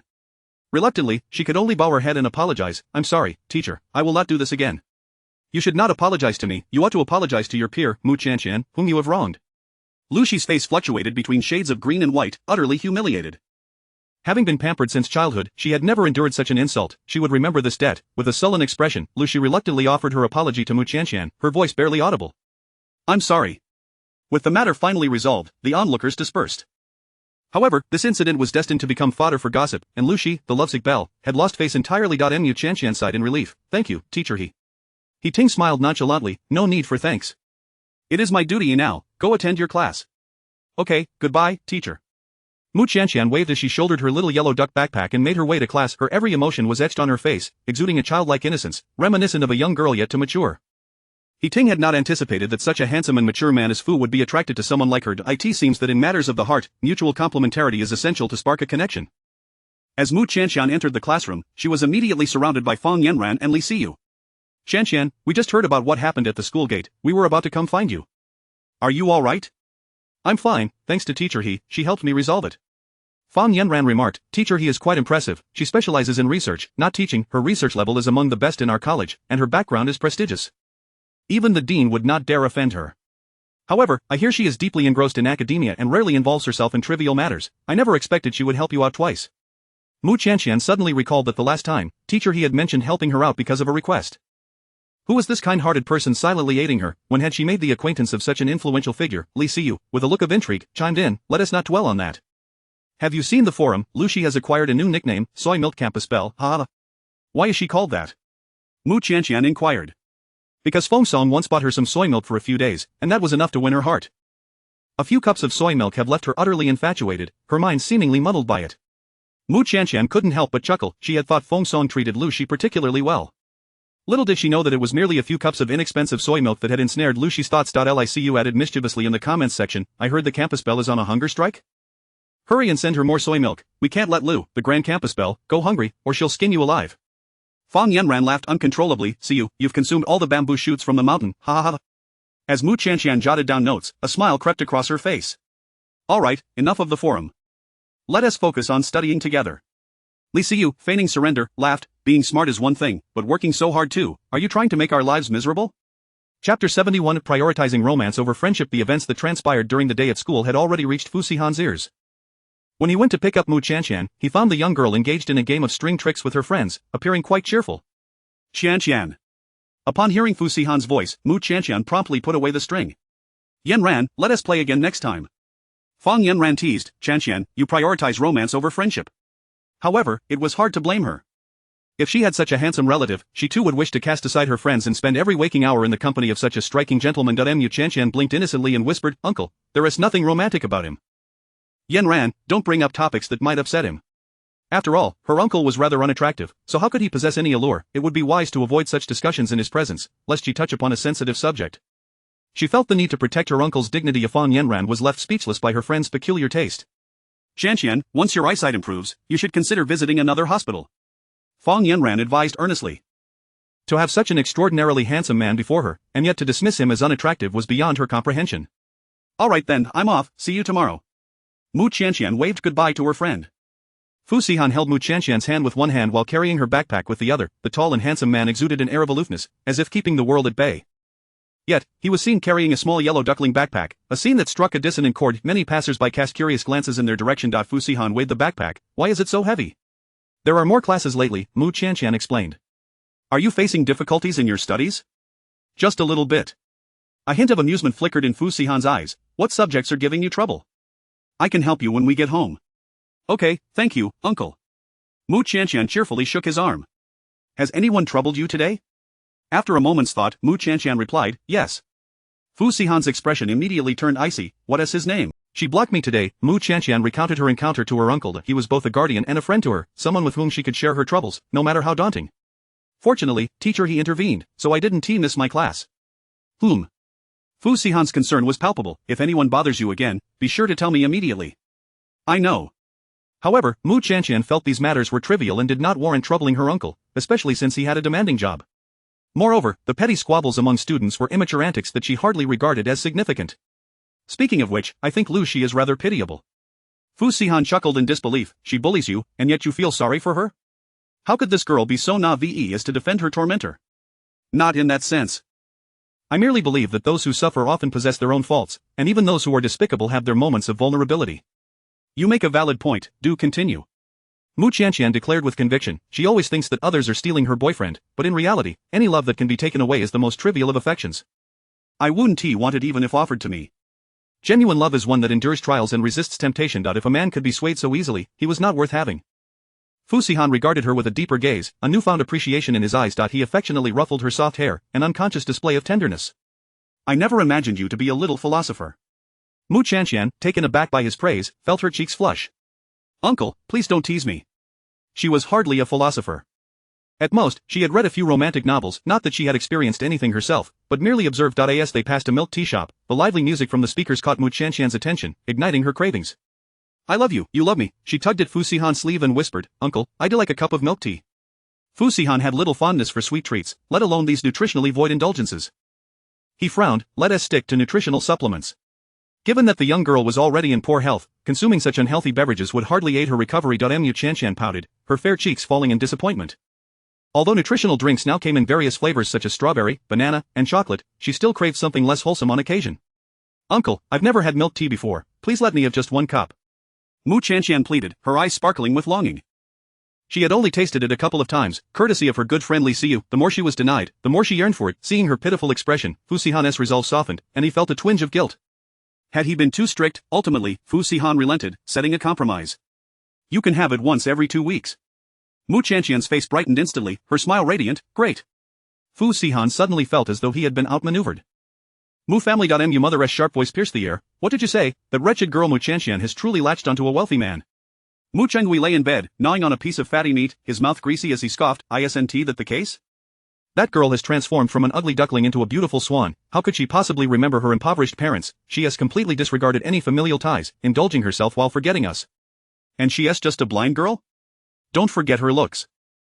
Being blind doesn't erase her beauty, and there will always be admirers. Mu mother threw down the cloth she had been using. After raising her for so many years, the debt of gratitude is immeasurable. Now that she has found a wealthy man, why doesn't she support her family? If you're so capable, why not go find her and see if she acknowledges you as her mother? You might even end up being chased off by a couple of dogs. Mother's eyes darted, calculating, I've seen through her, she is a gold digger, and I've wasted my affection on her all these years. I've seen ungratefulness, but this is a new low. Now that she has prospered, she doesn't even bother with her own parents. Upon hearing that Mu Chanshan had attached herself to a wealthy man and was living a good life, mother felt as if she had been pricked by needles. Why was it not her son Chengwei or Changyao enjoying a better life? Instead, that wretched girl was the one reaping the benefits. She needed to devise a plan to seize that wealthy man's money for herself. Father, smoking a water pipe, sinisterly urged, speak sweetly to her, coax her back, she is not particularly clever, I doubt we can't manage her. Chapter 72 A peculiar encounter. As Mu Chanshan emerged from the school, she unexpectedly encountered someone she wished to avoid. My dear, you're finally out of class. Your brother and I have been waiting for you for ages. Upon hearing her mother's voice, alarm bells rang in Mu Chanshan's mind, causing her face to pale in fright. What do you want from me? She retreated a couple of steps, anxiously surveying her surroundings.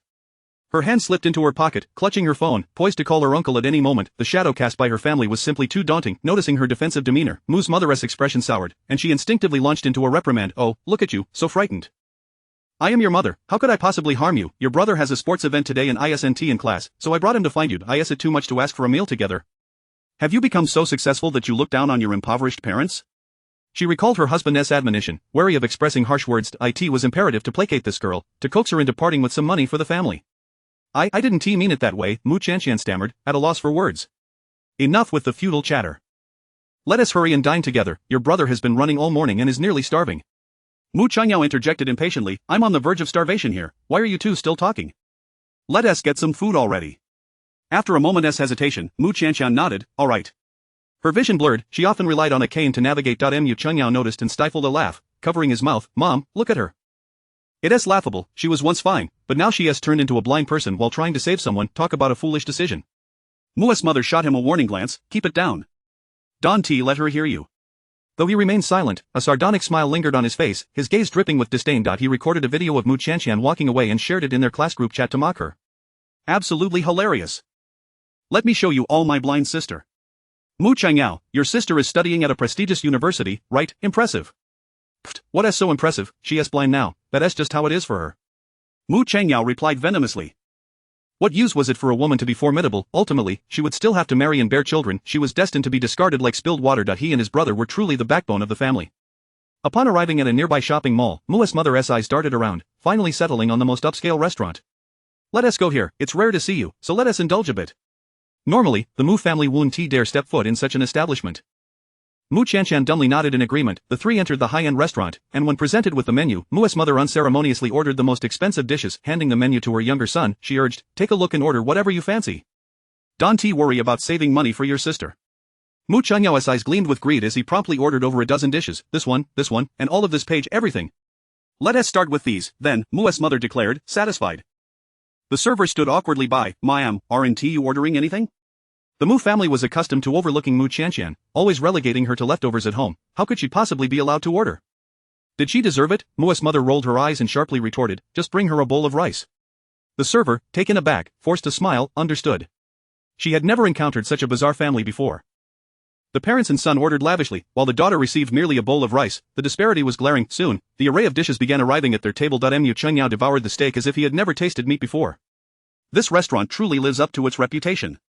The flavor is far superior to that shabby diner we frequent. Mu's mother, who typically refrained from eating meat, generously indulged today, her eyes sparkling with delight. After all, this girl had attached herself to a wealthy individual. Surely, there was ample money to go around. Who else should benefit from this wealth if not the family? It would be absurd to let outsiders profit. The mother and son exhibited no decorum, gorging themselves with reckless abandon, while Mu Chanshan sat before only a bowl of plain rice. Spotting a plate of steak untouched, she assumed it was left for her and reached for the knife and fork. Slap. Mu's mother struck her hand sharply, reddening her skin. Why are you so greedy? Why stretch your chopsticks so far? Wait until Changyao is finished, you can have the leftovers, why the rush? The loud slap and reprimand drew the attention of numerous diners, who turned to observe this peculiar family. What on earth is happening? They won't let their daughter eat even a morsel, all the food is going into their son's belly. This must be a case of favoritism, that poor little girl looks so pitiful. Is that her brother? He looks so hefty, like a pig, he is worth at least two of that girl. Who would have imagined that Mu Changyao was not her brother, but her younger sibling? His excessive nourishment had rendered him tall and stout, making him appear older than the petite Mu Chanshan. Mu Chanxian lowered her head in silence, tears welling in her eyes. She gripped her fingers tightly, suppressing the urge to cry. The commotion had attracted the attention of patrons on the upper floor. Isn't that Chanxian? Yi Wangqing recognized her at once. Who is that person opposite her? How can they strike someone so casually? Yi Wangqing felt a surge of indignation on Mu Chanxian's behalf. Yi Xianlin glanced downstairs. That's their personal matter, we shouldn't interfere. Mu Chanxian is my dear friend. If I don't stand up for her, who will? Even if they are her family, they shouldn't treat her this way. Yi Wangqing clenched her fists, leaving her fork and standing up. Concerned for his sister's well-being, Yi Xianlin followed her downstairs. Chanxian, who are these two? Yi Wangqing approached Mu Chanxian, smiling sweetly, surprised to hear her friend's voice. Mu Chanxian replied, Wangqing? What are you doing here? I came out to eat with my brother and didn't expect to run into you. Standing beside Yi Wangqing was a tall, handsome man, presumably her brother, Yi Xianlin. These are my family members. This is my mother, and this is my brother. Yi Wangqing smiled innocently. Oh, so they are your family, Chanxian. I have something to discuss with you. Could you step outside with me for a moment? Sure. Mu Chanxian assumed her friend merely wished to talk, so she took nothing with her. Yi Wangqing picked up her little yellow duck backpack, while Yi Xianlin grabbed her cane. The three exited the restaurant, stepping into a beautifully landscaped courtyard. Chanxian, are they truly your family? Why do they treat you so harshly? Mu Chanxian felt a lump in her throat and nodded. They are my family, but they do not love me. Chapter 73. Punishing the scoundrels. Yi Wangqing was immediately filled with heartache. It infuriates me. A table laden with dishes, and those two would rather let it go to waste than allow you a bite. What sort of family is this? Such a kind-hearted girl like Chanxian, yet there are those who would dare to bully her. Are their hearts made of stone? Forget it, Wangqing, I've long since grown accustomed to it. Don't be angry on my behalf, it's not worth it. Mu Chanxian felt a pang in her heart, yet a broad smile graced her lips. She did not wish to burden her friend with negativity, she desired for her friends to remain joyful. Yi Xuanlin's gaze upon her grew more inquisitive. This girl seemed rather different from others. Stop trying to comfort me. You should focus more on yourself. Yi Wangqing grasped her wrist, her eyes brimming with emotion. Look at you, so thin. I thought I was already quite slender, yet you are even more so. They treat you so poorly. You should ignore them from now on. Mu Chanxian sighed. They approached me today, claiming they wanted to take me out to eat. I thought they wished to mend our relationship. Little did she know, their attitude towards her remained as dreadful as ever. Perhaps it was merely her wishful thinking, her longing for a family that led her to agree to dine with them. A leopard cannot change its spots, even if they pretend to treat you well. It is surely a facade with ulterior motives. Do not be deceived. Mu Chanxian nodded. Yes, I understand. She could not afford to be fooled twice in the same manner, otherwise, she would be utterly foolish. It seems they are searching for you. You should hide, and I will investigate. Yi Wangqing gently pushed Mu Chanxian towards her brother. Brother, please look after Chanxian for me, I will see what is going on. Once Yi Wangqing departed, the courtyard was left with only Mu Chanxian and Yi Xianlin. Being a man, Mu Chanxian felt somewhat awkward in his presence. This blind cane belongs to you, does it not? Yes. Here you go. Yi Xianlin returned the cane to her. As Mu Chanxian leaned on the familiar object, she felt a slight sense of stability return. She asked with concern, will Wangqing be alright on her own? She feared that Yi Wangqing might act impulsively and provoke a conflict with the Mu family. With Mu Chengyao being so stout, she worried that Wangqing could come to harm in a confrontation. Yi Xianlin wore a gentle smile. Do not worry, Wangqing is a force to be reckoned with, few can handle her. Hearing this, Mu Chanxian finally felt reassured. She waited quietly for Yi Wangqing's return, unaware that Yi Xuanlin's gaze lingered upon her, filled with a scrutinizing intent.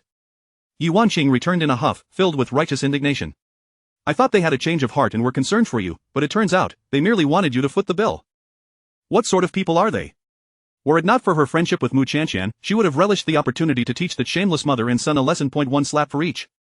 After all, their thick skin could withstand it. Mu Chanxian chuckled wryly. I had already suspected as much.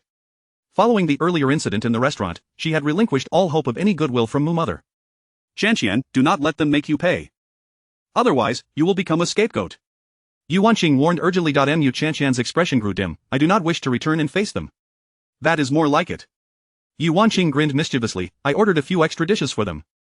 They enjoy their food, don't they? Let them have their fill this time.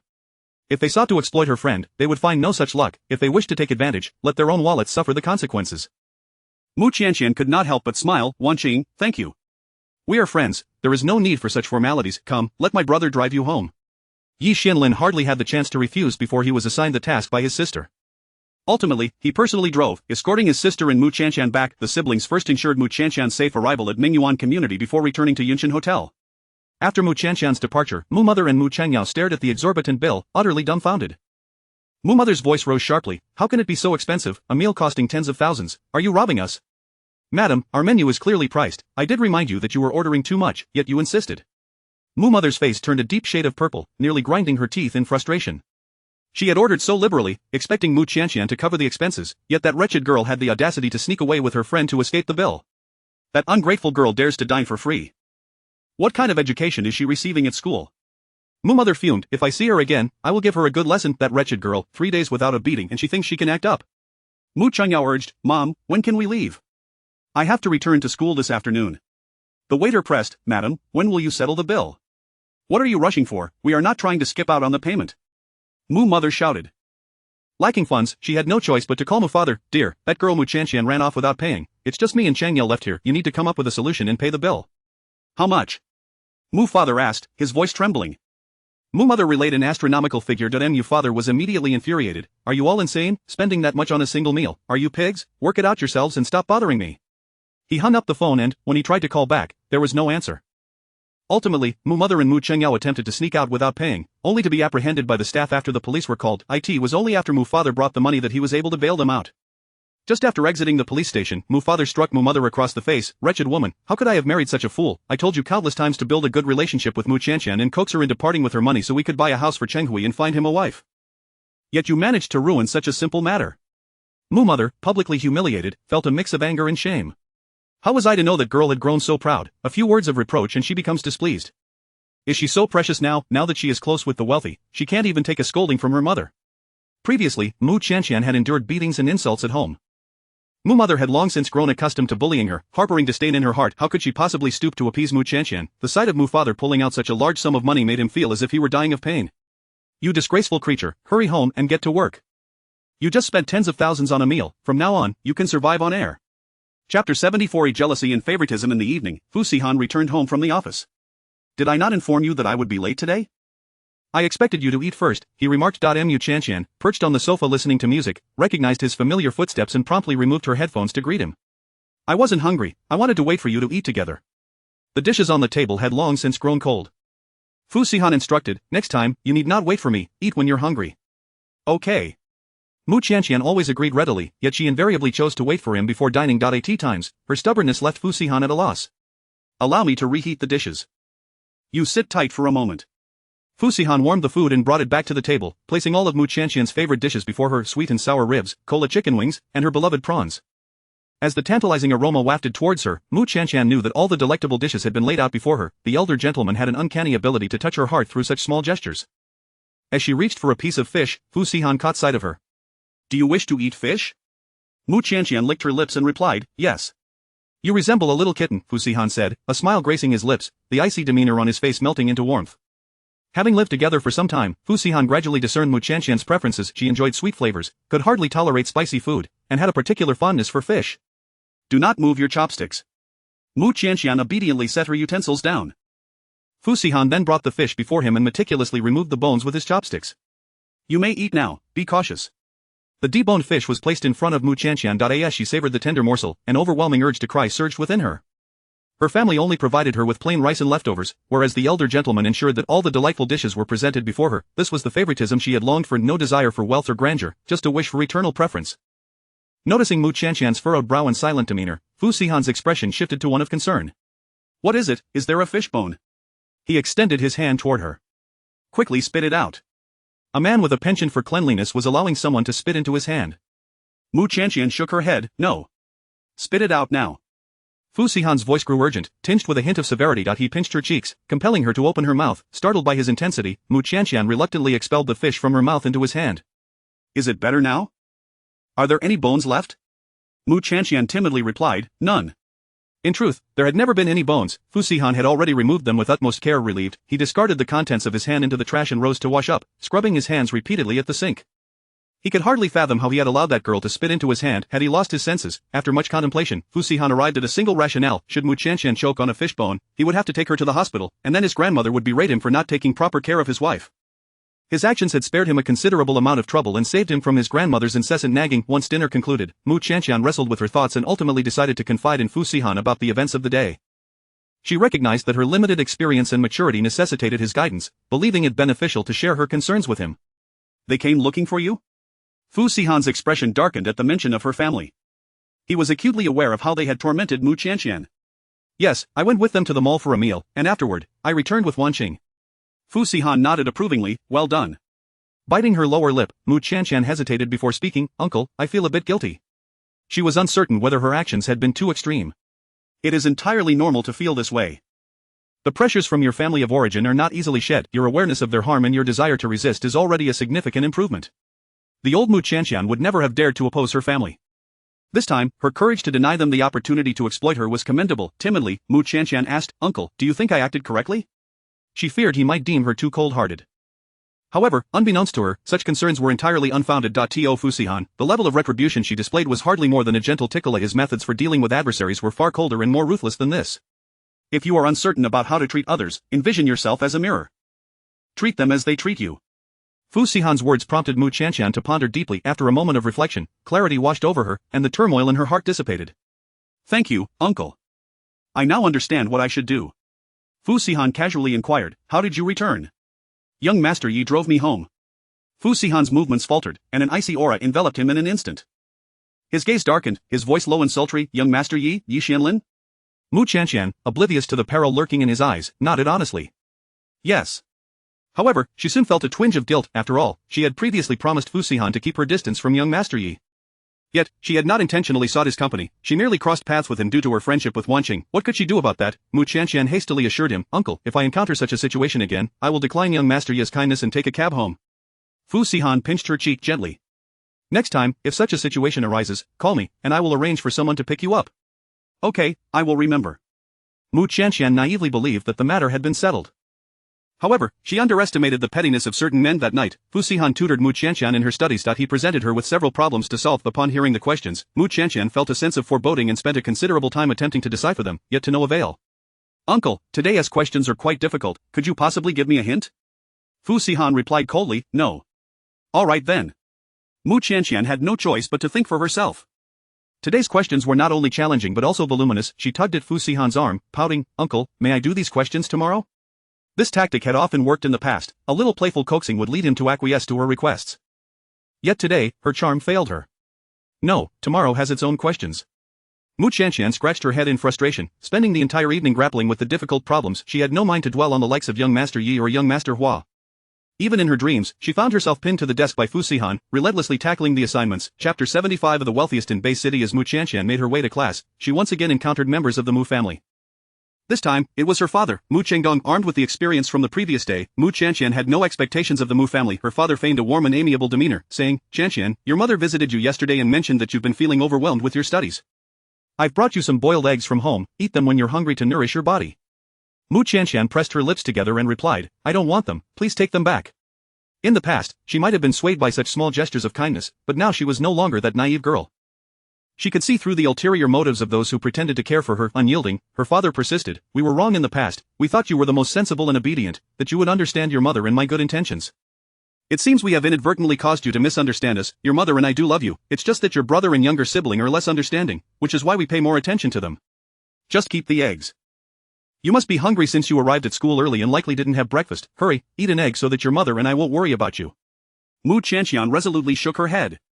No need, I've already eaten. Her father forcefully stuffed the eggs into her arms. If you refuse to accept them, it indicates that you have yet to forgive your mother and me. Mu Qianqian quickly retreated with her hands behind her back, causing the eggs to fall to the ground, shattering into pieces. My household registration has been moved.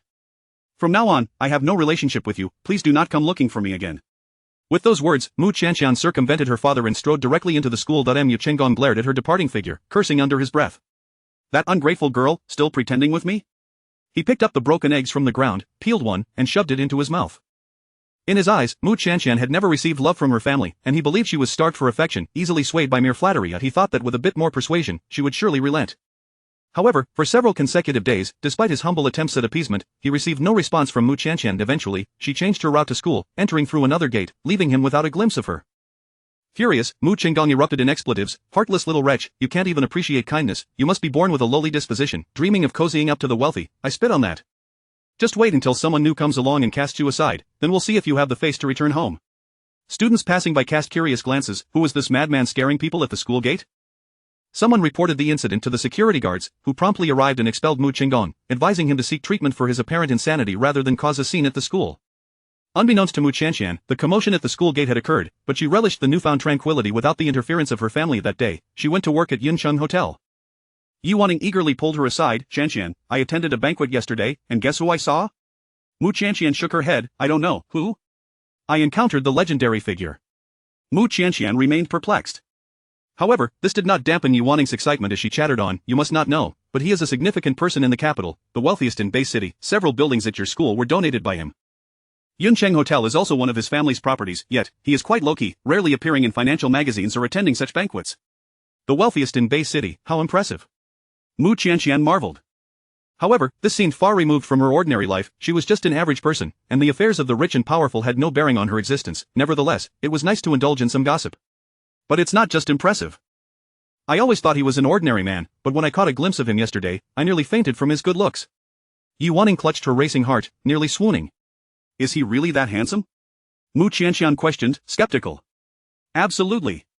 He's even more handsome than the stars you see on television. He wore a bespoke suit, standing under the chandelier on the second floor, talking to the young master of the Cheng family. Even from a distance, his features were straight out of a novel, chiseled and strikingly handsome. Mu Qianqian chuckled. Wanning, you are being quite exaggerated. As someone who appreciated beauty, she found it hard to believe such a man could exist.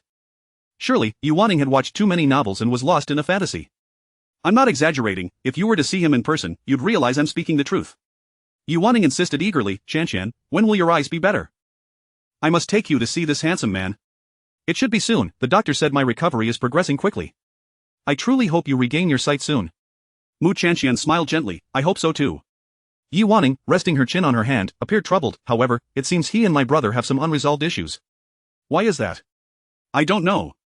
Yesterday, my brother wanted to discuss a collaboration with him, but he was rather cold. But that shouldn't be the case. Although our Yi family is not as affluent as them, we are not without strength. Yi Wanning pondered, unable to comprehend why her family was treated with such disregard. Her brother, usually well respected in Sioux City, had never experienced such neglect. Mu Qianqian shook her head. I don't understand either. She was completely oblivious to such matters. Let's set that aside for now. Qianqian, do you have time next week? I would like to ask a favor.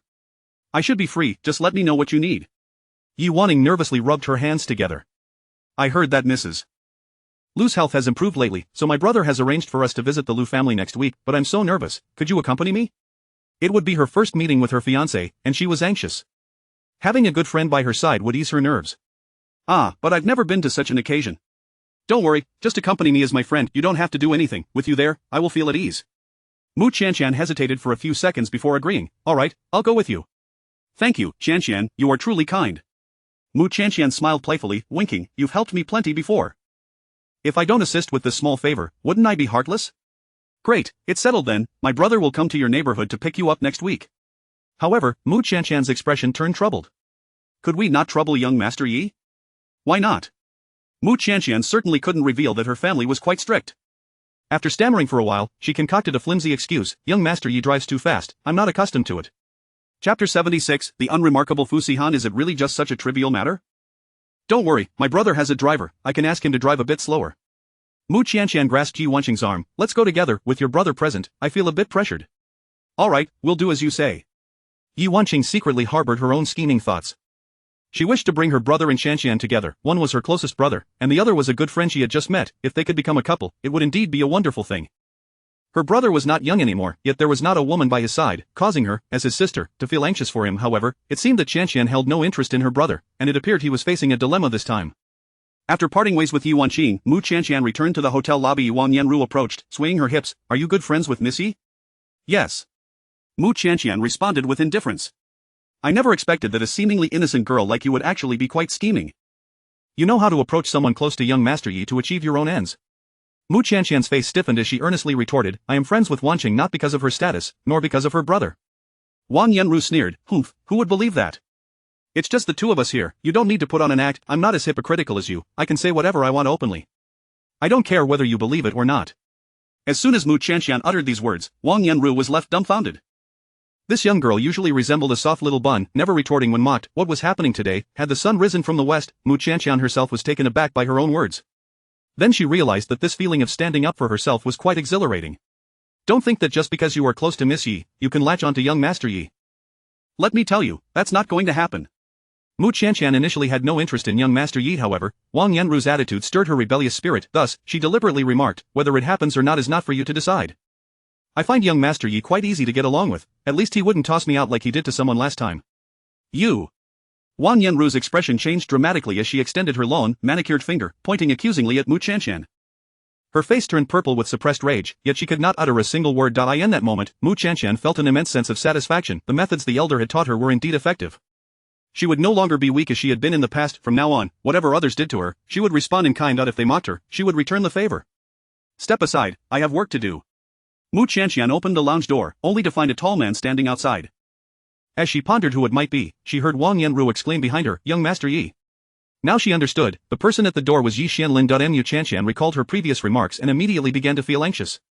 Would young Master Yi have overheard her? Would he misunderstand her feelings toward him? Yi Xuanlin's gentle gaze fell upon Mu Qianqian. You left your phone in the garden. Wan Qing had something to attend to, so she asked me to bring it to you. Upon checking her pocket, Mu Qianqian realized her phone was indeed missing. Thank you, young Master Yi. Please also convey my thanks to Wan Qing. It was just a small matter, nothing to worry about. Yi Xuanlin's voice was warm and soothing, and after speaking, he turned to leave. Mu Qianqian tucked her phone into her pocket and exited the lounge, leaving Wang Yanru standing there with a face full of resentment. How could this be? How could Mu Qianqian, the scheming green tea bitch, possibly compare to her? Had she known that young Master Yi had a sister, she should have acted faster to cultivate a relationship with the Yi family. As young lady. If she had been good friends with Miss Yi, then the one receiving young Master Yi's gentle treatment would have been her, not Mu Qianqian. Wang Yanru stamped her foot in frustration, wishing she could travel back a month in time. On this day, Fu Sihan happened to be free and came to pick up Mu Qianqian after work. As soon as she got into the car, she eagerly shared some gossip with him. Uncle, have you heard about our city's richest man in the news? The driver and assistant Wang in the front seat perked up their ears in unison. Fu Sihan raised an intrigued eyebrow and replied coolly, I haven't heard anything. I'll tell you, Wan Qing attended a banquet yesterday, and she met the richest man in our city there. Mu Qianqian exclaimed, eagerly anticipating Fu Sihan's astonished reaction. However, after waiting for a while, he remained as unyielding as a mountain, his tone indifferent and calm. Oh. Aren't you curious? I've heard that the richest man is very low-key and never participates in interviews. Wan Qing even told me he is exceptionally handsome, more so than movie stars. Seeing the excitement radiating from Mu Qianqian's face, Fu Sihan felt a strange discomfort in his heart. His expression darkened as he asked coldly, you seem quite interested in him? Not particularly. I'm just a bit curious. As a seasoned admirer of handsome faces, Mu Qianqian's curiosity about this man reached its peak. It wasn't that she was interested in the richest man, she merely wanted to see what a man more handsome than movie stars looked like. Fu Sihan's gaze flickered, and after contemplating for a moment, he flatly stated, I've seen him, he looks quite ordinary. Upon hearing this, the driver and assistant Wang nearly lost their composure. Ordinary, looking ordinary, Fu Sihan? Hadn't they ever looked in a mirror at home? But you just said you hadn't heard of him. Fu Sihan, without a hint of embarrassment, replied, I forgot just now. Mu Qianqian let out a disappointed oh. So it turned out that Wan Qing had exaggerated. She had suspected as much, as Wan Qing had described that person as though he were a celestial being. Surely no man could be that perfect in this world. Are you disappointed?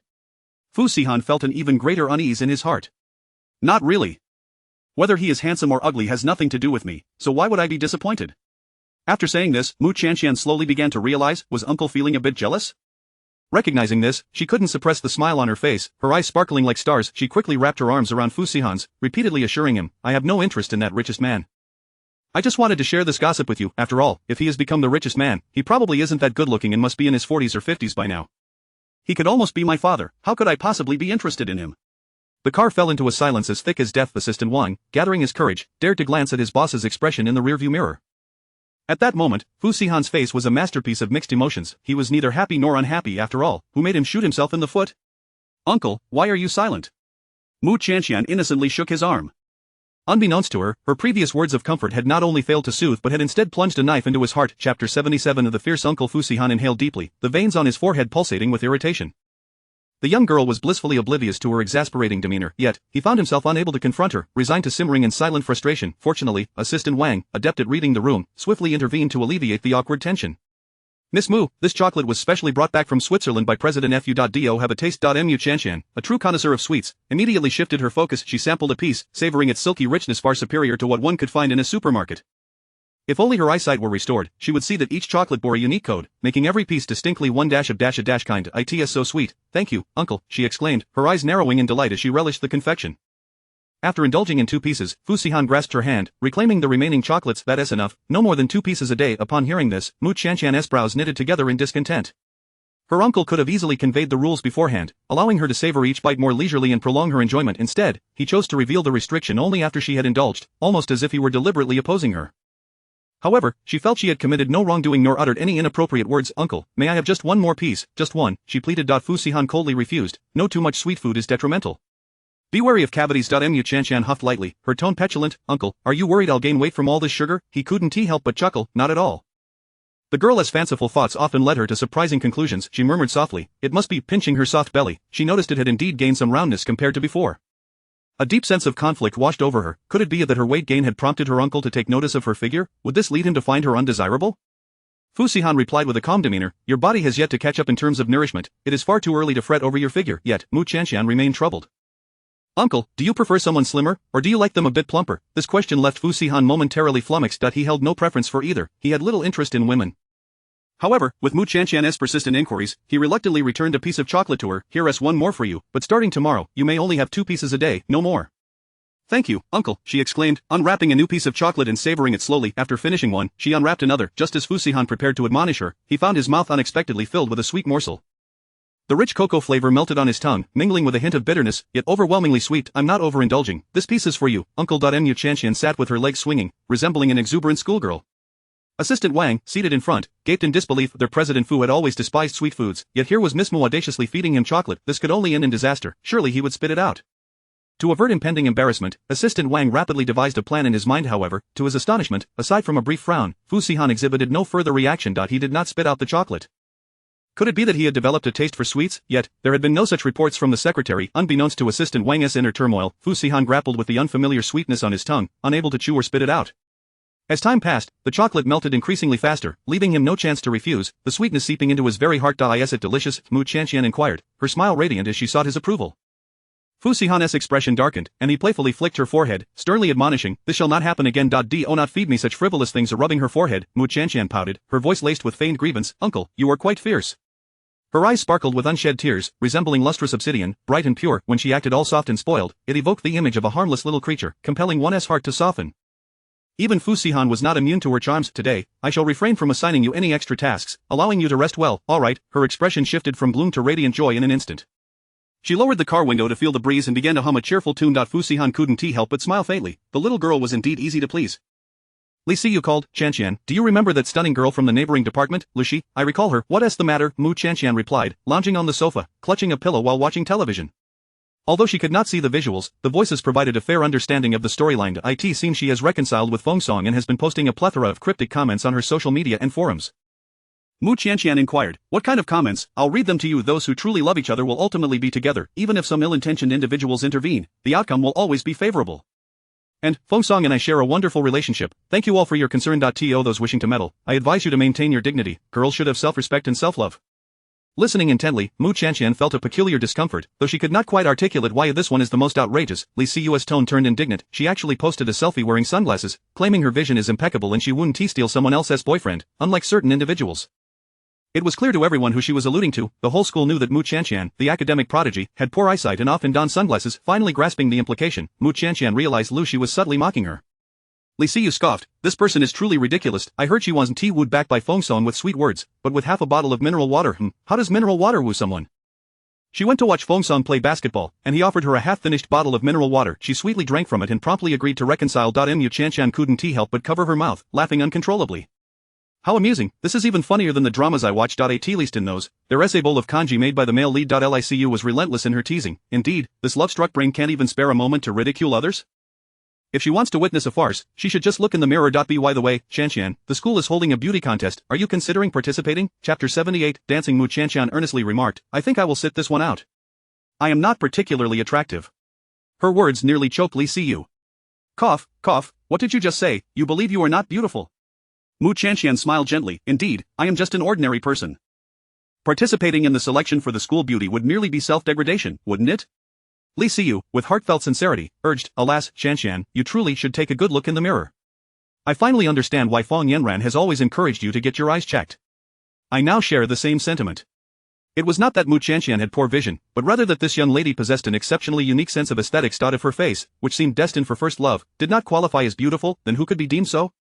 Chanxian, if you were to enter the entertainment industry, you would undoubtedly achieve great success. I am not that attractive. You are viewing me through the lens of a best friend. Mu Chanxian was entirely unconvinced by Li Siyu's assertions. After all, during her years at the Mu family, she had been bombarded daily with various insults and belittlements, never receiving a single compliment. Years of deeply ingrained inferiority complex could not be altered overnight. In any case, I believe participating in this selection is worthwhile. I have heard that some influential figures in Bay City will be observing this selection, likely seeking promising talents to propel into the entertainment industry. That has nothing to do with me. I simply wish to focus on my studies. Li Siyu shifted the conversation. However, there are cash prizes associated with this selection. Cash prizes, how much? Mu Chanxian immediately perked up with interest. The school beauty receives a prize of 20,000 yuan, and if one secures first place for all of Bay City, the prize is a staggering 100,000. Additionally, one would gain a contract with a top-tier agency, paving the way for a smooth entry into the entertainment industry, with ample opportunities for wealth. I have no desire to enter the industry. Obtaining 20,000 yuan would already be quite remarkable. Mu Chanxian, who had previously shown little interest, instantly did a complete turnaround upon hearing of the monetary reward. Who would refuse an abundance of money?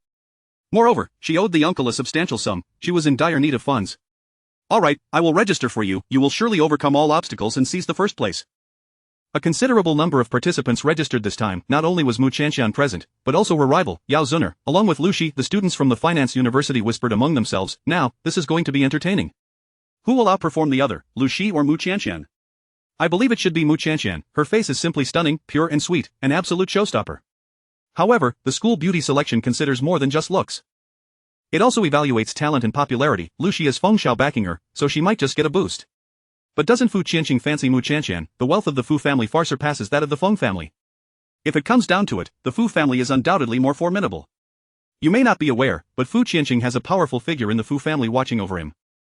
It is said that this person is indifferent to women and keeps the younger generation in line, rendering them as chaste as monks. If Fu Qianqing dares to meddle in the school beauty selection, he would likely be expelled from the family. Standing in line, Mu Chanxian felt a twinge of anxiety. She was not nervous about the selection itself but rather fearful of the uncle discovering her participation. She had not dared to share this with him. Should he find out, she wondered if he might become angry. Next, participant number 233.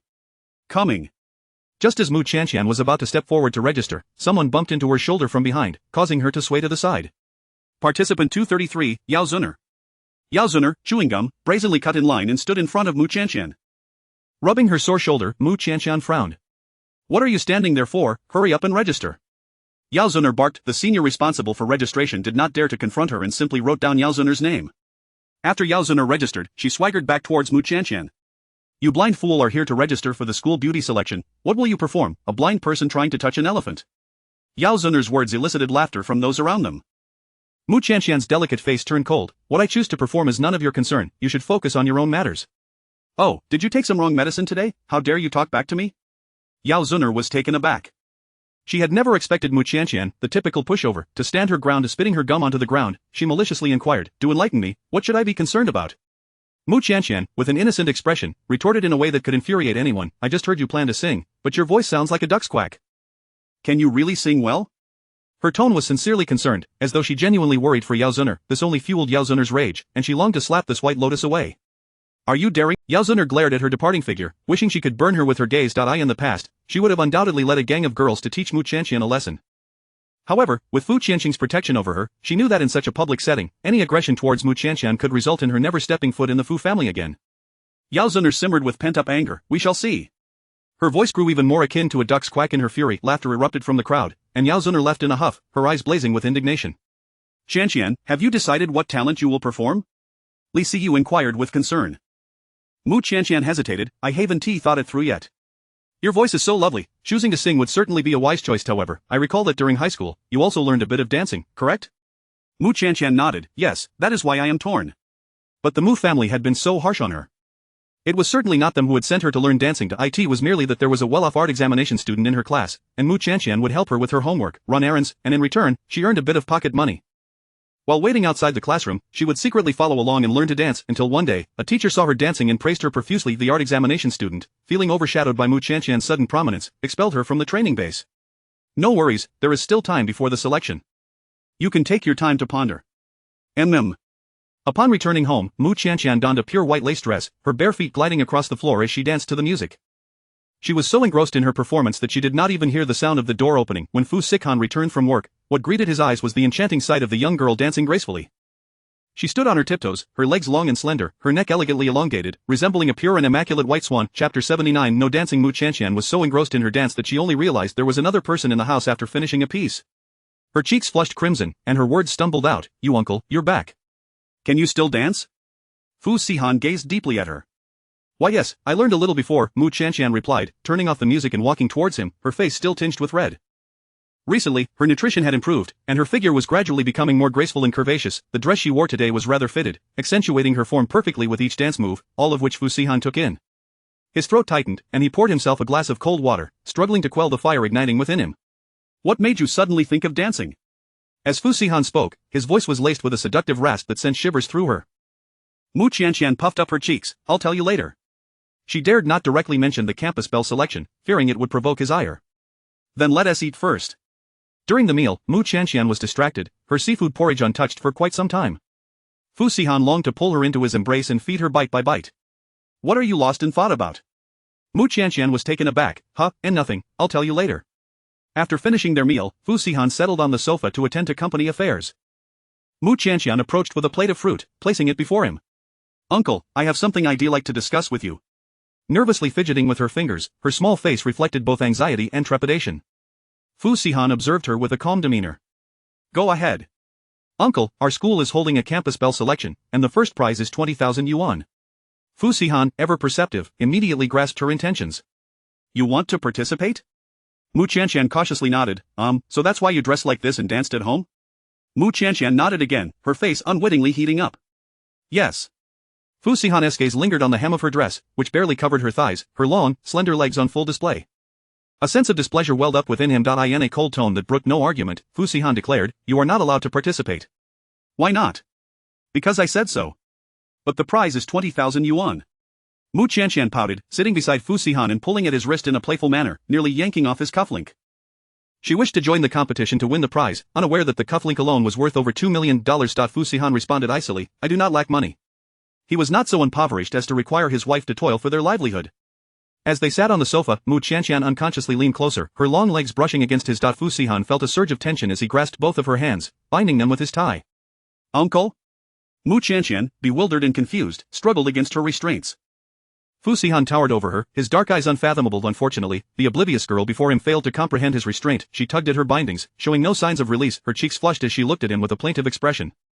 "Uncle, please let me go." Fu Sihan's expression turned frigid. "Promise me you won't go, and I'll release you." Mu Qianqian huffed, "I won't promise." She wanted to participate in the selection for the sake of their home. It was one thing for her uncle not to support her, but to bind her hands was utterly unreasonable. Fu Sihan couldn't help but find her stubbornness amusing. "Then I'll keep you bound." Tears welled in Mu Qianqian's eyes as she valiantly held back her sobs. "If you want to bind me, then bind me. I am not afraid."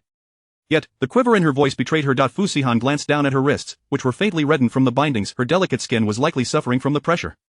"Mu Qianqian, I formally inform you that I do not need this 20,000 yuan. Feeling wronged, tears streamed down her cheeks. "But I want to earn more money to help alleviate your burdens. Why won't you support me?" The sight of her tears sent Fu Sihan into a flurry of concern. He had not realized how anxious he had become. "Do not cry, do you hear me?" Kneeling, he gently wiped the tears from the corners of her eyes. "No more crying. If you want to go, then go." Mu Qianqian's tears abruptly ceased. She blinked her glistening almond eyes. "Really?" Fu Sihan gazed at her, resigned. "Really?" Mu Qianqian's face brightened. "Uncle, don't worry, I won't embarrass you. I'll work hard to secure a good position." Fu Sihan rubbed his temples, exasperated. This was not what he wished to be concerned about, yet, explaining it to this naive girl would lead nowhere. In a stern tone, he added, "One more thing, no dancing." "Why not?" "There is no reason." "You may participate in the competition, but you cannot dance."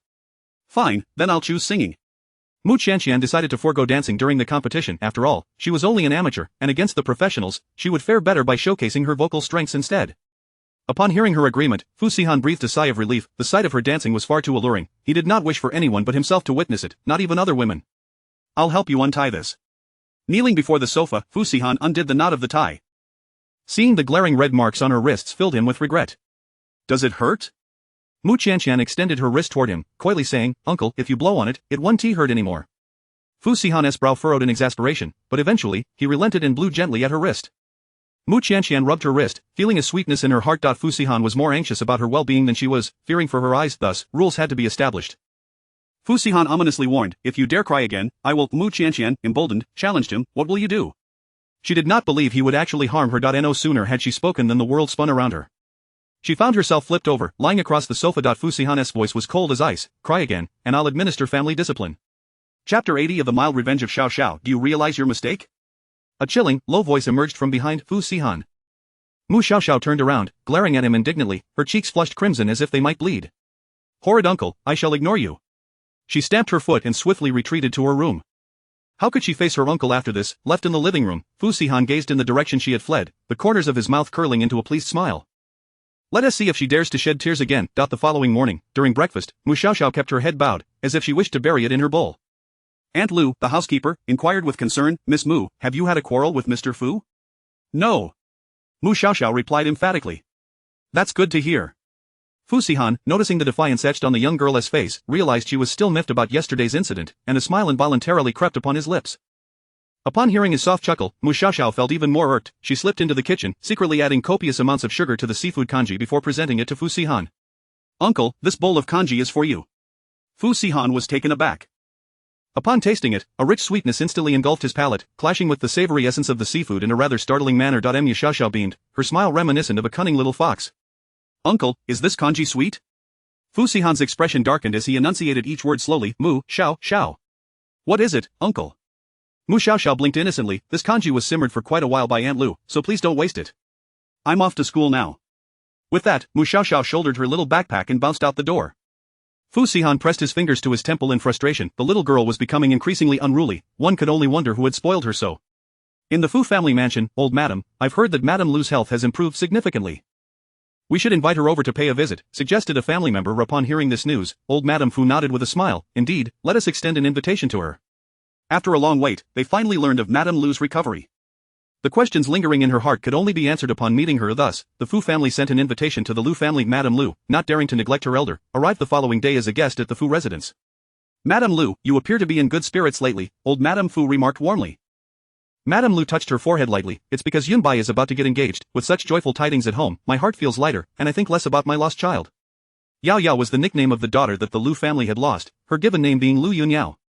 This name alone revealed the affection the Lu family held for their daughter. Old Madame Fu sipped her tea while discreetly observing Madame Lu. The moment she stepped through the door, she was reminded of her own granddaughter-in-law. Mu Xiaoxiao bore an uncanny resemblance to Madame Lu, as if they were carved from the same mold. However, years of worry had left Madame Lu looking somewhat haggard and weary. "Madame Lu, could you share with me how your Yao Yao went missing?" "I am just an old woman, but I would like to know," old Madame Fu asked. "Alas, it is all my fault," Madame Lu sighed, her voice tinged with sorrow. "I can never forget that day. It was Yao Yao's 5th birthday, and our whole family was busy preparing her birthday feast. Yao Yao adores flowers and plants. We had planted many precious flowers imported from abroad in the garden and even hired several gardeners to tend to them. But I never anticipated that those very flowers would lead to my daughter's disappearance." Old Madame Fu listened, her heart aching at the recounting of such a painful memory. As a mother herself, she could hardly bear to see a child suffer. Halfway through the celebration, a torrential downpour began. Yao Yao was worried that the flowers would be drowned. Just as we had dressed her in a princess gown, she rushed out in a panic. And then, she never returned. At this point, Madame Lu's eyes filled with tears. "It's all my fault. If only I had held her back. I never thought that in the blink of an eye, she would vanish." Old Madame Fu sighed and patted her shoulder gently. "Do not be too sorrowful. I have met that child Yao Yao once, and she possesses a fortunate demeanor. Perhaps one day, she will be found. You must first take care of your own health. Do not let yourself fall ill." Madame Lu's eyes were red and swollen, her voice choked with grief. In the vast sea of humanity, how could it be so simple to find her? After so many years of searching, her heart had already been battered and bruised through countless disappointments. "How could such an incident occur in your household?" Old Madame Fu asked, puzzled. "I cannot fathom it either. Where could Yao Yao have gone?" Later, we discovered a small hole at the back of the yard, and the family speculated that Yao Yao must have escaped through it. Yet this explanation defied logic. Yao Yao had gone to the garden to admire her flowers. Why would she venture to the backyard? How could she have braved the storm to leave through the back? The only plausible explanation was someone had taken her away. Merely contemplating this possibility made Madame Lu's heart ache as if pricked by 1,000 needles. "Madame Lu, does your Yao Yao have any distinguishing marks?" Madame Lu dabbed at the corner of her eyes with a handkerchief. "Yes, I will not conceal it from you.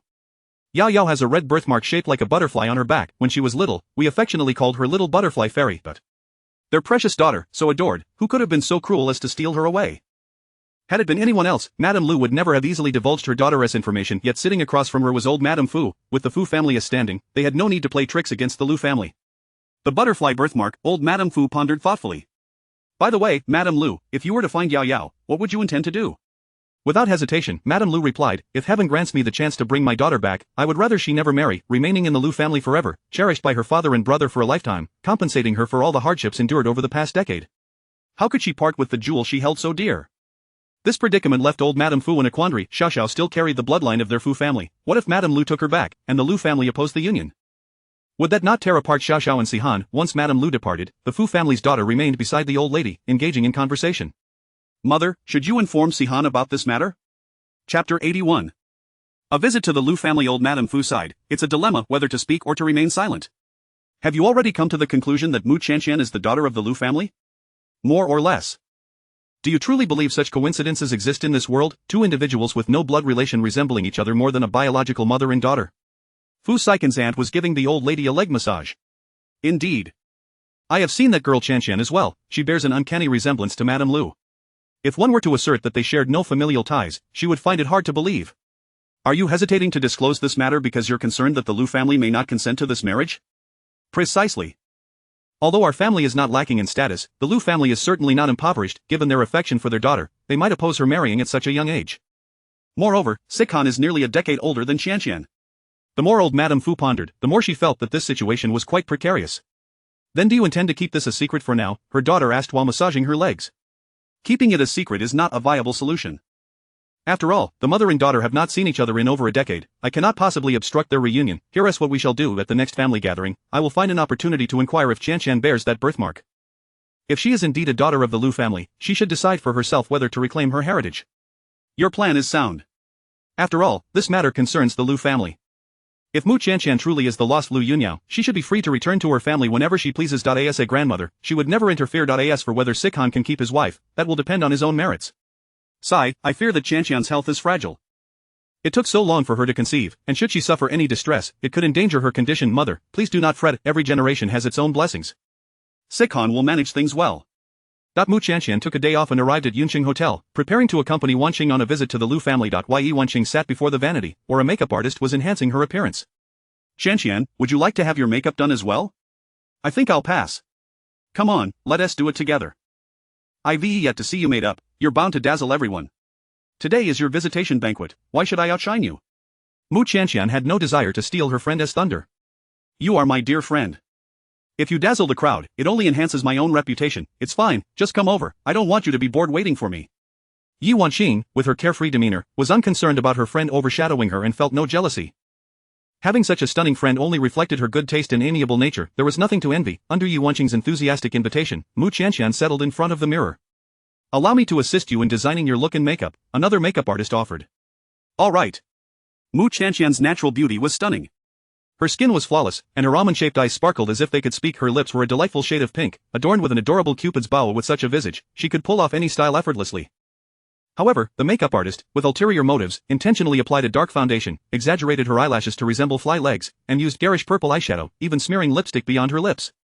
Once a goddess of purity and simplicity, after the heavy makeup, she appeared rather unremarkable. Yi Wanqing immediately erupted in fury, throwing down the comb. What on earth have you done? Qianqian looks better without any makeup. Miss Yi, today is a significant day for you. You are the star of the show. As for the others, they can comfortably play the supporting roles. Yi Wanqing, fuming, retorted, who asked you to take matters into your own hands? Remove it and redo it. At that moment, a knock echoed at the door. Yi Xuanlin's voice came through. Wanqing, are you ready? The makeup artist hesitated. Miss Yi, I fear we may be out of time. No way, you must first remove that hideous makeup. Mu Qianqian, unfazed, interjected, it's all right, Wanqing, let us hurry. It would be quite rude to be late for your first meeting with your fiancé's family. With time pressing, Yi Wanqing reluctantly abandoned her plan to have Mu Qianqian's makeup redone. I'm so sorry, Qianqian. I intended for you to be the center of attention, but I ended up making you look odd. It's fine, let us just head out. Yi Wanqing pointed at the makeup artist, you should no longer work in our home. We cannot afford someone with such dubious intentions. Missy, I didn't mean to, I apologize. Ignoring the flustered makeup artist, Yi Wanqing linked arms with Mu Qianqian and they exited together. As they opened the door, Yi Xianlin stood outside. He glanced at his watch, and just as he looked up, he noticed an unfamiliar face beside his sister. Who is this? Yi Wanqing softly replied, brother, this is Qianqian. Yi Xuanlin's pupils constricted in shock. He stammered, she is Miss Mu? Yes. Yi Wanqing felt immense regret, blaming herself for being overly fussy and insisting on doing Qianqian's makeup. Now, the beautiful girl had been rendered almost unrecognizable. Mu Qianqian blinked, young Master Yi, it's me. Upon hearing the familiar sweet voice, Yi Xianlin finally believed that the overly made-up woman before him was indeed Mu Qianqian. It must be said, her makeup and her voice were utterly mismatched. When had his sister's makeup artist become so unprofessional? Let us go. Yi Xianlin led the way, with Mu Qianqian and Wanqing following closely behind. Yi Wanqing remarked, back in Sioux City, I despised those women who constantly compared appearances. No matter how close they were, they'd always compete over clothing and looks. What kind of friendship is that? Little did she know that her makeup artist mistakenly thought she was one of those women and had resorted to petty tricks, leaving her feeling both angry and embarrassed, and deeply apologetic to her friend. Mu Qianqian nodded in agreement. Indeed, a true friend would never seek to overshadow the other. Qianqian, please don't misunderstand me, this was entirely the makeup artist's decision, not mine. I understand. Wanqing, I know my friends better than anyone. Your reassurance puts my mind at ease. Yi Wanqing secretly felt grateful that Qianqian had such a good temperament. Had it been someone else, they might have harbored resentment. Upon arriving at the hotel entrance, Yi Xianlin gallantly opened the car door, inviting both ladies to enter. Mu Qianqian hesitated, young Master Yi, will you also be taking this car? Yi Xianlin wore a warm smile. Yes, I'll sit in the front and not interrupt your conversation. His gentle demeanor made Mu Qianqian reluctant to voice her request. However, considering the temperament of the person at home, she shyly ventured, may I possibly switch to another car? Chapter 82 The Destiny of the Lu Family. Yi Xianlin paused momentarily, a rueful smile gracing his lips. Very well, you may go ahead. I shall take the car behind. Mu Qianqian and Yi Wanqing boarded the vehicle first. Wanqing, will this be inappropriate? Not at all, my brother is not one to hold grudges, you needn't worry, Yi Wanqing reassured her, allowing Mu Qianqian to relax. Seated in the back row of the car, the two exchanged numerous words. Yi Wanqing let out a long sigh of relief. Thank goodness you were here with me, otherwise, I would be on the verge of a nervous breakdown. Her phone chimed, revealing a message from her brother. Does Miss Mu find me unbearable? For the first time, the esteemed young master of Sioux City, Yi, had faced such outright rejection from a woman, who even refused to share a ride with him. Yi Xianlin began to question his self-worth. Was he truly that undesirable? Yi Wanqing hastily typed a response. Not at all, Qianqian has a very favorable impression of you, she is merely shy and prefers to avoid contact with men. She was determined that her beloved couple must unite. She needed to intensify her efforts in matchmaking. Her brother with Qianqian gazing out the window, Yi Xianlin remained engulfed in self-doubt. Yi Wanqing tentatively inquired, Qianqian, do you dislike my brother? Mu Qianqian tilted her head, not at all. Young Master Yi is a wonderful person. With his amiable demeanor and gentlemanly conduct, how could she harbor any disdain for him? Then I can rest easy, Yi Wanqing replied. Mu Qianqian was puzzled. Why would Yi Wanqing feel reassured simply because she did not dislike young Master Yi? What was there to be at ease about? The luxury car came to a halt at the Lu residence. As this was merely a meeting between the two families and not an official engagement, the atmosphere was not overly grand. How odd, why does the Lu family have not a single flower or plant? It appears so barren, Yi Wanqing inquired. Yi Xianlin raised a finger to his lips, this matter pertains to the Lu family's missing daughter, refrain from asking further. Oh. As they approached the Lu residence, Yi Xianlin elaborated, it is said that the Lu daughter went missing while tending to the garden, and since then, the entire family has ceased planting any flowers. Along the way, they observed only lawns and shade-providing trees, devoid of any beautiful blossoms. Even the garden was stark and bare. So that is the case, Yi Wanqing noted internally. This was a painful topic for the Lu family, and she must avoid bringing it up later. Qianqian, why are you so quiet? Yi Wanqing asked. Hearing her friend's call, Mu Qianqian snapped back to reality. Ah, Wanqing, did you call me? Yes, ever since we entered the Lu estate, you have kept your head down and not uttered a word. Are you even more nervous than I am? Mu Qianqian's smile faltered slightly, perhaps. Yet, the true reason remained known only to her for reasons unknown. Upon entering this grand residence, she felt an inexplicable sense of familiarity, as though she could navigate without a blind cane. She could hear the sound of a fountain and even envision its appearance. Unable to help herself, Mu Qianqian asked, Wanqing, is this fountain white, with a beautiful mermaid at its center? Yi Wanqing was astonished. Qianqian, yet, having never visited the Lu residence, how could she possibly know what their fountain looked like? It was indeed peculiar. Yi Wanqing, too, found it intriguing. Perhaps you share a special connection with the Lu family. Young Master Lu Yunbai emerged to greet them, accompanied by the butler and servants. There was another presence. Lu Yunxiang. Lu Yunbai began with an apology. I sincerely apologize, my mother is unwell, and my father has just taken her to the hospital. The siblings from the Yi family were already aware of Madame Lu's health issues. Yi Xianlin instructed the gifts to be delivered and graciously introduced. No worries, the health of our elders is paramount. This is my younger sister, Yi Wanqing, and this is her friend, Mu Qianqian. Upon hearing the name Mu Qianqian, Lu Yunxian felt a jolt of shock, as if plunged into icy depths. How could this persistent nuisance have arrived? Clenching her fists, she quickly glanced behind Lu Yunbai, but to her surprise, she did not see a face resembling her adoptive mother. Instead, she encountered an unfamiliar, heavily made-up visage. A wave of excitement washed over Lu Yunxiang. It seemed the heavens had smiled upon her. Today, Mu Qianqian had donned such garish makeup, appearing quite unappealing, even she could barely recognize her.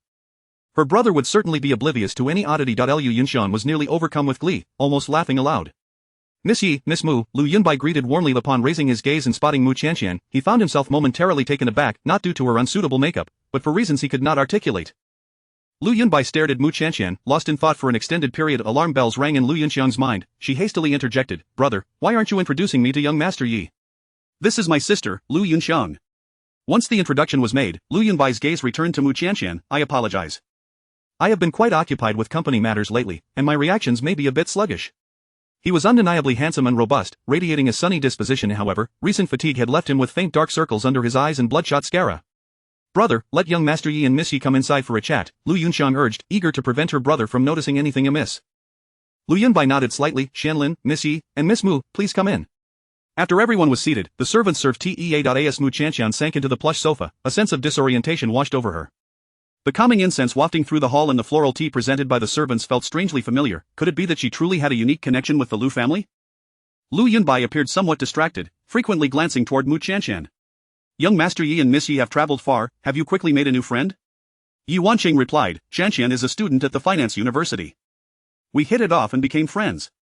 She refrained from mentioning that Mu Qianqian worked in a hotel, choosing instead to highlight her academic identity, as she did not wish for her friend to be looked down upon. "I see." Lu Yunbai occasionally steered the conversation toward Mu Qianqian, seemingly intrigued by her. Lu Yunxiang felt a surge of anxiety, fearing that he might discern something. If that were to happen, her good fortune would be irrevocably lost. With that thought, Lu Yunxiang could no longer remain seated.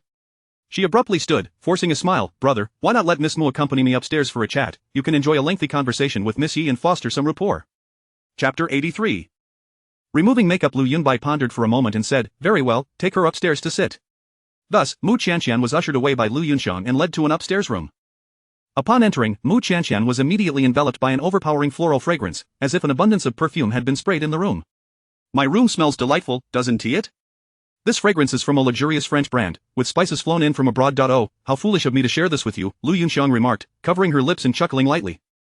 Her gaze towards Mu Qianqian brimmed with disdain and mockery. Although Mu Qianqian's vision was compromised, she could vaguely discern light and colors. The room's decor was overwhelmingly pink, with even the walls painted in the same hue. Did the Lu family's daughter have such an affinity for pink? It seemed to mirror her own preferences. "Simply sitting here is rather dull. Let me have the servant bring you some tea."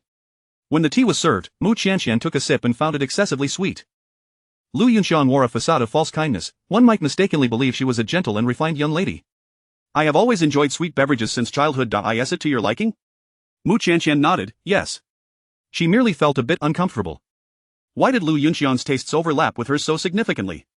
"That is splendid. You needn't feel constrained. You are Miss Yi's friend, and once she marries my brother, we will be good friends as well." "Miss Lu, you are truly amiable." Lu Yunxiang chuckled lightly. "Indeed, I am renowned for my good temper in social circles. However, having a gentle disposition can be a double-edged sword, as it often invites others to take advantage of me." Her brother was downstairs, and Lu Yunxiang, despite any intention she might harbor towards Mu Qianqian, would not dare act upon them. Nevertheless, as long as she kept her brother from interacting with Mu Qianqian, her objective would be achieved. Mu Qianqian then inquired of the servant, "May I use the washroom? I wish to remove my makeup." Accustomed to her bare face, she felt quite uncomfortable wearing such heavy makeup for the first time. It felt akin to wearing a mask, leaving her feeling utterly restrained. The servant was about to comply when Lu Yunxiang's expression darkened instantly. Seizing upon the fact that Mu Qianqian could not see, Lu Yunxiang frantically signaled the servant. "Miss Mu, I regret to inform you that we are currently undergoing plumbing repairs, and the water is temporarily shut off. Your makeup looks rather lovely. Why would you wish to remove it?" Mu Qianqian smiled faintly, then never mind. However, she distinctly recalled hearing the sound of a fountain when she passed through the garden, indicating that the Lu family had running water. Perhaps Miss Lu simply disliked others using her washroom. "Miss Mu, I understand you are a student at the University of Finance. Is your family from Beishur?" "No, my family resides in a nearby county." "Ah." Lu Yunxiang appeared contemplative and probed further. "How old are you this year?" In truth, Lu Yunxiang was uncertain about any connection Mu Qianqian might have with the Lu family.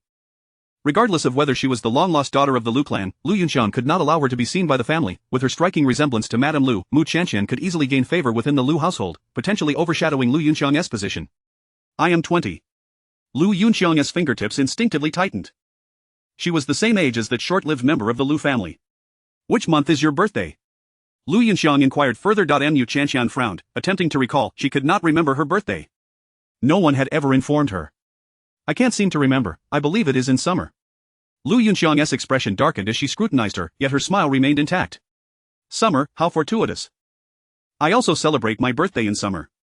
Though Lu Yunxiang's tone appeared benign, Mu Qianqian felt an inexplicable aversion to being alone with her for too long. Fortunately, the conversation downstairs finally concluded, and the butler came to knock on the door. Miss Mu, Miss Yi is calling for you to come downstairs. Mu Qianqian hurriedly rose. I'm coming. She swiftly exited Lu Yunxiang's room and descended the stairs. Lu Xiao, I will take my sister home now. Once mother recovers, we shall come to pay our respects again. Very well, I apologize for the inadequate hospitality this time. I shall make amends on the next occasion. Accompanied by the Yi siblings, Mu Qianqian left the Lu family villa. Lu Yunbai stood at the entrance, his attention discreetly following Mu Qianqian's movements. As someone began watering the lawn, the hose unexpectedly malfunctioned, spraying a deluge of water. Mu Qianqian, walking outside, was caught directly in the torrent. Oh no, she gasped, as the vibrant makeup on her face was washed away, leaving her drenched. I sincerely apologize. The hose has gone awry. Please, miss, allow me to guide you to the lounge to change into dry clothes, the servant quickly offered. Are you alright, Qianqian? Yuanqing asked with concern. Mu Qianqian shook her head and smiled good-naturedly. I'm fine. Consider it a refreshing facial. After all, the water was clean and pure. Seeing the commotion, Lu Yunbai was about to approach when Lu Yunxiang stopped him. Brother, I wouldn't advise going over. She has inadvertently removed her makeup and surely doesn't wish for her bare face to be seen by a man.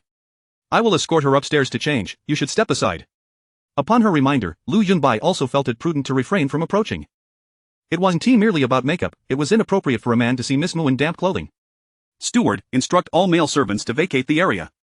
Understood. As Lu Xiao returned to the study, Lu Yunxiang, trembling slightly, patted her chest in relief. Thankfully, her brother had not seen anything that had been too close. Hurriedly, Lu Yunxiang approached the fountain. Miss Mu, please come with me to change, your clothes are completely soaked. In truth, she was eager for Mu Qianqian to leave. Yet, in front of so many witnesses, she had to maintain an air of grace and poise, for she could not afford to tarnish the good reputation she had painstakingly built over the years. Thank you for your kindness, Mu Qianqian replied. Lu Yunxiang led her to the lounge inside. The lounge was well stocked with various items for guests, including an array of pristine clothing. Mu Qianqian stood behind a screen, feeling around to change into the new attire. Impatient to expedite her departure, Lu Yunxiang peeked around the screen. Are you finished changing?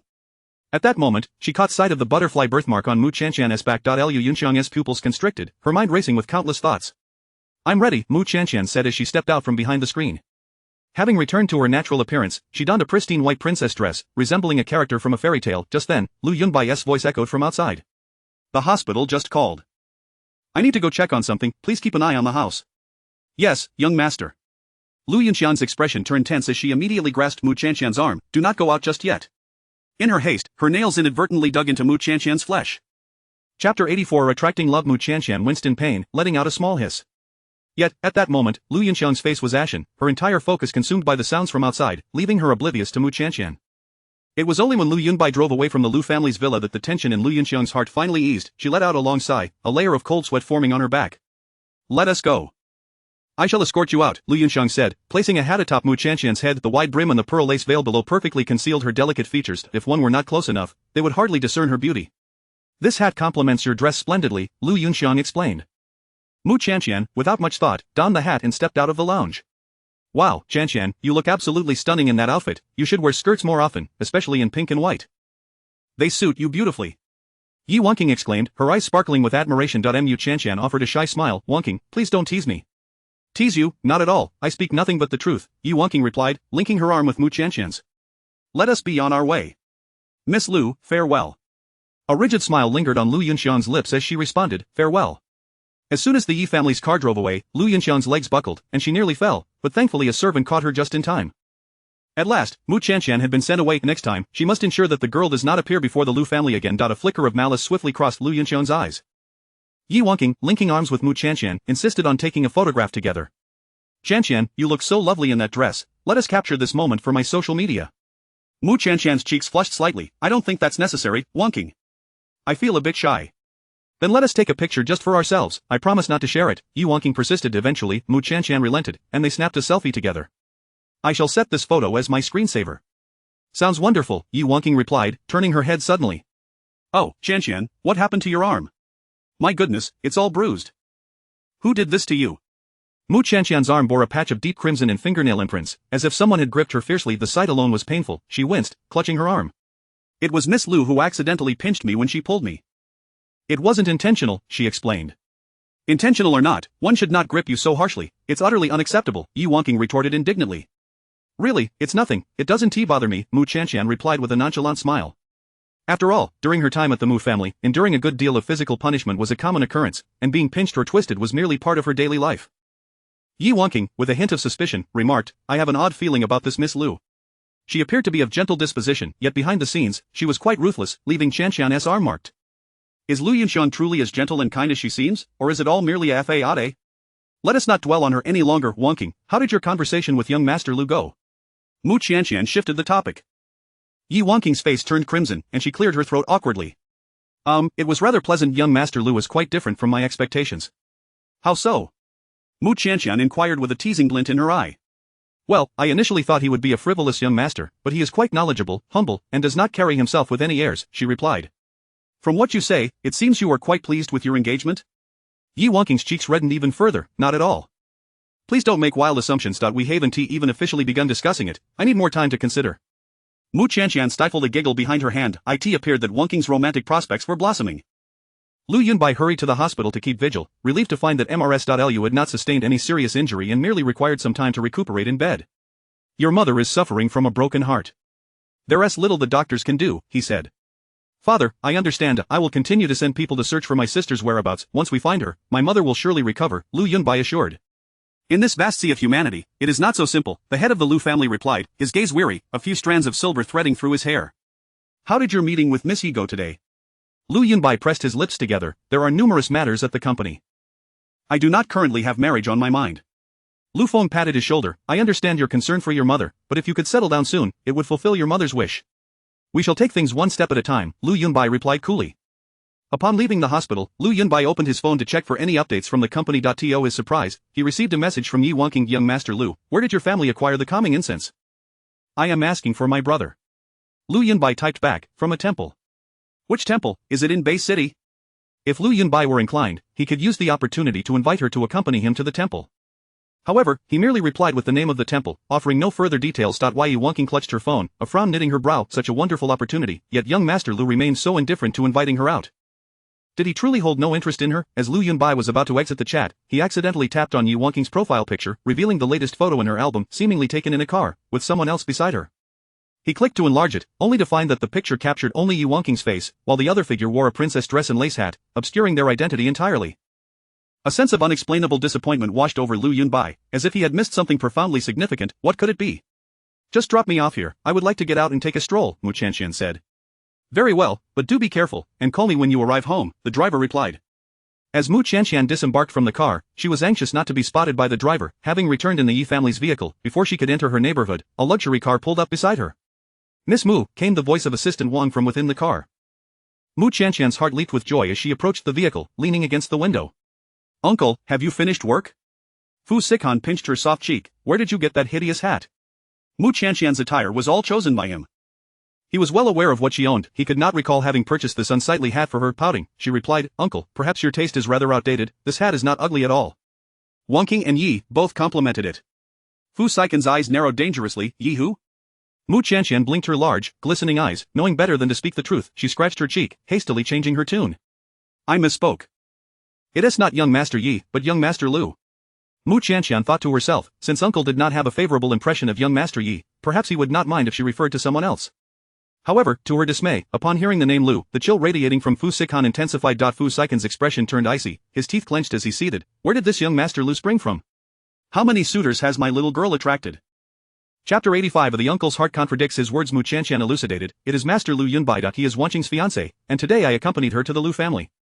Fu Sihan inquired in a grave tone, is the outfit also from the Lu family? Mu Qianqian nodded affirmatively. I accidentally dampened my clothes, so I changed into another set. Fu Sihan assumed that the attire was chosen by Lu Yunbai, and his gaze instantly filled with disdain. What caliber of clothing could possibly befit her? You must replace that hideous outfit upon returning. Mu Qianqian obediently replied, all right. Fu Xihan's jaw tightened, and he did not forget to caution her, keep your distance from that young Master Lu in the future. Why? Mu Qianqian tilted her head, perplexed. Fu Xihan scoffed, he has a fiancée yet still praises other women's beauty, he is not a good person. He was unaware of how bitter his words sounded. The driver and assistant Wang, seated in front, pretended not to hear, observing the situation with keen interest. Who would dare remind President Fu that he was exhibiting jealousy? That would be courting disaster. Get in the car. Just as Mu Qianqian was about to open the car door, Fu Xihan's sharp eyes caught sight of a purplish bruise on her inner arm. What happened to your arm? I bumped it accidentally. Not wanting to dwell on Lu Yinxiang's matters, Mu Qianqian hastily concocted an excuse. How careless of you. Fu Xihan expressed his disdain. This girl was so foolish and clumsy, he couldn't fathom how she had grown up. He exited the car decisively, stating, you all head back first, I have something to attend to. Understood. Uncle, do you have more matters to attend to? Then I shall return home to do my homework. Mu Qianqian turned to head back to the community, but Fu Xihan grasped her collar, pulling her back. Why the hurry, are you so unwilling to accompany me? Mu Qianqian's lips curled into a smile, are you taking me with you, uncle? That would be splendid. It's not that I do not wish to accompany you, I merely fear to intrude upon you. Fu Xihan smirked, let us go. After all, the purpose was indeed for her. What was there to discuss about intrusion? Fu Xihan took Mu Qianqian's hand and led her to a pharmacy. I need some medicine to invigorate the blood and dispel bruises. Mu Qianqian, anxious, asked, Uncle, are you injured? Where does it hurt? After purchasing the medicine, Fu Xihan guided her out of the pharmacy and sat on a bench. Uncle, where are you hurt? Mu Qianqian clutched his arm urgently, bombarding him with questions. Fu Xihan, overwhelmed by her incessant inquiries, pinched her small face with his thumb and index finger of the girl, who had been chattering away, instantly morphed into a pufferfish. The pufferfish blinked her glistening eyes and mumbled, Dadu. Fu Xihan, charmed by her innocence, felt his heart soften, and his gaze soften in tandem. It's not me who is injured. It is you. He opened the bottle, poured out the medicinal oil, and gently applied it to the bruise on Mu Qianqian's arm, massaging it tenderly. The moment his palm made contact, Mu Qianqian shivered. Does it hurt? Fu Xihan inquired. Mu Qianqian shook her head, not at all. It was merely a tad embarrassing. Uncle's palm was so warm, with rough calluses, kneading her soft flesh. As his gentle hands worked, the bruising began to dissipate, and the alarming purpleness faded away. Mu Qianqian raised her arm, glancing at Uncle from time to time. Her mind involuntarily began to wonder about what Uncle truly looked like. Was his expression serious at this moment? If only her eyes could see him clearly. Why do you keep staring at me? Caught in the act of peeking, Mu Qianqian quickly denied, I wasn't looking at you. Do you think my eyesight is as poor as yours? Fu Xihan, concerned about her pain, engaged her in casual conversation to distract her. I was looking at that streetlight, not at you. Mu Qianqian randomly pointed at something.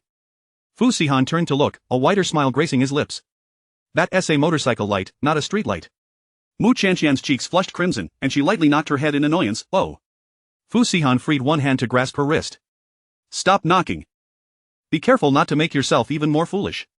The little girl's mind was already not particularly sharp, knocking her head would only exacerbate her foolishness. Mu Qianqian felt both embarrassed and angry, her cheeks glowing like lanterns. Uncle was so mischievous, always teasing her. She was not foolish at all. Suddenly, Fu Xihan spoke, get up, let us switch places. Why? It's inconvenient for me to sit here. Believing him, Mu Qianqian rose to change seats with Fu Xihan. Once they switched, Mu Qianqian realized that the breeze beside her seemed significantly diminished, all the wind was blocked by Uncle's broad shoulders. Does your wound still hurt? No, it doesn't. Fu Xihan took her hand, let us go home. A warm soak will make the marks disappear overnight. By this time, darkness had completely enveloped the sky. Mu Qianqian shivered from the cold. In the next moment, a warm coat enveloped her, carrying the residual warmth of the man, shielding her from the chill. The outer garment bore a reassuring scent of sandalwood, mingled with the unique pheromones of AMAN. Mu Qianqian paused, looking up at the tall figure beside her. Uncle, aren't you cold? Fu Xihan replied nonchalantly, I'm warm. His warm, broad palm completely enveloped Mu Qianqian's hand. She lowered her gaze, her lips involuntarily lifting into a smile. She had discovered a secret about Uncle. He was contradictory in his words and heart. Upon returning home, Mu Qianqian was commanded by Uncle to change her clothes. Once she had changed, Aunt Lu from next door was summoned. Fu Xihan furrowed his brows tightly, pointing at the discarded clothing. Throw this pile of rubbish away. Aunt Lu hesitated upon seeing the clothes. Mr. Fu, such nice garments, are you really just going to throw them away? I said throw them away. The sight of those unattractive clothes and that hideous hat reminded Fu Xihan of the young master from the Lu family. Anyone who casually praises another's wife cannot possibly be a good person. It would be better to dispose of the garments quickly, out of sight, out of mind. Alright, I'll take care of it right away. As Mu Qianqian entered the bathroom to bathe, she hummed a tune to drown out the sound of running water. After all, the school beauty competition was approaching, and she aimed to win the prize money, so she needed to practice diligently. Once she finished bathing, Mu Qianqian picked up a glass from the table and drank some milk. Were you singing in the bathroom? Mu Qianqian nearly choked, almost spraying the milk everywhere. Cough cough, uncle, you could hear me? She had thought the sound of water would mask her voice. Of course, I'm not deaf. Seeing her adorably clueless expression, Fu Sihan couldn't resist reaching out to gently wipe the milk stains from the corner of her mouth. Mu Qianqian felt her embarrassment deepen, wishing she could vanish into thin air and hide away. If you want to practice singing, I'll take you to the recording studio tomorrow, where you can practice with professional equipment. Mu Qianqian's mouth dropped open in astonishment, filled with both surprise and delight. Really? I can go to the recording studio to practice singing? Fu Sihan's deep voice carried a hint of amusement. When have I ever lied to you? Chapter 86. The distinguished guest Fu Sihan, a man of his word, indeed took Mu Qianqian to the most professional recording studio in Beishir the very next day. Many renowned singers have recorded here. I have arranged for a teacher for you. You may practice your singing with peace of mind inside, he said. Mu Qianqian obediently nodded her head. Goodbye, uncle. Just then, Fu Sihan received a work-related phone call and stepped out of the studio to discuss matters outside. A female celebrity, adorned in sunglasses, burst in with great fervor upon noticing the presence of others in the room. Her demeanor immediately shifted to one of disdain. Weren't you supposed to reserve this room for me? Hurry up and get the person inside out. The staff, with a forced smile, replied, I'm truly sorry, Miss Jin. Unfortunately, this room has been reserved by a distinguished guest prior to your booking. Allow me to show you to another recording studio. The assistant of the celebrity rolled her eyes. This recording studio has the best acoustics. We traveled all this way just to record a segment for a television drama here. The other studios cannot compare in terms of quality. Hurry up and evict the person inside so we can have the studio. But this esteemed guest is someone we cannot afford to offend, the staff member replied hesitantly. The assistant mocked, oh, so you look down on our Lingling, do you? Oh fine, once Lingling speaks to your boss about this, just wait and see what happens. Of course not, Miss Jian is the leading actress of a currently trending drama. How could we dare to underestimate you? However, it is customary for studios to observe the principle of first come, first served, wouldn't you agree? The assistant retorted, what first come, first served? This recording studio has always been reserved for Lingling, who are outsiders to use it. Have you even looked in the mirror? Does she even measure up? Who is that person inside? Do we have anyone like her in our circle? Asked the celebrity Jinling.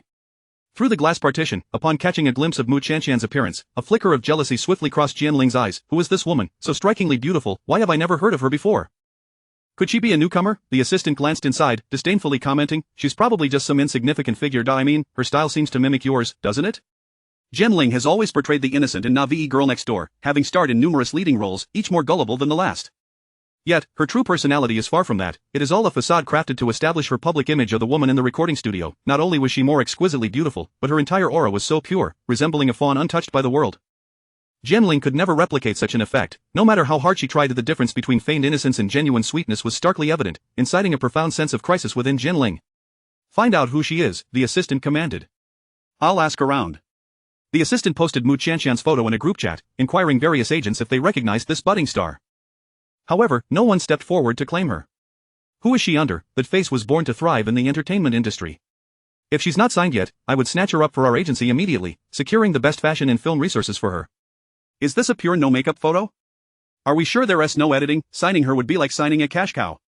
With a face like that, it would be impossible not to be famous. As the assistant continued to read the comments, her expression grew increasingly grim. Being beautiful is one thing, but to survive in this industry, one must have backing, just like her Lingling, who recently forged a connection with the young master of the Chang family, potentially leading to opportunities to engage with him. If she were to catch his eye, endless resources would await her, with the chance to choose from films directed by renowned directors. I couldn't find out anything. She is probably too obscure, the kind with no online presence whatsoever. Singing so poorly, how dare she even attempt? Hearing the assistant's words, Jinling felt a wave of relief wash over her. No fame is good, it indicates a lack of support behind her.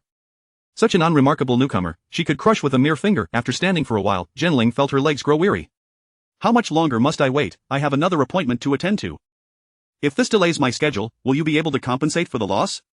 The assistant hurriedly helped her sit down and began to massage her shoulders. What are you still standing there for? Hurry up and get that person out. We're talking about a multi-million-dollar contract at stake. Can you afford the losses? The staff member found himself in a dilemma. Unless he wished to court disaster, he would not dare oppose the Fu family. Yet, this prominent celebrity was also beyond his small station to contend with. I'll go speak with the owner.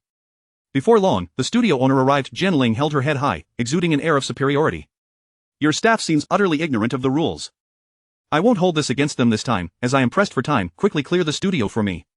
She assumed that the studio owner would undoubtedly side with her. After all, her status in the industry was well established. Aside from a select few A-list actors, who could possibly surpass her, however, to her astonishment, the owner replied, "I'm sorry, Miss Jen, but this recording studio has already been reserved by a distinguished guest. Kindly make do with another studio for the time being." "What did you say?" Jen Ling screeched, her voice rising in disbelief. The assistant quickly grabbed her arm, reminding her to maintain her image. Jen Ling coughed a couple of times, then feigned a sweet, childish tone. "What esteemed guest, I have never heard of this person before." The owner appeared troubled. I'm afraid we cannot disclose that information." With a pointed remark, Jen Ling inquired, "This woman, she wouldn't happen to belong to you, would she?" That single statement sent a chill of fear through the owner, as he realized the gravity of the situation. How could he dare to compete for a woman with that individual? He must be out of his mind. "Miss Jen, one must choose their words carefully, be wary of attracting unwanted trouble." Jen Ling's expression darkened, her frustration boiling beneath the surface. How dare this mere studio owner speak to her in such a manner? If it weren't for the frequent visits from industry insiders, which could easily lead to rumors damaging her image, she would have exploded in anger. "Don't be upset, Ling, don't be upset. Let us not stoop to his level." Jen Ling cursed under her breath, "What bad luck, let us go." "But we haven't recorded the drama's theme song yet. If we can't have the best studio, I'd rather not record at all." "Let the drama wait." Fuming, Jen Ling stormed out of the recording studio, only to encounter a tall and striking figure striding towards her, her eyes lit up, her heart racing. Previously, she had caught a glimpse of a blurry profile photo from Changlin.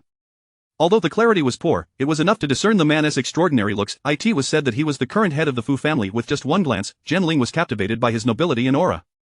Such a man was a born ruler, having navigated through the industry's many constraints. If she were to accompany a man, it must be one who stood at the pinnacle of the elite. Jen Ling hurriedly approached him, sweetly exclaiming, "Mr. Fu, what a coincidence to encounter you here." Chapter 87. Letting the uncle eat leftovers. Fu Sihan couldn't help but furrow his brow. His expression was stern, and his icy voice carried an air of aloofness. "Is there something you need?" Jen Ling observed him closely and found him even more handsome than in photographs. President Fu was not the delicate type. Instead, he exuded a distinctly masculine charm, with chiseled features that seemed sculpted from stone. His deep, indifferent eyes were filled with a potent aura of masculinity and an unmistakable aggression. "President Fu, I am a friend of Changlin. Surely, you have heard of me. My name is Jen Ling." After speaking, Jen Ling looked at him with anticipation. However, Fu Sihan coldly replied, "I have not heard of you."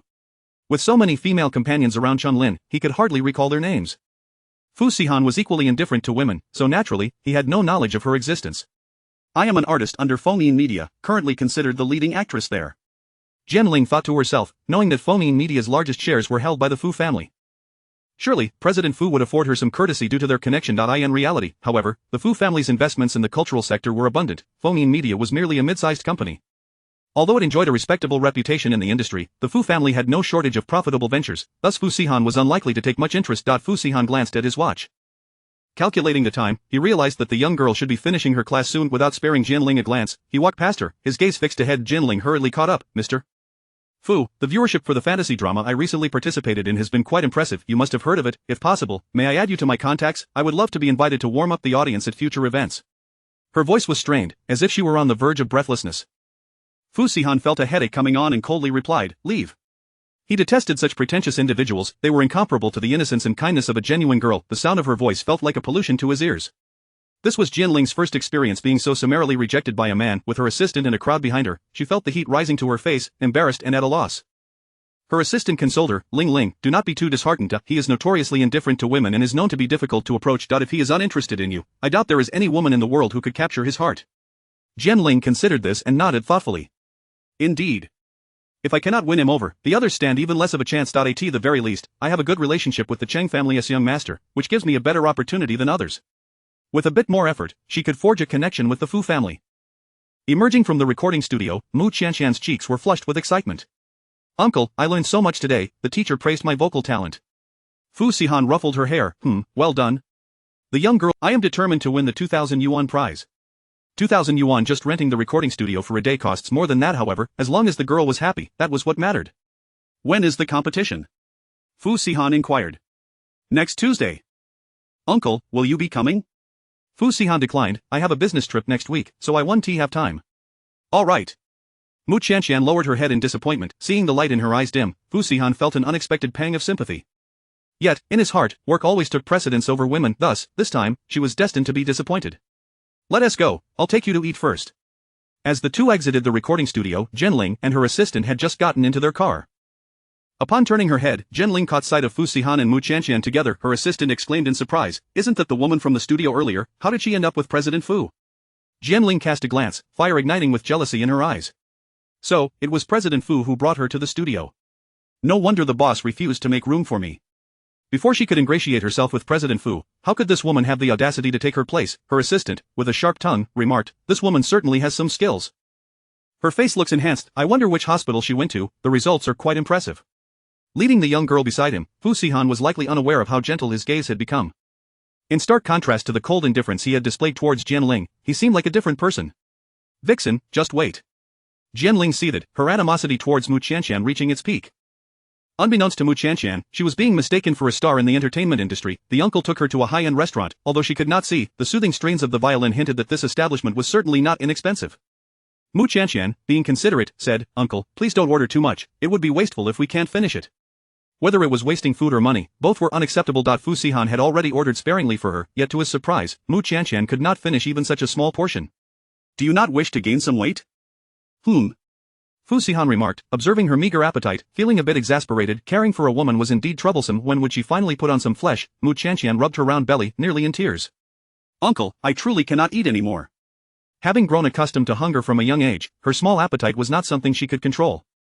Fu Sihan, rubbing his temples in frustration, finally conceded, "Fine. Uncle, I haven't touched the tuna, you can help me finish it."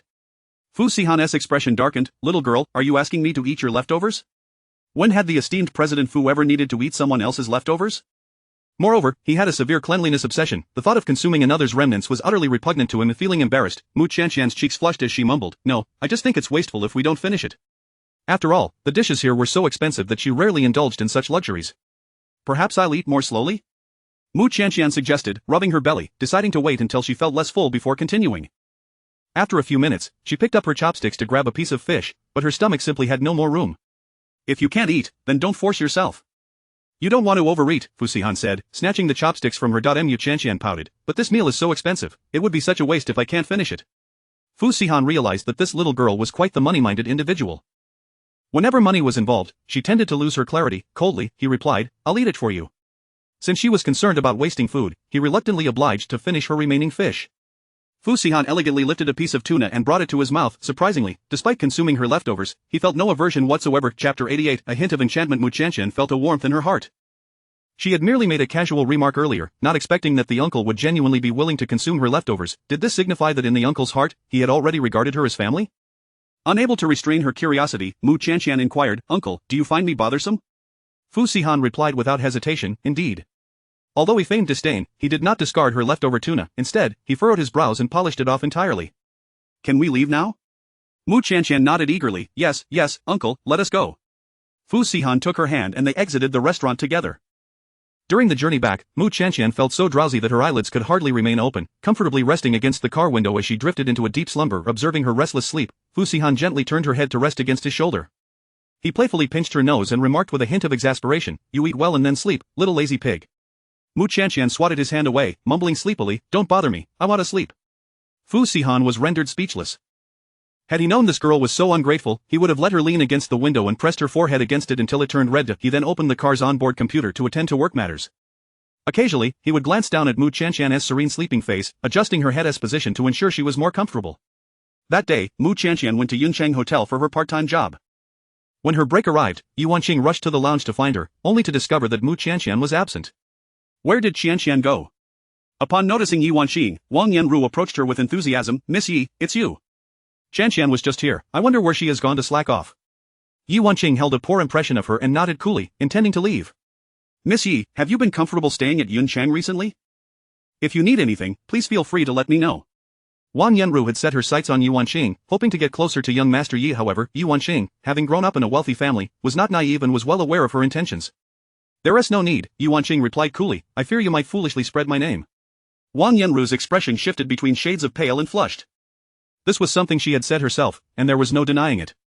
"Miss Yi, that incident was merely a misunderstanding. I did not realize that was your name. I thought it was a fabricated excuse by that girl Mu Qianqian.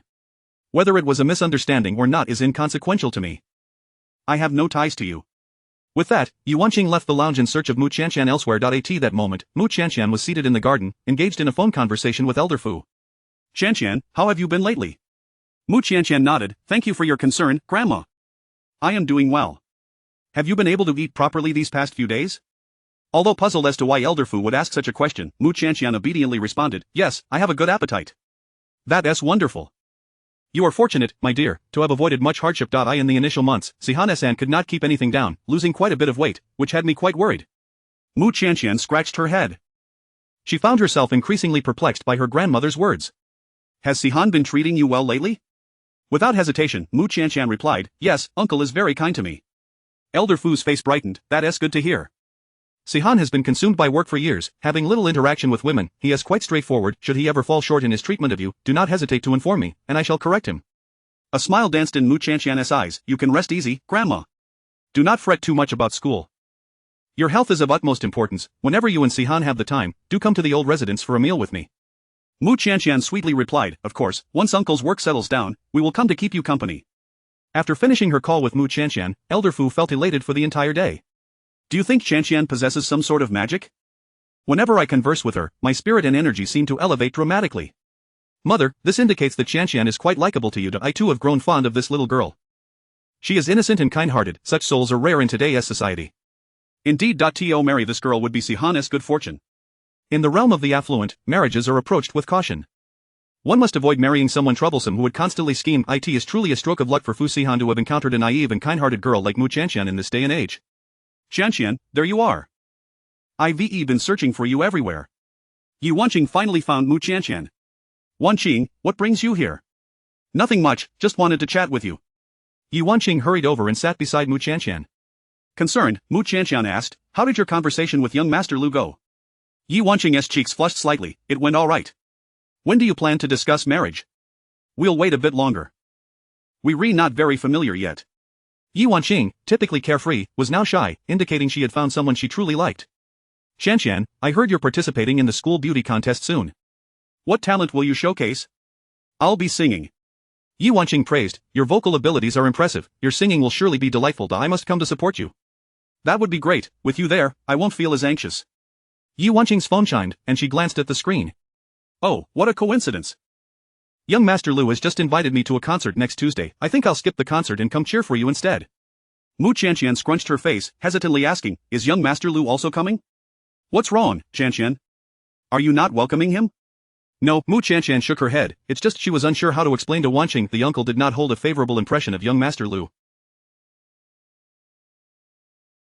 Would the uncle be displeased if young Master Lu attended her competition? However, upon reconsideration, the uncle would be on a business trip next week and would not have the time to watch her compete. They wouldn't cross paths. In that case, it was of no concern. Will your date with him interfere with your ability to watch my contest? Mu Qianqian worriedly asked. Not at all, I've grown tired of concerts. Nothing is more important than my best friend's competition. Mu Qianqian's smile radiated warmth. Then I shall put on a splendid performance and surprise you. Excellent, I eagerly await it. Chapter 89 The Butterfly Birthmark. On this day, Lu Yunxiang visited the hospital to see her mother, Lu Mu. Mother, please take good care of yourself. I believe that my sister will return very soon. Lu Mu gazed out of the window, letting out a deep sigh. I wonder how my little Yao Yao has been all these years. Has she suffered any grievances? Alas. Mother, do not worry. My sister is destined to return to the Lu family, sooner or later. Lu Mu withdrew her gaze and turned to Lu Yunxiang, her attention instantly captured by the butterfly-shaped mark on her collarbone. What is this red mark on your body? Lu Yunxiang smiled, saying, I had a dream the other night in which a celestial being told me I am the butterfly fairy, and upon waking, this red mark appeared on my collarbone. Lu Mu stared intently at the butterfly-shaped birthmark, her breathing becoming hurried. Yao Yao has an identical birthmark, though it is located on her back. Lu Yunxiang feigned surprise. What? My sister has a birthmark? Yes, I have not disclosed this to anyone until now. How could you suddenly dream of a celestial being and acquire a birthmark? Could it be something has happened to Yao Yao? A chill ran through Lu Mu's heart. That cannot be. It is impossible. My sister is certainly unharmed. I will have this mark removed at once, even if it means scraping off a layer of skin. Lu Yunxiang was so anxious that tears welled in her eyes, genuinely worried for her sister. Lu Mu quickly grasped her hand. I have already lost one daughter. I cannot bear for you to suffer as well. Since this birthmark has appeared on you, it signifies a connection between you and your sister. Keep it well. Very well, I shall heed your words. Lu Yunxiang obediently lowered her head, concealing the fleeting glimmer of joy in her eyes. This birthmark had not appeared spontaneously, it was a result of her having it inscribed with a special potion. The process had been agonizing, yet she felt a sense of satisfaction in having deceived her adoptive mother, believing her suffering was not in vain. After Lu Yunxiang departed, Lu Mu called Lu Feng. Feng, my health is deteriorating day by day. I fear I may not have the chance to see Yao Yao again before I depart. Should I pass, please leave the dowry I have prepared for my daughters to Yunxiang. Since giving birth to her daughters, Lu Mu had amassed an exorbitant dowry for them. If this wealth were to bequeath to Lu Yunxiang, it would drastically elevate her status, bestowing upon her a fortune that would last several lifetimes. Hiding outside the hospital room, Lu Yunxiang overheard this news and could barely contain her elation. She was about to become wealthy. Once she received this dowry, even if the Lu family cast her out, she would have nothing to fear. Upon hearing this, Lu Feng furrowed his brow. What has prompted you to think of Yao Yao again? Did I not instruct Yunxiang and Yunbai not to mention her in your presence? He was aware that Yunbai would never intentionally bring up Yao Yao in front of their mother. Thus, the only possibility remained. Lu Yunxiang, why was this child so disobedient? Knowing full well that her adoptive mother's health was frail, she still chose to evoke painful memories to upset her. What was her intention? Do not misconstrue Yunxiang's intentions. She merely misses her sister dearly. Recently, she dreamed of a celestial being who proclaimed her to be the butterfly fairy, and she gained a birthmark identical to Yao Yao's. I fear that Yao Yao may have. At this point, Lu Mu was rendered speechless with tears. Impossible, I do not believe in such supernatural nonsense. Then explain how the birthmark could have appeared on Yunxiang? Lu Feng, a seasoned businessman, had navigated the tumultuous waters of commerce for years. If he could be deceived by such trivial tricks, his efforts would have been in vain. His tone grew increasingly irate. You should focus on your recovery. I will send someone to investigate this matter. He was determined to uncover how Lu Yunxiang had learned of the birthmark on Yao Yao. It was outrageous that she would use this mark to curry favor with her adoptive mother. Lu Mu often treated Lu Yunxiang as her own daughter, yet Lu Feng had vehemently opposed her decision to adopt a child. He had always maintained a distance from Lu Yunxiang, harboring reservations. An adopted child could never compare to one's own flesh and blood. Lu Yunbai sat in the car, on his way to the university to attend the campus beauty contest. He received a phone call from his father. Dad, is there an issue with the company? This is not about the company, it concerns Lu Yunxiang. Lu Yunbai frowned and inquired, what has happened to her now? She seems to have heard that your sister possesses a red butterfly birthmark. You did not tell her this, did you? Lu Yunbai denied, no, I would never share such information with her. Then it is indeed peculiar, very few people know of this matter. How did she come to learn of it? Lu Yunbai pondered for a moment before urgently suggesting, Dad, perhaps I should go find her and clarify. Did you not have an appointment with Miss Yi this afternoon? Yes, she invited me to watch her friend's competition, but I am not particularly interested. I could accompany her another time. For now, I should first investigate my sister's situation. By sister, he naturally referred not to Lu Yunxiang, but to his biological sister. If he could gain clarity from Lu Yunxiang, there was a significant chance he would uncover leads regarding his sister. Do not rush. She will not escape. Go accompany Miss Yi. She has traveled a long way to Bay City to fulfill her engagement. If you cancel on her without reason, it would be quite discourteous. You are correct. I shall return to inquire later. After all, Lu Yunxiang would not be leaving the Lu family anytime soon. He decided to attend the competition first and could clarify matters later. Qianqian, your turn to perform is later in the program. Do not be nervous. Yes, Qianqian, just picture the audience as a bunch of cabbages, and you will feel at ease. Mu Qianqian covered her mouth and giggled softly. See you, Yanran, why do I feel like you two are even more anxious than I am? These two friends had been offering her advice on how to remain calm for ages. However, she did not feel particularly anxious at all. Liu smiled, after all, this is your first time participating in such a grand competition, of course, I am worried for you. Fan Yanran whispered, I heard that Sister Gu is also here. Which Sister Gu? Gu Qingyu, of course. She nearly missed the registration deadline but managed to squeeze her way in. Upon hearing that name, Mu Qianqian felt a twinge of unease. Nevertheless, in front of such a large audience, even if Gu Qingyu intended to cause trouble, she would have to consider the circumstances. Qianqian, why are you holding onto your phone? Are you waiting for someone's message?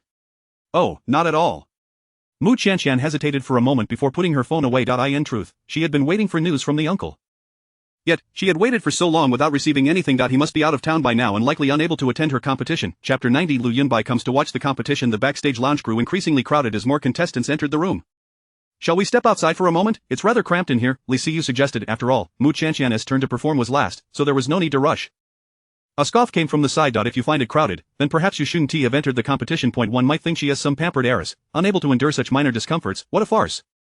The speaker was Yao Zuner, clad in her usual rock-inspired attire, her hair adorned with numerous colorful braids and a striking silver lip stud. Indeed, a country bumpkin from a remote village, yet she has so many airs.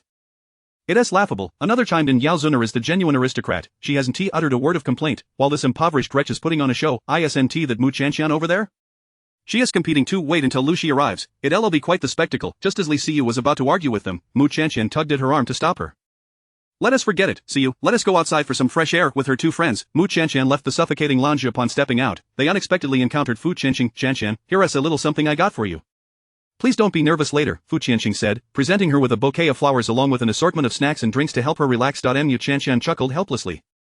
I am really not nervous. Why did everyone assume she must be anxious? She wasn't interested in the hollow title of Campus Belle. All she wanted was to earn some prize money, so there was no reason for her to feel stressed about the competition.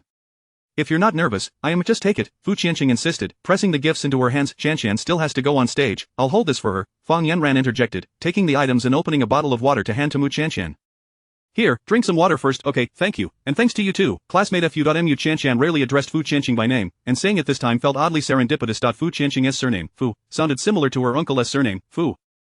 Qianqian, after your performance, I have something I wish to tell you, Fu Qianqing said, his handsome face flushing with shyness and anticipation. Licu and Fang Yanran instantly guessed his intention. He was likely planning to confess to Qianqian. However, Mu Qianqian was oblivious to the implications. Sure, just give me a call after I finish my performance. At that moment, her phone rang. It was Yi Wanjing calling. Qianqian, Lu Xiao and I are already seated in the VIP section. Make sure to give it your all when it's your turn, and don't be nervous. Mu Qianqian couldn't help but chuckle. Okay, I won't be nervous. When do you go on stage? I am last in line. Why last? That makes it easy to lose points, but no matter, with your talent, I believe you can turn the tide. Thank you. Anjing. Mu Qianqian felt a chill when she learned her performance order. She hadn't anticipated such bad luck. Being placed last meant the judges would likely be more impatient and score lower as the competition progressed. This arrangement was decidedly unfavorable for her. Nevertheless, now that it was settled, she would give it her all to secure a good ranking. Have you finished your call? Li Siyu inquired. Mu Qianqian nodded. Yes, look, isn't that Lucy? And is that Feng Xiao beside her? It is her. She truly reconciled with Feng Song. Lucy was the type of woman who appeared fragile, as if a gust of wind could topple her. She sauntered with a sway, nearly draping herself over Feng Song, signaling her claim over him. She seems quite fearful of others vying for Feng Xiao's attention. In her eyes, everyone around her is a potential rival for her boyfriend's affection. She is clearly lost in her romantic fantasies. There is no saving her now. As they passed by Mu Qianqian, Lucy quickened her pace, clutching Feng Song's arm as if to shield him from any lingering glances in Mu Qianqian's direction. Behind the stage, Gu Qingyu was conversing with Lu Yunxiang. Yunxiang, thank you for helping me switch my performance order with Mu Qianqian's. It's nothing, just a small favor, Lu Yunxiang replied casually. Gu Qingyu's voice turned sinister. Among the judges, there are both our Gu family members and your Lu family members, ensuring my advancement without a hitch. As for Mu Qianqian, she can await her elimination in the first round. Rest assured, she won't make it through, Lu Yunxiang assured her. The Campus Belle competition was primarily about enhancing one's visibility, with the prize money being secondary. Thus, Lu Yunxiang had to personally oversee matters to ensure Mu Qianqian's early disqualification. If that wretched girl were to advance, and appeared in public, their family's long-lost daughter would surely be reclaimed. Lu Yunxiang would never allow such a scenario to unfold. I'll go sit in the audience. You must give it your all. With that, Lu Yunxiang departed the backstage area. Just as she was about to take her seat, she spotted someone who was not meant to be there. Lu Yunbai had also arrived. Lu Yunxiang, what are you doing here? Lu Yunbai questioned, his brow furrowing in confusion upon seeing her. Lu Yunxiang's complexion darkened immediately. She had meticulously planned to avoid any encounters between Lu family members and Mu Qianqian, never anticipating Lu Yunbai would come to watch the competition. If he spotted Mu Qianqian, Lu Yunxiang's face turned pale. I came to support Qingyu in the competition, brother. What brings you to the finance university? Miss Yi's friend is also a contestant, so we came to observe, Lu Yunbai replied. Yi Wanjing waved her hand. Miss Lu, it's good to see you again. Understanding dawned upon Lu Yunxiang. Why Yi Wanjing was friends with that wretched girl, Mu Qianqian, and it was she who had brought Lu Yunbai along. How could this happen? She had meticulously plotted to prevent any meetings between Lu family members and Mu Qianqian. Why had she failed to stop this encounter? Was it fate? No, impossible. She would not accept it. Miss Lu, are you alright? Yi Wanjing inquired, noticing the unsettling expression on Lu Yunxiang's face. Lu Yunxiang snapped back to reality, quickly adjusting her expression. She forced a strained smile that appeared more grotesque than a frown. It is nothing, just some matters at the family company. I didn't expect my brother would come to watch such a competition. Lu Yunbai stated coldly, I don't require your reports on my activities. I just remembered I have something to discuss with Qingyu. I'll go find her. With that, Lu Yunxiang fled in haste. She feared that if she lingered any longer, she would completely unravel. Chapter 91. A subtle appearance without makeup. Lu Yunxiang sought out Gu Qingyu, urging her to inform the organizers to apply the heaviest makeup on the contestants who would follow her. Why is that? Gu Qingyu asked, perplexed. It's all for your benefit. If those contestants are slathered in makeup, looking like indistinct pale faces, it will only serve to highlight you even more. Gu Qingyu considered this logic and found it sound. While she possessed commendable looks, they fell short of being the best in the school. Thus, it was only fitting to diminish others to elevate herself. Yunxiang, your cleverness shines through. Thank you for considering my interests. I shall go relay the message at once. The makeup artist for the event had previously collaborated with the Gu family. Qingyu approached her and stated, the stage lighting is intense. Please ensure the competitors behind me are well made up, preferably with bold colors, lest the lighting diminish their appearance. As for Gu Qingyu herself, she had enlisted the services of a top-tier makeup artist hired by the Gu family, who would maximize her advantages while concealing her flaws. Understood. Miss Guo having completed all arrangements, Gu Qingyu brimmed with confidence. The title of school beauty was surely destined for her. Meanwhile, Lu Yunxiang felt considerably relieved. As long as Mu Chanxian was adorned with the heaviest, most unflattering makeup, even Lu Yunbai would be unable to recognize her. Gu Qingyu took to the stage first, performing a solo on the cello. Leveraging her connections with the judges, she garnered high scores, outshining her peers. The champion of this school beauty contest undoubtedly belongs to Senior Gu. Yet, I wonder who will claim the runner-up. I believe Mu Chanxian, Lu Shi, and Yao Zuner all have a fair chance. Lu Shi has Feng Xiao backing her, while Yao Zuner has the Yao family. Their odds of securing the runner-up position are certainly higher. As for Mu Chanxian, she might not even make it to the top 3. At this moment, Mu Chanxian was backstage preparing for her makeup. Coincidentally, they had run out of cosmetics. The makeup artist, flustered, exclaimed, "Every contestant has gone for heavy makeup, and we've depleted our supplies. What shall we do? I'll borrow some from the students." "Wait for me here," Mu Chanxian offered. "No need, I'll go on stage without makeup," she declared resolutely. "That might not be advisable. The stage lights are rather harsh, and appearing without makeup will amplify any skin imperfections. Even confident celebrities require makeup to face the stage. How could an ordinary student dare to go on without it?" "It's alright, I dislike makeup," Mu Chanxian replied. Following her previous experience with makeup, she had developed an aversion to cosmetics and wished to avoid them altogether. Thick foundation on her face had made her feel suffocated. Of course, her last encounter had been marred by the makeup artist's ulterior motives. Very well, you shall take the stage in your natural state. Although her face bore no visible flaws in natural light, under the stage lights even minor imperfections could be magnified into significant shortcomings. The makeup artist believed Mu Chanxian was unfamiliar with the stage's unforgiving lighting. "Mu Chanxian, hurry, you're up next," Li Siyu beckoned. "I'm on my way," Mu Chanxian responded, taking a couple of deep breaths. Listening to the thunderous applause outside, she felt a twinge of nervousness, though it was manageable. "Let me hold your phone," Fang Yanran offered. Mu Chanxian handed it to her. Thanks to in the final moments before stepping on stage, she found herself hoping to receive a call from the uncle.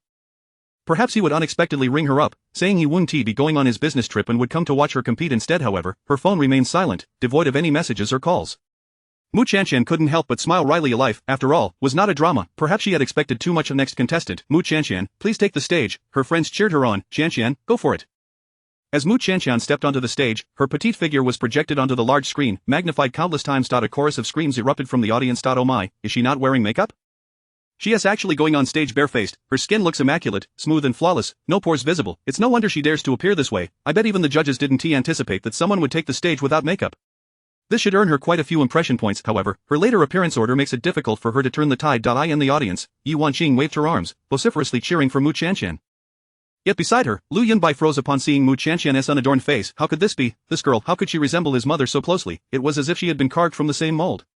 She must be Mu Chanxian. Lu Yunbai's heart raced, not from romantic stirrings, but from the thrill of familial recognition. Could this girl possibly be his long-lost biological sister, missing for over a decade? As this thought crossed his mind, Lu Yunbai felt a compelling urge to leap up and rush to the stage for clarification. Aside from Lu Yunbai, another person experienced a tumultuous wave of emotions upon seeing Mu Chanxian's visage, Lu Yunxiang. No matter how meticulously she had planned, she never anticipated this last-minute twist. Why on earth was Lu Yunbai attending the school beauty contest? Why had Mu Chanxian opted for a bare face instead of heavy makeup? Observing the face strikingly similar to her adoptive mother's, Lu Yunxiang felt an overwhelming surge of jealousy that nearly drove her to madness. Upon seeing Mu Chanxian's face, Lu Yunbai realized it was over. Everything was lost. Gu Qingyu, watching Mu Chanxian on the screen, was beside herself with irritation. What is the makeup artist doing? She can't even manage this minor detail, allowing that wretched girl to steal the spotlight once again. Even if Mu Chanxian didn't win the beauty contest, her barefaced debut would undoubtedly enhance her reputation within the school. Unbeknownst to Mu Chanxian, a series of events unfolded in the audience. Standing under the spotlight, adorned in a pristine, flawless white dress, she resembled a jasmine flower swaying in the breeze. Simply standing there exuded an aura of sacred beauty, untouchable and sublime. In a special VIP suite on the second floor, a man who was supposed to be abroad for a meeting was instead seated in the private room, his deep phoenix eyes fixated on the dazzling young girl on stage. Assistant Wang stood nearby, his emotions complex. Their private jet was poised for takeoff, yet the boss had suddenly changed his mind and cancelled the trip, rushing from the private airstrip to the finance university. All for the sake of watching a mundane student competition. In the past, Assistant Wang would have never dared to imagine such a scenario. He silently mused. Fortunately, Miss Mu is performing later in the lineup. Otherwise, we might have missed her. One must say, it seems to be fate. As the music began, the angelic voice of the girl resonated with enchanting melodies. Chapter 92. The uncle comes to pick up Qinshan. As Mu Qinshan opened her mouth to sing, the tumultuous crowd below fell into an immediate silence. In the vast venue, every gaze fixated upon the ethereal girl clad in pure white on stage, ensnaring the attention of all present. Her voice was transcendent, a melody that resonated with celestial beauty. Fu Sihan watched as Mu Chanxian shone brilliantly on stage, a swell of pride blossoming within him. This was the little girl he had nurtured. The once timid and unremarkable ugly duckling had, at last, transformed into a resplendent swan admired by the masses. Yi Wanqing, flushed with excitement, felt an overwhelming urge to leap up and cheer for Chanxian. This was her good sister. Her talent was formidable, surpassing even that of many renowned singers. It was a divine blessing. Beside her, Lu Yunbo was equally stirred, his eyes glued to Mu Qianqian. Few were aware that before marrying into the Lu family, Madame Lu had anonymously released several albums. This girl on stage possessed a voice as exceptional as her mother's. Could she truly be Yao Yao? This wretched girl, why does she persist in opposing me at every turn? Gu Qingyu seethed, her teeth grinding in frustration. The drowsy judges, roused by Mu Qianqian's performance, suddenly brightened, their eyes alight with interest. It was certain that Mu Qianqian's score would be nothing short of impressive. Yunxiang, you must help me devise a strategy. I cannot allow this wretched girl to surpass me. Lu Yunxian was far too preoccupied to attend to Gu Qingyu's concerns. A mere school flower competition, if lost, was of little consequence. Yet, the impending crisis she faced was far graver. Upon seeing Mu Qianqian's true form, Lu Yunbo feared that should she be brought back to the Lu household, there would be no place left for her. Yunxian, think of something quickly. Stop urging me. Lu Yunxian snapped, her inner turmoil reaching a boiling point as she sought a breakthrough. Gu Qingyu paused, perplexed. Yunxian, what's the matter with you? She could not comprehend why the usually gentle Lu Yunxian had suddenly become so irritable. Was Lu Yunxian even more incensed than she was? Why was that? Suppressing her unease and panic, Lu Yunxian still felt compelled to apologize to Gu Qingyu. I'm sorry, Qingyu, I'm just overly concerned about your ranking. Do not fret. Her score has yet to be announced, and there is still room for reversal. If she were to be ousted from the Lu family in the future, she would need Gu Qingyu's support and could not afford to sever ties at this moment. Fortunately, Gu Qingyu was easily placated. I know you're looking out for me, I hold no grudges. Let us brainstorm together. Behind the scenes, Gu Qingyu had secretly messaged the judges, urging them to conspire to suppress Mu Qianqian's score. When Mu Qianqian concluded her performance, the judges gathered to score her. The results astonished everyone. How could it be so low, an average score of only 70, are these judges blind? Indeed, Gu Qingyu hit several wrong notes yet received a high score of 90. Mu Qianqian is not only more beautiful but sings so beautifully, how is her score merely 70? I believe a perfect score for Mu Qianqian would not be an exaggeration. Corruption, this is undoubtedly corruption. The man seated on the second floor, his handsome visage darkening, was Fu Sihan. Mr. Fu, your opinion. Fu Sihan spoke with an air of indifference, exuding an unassailable pressure. Summon the event organizers. Yes. Upon hearing Fu Sihan's name, the organizers dared not refuse and hurried over. Mr. Fu, I was unaware of your presence. I apologize for any shortcomings in our hospitality. Fu Sihan sat with his back to them in a single armchair amidst swirling smoke, his long, distinct fingers held a scarlet ember. His silence left the organizers in trepidation. Mr. Fu, did something go amiss? I will speak with them. The organizers were clearly unworthy of even conversing with Fu Sihan. Assistant Wang, representing the owner, smiled amiably. The performance of that contestant was witnessed by all. If she is deliberately given a low score due to a lack of backing, then perhaps this event should not proceed at all. The organizers felt a chill run down their spines, cold sweat trickling down their backs. While it appeared to be merely a school flower competition, it entangled several capital interests in Beishur, along with qualifications for entering the entertainment industry. If this event were to be cancelled, they would find themselves unable to secure their livelihoods in the future. Indeed, it seems the judges must have miscalculated the scores. I will inform them to award the proper points. Leave now. Soon, the judging panel received the news and promptly changed their tune. The host took to the stage to apologize. I apologize. There was an error in the judges' score tally. The final score for Mu Qianqian is not 70 but rather 99. Let us all congratulate Mu Qianqian for winning first place in this school flower competition. Applause erupted from the audience. I said it. With such an outstanding performance, how could she possibly score merely 70? Her score surpasses that of Senior Gu. Incredible, she has triumphed against capital with sheer talent. I declare Mu Qianqian my goddess henceforth. Our university's one and only school flower. Mu Qianqian successfully claimed the title of school flower at the university. That day, her photos and singing videos went viral on the university forum, achieving an unprecedented number of views. Not only at her university, but her fame spread rapidly among students from other institutions as well. After the award ceremony concluded, Mu Qianqian had just descended from the stage when Li Siyu rushed over to congratulate her. Qianqian, congratulations. I knew you would succeed.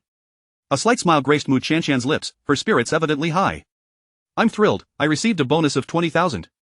This would alleviate some of the financial pressure on her uncle. Li Siyu teased, with such an honor, you seem unconcerned, fixated instead on the prize money. Fang Yanjun proudly declared, indeed, Qianqian, you have no idea, from today onward, your name will echo throughout the university circle in Beishur. Mu Qianqian chuckled nonchalantly, what's in a title like school flower? I care little for such vanity, the money in hand is what truly matters. Ha, Qianqian, if the other contestants heard you say that, they would be infuriated. The reputation others fought tooth and nail for paled in comparison to the mere 20,000 in Mu Qianqian's eyes. This girl was indeed quite the money-minded individual. Qianqian, will you participate in the upcoming school flower competitions across Beishur? Mu Qianqian shook her head, I haven't decided yet. At that moment, her phone rang. She stepped aside to answer, and on the other end, she heard the deep voice she had longed for. Is the competition over?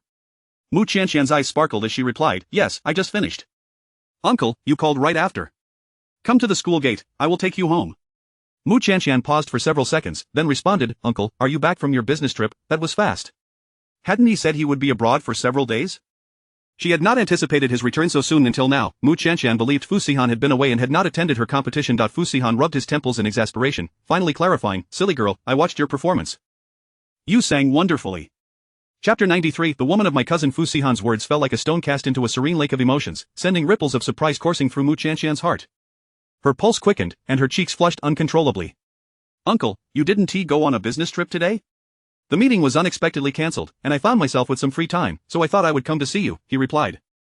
The assistant nearby silently scoffed, thinking, sure, a man worth nearly $1 trillion has nothing better to do. His schedule was almost fully booked, yet he cleared it all just to watch this little girl's competition. Despite the casual nature of his visit, Mu Qianqian felt a wave of delight wash over her. Uncle, when did you arrive? Why didn't you tell me? She kicked at a pebble beneath her feet, her heart brimming with sweetness. I arrived before you took the stage. I didn't inform you beforehand because I feared it might make you anxious. I'm not anxious at all, she replied, though deep down, she knew that had she been aware of his presence, she would have been quite nervous. After all, he was unlike anyone else. Come out, I'm here to pick you up. Mu Qianqian responded sweetly, okay. She turned to inform her friends before departing from the competition venue. Just as she exited through the back door, someone grasped her wrist. Blushing shyly, she leaped into his embrace. Uncle! Fu Sihan's gaze darkened slightly. Little girl, if someone else were to hold your hand, would you leap into their arms like this? The thought stirred an inexplicable discomfort within him. Of course not. Mu Qianqian exclaimed with a radiant smile. I could tell it was you right away. Oh? How did you know? With a playful air, she replied, I won't tell you. She would never disclose that she was intimately familiar with the sound of his footsteps, his silhouette, and even the warmth of his palm. The proximity of someone familiar felt entirely different from that of a stranger. You little rascal, Fu Sihan teased, bestowing her with yet another nickname. Let us go. As he held her hand, she began counting on her fingers. What are you counting? I'm counting how many nicknames you've given me. Unbeknownst to her, the list of nicknames bestowed by him was nearly too extensive to fit on a single sheet of paper. Fu Sihan smirked, who told you to be such a quirky girl? He could hardly fathom the myriad of whimsical and adorable thoughts swirling in her mind. Uncle, I'm going to call Wanqing and let her know. All right. Thus, Mu Qianqian dialed Yi Wanqing's number. Wanqing, I'm heading home now. Enjoy your date with Lu Xiao, I won't intrude on your time together. Okay, the next time you come here, I'll celebrate with you properly. Fu Qianqing had procured chocolates and gifts, dressing himself in a rather rustic manner. He scrutinized his reflection in the mirror multiple times, confirming that his appearance was as unrefined as could be yet excellent. This was precisely the type that Qianqian preferred. With newfound confidence, Fu Qianqing received a call from the matriarch of the Fu family. When you have some free time, come visit Grandma. It would be best if you could bring a partner along. Your cousin is married, and his life must be quite blissful. Fu Qianqing thumped his chest in assurance. Grandma, rest assured, this time I will bring a granddaughter-in-law back for you. Oh, do you have someone you like? I'm going to confess to her today. Even if she doesn't agree, I will pursue her relentlessly until she is mine. Good lad, we shall await your good news. After hanging up, Fu Qianqing clutched the flowers and gifts as he made his way to the backstage area of the venue. Whereas Qianqian? Fang Yanran remarked, Qianqian has already left. Oh dear, I forgot to remind her, you need to hurry to the school gate, you might still catch her. Originally, they had planned for Fu Qianqing to speak with Mu Qianqian after her performance. However, she had left in haste, and Fang Yanran had also forgotten to remind her. I'm on my way. Fu Qianqing rushed toward the school entrance, flowers in hand. Before he could approach, he caught sight of Mu Qianqian's figure, his heart leaping with joy. But just as he was about to step closer, he noticed someone who absolutely should not be there, a tall, handsome man standing beside her, with a chiseled jaw and a mature demeanor. Dressed in a well-tailored suit, he exuded the charm of a fully grown man. The two of them approached a luxury car. The man gallantly opened the door, allowing Mu Qianqian to enter first. This person, could it be his cousin? Fu Qianqing's immediate reaction was disbelief. Had his cousin cheated? Yet, the cousin he recalled was decisive and, while perhaps a bit cold, was deeply sentimental. There was no way his cousin would betray his trust. That left only one possibility. Mu Qianqian was his cousin's wife. Fu Sihan sensed to gaze upon him from behind, casually leaning against the car door and glancing back. Fu Qianqing hastily sought refuge behind a nearby structure, trembling fingers dialing his grandmother's number. Grandma, my sister-in-law isn't still in college, is she? Yes, Qianqian is in the same university as you. The next time you come home, let your cousin introduce you, responded the kind matriarch. A university, and her name is still Qianqian. Fu Qianqing felt as though he had been struck by lightning, frozen in place. Could there be a more ironic twist of fate? After years of being single, he finally developed feelings for someone, only to realize he had fallen for a married woman. As if that weren't enough, the woman he adored was his cousin's wife. He must be out of his mind to even consider competing for her affections. Suddenly, Fu Qianqing felt a chill creep up his neck. He looked down at the roses, chocolates, and the carefully prepared confession gift in his hands. Each item now appeared to him as a harbinger of doom. Get rid of them! Fu Qianqing sprang to his feet, tossing the meticulously chosen expensive gifts into the trash bin. Buddha, please spare me. Let my pursuit of Mu Qianqian remain a secret from my cousin, otherwise, I will face dire consequences. What are you throwing away? What is going on? His grandmother's puzzled voice came through the phone. Only then did Fu Qianqing realize he hadn't hung up yet. With a woeful expression, he lamented, Grandma, I can't bring a girlfriend home. Not only could he not bring her home, but he also feared returning to the family gathering. What if Qianqian recognized him? He still wanted to keep his legs intact, without risking a confrontation with his cousin. Chapter 94 Lu Yunbai's inquiry into Mu Qianqian. Miss Yi, are you good friends with Mu Qianqian? You must know something about her family, right?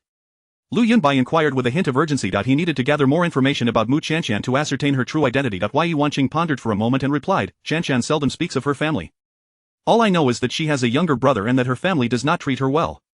Lu Yunbai felt a pang in his heart. The family that adopted his sister was not kind to her? Oh, and by the way, her family seems to live in a county near Beishur, but I can't remember which one, she added. Lu Yunbai pressed further, how did you come to know her? Qianqian works at the hotel where I reside. We hit it off immediately and soon became friends, she explained. Lu Yunbai furrowed his brow. Working while still in university, was his sister experiencing such hardships? How old is Mu Qianqian this year? Yi Wanqing glanced at him curiously. You seem quite interested in her. She is 20 this year. Lu Yunbai's heart raced. Her age matched that of his sister. He resolved to investigate more about Mu Qianqian. If she truly was the one, then his mother's long-standing heartache could finally be alleviated. This matter was of utmost importance to the Lu family. Forgive me, Miss Yi, but I have pressing matters to attend to and cannot continue our conversation, he said. Yi Wanqing felt a tinge of disappointment but gracefully responded, all right, let's meet again another day. Indeed, farewell, Lu Yunbai said hurriedly before taking his leave. Once he reached a secluded area, he promptly dialed his subordinate. Help me look into someone. Upon returning home, Mu Qianqian was inundated with countless phone calls, which she dismissed one after another. Who is calling? Fu Sihan inquired. Mu Qianqian frowned. There are people wanting to sign me for advertisements, or to participate in talent shows and web dramas. In essence, now that she had gained some notoriety, a plethora of individuals sought to draw her into the entertainment industry. I just want to focus on my studies and not enter the entertainment world, Mu Qianqian pouted. If only I had heeded your advice, uncle, I wouldn't have participated in that competition. For a mere 20,000 yuan, she had sacrificed her tranquil study environment. Mu Qianqian was uncertain if this trade-off was worth it. Fu Sihan ruffled her hair and extended his hand. Give me your phone. With unwavering trust, Mu Qianqian handed it over. Fu Sihan manipulated her phone for a moment. I've set up a block. Rest assured, these unknown numbers will no longer harass you. Mu Qianqian sighed in relief. Thank you, uncle. Just as she was about to rise, she suddenly recalled something. Oh dear, I forgot someone made an appointment with me to talk after the competition, and I completely overlooked it. She felt quite vexed. Her memory was abysmal, and upon seeing her uncle, she had forgotten everything else. Who? Mu Qianqian hesitated for a couple of seconds, stammering, it's just a classmate, an ordinary classmate. The young girl's naivety was evident, and Fu Sihan immediately perceived that she was concealing something. His phoenix eyes narrowed, emanating a chilling aura. Is it a male classmate or a female classmate? Mu Qianqian lowered her head and remained silent, feigning innocence. Mu, Qian. Fu Sihan enunciated her name deliberately, his voice laced with an ominous intensity. Are you looking to be punished again? This little girl seemed to attract attention effortlessly. With a slight lapse in vigilance, restless men were already fixating on her. Clearly, he had not been vigilant enough. Mu Qianqian's cheeks flushed as she hurriedly confessed, yes, it's a male classmate, the one who helped me find a job at the coffee shop. Fu Sihan inhaled deeply, the fury swelling within him almost palpable. Yet again, this unruly boy, did he not realize that Mu Qianqian was not someone he could aspire to? Fu Sihan's tone turned grave as he asked, what is his name? Mu Qianqian, intimidated by his imposing presence, shrank back and timidly replied, his name is Fu Qianqing. Her voice was as faint as a whisper.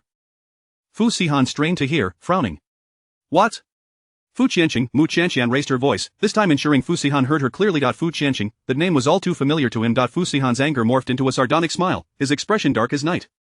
Oh, so it's him. The one who kept coveting his wife was, in fact, a member of his own family.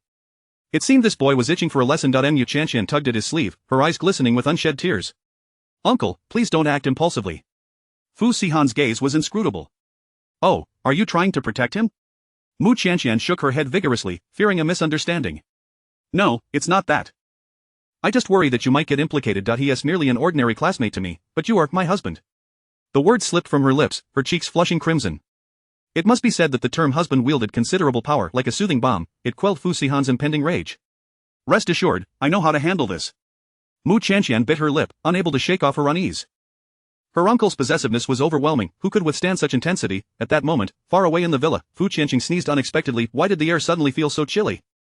Had the temperature dropped? Come here, Fu Sihan commanded in a low voice. Mu Qianqian cautiously approached his side. Uncle, is there something you need? Fu Sihan supported her under her armpits, effortlessly lifting her up and throwing her over his shoulder. Mu Qianqian's head hung down, panicking as she flailed. Uncle, put me down, what are you planning to do? Fu Sihan's large hand smacked her lightly. Don't shout. Mu Qianqian covered her flushed face, silenced by embarrassment. She bit her lower lip, nearly drawing blood from the pressure. Fu Sihan carried her into the bedroom and then tossed her onto the bed. Mu Qianqian's little heart raced uncontrollably. Was her uncle about to take action against her? She gulped, her face aflame, a twinge of anticipation stirring within her. Yet, the weight she had imagined never descended upon her. Fu Sihan loosened his tie, standing at the edge of the bed, looking down at her from a height. What are you still dawdling for? Get up and do your homework. Mu Qianqian instinctively uttered in awe. So, her uncle had carried her into the room merely to have her do her homework. She had thought. She quickly banished those unhealthy thoughts from her mind. Sitting up from the bed, she licked her lips. I'll get right to it. Chapter 95 of Their Precious Yao Yao. After the conclusion of the campus bell competition, Mu Qianqian instantly became a sensation upon her return to school. Is she really Mu Qianqian? She is even more stunning in person than in the photographs. I attended the campus bell contest in person. My goddess has a voice that is simply enchanting, akin to a celestial melody. I wonder who is fortunate enough to win her heart. Frequently, male students would deliver love letters to her after class, yet Mu Qianqian had not received any, as all were intercepted by Fu Qianqing. Do not disturb classmate Mu Qianqian's studies. Otherwise, do not blame me for being ungracious. Who would dare oppose the Fu family, which stood behind Fu Qianqing? Consequently, no one dared to bother Mu Qianqian any longer. She finally had the tranquil space she needed to study. Fu, was there something you wished to say to me earlier? Fu Qianqing awkwardly rubbed the back of his neck. Ahem, I merely wanted to encourage you for the competition. Nothing more. He had initially intended to confess his feelings to Mu Qianqian, only to unexpectedly learn that she was his cousin's beloved. He hoped to live a few more years, thus, the words of affection would remain unspoken. He could only hope that his cousin would take into account how he had warded off numerous suitors for his sister-in-law and be lenient in his judgment. At the Lu group, Lu Feng chastised, what have you been preoccupied with these past few days? Why do you vanish at crucial moments? Lu Yunbai's lips trembled as he handed over a stack of documents. Father, please take a look at this. His eyes were bloodshot, and dark circles marred his complexion. Just last night, Lu Yunbai had received distressing news from his subordinates. After perusing the information regarding Mu Qianqian, he had spent the entire night seated in his office, unable to sleep. His biological sister, the precious Yao Yao whom their family had cherished, had been taken in by such a malicious family. How much suffering had she endured over the years? What is this? Lu Feng inquired, puzzled. You will understand once you read it. Lu Feng accepted the documents, and at first glance, his eyes were drawn to a small photograph in the top right corner. His pupils constricted in shock. This girl is of the girl, clad in a pristine school uniform, possessed a charming visage and a sweet smile. This face bore an uncanny resemblance to that of his wife in her youth. A swell of anticipation surged within Lu Feng, compelling him to delve deeper into the document named Mu Qianqian Gage 20. Residing in a county near Bay City, with an elder brother and a younger brother. Her parents ran a struggling fast food establishment, teetering on the brink of collapse. Beyond this basic information, there were numerous accounts gathered from neighbors. Mu Qianqian was born to the Mu couple in their hometown and was brought along when she was about 5 years old. She was fair-skinned, with large, sparkling eyes, resembling a little guanine. It is a pity that her parents lacked the foresight to nurture their daughter properly, resorting to beatings and harsh labor. That girl is obedient and studious, yet the Mu couple stubbornly forbade her from attending school, fixated instead on marrying her off for a bride price. Recently, I heard that she lost her sight in a car accident while attempting to save someone. The Mu family intends to marry her off to an old cripple. It has been ages since I last saw Mu Yao Yao. What a tragedy. Upon absorbing this information, Lu Feng felt a thunderous crash within his mind. Something had irrevocably shattered. She was precisely 20 years old, brought into the Mu family at the age of 5, and had once been a delicate and demure child. Was this not his precious Yao Yao? Tears welled in Lu Feng's eyes, and his hands trembled uncontrollably as he held the documents. Who is this girl? Where did you find her? She is a student at the Finance University and a friend of Miss Yi. I recognized her face as being eerily familiar, prompting me to investigate her background. The more he investigated, the more he realized that this girl bore an overwhelming resemblance to his sister. In Lu Yunbai's heart, he had already identified her as his biological sister, Lu Yunyao. Their family's cherished treasure had been so cruelly mistreated by others. How could Lu Yunbai tolerate this indignity? Find a way to obtain her DNA for a paternity test. Lu Yunbai's voice quivered with emotion. Father, is there still any need for investigation? This is undoubtedly Yao Yao. When I first laid eyes on her, although I did not see her true appearance, I felt an inexplicable closeness. This is the bond of blood, that is why I find her so familiar, as if she were a family member who has always been by my side. Having shared a sibling relationship with Lu Yunxiang for so long, he had never experienced such a feeling. Thus, Lu Yunbai was convinced that this girl was indeed his sister. Lu Feng's eyes were bloodshot, his emotions crashing like tidal waves. I am not doubting her, I simply require a paternity test to publicly confirm her identity. His daughter must not be subjected to the scrutiny of others. This paternity test would silence any lingering doubts. I understand your intent, I will take care of it immediately. Lu Yunbai comprehended his father's well-meaning intentions. Lu Feng's tone turned fierce. Moreover, investigate the family that adopted Yao Yao. Uncover how she ended up with them. In an instant, Lu Yunbai grasped his father's purpose. You suspect that this family is the mastermind behind Yao Yao's abduction. Even if Yao Yao was not stolen by them, they must surely be aware of the truth. Otherwise, why would they not report to the authorities? Instead, they adopted Yao Yao and subjected her to incessant torment. They must know that Yao Yao is not their biological daughter. He would not spare any of those who had bullied his daughter. Understood, I will investigate everything thoroughly. This matter must be kept from your mother for now. Maintain contact with Yao Yao, and at an opportune moment, clarify her family background to her. When the time is right, bring her before your mother, and she will understand everything. Lu Feng longed to bring Mu Qianqian home immediately. However, after 15 years of separation, Yao Yao had long forgotten him. What if she refused to return to the Lu family? If he rashly divulged this matter to his wife and Yao Yao declined to come home, it would only inflict tremendous emotional pain upon her. Thus, this situation must be approached gradually, allowing Yao Yao to accept her true heritage before introducing her to his wife, thereby minimizing potential harm. Lu Yunbai nodded solemnly. I understand, father. You need not worry about the company for the time being. I will handle everything. During this period, your sole task is to protect your sister and bring her home. At this juncture, Lu Feng's voice cracked with emotion. These past years, he and his wife had devoted themselves to finding their daughter, neglecting the affairs of the company. The burden of the family had rested entirely on their eldest son. Now that their daughter had been found, it was time for him to assume his responsibilities. Lu Feng patted his son's shoulder. Yunbai, thank you for your efforts over the years. Lu Yunbai shook his head. It was no trouble. It was my duty. Rest assured, I can endure for a few more years. Once my daughter returns, I shall shower her with the love and legacy that will make all of Bay City envious. With the return of his daughter, the long-buried ambition within Lu Feng reignited with fervor. He would strive tirelessly for her sake. Chapter 96 of The Bad Uncle. Early on a weekend morning, Lu Yunbai made his way to Yuncheng Hotel. Yi Wanqing accompanied him as they strolled through the back garden, yet every utterance from Lu Yunbai seemed to revolve around Mu Qianqian. When will Qianqian come to work? Aside from her exams, Qianqian comes in on weekends. She is remarkably diligent and capable, hardly taking a moment to rest. A pang of sorrow pierced Lu Yunbai's heart. Her regular classes were already exhausting, and during her leisure time, she even took on part-time work, leaving no time for herself to recuperate. If it weren't for the hardships she had endured in the past, why would she impose such burdens upon herself? Have you met her family? Yi Wanqing replied, yes, I've met her mother and younger brother, and they do not treat her well. Moreover, I can't shake the feeling that Qianqian bears no resemblance to her family. In terms of appearance, Mu Qianqian possessed a pure and sweet demeanor, instantly recognizable as a kind-hearted and innocent girl. Yet, her family bore sharp and harsh features, their eyes glinting with calculative intent. Lu Yunbai's gaze turned icy. They were not a true family, their looks naturally differed. Will Qianqian's eyesight ever be restored? Her blindness was a sacrifice made to save someone.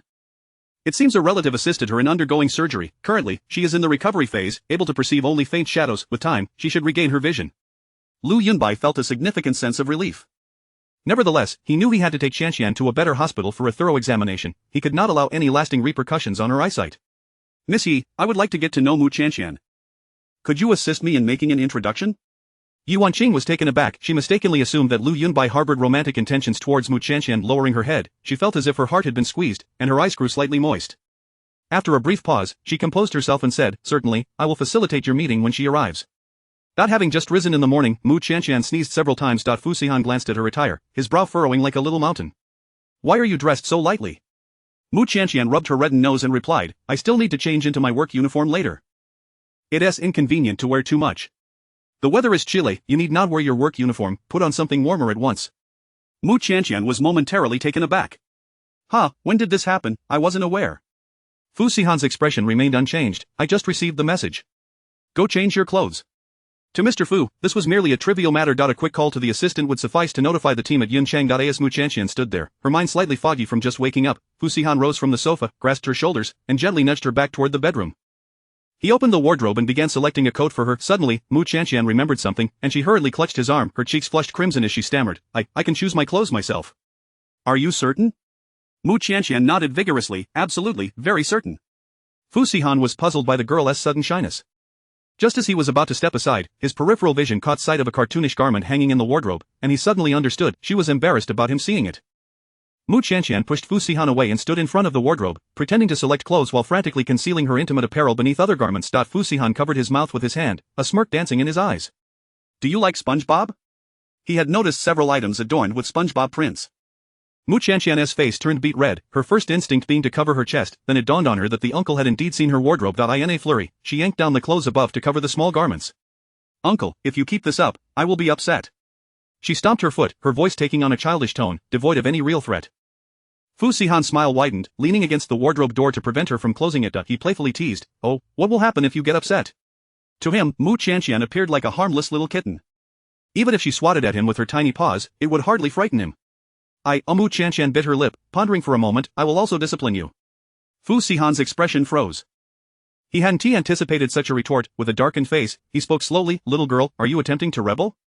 Mu Qianqian lunged forward, knocking him onto the bed. She earnestly declared, Uncle, you must stop teasing me. Fu Sihan regarded her with an amused detachment, even reaching out to pinch her soft cheek. Is the little sponge angry? Another nickname had been bestowed upon her.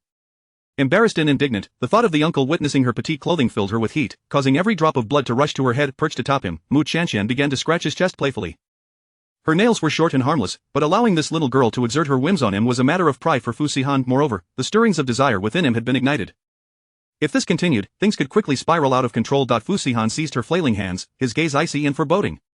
If you keep this up, you might find yourself unable to leave today. His voice was a chilling threat. Mu Qianqian, oblivious to his underlying meaning, resorted to using her mouth. She leaned down and bit into his shoulder, leaving a round mark with her teeth. Fu Sihan's breathing grew heavy. He clenched his jaw, nearly losing control. Truly, he had taken home a little troublemaker. Having maintained his integrity for nearly 30 years, he had seen all manner of storms, yet this little girl stirred a restless yearning within him. Mu Qianqian, he hissed, his voice laced with irritation. If you dare to provoke me again, you will face the consequences. With that, his rough fingertips hovered threateningly at her clothing's collar. Mu Qianqian felt the heat of his touch.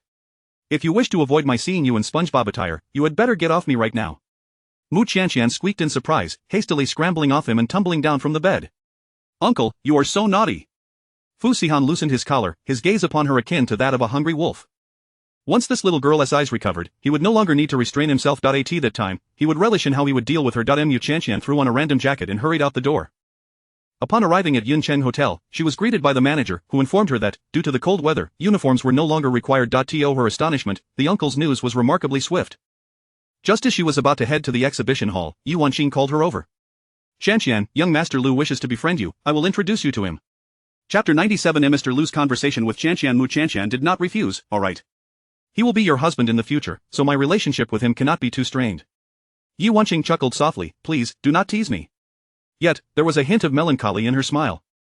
Mr. sat in the pavilion of the back garden, with Yi Xianlin accompanying him. The moment Mu Qianqian appeared at the entrance, Lu Yunbo's gaze was fixated upon her. Yi Xianlin concealed a knife behind his smile. Mr. Lu, do not forget your engagement with Wanqing. Lu Yunbo was taken aback for a few seconds. Yi, you misunderstand. I harbor no other intentions towards Mu Qianqian. It is merely that she bears an uncanny resemblance to my sister who went missing, which compels me to learn more about her. Oh? Is that so? Yi, I trust your character, and I see no harm in confiding this matter to you. Qianqian's appearance and age align perfectly with that of my sister. She is very likely the daughter of the Lu family who went astray. After all, the two families would eventually become in-laws. There was no need for concealment. Yi Xianlin gazed meaningfully at Mu Qianqian. So that is the case. I have misjudged Mr. Lu. I shall punish myself with a cup. He was not one to indulge in alcohol, and the cup he referred to was, in fact, filled with tea. Mu Qianqian followed Yu Wanqing into the pavilion. Lu Yunbo gazed at her in a daze, nearly spilling the tea in his cup. Your name is Mu Qianqian, correct? I did not have the opportunity to get to know you properly last time at the Lu residence. He appeared nonchalant, yet inside, a tumult of emotions surged.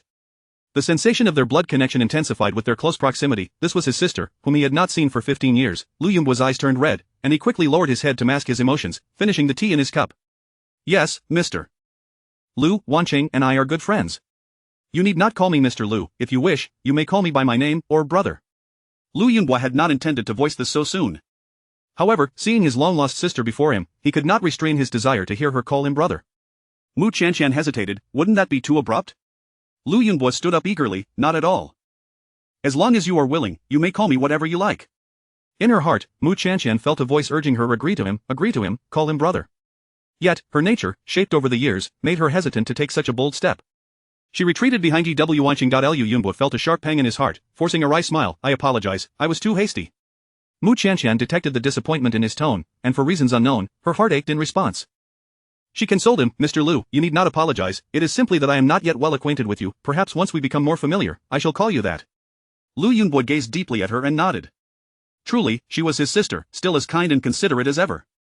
Mr. Miss Yi, I have something I wish to discuss privately with Miss Mu. Yi Wanqing's smile faded slightly. Please, Mr.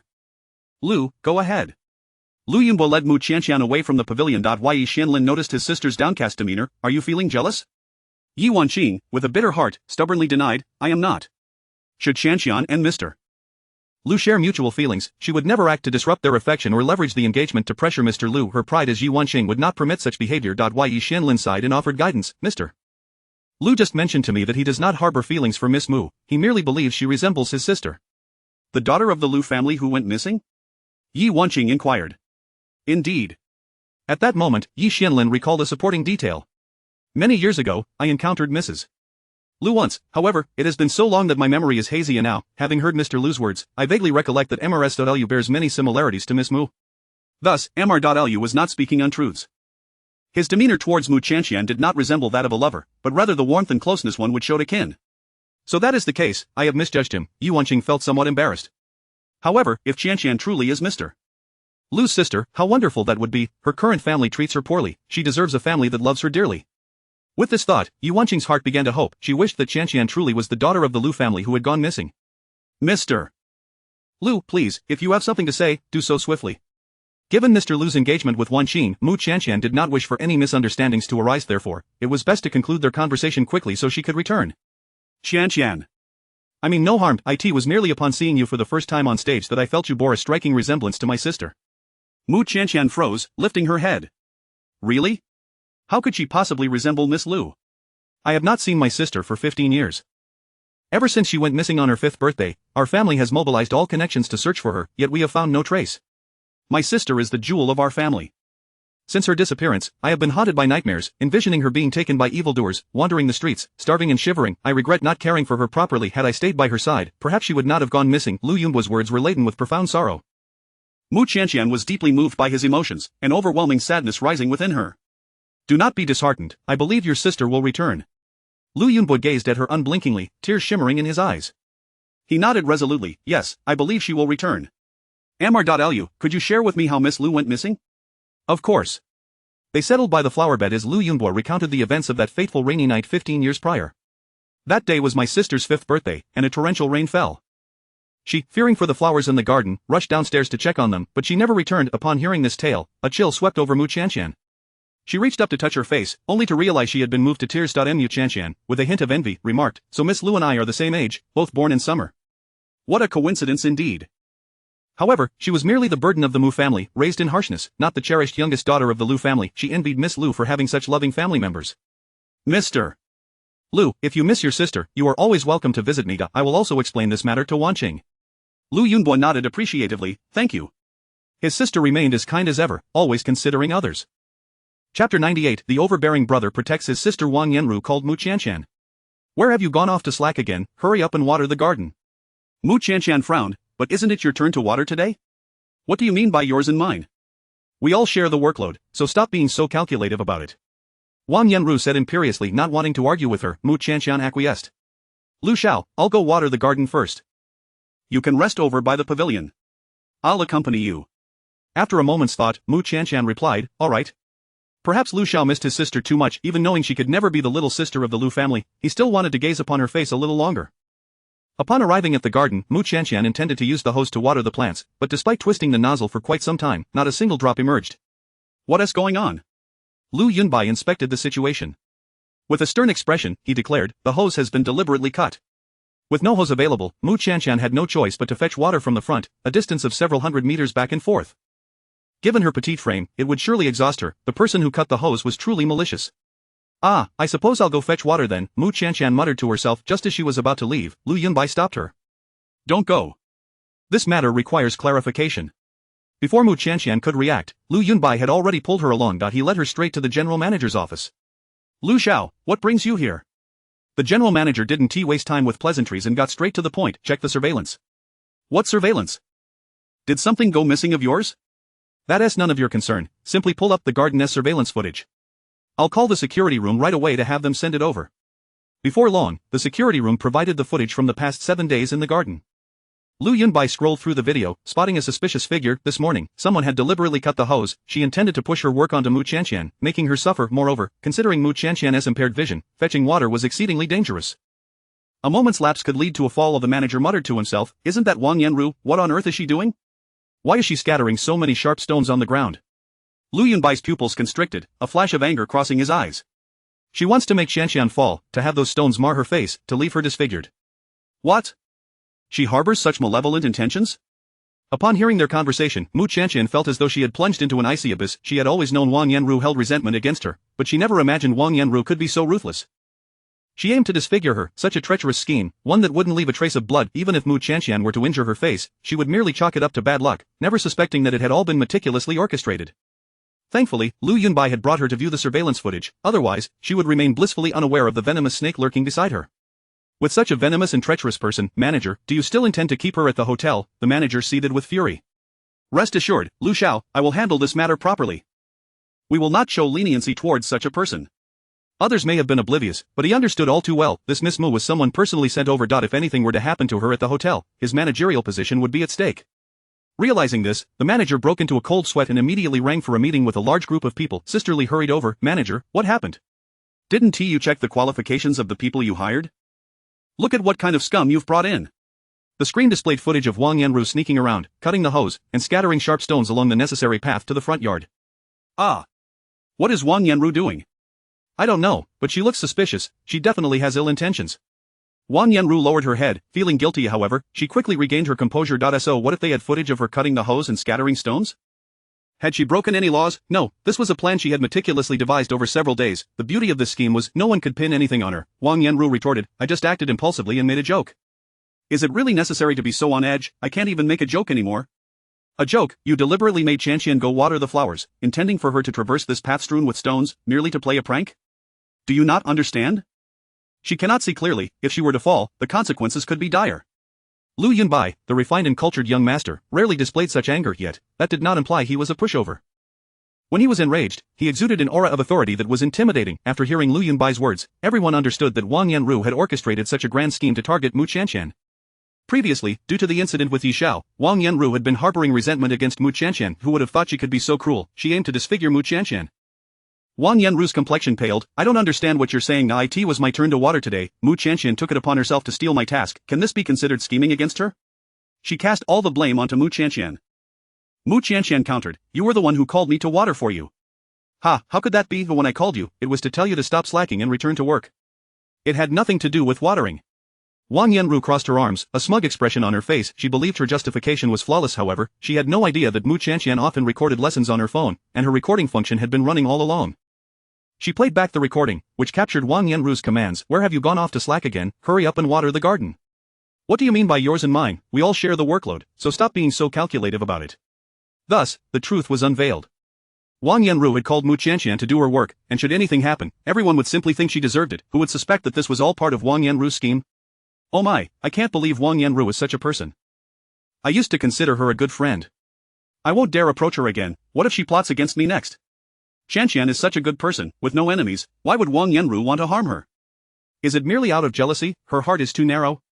Wang Yanru was subjected to the scornful gazes of those around her. Blinded by resentment, she carelessly exclaimed, I was merely playing a joke on Mu Qianqian.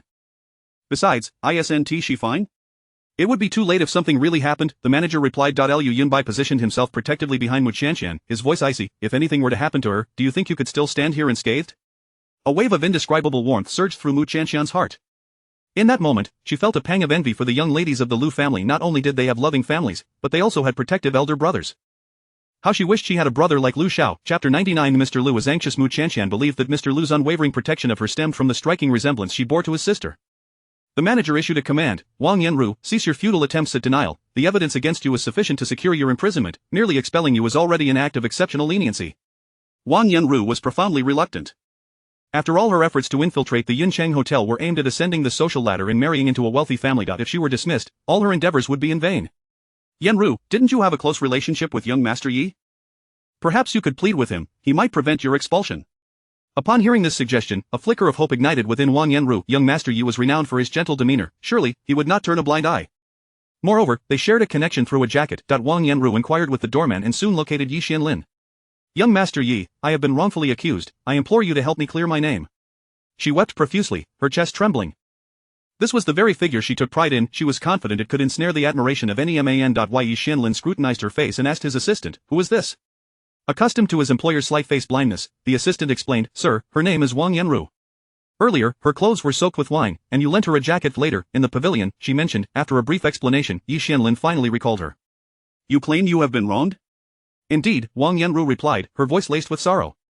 They accuse me of plotting against Mu Chanxian, but I merely wished to jest with her. Who could have anticipated her pettiness? One harmless joke led to such chaos. The man by Mu Chanxian's side remains a mystery. Seemingly entangled with her, Wang Yenru continued her self-serving performance. She failed to notice that upon hearing Mu Chanxian's name, Yi Xuanlin's expression darkened considerably. Wang Yenru had truly stepped into a perilous situation. Plotting against Mu Chanxian? Yi Xuanlin's gaze became inscrutable. That is not the case. I only intended to embarrass her, I never meant her any harm. She merely seized the opportunity to exaggerate the situation. Naturally, Yi Xianlin was not swayed by her words. He lightly tapped the table, instructing his assistant to investigate further. Before long, the assistant returned, whispering a few words into Yi Xuanlin's ear. Gripping his cup tightly, Yi Xianlin nearly crushed it in his hand. Are you still here, waiting for me to summon the police? Wang Yenru was taken aback. I am not. I am innocent. Your petty tricks may fool others, but they will not deceive me, Yi Xianlin replied coldly. Leave. Two bodyguards approached, escorting Wang Yenru out with little regard for her dignity. Her last glimmer of hope extinguished, Wang Yenru descended into madness, shrieking, Do you think Mu Chanxian is as innocent as she appears? Let me tell you, she is no virtuous maiden. I have seen her enter a black luxury car, a woman leaving in such a vehicle at night. Do you understand the implications? She not only leads you on. She secretly entertains other men. She is nothing but a tarnished second-hand good.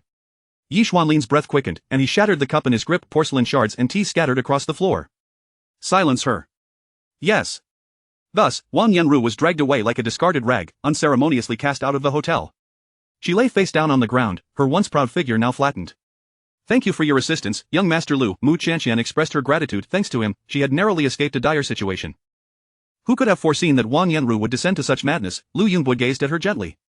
No need for thanks, Chanxian. May I acquire your contact information? Should you encounter any issues in the future, you may reach out to me. Of course. Mu Chanxian provided him with her number. I owe you one for your help today. If the opportunity arises, I would like to treat you and Wanqing to a meal. There's no need for a meal. If you wish to repay me, simply call me brother, Lu Yunbo said, his eyes brimming with anticipation. Under his unwavering gaze, Mu Chanxian felt a twinge of shyness, yet, Lu Yunbo exuded a warmth akin to that of family, making the term brother not so difficult to utter. She bit her lip and timidly called out, brother. Lu Yunbo's eyes glistened, his eyelids slowly reddening. He quickly blinked, tilting his head back to prevent tears from escaping. This was his sister, lost for 15 years. In that moment, he longed to embrace her tightly and share the sorrows of their years apart. However, he restrained his eagerness, wary of startling her. I shall escort you home. Given today's events, you surely lack the inclination to work. All right, thank you. Lu Yunbo accompanied Mu Chanxian to the Mingyuan community. Chanxian, do you reside here? Lu Yunbo inquired. Yes, I live here with a friend, Mu Chanxian replied. A jolt of unease coursed through Lu Yunbo. This was not right. Wasn't Chanxian's family situated in the county? Even if returning home was inconvenient, she ought to reside at school, not outside of it. Could it be she had a boyfriend? The thought ignited a fury within Lu Yunbo. They had only just found their dear Yao Yao. How could she be whisked away by some rogue? No, Yao Yao was too young to comprehend the complexities of men's hearts. She could easily be hurt. Lu Yunbo nearly charged into the community to confront this rogue man and deliver a severe beating. Young Master Lu, thank you for bringing me back. I will head upstairs now. Lu Yunbo forced a smile. Very well. Once Mu Chanxian had entered the community, Lu Yunbo immediately dialed his father. Father, it seems Yao Yao may have a boyfriend. Lu Feng, who is her boyfriend? Has he mistreated her? Lu Yunbo quickly pulled the phone away from his ear, nearly deafened by his father's frantic inquiries. Father, please don't panic. Allow me to explain. How can I not panic? I must know which scoundrel it is. Just wait until I find him. Lu Feng was as agitated as an ant on a hot stove. His precious daughter had yet to be cherished in his hands before someone else snatched her away. Who wouldn't be anxious? The secretary beside him hastily intervened. President Lu, please remain calm. For your health. Your well-being is paramount. Father, this matter is not yet confirmed. Grant me a few days to investigate thoroughly before I report back. Very well. May heaven protect us, it must not be true. Only then did Lu Feng feel a modicum of relief. If that young man mistreated Yao Yao, regardless of their love, Lu Feng would never entrust his daughter to him. Chapter 100 Shan Shan has a boyfriend. In the evening, Mu Shan Shan received a call from Yi Wanqing. Wanqing, I was just about to call you. Liu Xiao spoke to me regarding his sister. Yi Wanqing felt a warmth in her heart. Fearing a misunderstanding, Shan Shan immediately clarified upon answering the phone, such a dear friend was someone Yi Wanqing would cherish for a lifetime. Shan Shan, you need not explain. Why brother has already informed me. I won't misinterpret your relationship. That's a relief. Mu Shan Shan sighed with ease. She flopped onto her bed and began to chat idly with Yi Wanqing. What do you think of Lu Xiao now? Yi Wanqing's cheeks flushed. Well, he seems decent enough. So, the engagement at home is practically settled, right? Please, don't tease me. What about you? What is your impression of my brother? Upon hearing this question, Mu Shan Shan hesitated. There is something I haven't told you. In fact, I'm no longer single. What? Shan Shan, you have a boyfriend? Yi Wanqing was utterly astonished. Mu Shan Shan nodded. Yes, I suppose so. Although she had already registered her marriage with the older gentleman, strictly speaking, he was her husband, not merely her boyfriend. However, she hadn't yet figured out how to convey this news to her friends. Alright, then I can no longer play matchmaker for you and my brother. Yi Wanqing felt a tinge of disappointment. Nevertheless, her brother still had a chance. After all, it was merely dating, not marriage. If that person dared to mistreat Shan Shan, she would swiftly release her brother and reclaim Shan Shan for herself.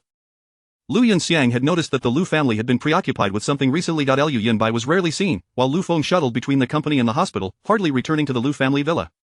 Surely, he was off to find that wretched Mu Shan Shan. She should never have allowed Lu Yunbai to meet Mu Shan Shan. Just one glimpse of her face could unravel everything.